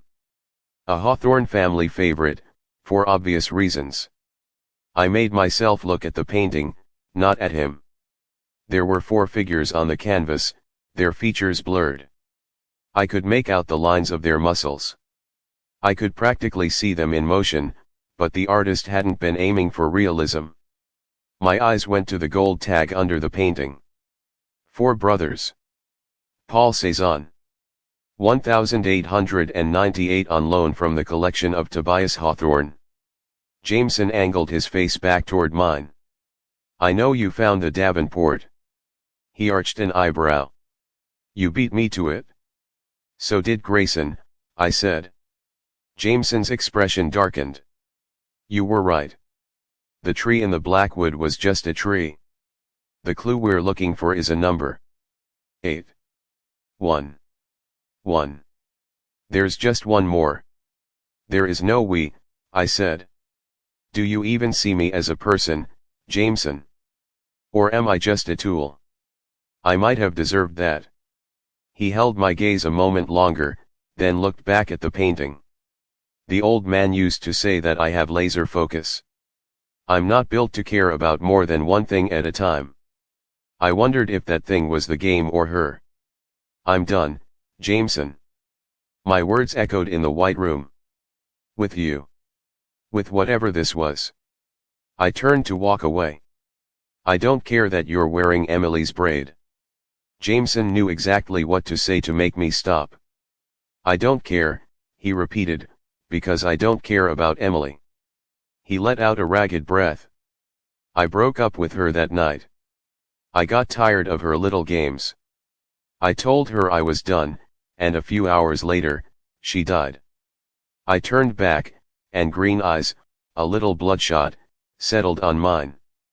"I'm sorry," I said, wondering how many times he'd replayed their last conversation. "Come with me to the Blackwood," Jameson pleaded. He was right. He had laser focus. "You don't have to kiss me. You don't even have to like me, Eris, but please don't make me do this alone." He sounded raw, real in a way that he never had before. "You don't have to kiss me." He'd said that like he wanted me to. I hope I'm not interrupting. In unison, Jameson and I looked toward the doorway. Grayson stood there, and I realized that from his vantage point, all he would have seen of me when he'd walked into the room was the braid. For a moment, Grayson and Jameson stared at each other. "You know where I'll be, Eris," Jameson told me. "If there's any part of you that wants to find me." He brushed past Grayson on his way out the door. Grayson watched him go for the longest time before he turned back to me. "What did he say, when he saw you?" "When he saw my hair?" I swallowed. "He told me that he broke up with Emily the night she died." Silence. I turned back to look at Grayson. His eyes were closed, every muscle in his body taut. "Did Jameson tell you that I killed her?" Chapter 76. After Grayson left, I spent another 15 minutes in the gallery alone staring at Cezanne's four brothers before Elisa sent someone to find me. "I agree," Xander told me, even though I hadn't said anything for him to agree with. "This party sucks. The socialite to scone ratio is pretty much unforgivable." I wasn't in the mood for scone jokes. "Jameson says he broke up with Emily. Grayson claims that he killed her. Thea is using me to punish them both. I'm out of here," I told Xander. "You can't leave yet." I gave him a look. "Why not?" "Because," Xander waggled his lone eyebrow. "They just opened up the dance floor. You want to give the press something to talk about, don't you? One dance." That was all I was giving Elisa and the photographers before I got the hell out of here. "Pretend I'm the most fascinating person you've ever met," Xander advised as he escorted me onto the dance floor for a waltz. He held a hand out for mine, then curved his other arm around my back. "Here, I'll help. Every year on my birthday, from the time I was 7 until I was 12, my grandfather gave me money to invest, and I spent it all on cryptocurrency because I am a genius and not at all because I thought cryptocurrency sounded kind of cool. He spun me once. I sold my holdings before my grandfather died for almost $100 million. I stared at him. "You what?"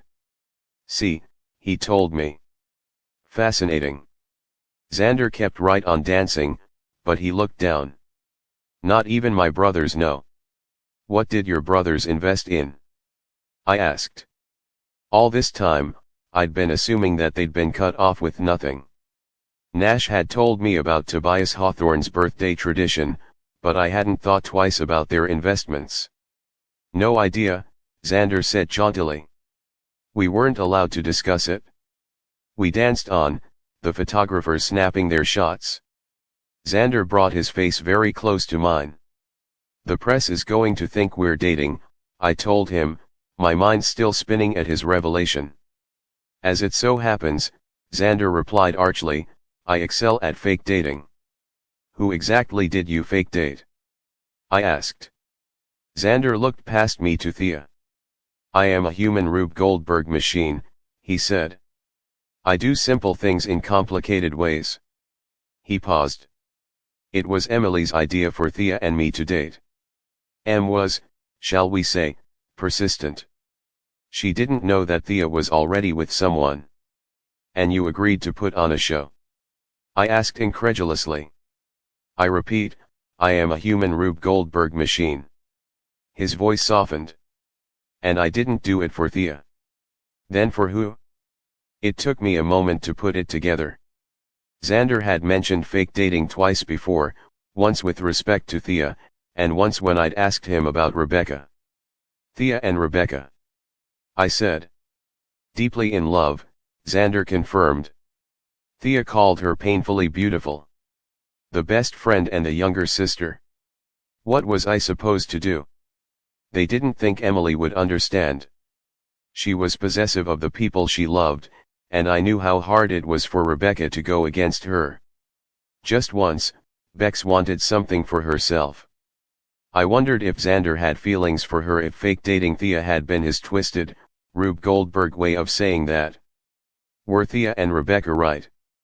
I asked. About Emily not understanding. And then some. Xander paused. Em found out about them that night. She saw it as a betrayal. That night, the night she died. The music came to an end, and Xander dropped my hand, keeping his other arm around my waist. Smile for the press, he murmured. Give them a story. Look deep into my eyes. Feel the weight of my charm. Think of your favorite baked goods.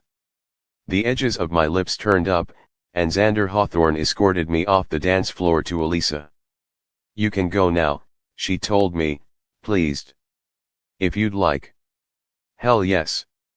You coming? I asked Xander. The invitation seemed to surprise him. I can't. He paused. I solved the black wood. That got my full attention. I could win this. Xander looked down at his fancy shoes. But Jameson and Grayson needed more. Head back to Hawthorne House. There'll be a helicopter waiting for you when get there.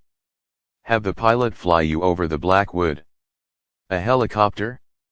Where you go, Xander told me, they'll follow. They, as in his brothers. I thought you wanted to win, I said to Xander. He swallowed. Hard. I do. Chapter 77. I'd only halfway believed Xander when he'd promised me a helicopter, but there it was, on the front lawn of Hawthorne House, blade still.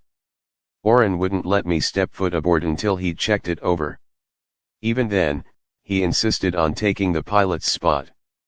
I climbed in the back and discovered Jameson already there. Order a helicopter, he asked me, like that was a perfectly normal thing to do. I buckled myself into the seat next to him. I'm surprised you waited for liftoff. I told you, Eris. He gave me a crooked smile. I don't want to do this alone. For a split second, it was like the two of us were back at the racetrack, barreling toward the finish line. Then outside the helicopter, a flash of black caught my eye. A tuxedo. Grayson's expression was impossible to read as he climbed on board. Did Jameson tell you that I killed her? The echo of the question was deafening in my mind. As if he'd heard it, Jameson's head whipped toward Grayson. What are you doing here? Xander had said that where I went, both of them would follow. Jameson didn't follow me, I reminded myself, every nerve in my body alive. He got here first. May I? Grayson asked me, nodding toward an empty seat. I could feel Jameson staring at me, feel him willing me to say no. I nodded. Grayson sat behind me. Orrin checked to make sure we were secure, then turned on the rotor. Within a minute, the sound of the blades was deafening. My heart jumped into my throat as we took to the air. I'd enjoyed my first time on an airplane, but this was different. It was more. The noise, the vibration, the heightened sense that almost nothing separated me from the air or the ground.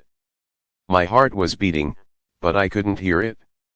I couldn't hear myself think, not about the way Grayson's voice had broken as he'd asked that question, not about the way Jameson had told me that I didn't have to kiss him or like him. All I could think about was looking down. As we flew over the edge of the blackwood, I could make out the twisted tangle of trees down below, too dense for sunlight to shine through. But when my gaze shifted toward the center of the forest, the trees thinned out, opening to a clearing in the very center. Jameson and I had been nearing the clearing when Drake had started taking shots. I'd noted the grass, but I hadn't seen it, not the way I was seeing it now. From overhead, the clearing, the lighter ring of trees surrounding it, and the dense outer forest formed what looked like a long, skinny letter O. Or a zero. By the time the copter touched down, I felt like I was getting ready to burst out of my skin. I hopped out before the blades had fully stopped, adrenaline fueled and giddy. 8. 1. 1. 0. Jameson bounded toward me.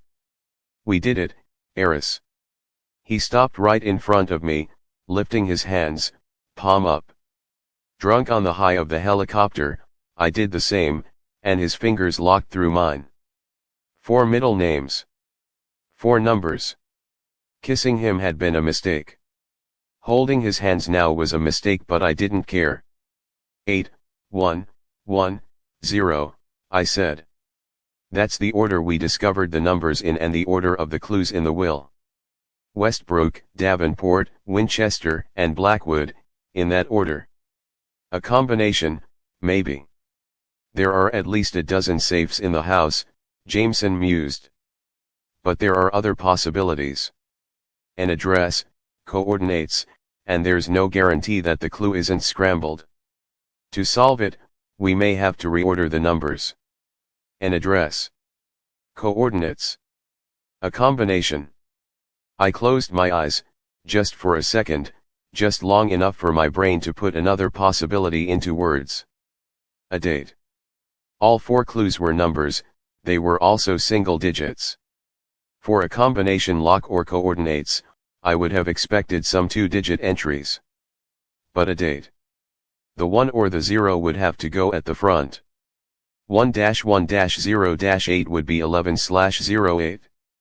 November 8th, I said, and then I ran through the rest of the possibilities. 08/11. August 11th. 01/18. January 18th. Then I hit the last possibility, the last date. I stopped breathing.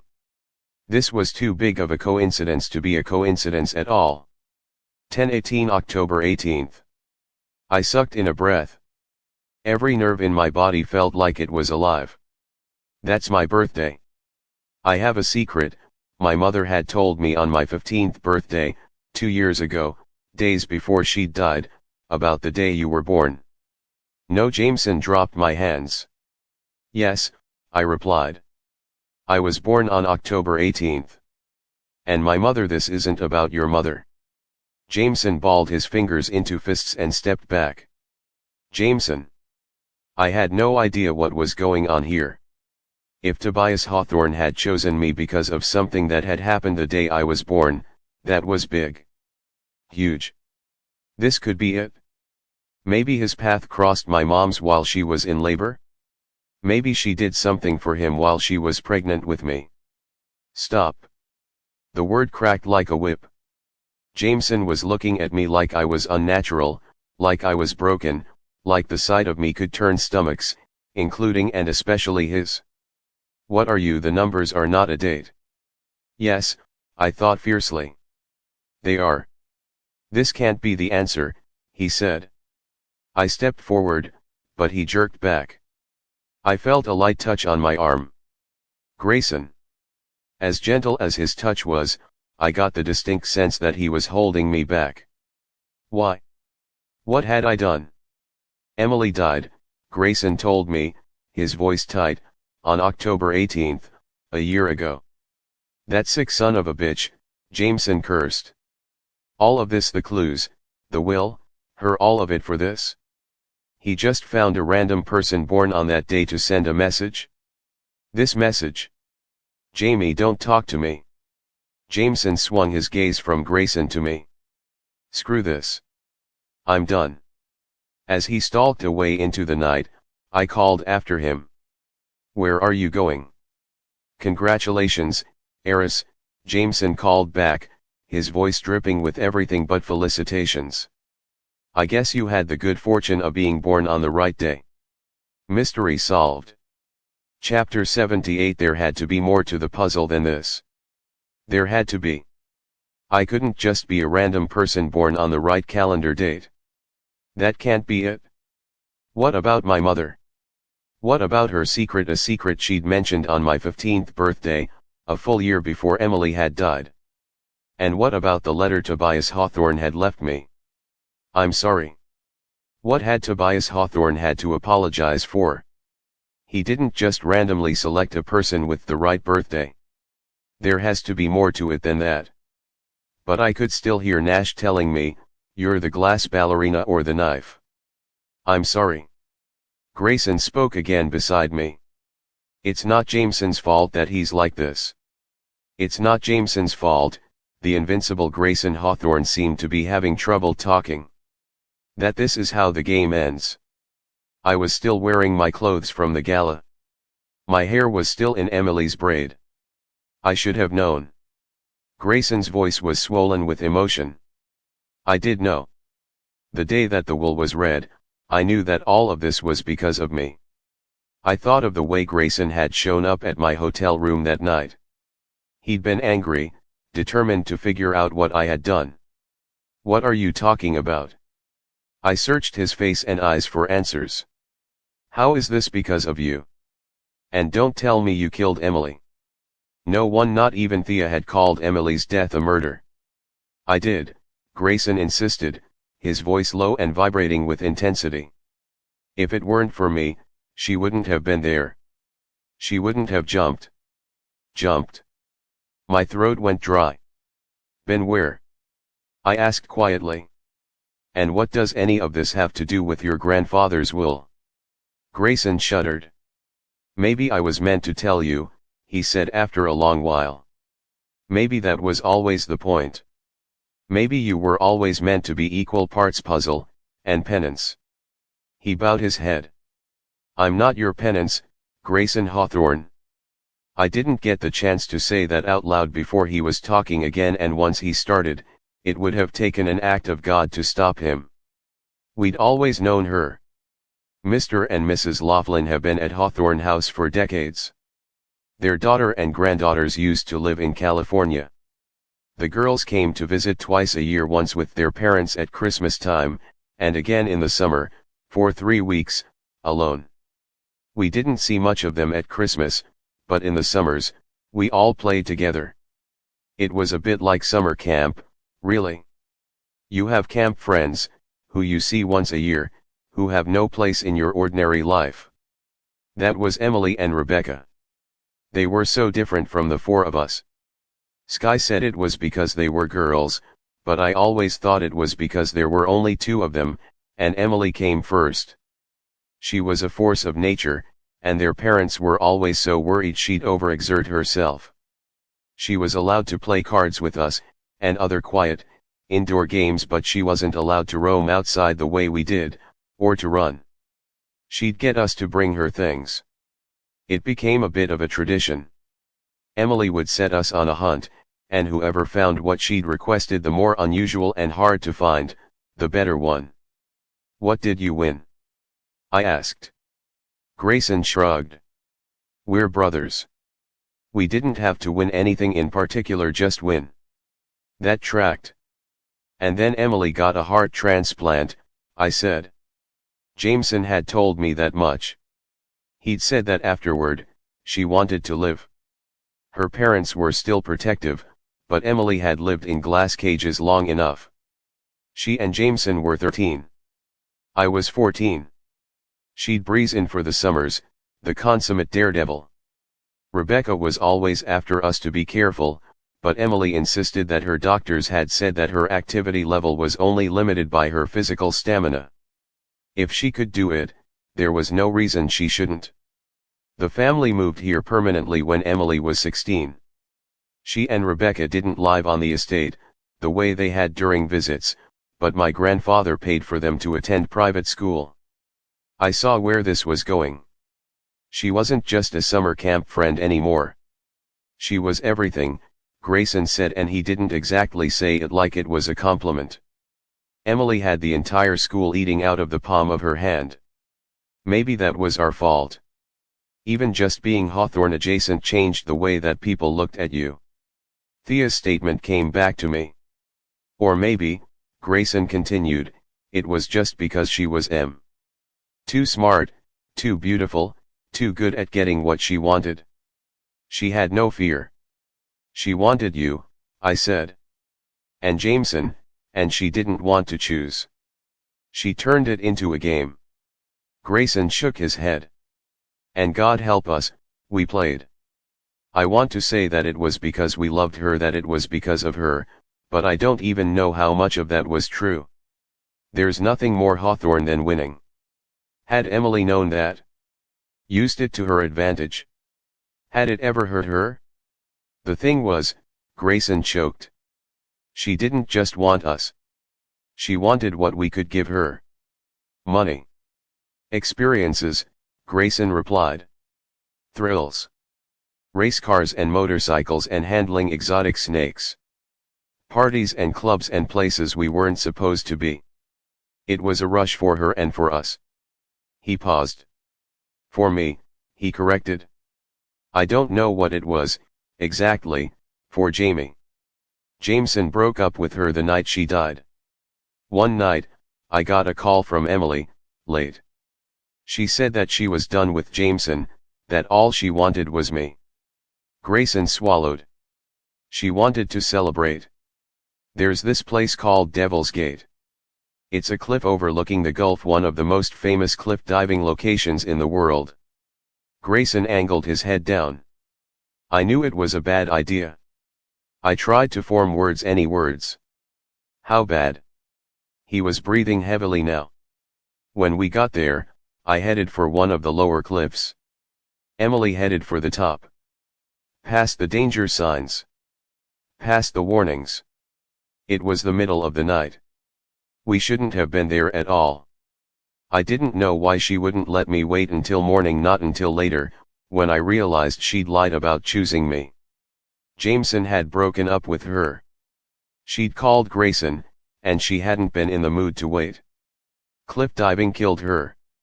I asked. No, Grayson said. She was fine. We were fine. I went to grab our towels, but when I came back, Emily wasn't even in the water anymore. She was just lying on the shoreline. Dead. He closed his eyes. Her heart. You didn't kill her, I said. The adrenaline did. Or the altitude, the change in pressure. I don't know. Jameson wouldn't take her. I shouldn't have, either. She made decisions. She had agency. It wasn't your job to tell her no. I knew instinctively that no good could come of saying any of that, even if it was true. You know what my grandfather told me, after Emily's funeral? Family first. He said that what happened to Emily wouldn't have happened if I'd put my family first.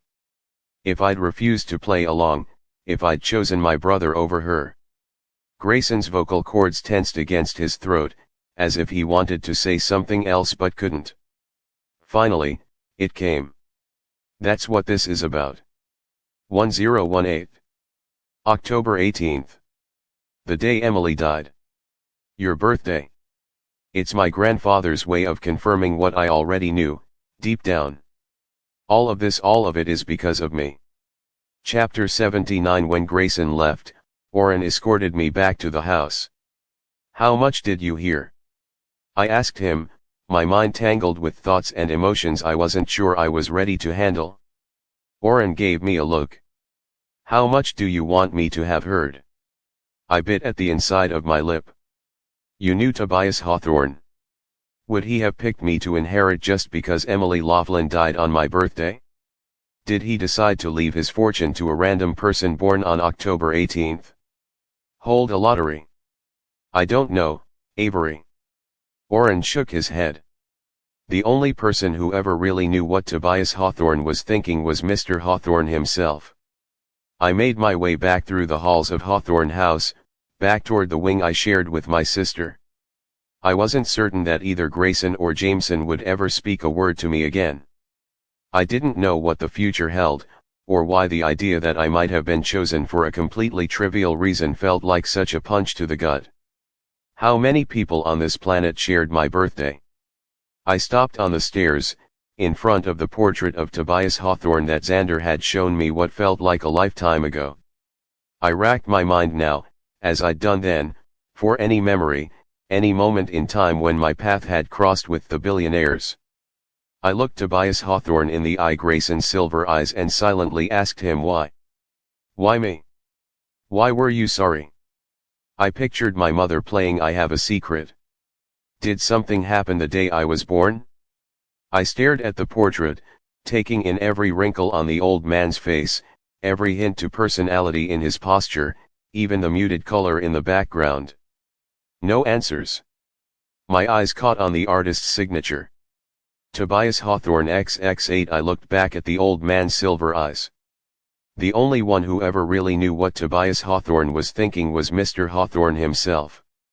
This was a self-portrait. And the letters next to the name. Roman numerals, I whispered. Avery. Orrin said beside me. Everything okay? In Roman numerals, X was 10, V was 5, and I was 1.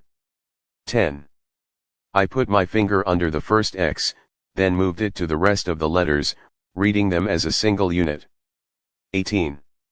Remembering the mirror that had hidden the armory, I reached behind the portrait's frame. I wasn't sure what I was feeling for until I found it. A button. A release.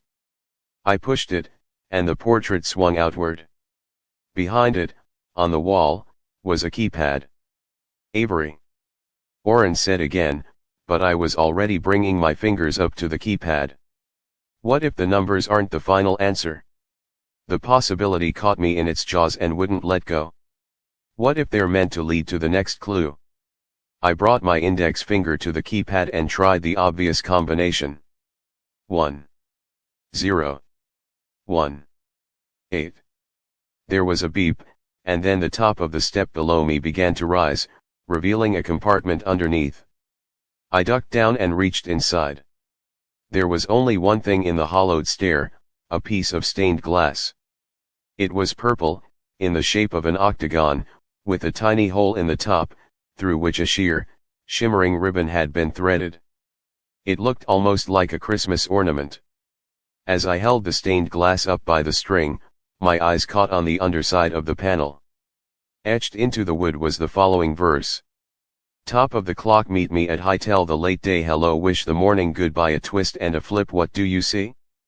Take them two at a time and come find me. Chapter 80. I didn't know what I was supposed to do with the stained glass ornament or what to make of the words written under the stair, but as Libby helped me let my hair down that night, one thing was perfectly clear. The game wasn't over. The next morning, with Orrin in my wake, I went in search of Jameson and Grayson. I found the former in the solarium, shirtless and standing in the sun. Go away, he said when I opened the door, without even looking to see who it was. I found something, I told him. I don't think the date is the answer, at least, not all of it. He didn't reply. Jameson, are you listening to me? I found something. For what little time I'd known him, he'd been driven, obsessed. What I held in my hand should have engendered at least a glimmer of curiosity, but when he turned to face me, his eyes dull, all he said was, toss it over with the rest. I looked, and in a nearby trash can, I saw at least half a dozen stained glass octagons, identical to the one that I held, right down to the ribbon. The numbers 10 and 18 are everywhere in this god-forsaken house. Jameson's voice was muted, his manner contained. I found them scratched onto a panel on my closet floor. That little purple bugger was underneath. He didn't bother gesturing to the trash can or specifying which piece of stained glass he was referring to. And the others? I asked.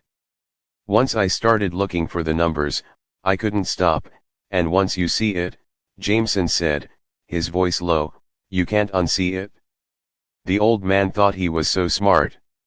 He must have hidden hundreds of those things, all over the house. I found a chandelier with 18 crystals in the outer circle and 10 in the middle and a hidden compartment down below. There are 18 stone leaves on the fountain outside, and 10 finely drawn roses in its bowl. The paintings in the music room, Jameson looked down. Everywhere I look, everywhere I go, another reminder. Don't you see, I told him fiercely.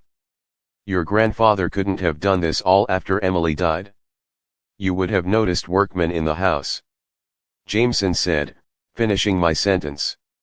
The great Tobias Hawthorne added a room or wing to this place every year, and in a house this size, something is always needing to be replaced or repaired.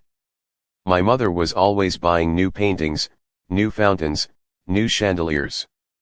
We wouldn't have noticed a thing. 1018 isn't the answer, I insisted, willing his eyes to mine. You have to see that.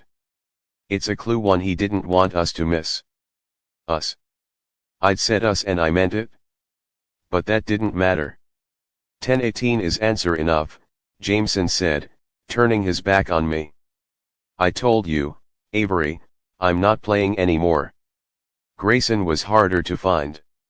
Eventually, I tried the kitchen and found Nash instead. Have you seen Grayson? I asked him. Nash's expression was guarded.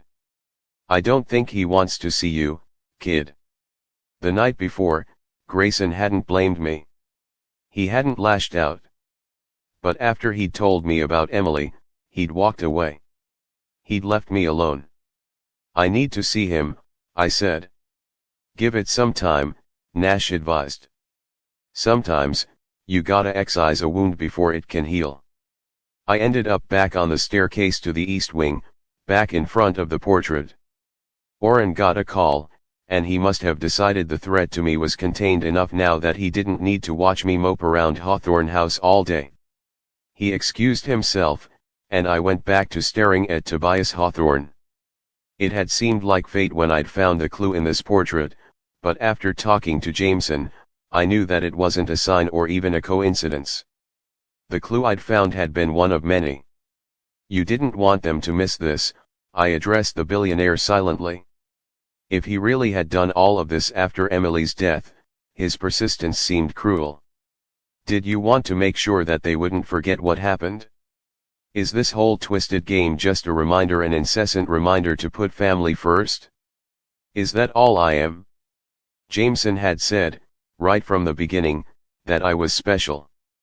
I hadn't realized until now how badly I'd wanted to believe that he was right, that I wasn't invisible, wasn't wallpaper.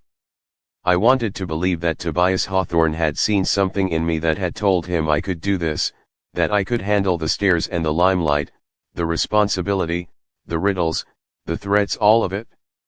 I wanted to matter. I didn't want to be the glass ballerina or the knife. I wanted to prove, at least to myself, that I was something.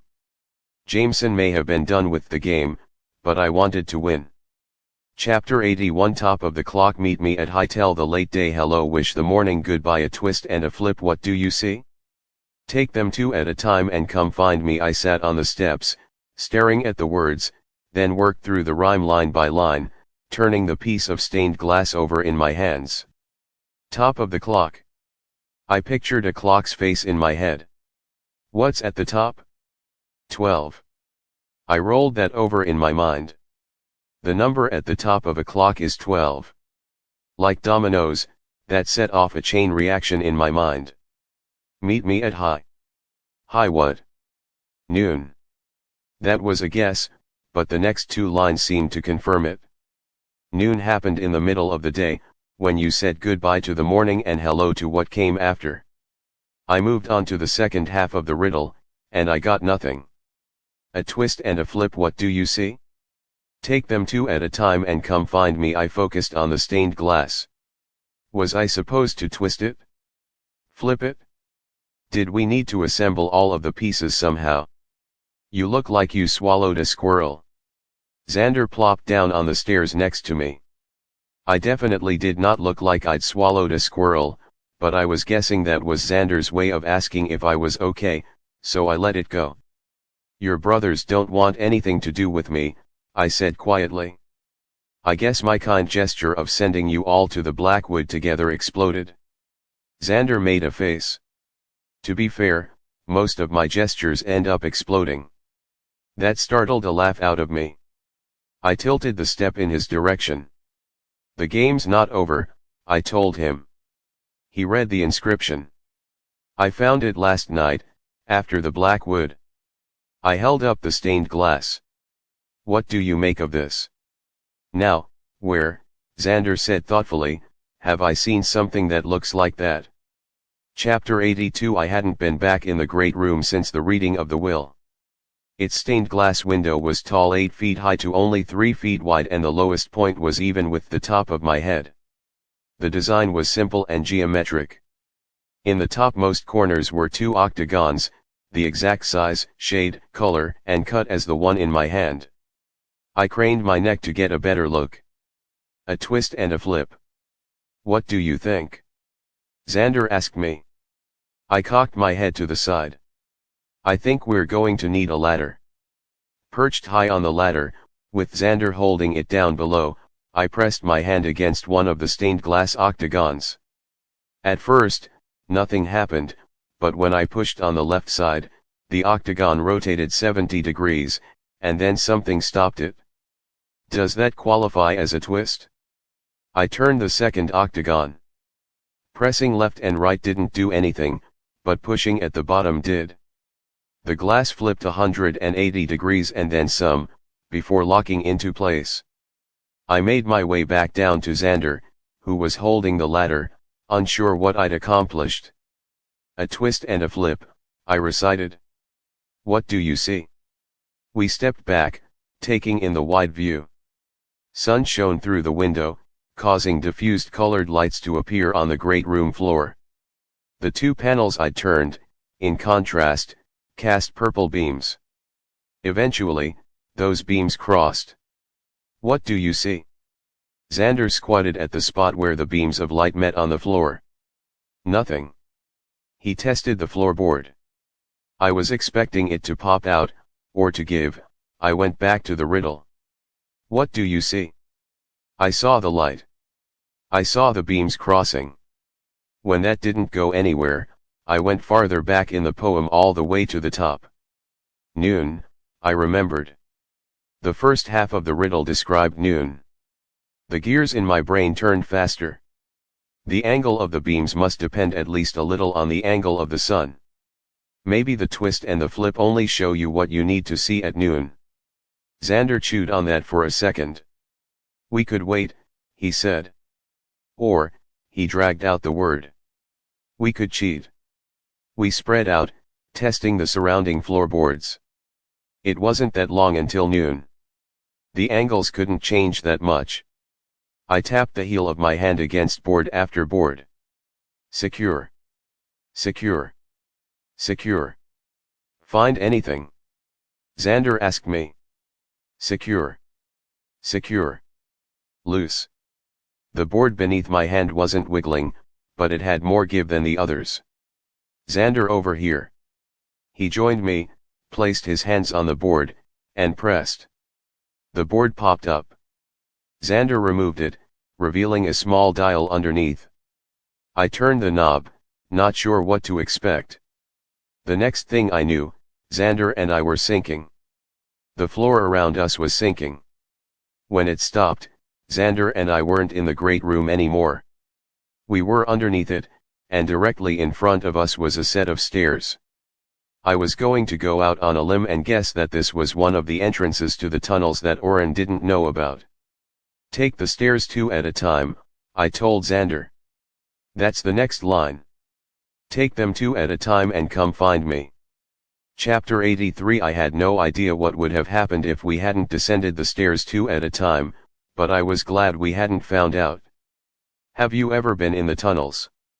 I asked Xander, once we'd made it uneventfully down. Xander was silent long enough to make the question feel loaded. No concentrating, I took in my surroundings.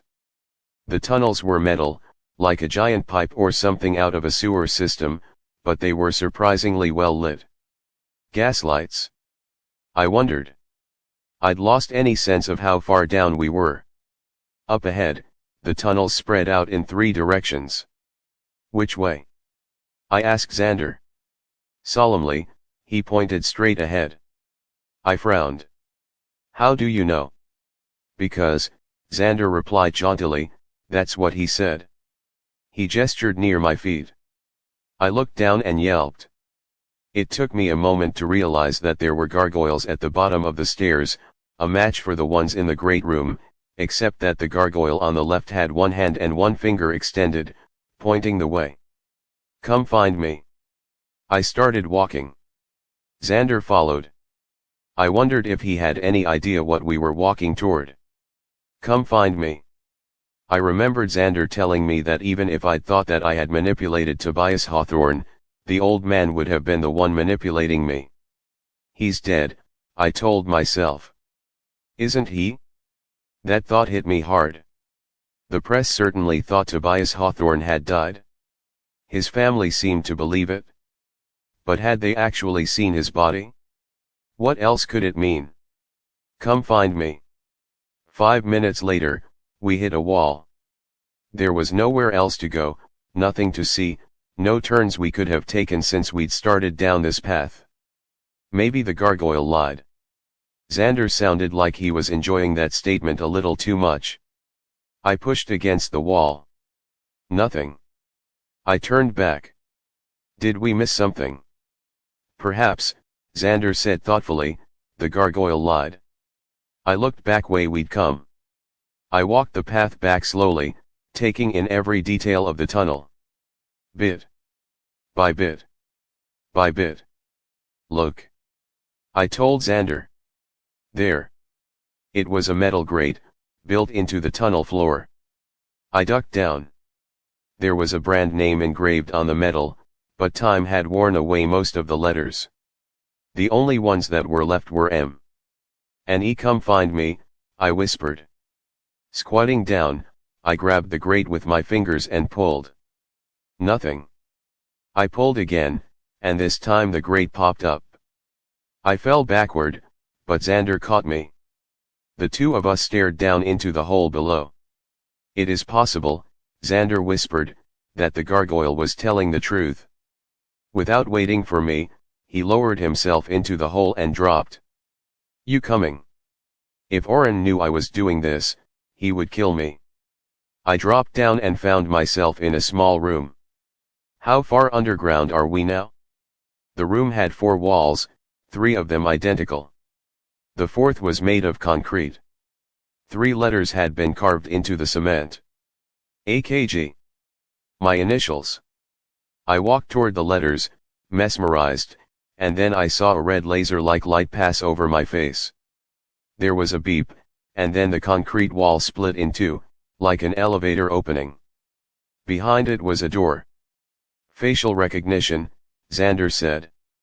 "It didn't matter which one of us found this place. Without you, we wouldn't have been able to get past the wall." Poor Jameson.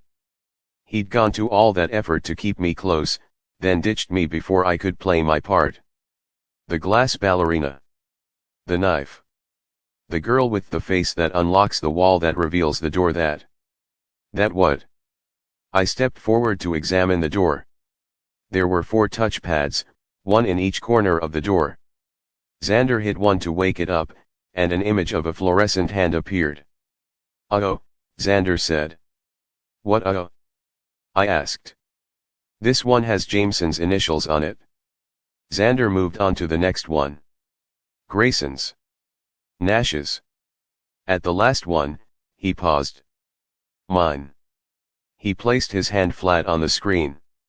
It made a beeping sound, and then I heard what sounded like a deadbolt being thrown.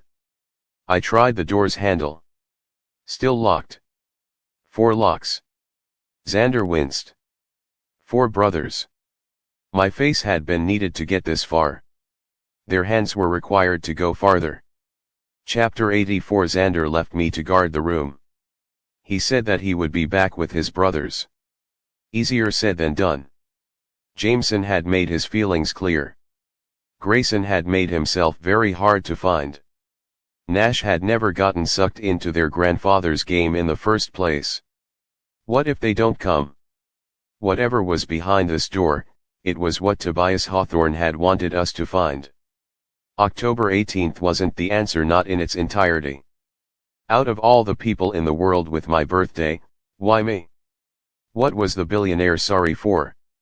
There are too many pieces, I thought. I can't fit it together, any of it. I needed help. Overhead, there were footsteps. Abruptly, the sound stopped. Xander! I called. No response. Xander, is that you? More footsteps coming closer. Who else knows about this tunnel? I'd been so intent on finding answers and following this to its end that I'd almost forgotten, someone in Hawthorne House had given Drake access to the tunnels. These tunnels. I pressed my back against the wall. I could hear someone moving directly overhead. The footsteps stopped. A figure appeared above me, backlit and looming over my only exit from this space. Female. Pale. Rebecca. Chapter 85. Avery. Rebecca stared down at me. What are you doing down there? She sounded perfectly normal, but all I could think was that Rebecca Laughlin had been on the estate the night Drake had shot at me. She didn't have an alibi, because when we'd arrived at Wayback Cottage, she wasn't there, and neither of her grandparents knew where she was. She'd said something about warning me. The next day, Rebecca had looked, according to Thea, like she'd been crying. Why? Where were you? I asked her, my mouth going dry, the night of the shooting. Rebecca closed her eyes. You don't know what it's like, she said softly, to have your entire life revolve around one person, and then you wake up one day, and that person is gone. That wasn't an answer to my question. I thought about Thea telling me that she was only doing what Emily would have wanted. What would Emily have wanted Rebecca to do to me? Xander needed to get back here quick. It was my fault, you know, Rebecca said up above, her eyes still closed. Emily was taking huge risks. I told our parents. They grounded her, forbade her from seeing the Hawthorns. But Em had her ways. She convinced our mom and dad that she was done acting out. They didn't lift the ban on the boys, but they did start letting her hang out with Thea again. Thea, I repeated, who you were secretly dating. Rebecca's eyelids shot open. Emily found us together that afternoon. She was angry. As soon as she got me alone, she told me that what Thea and I had wasn't love, that if Thea really loved me, she never would have pretended to be with Xander. Emily said, Rebecca was caught up in memory now, fully. Violently. She told me that Thea loved her more and she would prove it. She asked Thea to cover about the cliff diving. I begged Thea not to, but she said that after everything, we owed it to Em. Thea had covered for Emily the night she had died. Most of the things Emily talked the boys into, she could do, but even professional cliff divers don't jump from the top of Devil's Gate. It would have been dangerous for anyone, but that much adrenaline, that much cortisol, a change in altitude and pressure, with her heart. Rebecca was speaking so softly now that I wasn't sure she truly remembered I was listening. I'd tried telling my parents what she was doing, and that didn't work. I'd tried begging Thea, and she'd chosen Emily over me. So I decided to go to Jameson. He was the one who was supposed to take her to Devil's Gate.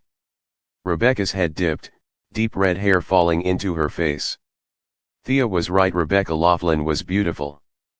But right now she didn't look quite right. I had a voice recording, she said softly, of Emily talking. She used to tell me everything the boys did with her and for her and to her.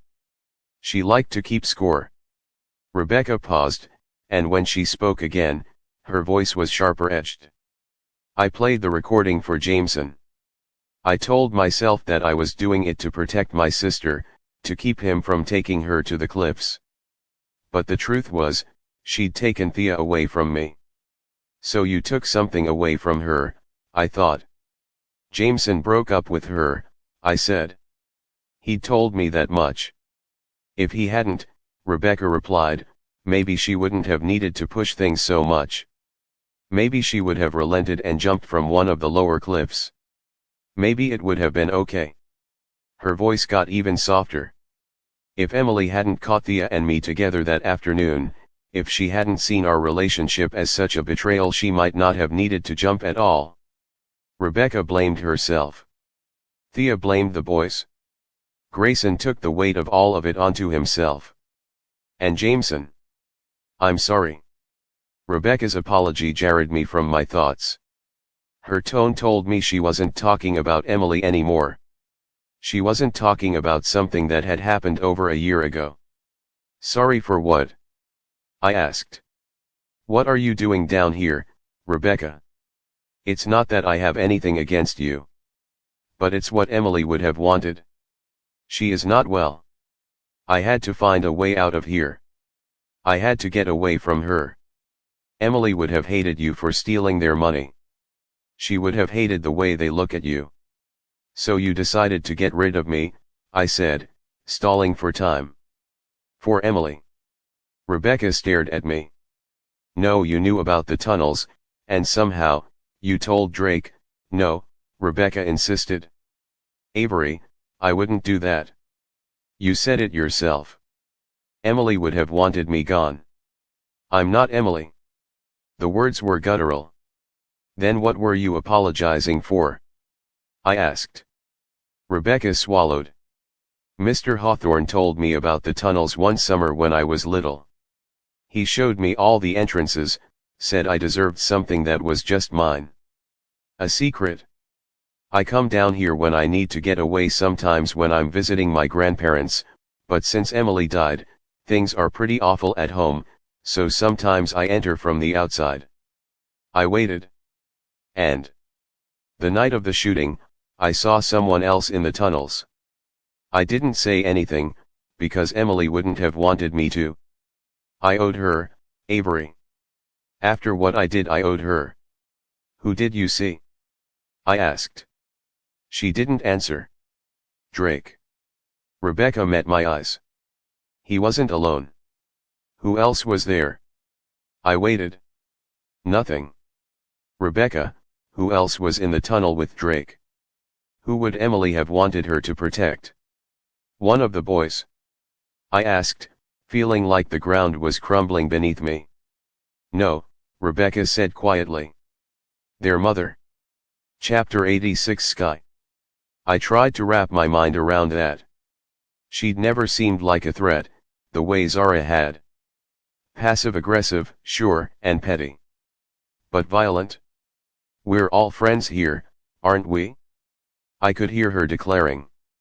I make it a policy to befriend everyone who steals my birthright. I could see her holding out a glass of champagne and telling me to drink. Sky was down here with Drake the night of the shooting, I said, making myself confront the implications head-on. She gave him access to the estate, probably even pointed him toward the Blackwood. Toward me. I should have told someone, Rebecca said softly. After the shooting, as soon as I realized what I'd seen, I should have spoken up. Yes. That word was razor sharp and spoken by someone other than me. You should have. Overhead, Grayson stepped into view. Rebecca turned to face him. It was your mother, Gray. I couldn't. You could have told me, Grayson said quietly.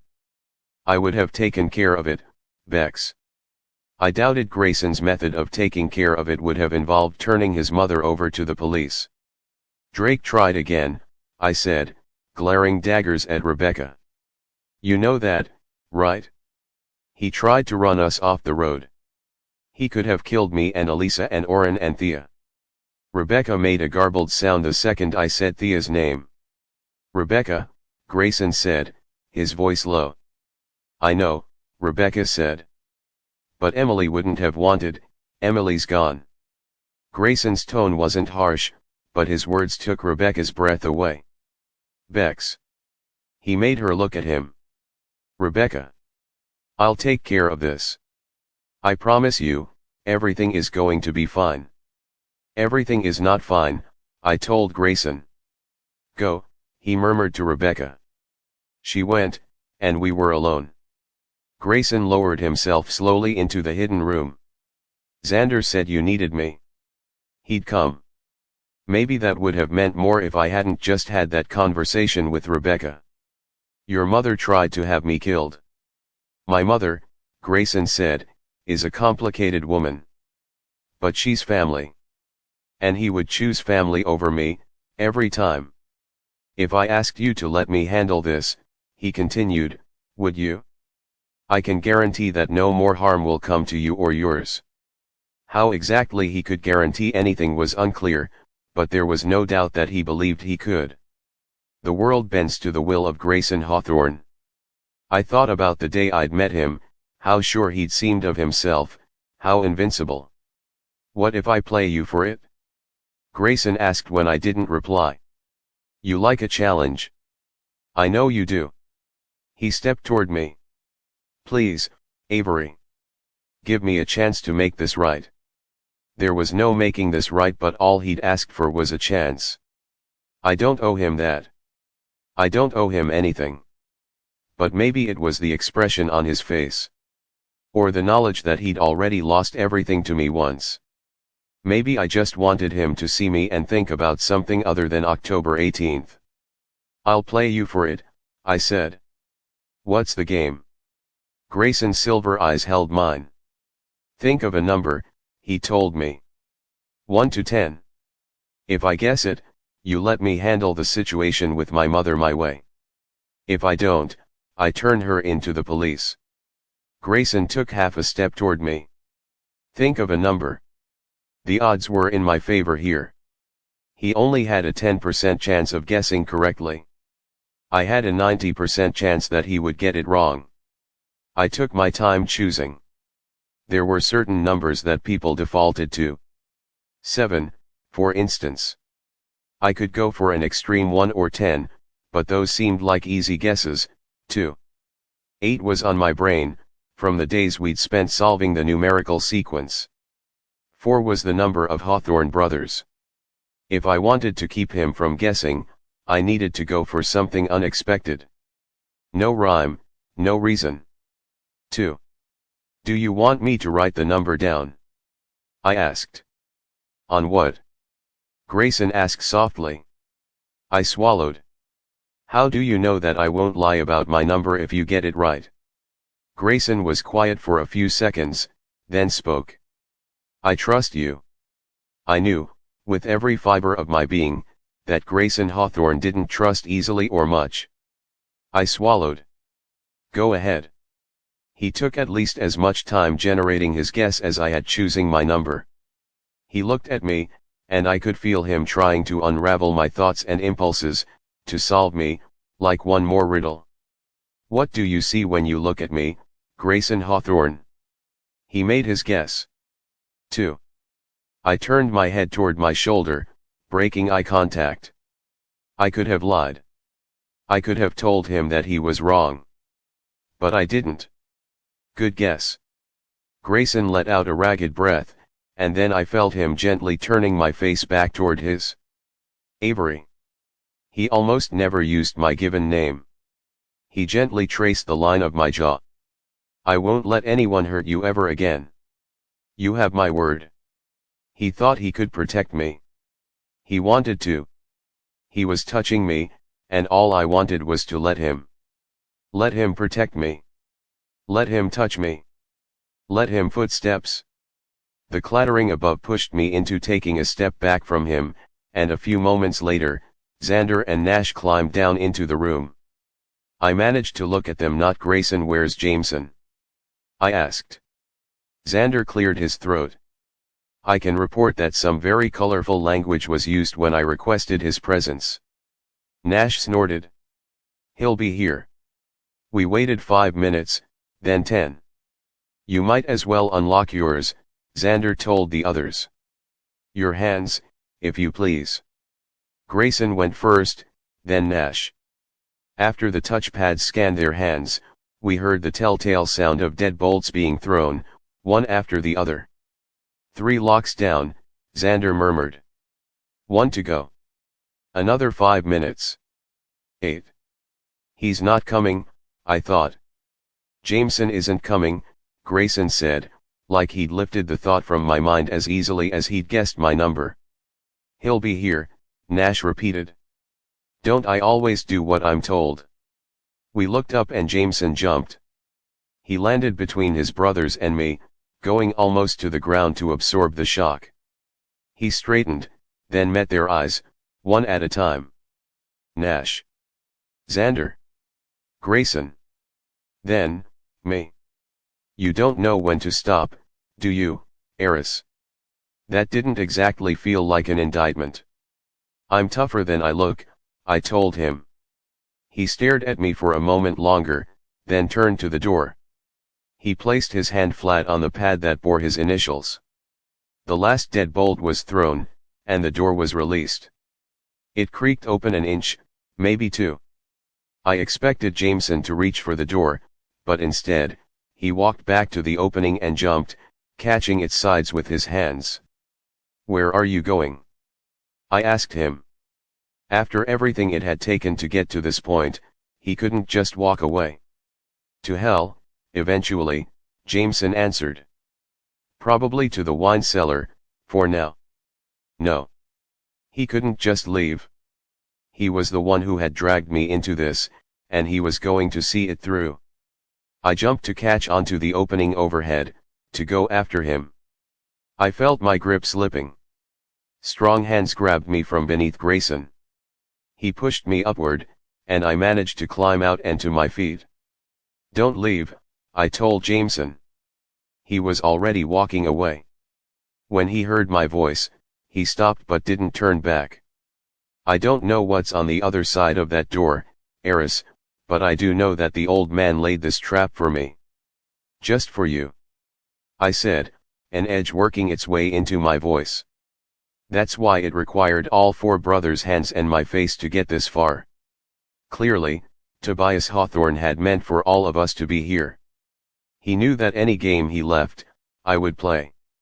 Nash might say screw it, Grayson might get bogged down in legalities, Xander might be thinking about 1,001 other things, but I would play.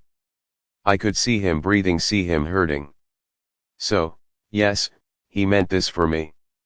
Whatever is on the other side of that door, Jameson drew in another ragged breath. He knew. He knew what I did, and he wanted to make sure I never forgot. What did he know? I asked. Grayson appeared beside me and repeated my question. The old man knew what, Jamie? Behind me, I could hear Nash and Xander climbing into the tunnel, but my mind barely registered their presence. I was focused wholly, intensely on Jameson and Grayson. Knew what, Jamie? Jameson turned back to face his brother. What happened on 10/18? It was my fault. Grayson strode forward, taking Jameson's shoulders in his hands. I'm the one who took Emily there. I knew it was a bad idea, and I didn't care. I just wanted to win. I wanted her to love me. I followed you that night. Jameson's statement hung in the air for several seconds. I watched the two of you jump, Gray. All of a sudden, I was back with Jameson, headed for the Westbrook. He'd told me 2 lies and 1 truth. I watched Emily Laughlin die. You followed us. Grayson couldn't make sense of that. Why? Masochism. Jameson shrugged. I was pissed. He paused. Eventually, you ran off to get the towels, and Jamie. Grayson dropped his hands to his sides. What did you do? Grayson had told me that he'd left to get the towels, and when he'd gotten back, Emily was lying on the shore. Dead. What did you do? She saw me. Jameson turned from his brother to look at me. She saw me, and she smiled. She thought she'd won. She thought she still had me, but I turned and walked away. She called my name. I didn't stop. I heard her gasp. She was making this little strangling sound. I brought my hand to my mouth in horror. I thought she was playing with me. I heard a splash, but I didn't turn around. I made it probably 100 yards. She wasn't calling after me anymore. I glanced back. Jameson's voice broke. Emily was hunched over, crawling out of the water. I thought she was pretending. He'd thought she was manipulating him. I just stood there, Jameson said dully. I didn't do a damn thing to help her. I watched Emily Laughlin die. I thought I was going to be sick. I could see him, standing there, trying to show her that he wasn't hers anymore, trying to resist. She collapsed. She went still, and she stayed still. And then you came back, Gray, and I left. Jameson shuddered. I hated you for taking her there, but I hate myself more because I let her die. I stood there, and I watched. It was her heart, I said. What could you have? I could have tried CPR. I could have done something. Jameson swallowed. But I didn't. I don't know how the old man knew, but he cornered me a few days later. He told me that he knew I'd been there and asked whether I felt culpable. He wanted me to tell you, Gray, and I wouldn't. I said that if he was so damn set on you knowing that I'd been there, he could tell you himself. But he didn't. Instead, he did this. The letter. The library. The will. Their middle names. The date of my birth and Emily's death. The numbers, scattered all over the estate. The stained glass, the riddle. The passage down into the tunnel. The grate marked Emmy. The hidden room. The moving wall. The door. He wanted to make damn sure, Jameson said, that I never forgot. No, Xander blurted out. The others turned to look at him. That's not what this is, he swore. He wasn't making a point. He wanted us all four of us together. Here. Nash put a hand on Xander's shoulder. The old man could be a real bastard, Xan. That's not what this is, Xander said again, his voice more intense than I'd ever heard it, like he wasn't speculating. Like he knew. Grayson, who hadn't said a word since Jameson's confession, spoke up now. What precisely are you saying, Alexander? The two of you were walking around like ghosts. You were a robot, Gray. Xander was speaking quickly now, almost too quickly for the rest of us to follow. Jamie was a ticking time bomb. You hated each other. We hated ourselves more, Grayson said, his voice like sandpaper. The old man knew he was sick, Xander admitted. He told me, right before he died.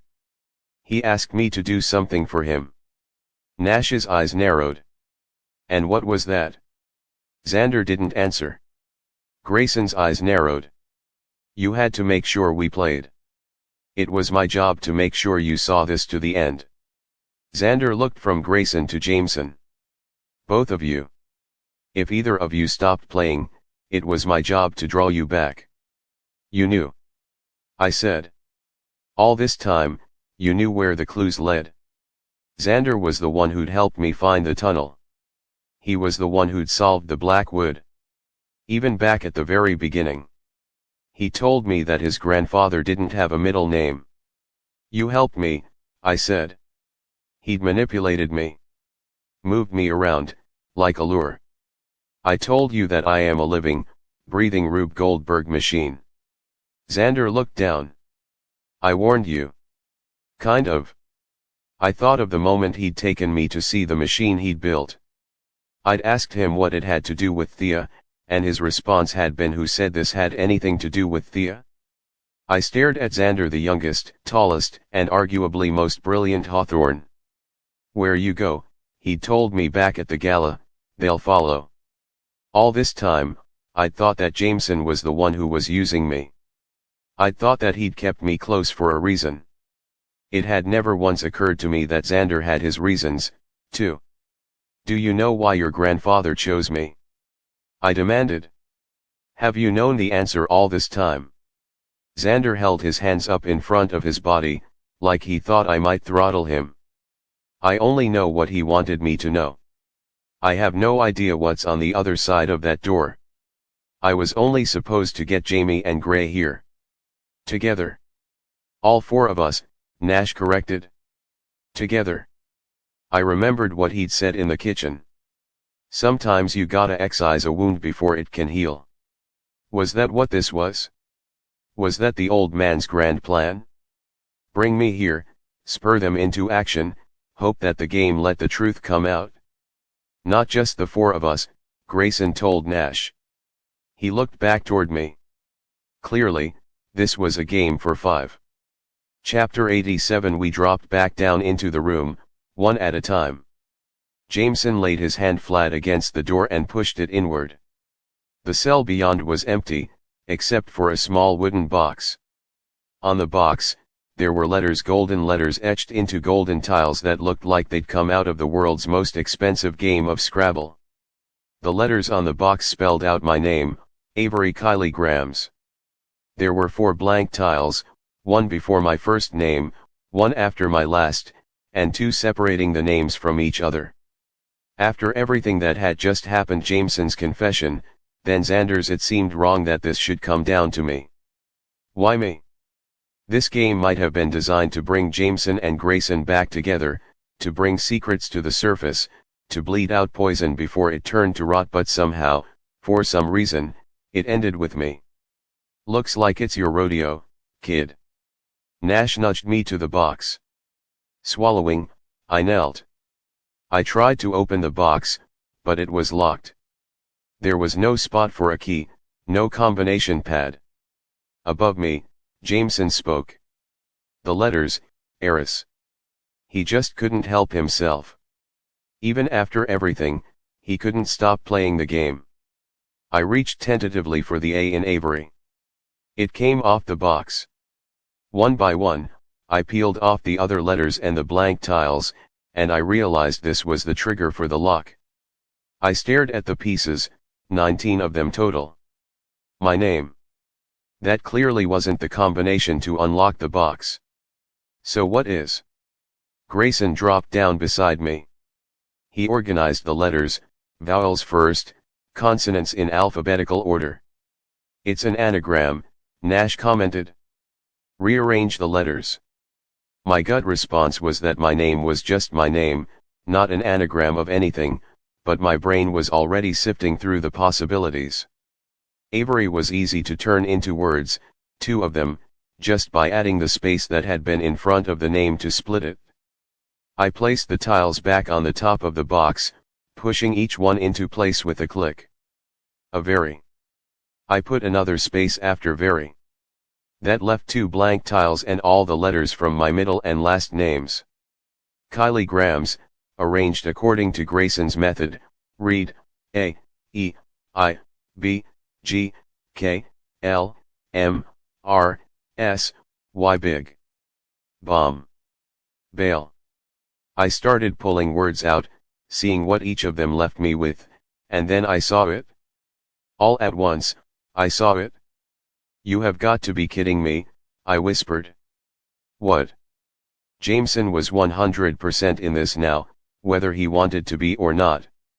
He knelt next to Grayson and me as I put the letters up, one by one.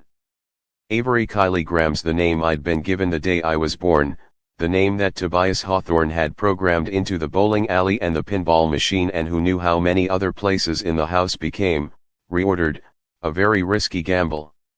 He kept saying that, Xander murmured. That no matter what he planned, it might not work. That it was, a very risky gamble, Grayson finished, his gaze making its way to me. My name? I tried to process that. First my birthday, now my name. Was that it? Was that why? How had Tobias Hawthorne even found me? I snapped the last blank tile into place, and the box's lock disengaged. The lid popped open. Inside, there were 5 envelopes, one with each of our names. I watched as the boys opened and read theirs. Nash swore under his breath. Grayson stared at his. Jameson let out a broken little laugh. Xander shoved his into his pocket. I turned my attention from the 4 of them to my envelope. The last letter Tobias Hawthorne had sent to me had explained nothing.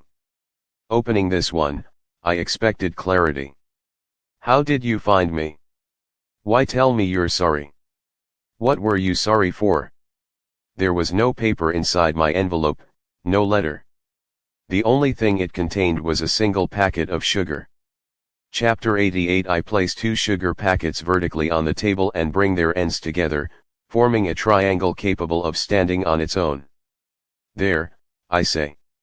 I do the same with the next pair of packets, then set a 5th across them horizontal, connecting the 2 triangles I built. Avery kilograms. My mom appears at the end of the table, smiling. What have I told you about building castles out of sugar? I beam back at her.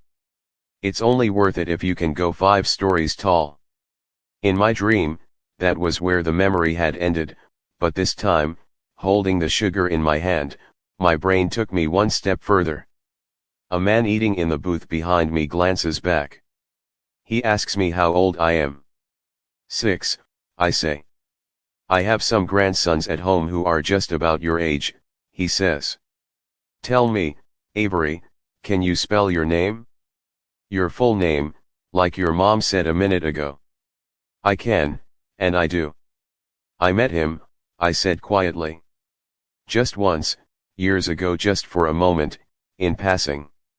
Tobias Hawthorne had heard my mom say my full name. He'd asked me to spell it.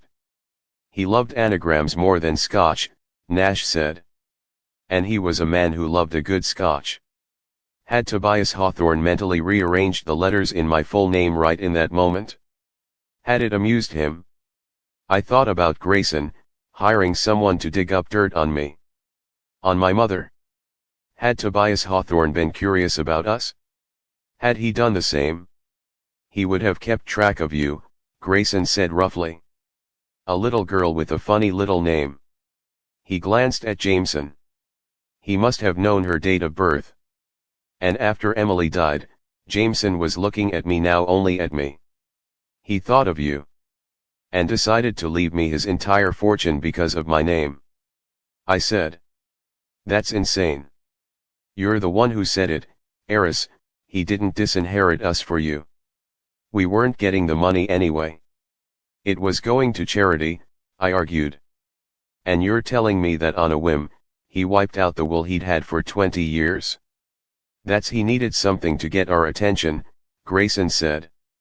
Something so unexpected, so bewildering, that it could only be seen as a puzzle, Jameson finished. Something we couldn't ignore. Something to wake us up again. Something to bring us here, all 4 of us. Something to purge the poison. Nash's tone was hard to read. They'd known the old man. I hadn't. What they were saying, it made sense to them. In their eyes, this hadn't been a whim. It had been a very risky gamble. I had been a very risky gamble. Tobias Hawthorne had bet that my presence in the house would shake things up, that old secrets would be laid bare, that somehow, someway, one last puzzle would change everything. That, if Emily's death had torn them apart, I could bring them back together. I told you, kid, Nash said beside me. You're not a player.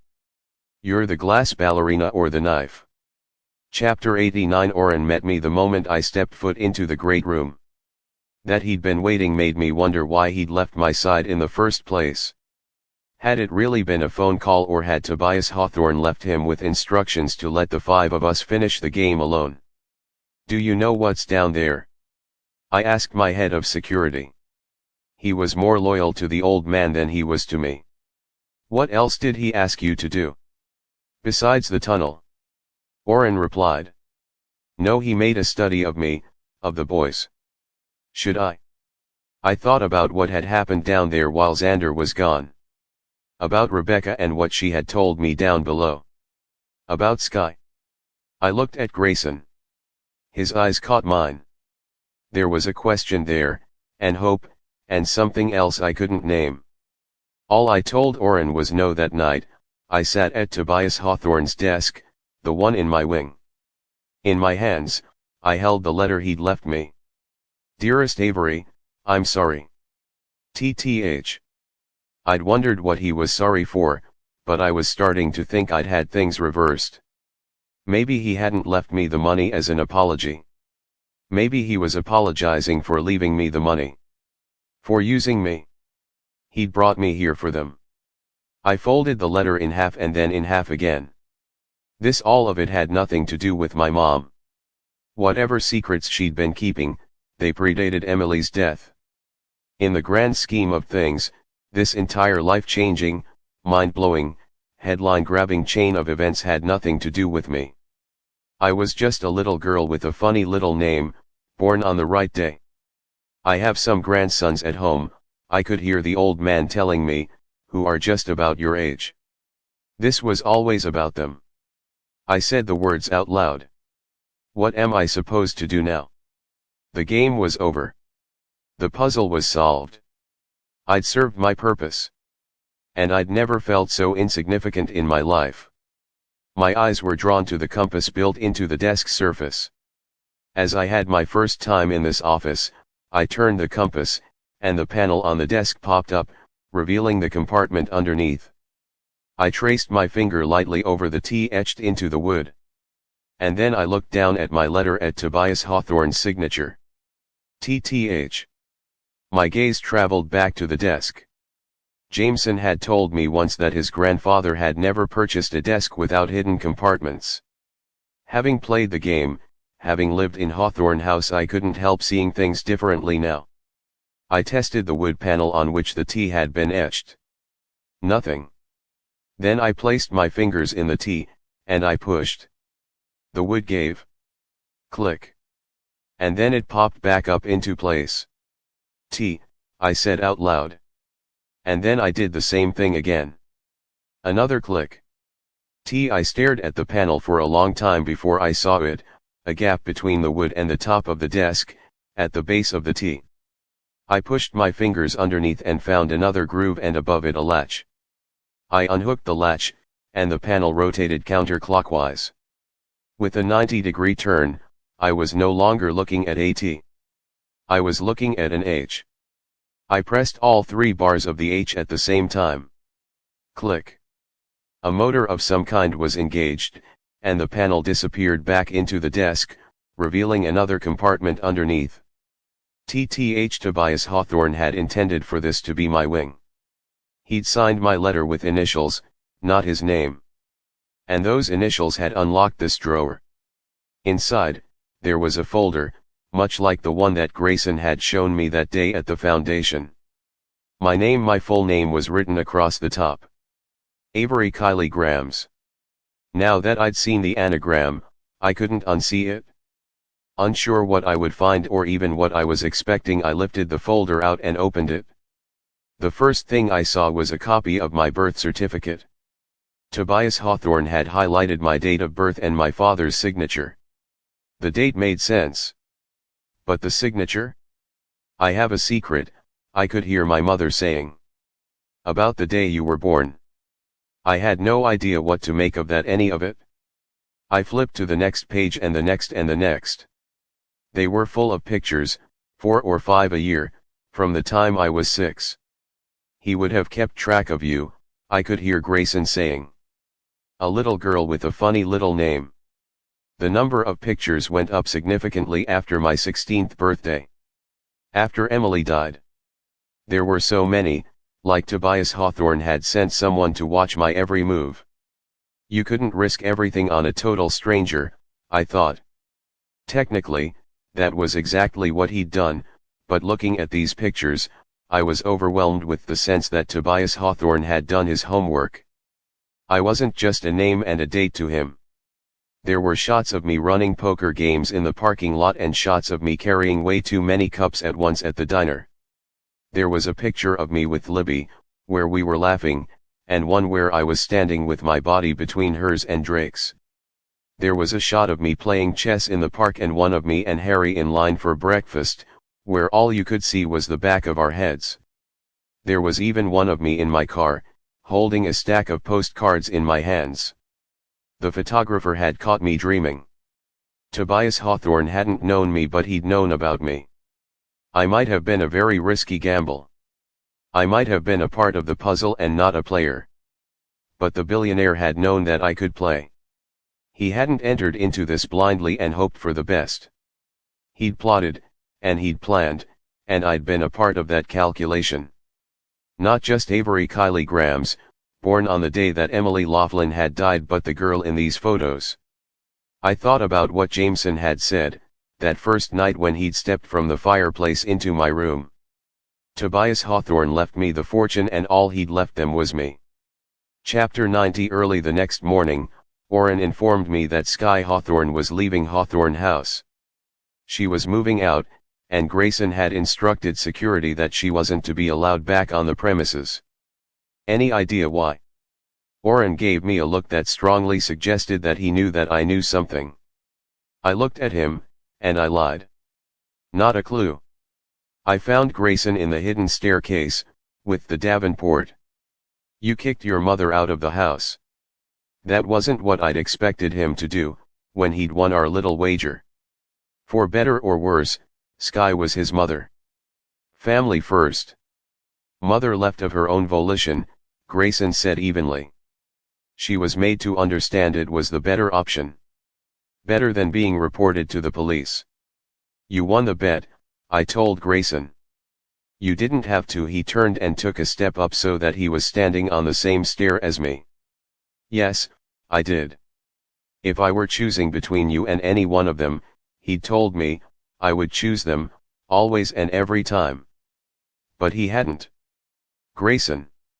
I was standing close to him, and the last time we'd stood together on these stairs, I'd bared my wounds literally. This time, I found my hands rising to his chest.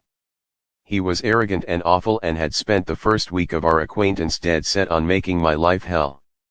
He was still half in love with Emily Laughlin. But from the first moment I'd seen him, looking away had been nearly impossible. And at the end of the day, he'd chosen me. Over family. Over his mother. Hesitantly, I let my hand find its way from his chest to his jaw. For a single second, he let me touch him, and then he turned his head away. I will always protect you, he told me, his jaw tight, his eyes shadowed. You deserve to feel safe in your own home. And I'll help you with the foundation. I'll teach you what you need to know to take to this life like you were born to it. But this, us, he swallowed. It can't happen, Avery. I've seen the way Jameson looks at you. He didn't say that he wouldn't let another girl come between them. He didn't have to. Chapter 91. I went to school, and when I came home, I called Max, knowing that she probably didn't even have her phone. My call got sent to voicemail. This is Maxine Liu. I've been sequestered in the technological equivalent of a virtual convent. Have a blessed day, you rotten scoundrels. I tried her brother's phone and got sent to voicemail again. You have reached Isaac Liu. Max had commandeered his voicemail as well. He is an entirely tolerable younger brother, and if you leave a message, he will probably call you back. Avery, if this is you, stop trying to get yourself killed. You owe me Australia. I didn't leave a message, but I did make plans to see what it would take for Elisa to send the entire Liu family first-class tickets to Australia. I couldn't travel until my time in Hawthorne House was up, but maybe Max could. I owed her. Feeling adrift and aching from what Grayson had said and the fact that Max wasn't there to process it with, I went looking for Libby. We seriously needed to get her a new phone, because a person could get lost in this place. I didn't want to lose anyone else. I might never have found her, but when I got close to the music room, I heard the piano playing. I followed the music and found Libby sitting on the piano bench beside Nan. They both sat with their eyes closed, listening. Libby's black eye had finally faded away. Seeing her with Nan made me think about Libby's job back home. I couldn't ask her to just keep sitting around Hawthorne House every day, doing nothing. I wondered what Nash Hawthorne would suggest.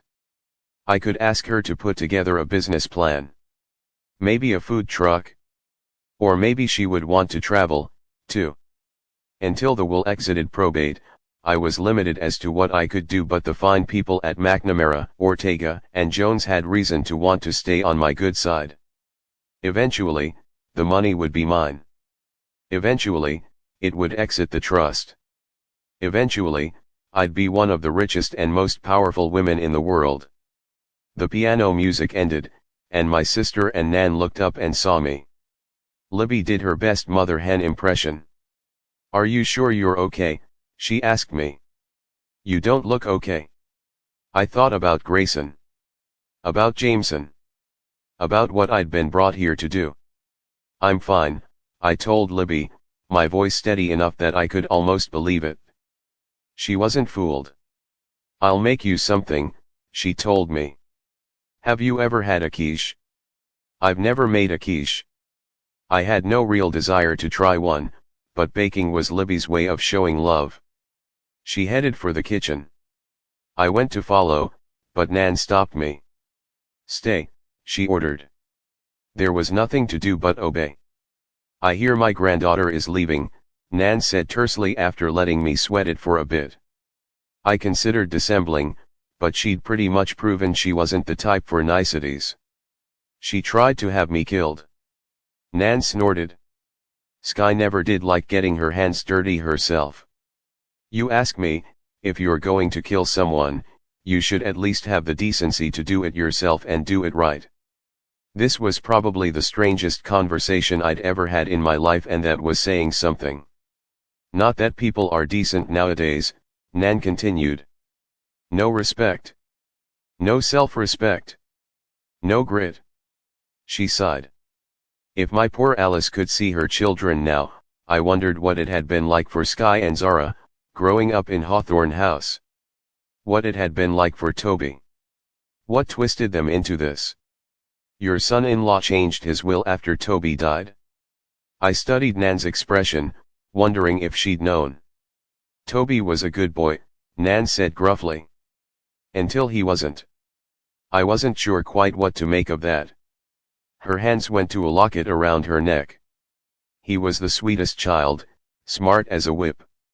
Just like his daddy," they used to say, "but oh, that boy had a dose of me." "What happened?" I asked. Nan's expression darkened.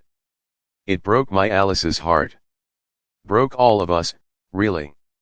Her fingers tightened around the locket, and her hand shook. She set her jaw, then opened the locket. "Look at him," she told me. "Look at that sweet boy. He's 16 here." I leaned down to get a better look, wondering if Tobias Hawthorne II had resembled any of his nephews. What I saw took my breath away. "No. That's Toby." I couldn't breathe. I couldn't think. "He was a good boy," Nan said gruffly. I barely heard her. I couldn't tear my eyes away from the picture. I couldn't speak, because I knew that man. He was younger in the picture, much younger, but that face was unmistakable. "Eris." A voice spoke up from the doorway. I looked to see Jameson standing there. He looked different than he had the past few days. Lighter, somehow. Marginally less angry. Capable of offering a lopsided little half-smile to me. "What's got your pants in a twist?"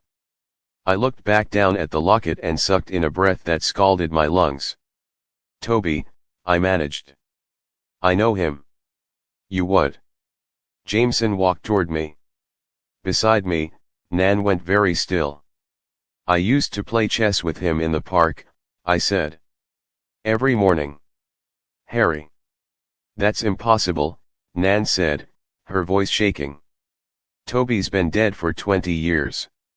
20 years ago, Tobias Hawthorne had disinherited his family. What is this? What the hell is going on here?" "Are you sure, Eris?" Jameson was right beside me now. "I've seen the way Jameson looks at you," Grayson had said. "Are you absolutely certain?" I looked at Jameson. This didn't feel real. "I have a secret," I could hear my mother telling me, "about the day you were born." I reached for Jameson's hand and squeezed hard. "I'm sure." Alexander Hawthorne stared down at the letter, the way he had every day for a week. On the surface, it said very little. Alexander, well done. Tobias Hawthorne, well done. He'd gotten his brothers to the end of the game. He'd gotten Avery there, too. He'd done exactly as he'd promised, but the old man had made him a promise, too. When their game is done, yours will begin. Xander had never competed the way his brothers did, but oh, how he'd wanted to. He hadn't been lying when he'd told Avery that, just once, he wanted to win. When they'd made it to the final room, when she'd opened the box, when he'd torn open his envelope, he'd been expecting something. A riddle. A puzzle. A clue. And all he'd received was this. "Well done, Xander," Rebecca said softly beside him. "What are we doing here?" Sighing melodramatically, Thea sniped. Obviously. That he'd gotten both of them here, in the same room, was a feat. He wasn't even sure why he'd done it, other than the fact that he needed a witness. Witnesses. If Xander was being honest with himself, he'd brought Rebecca because he wanted her there, and he'd brought Thea because if he hadn't, he would have been alone with Rebecca. There are many types of invisible ink, Xander told them. In the past few days, he had held a match to the back of the page, heating its surface. He'd bought a UV light and gone to town. He'd tried every way he knew of unmasking a hidden message on a page, except for one.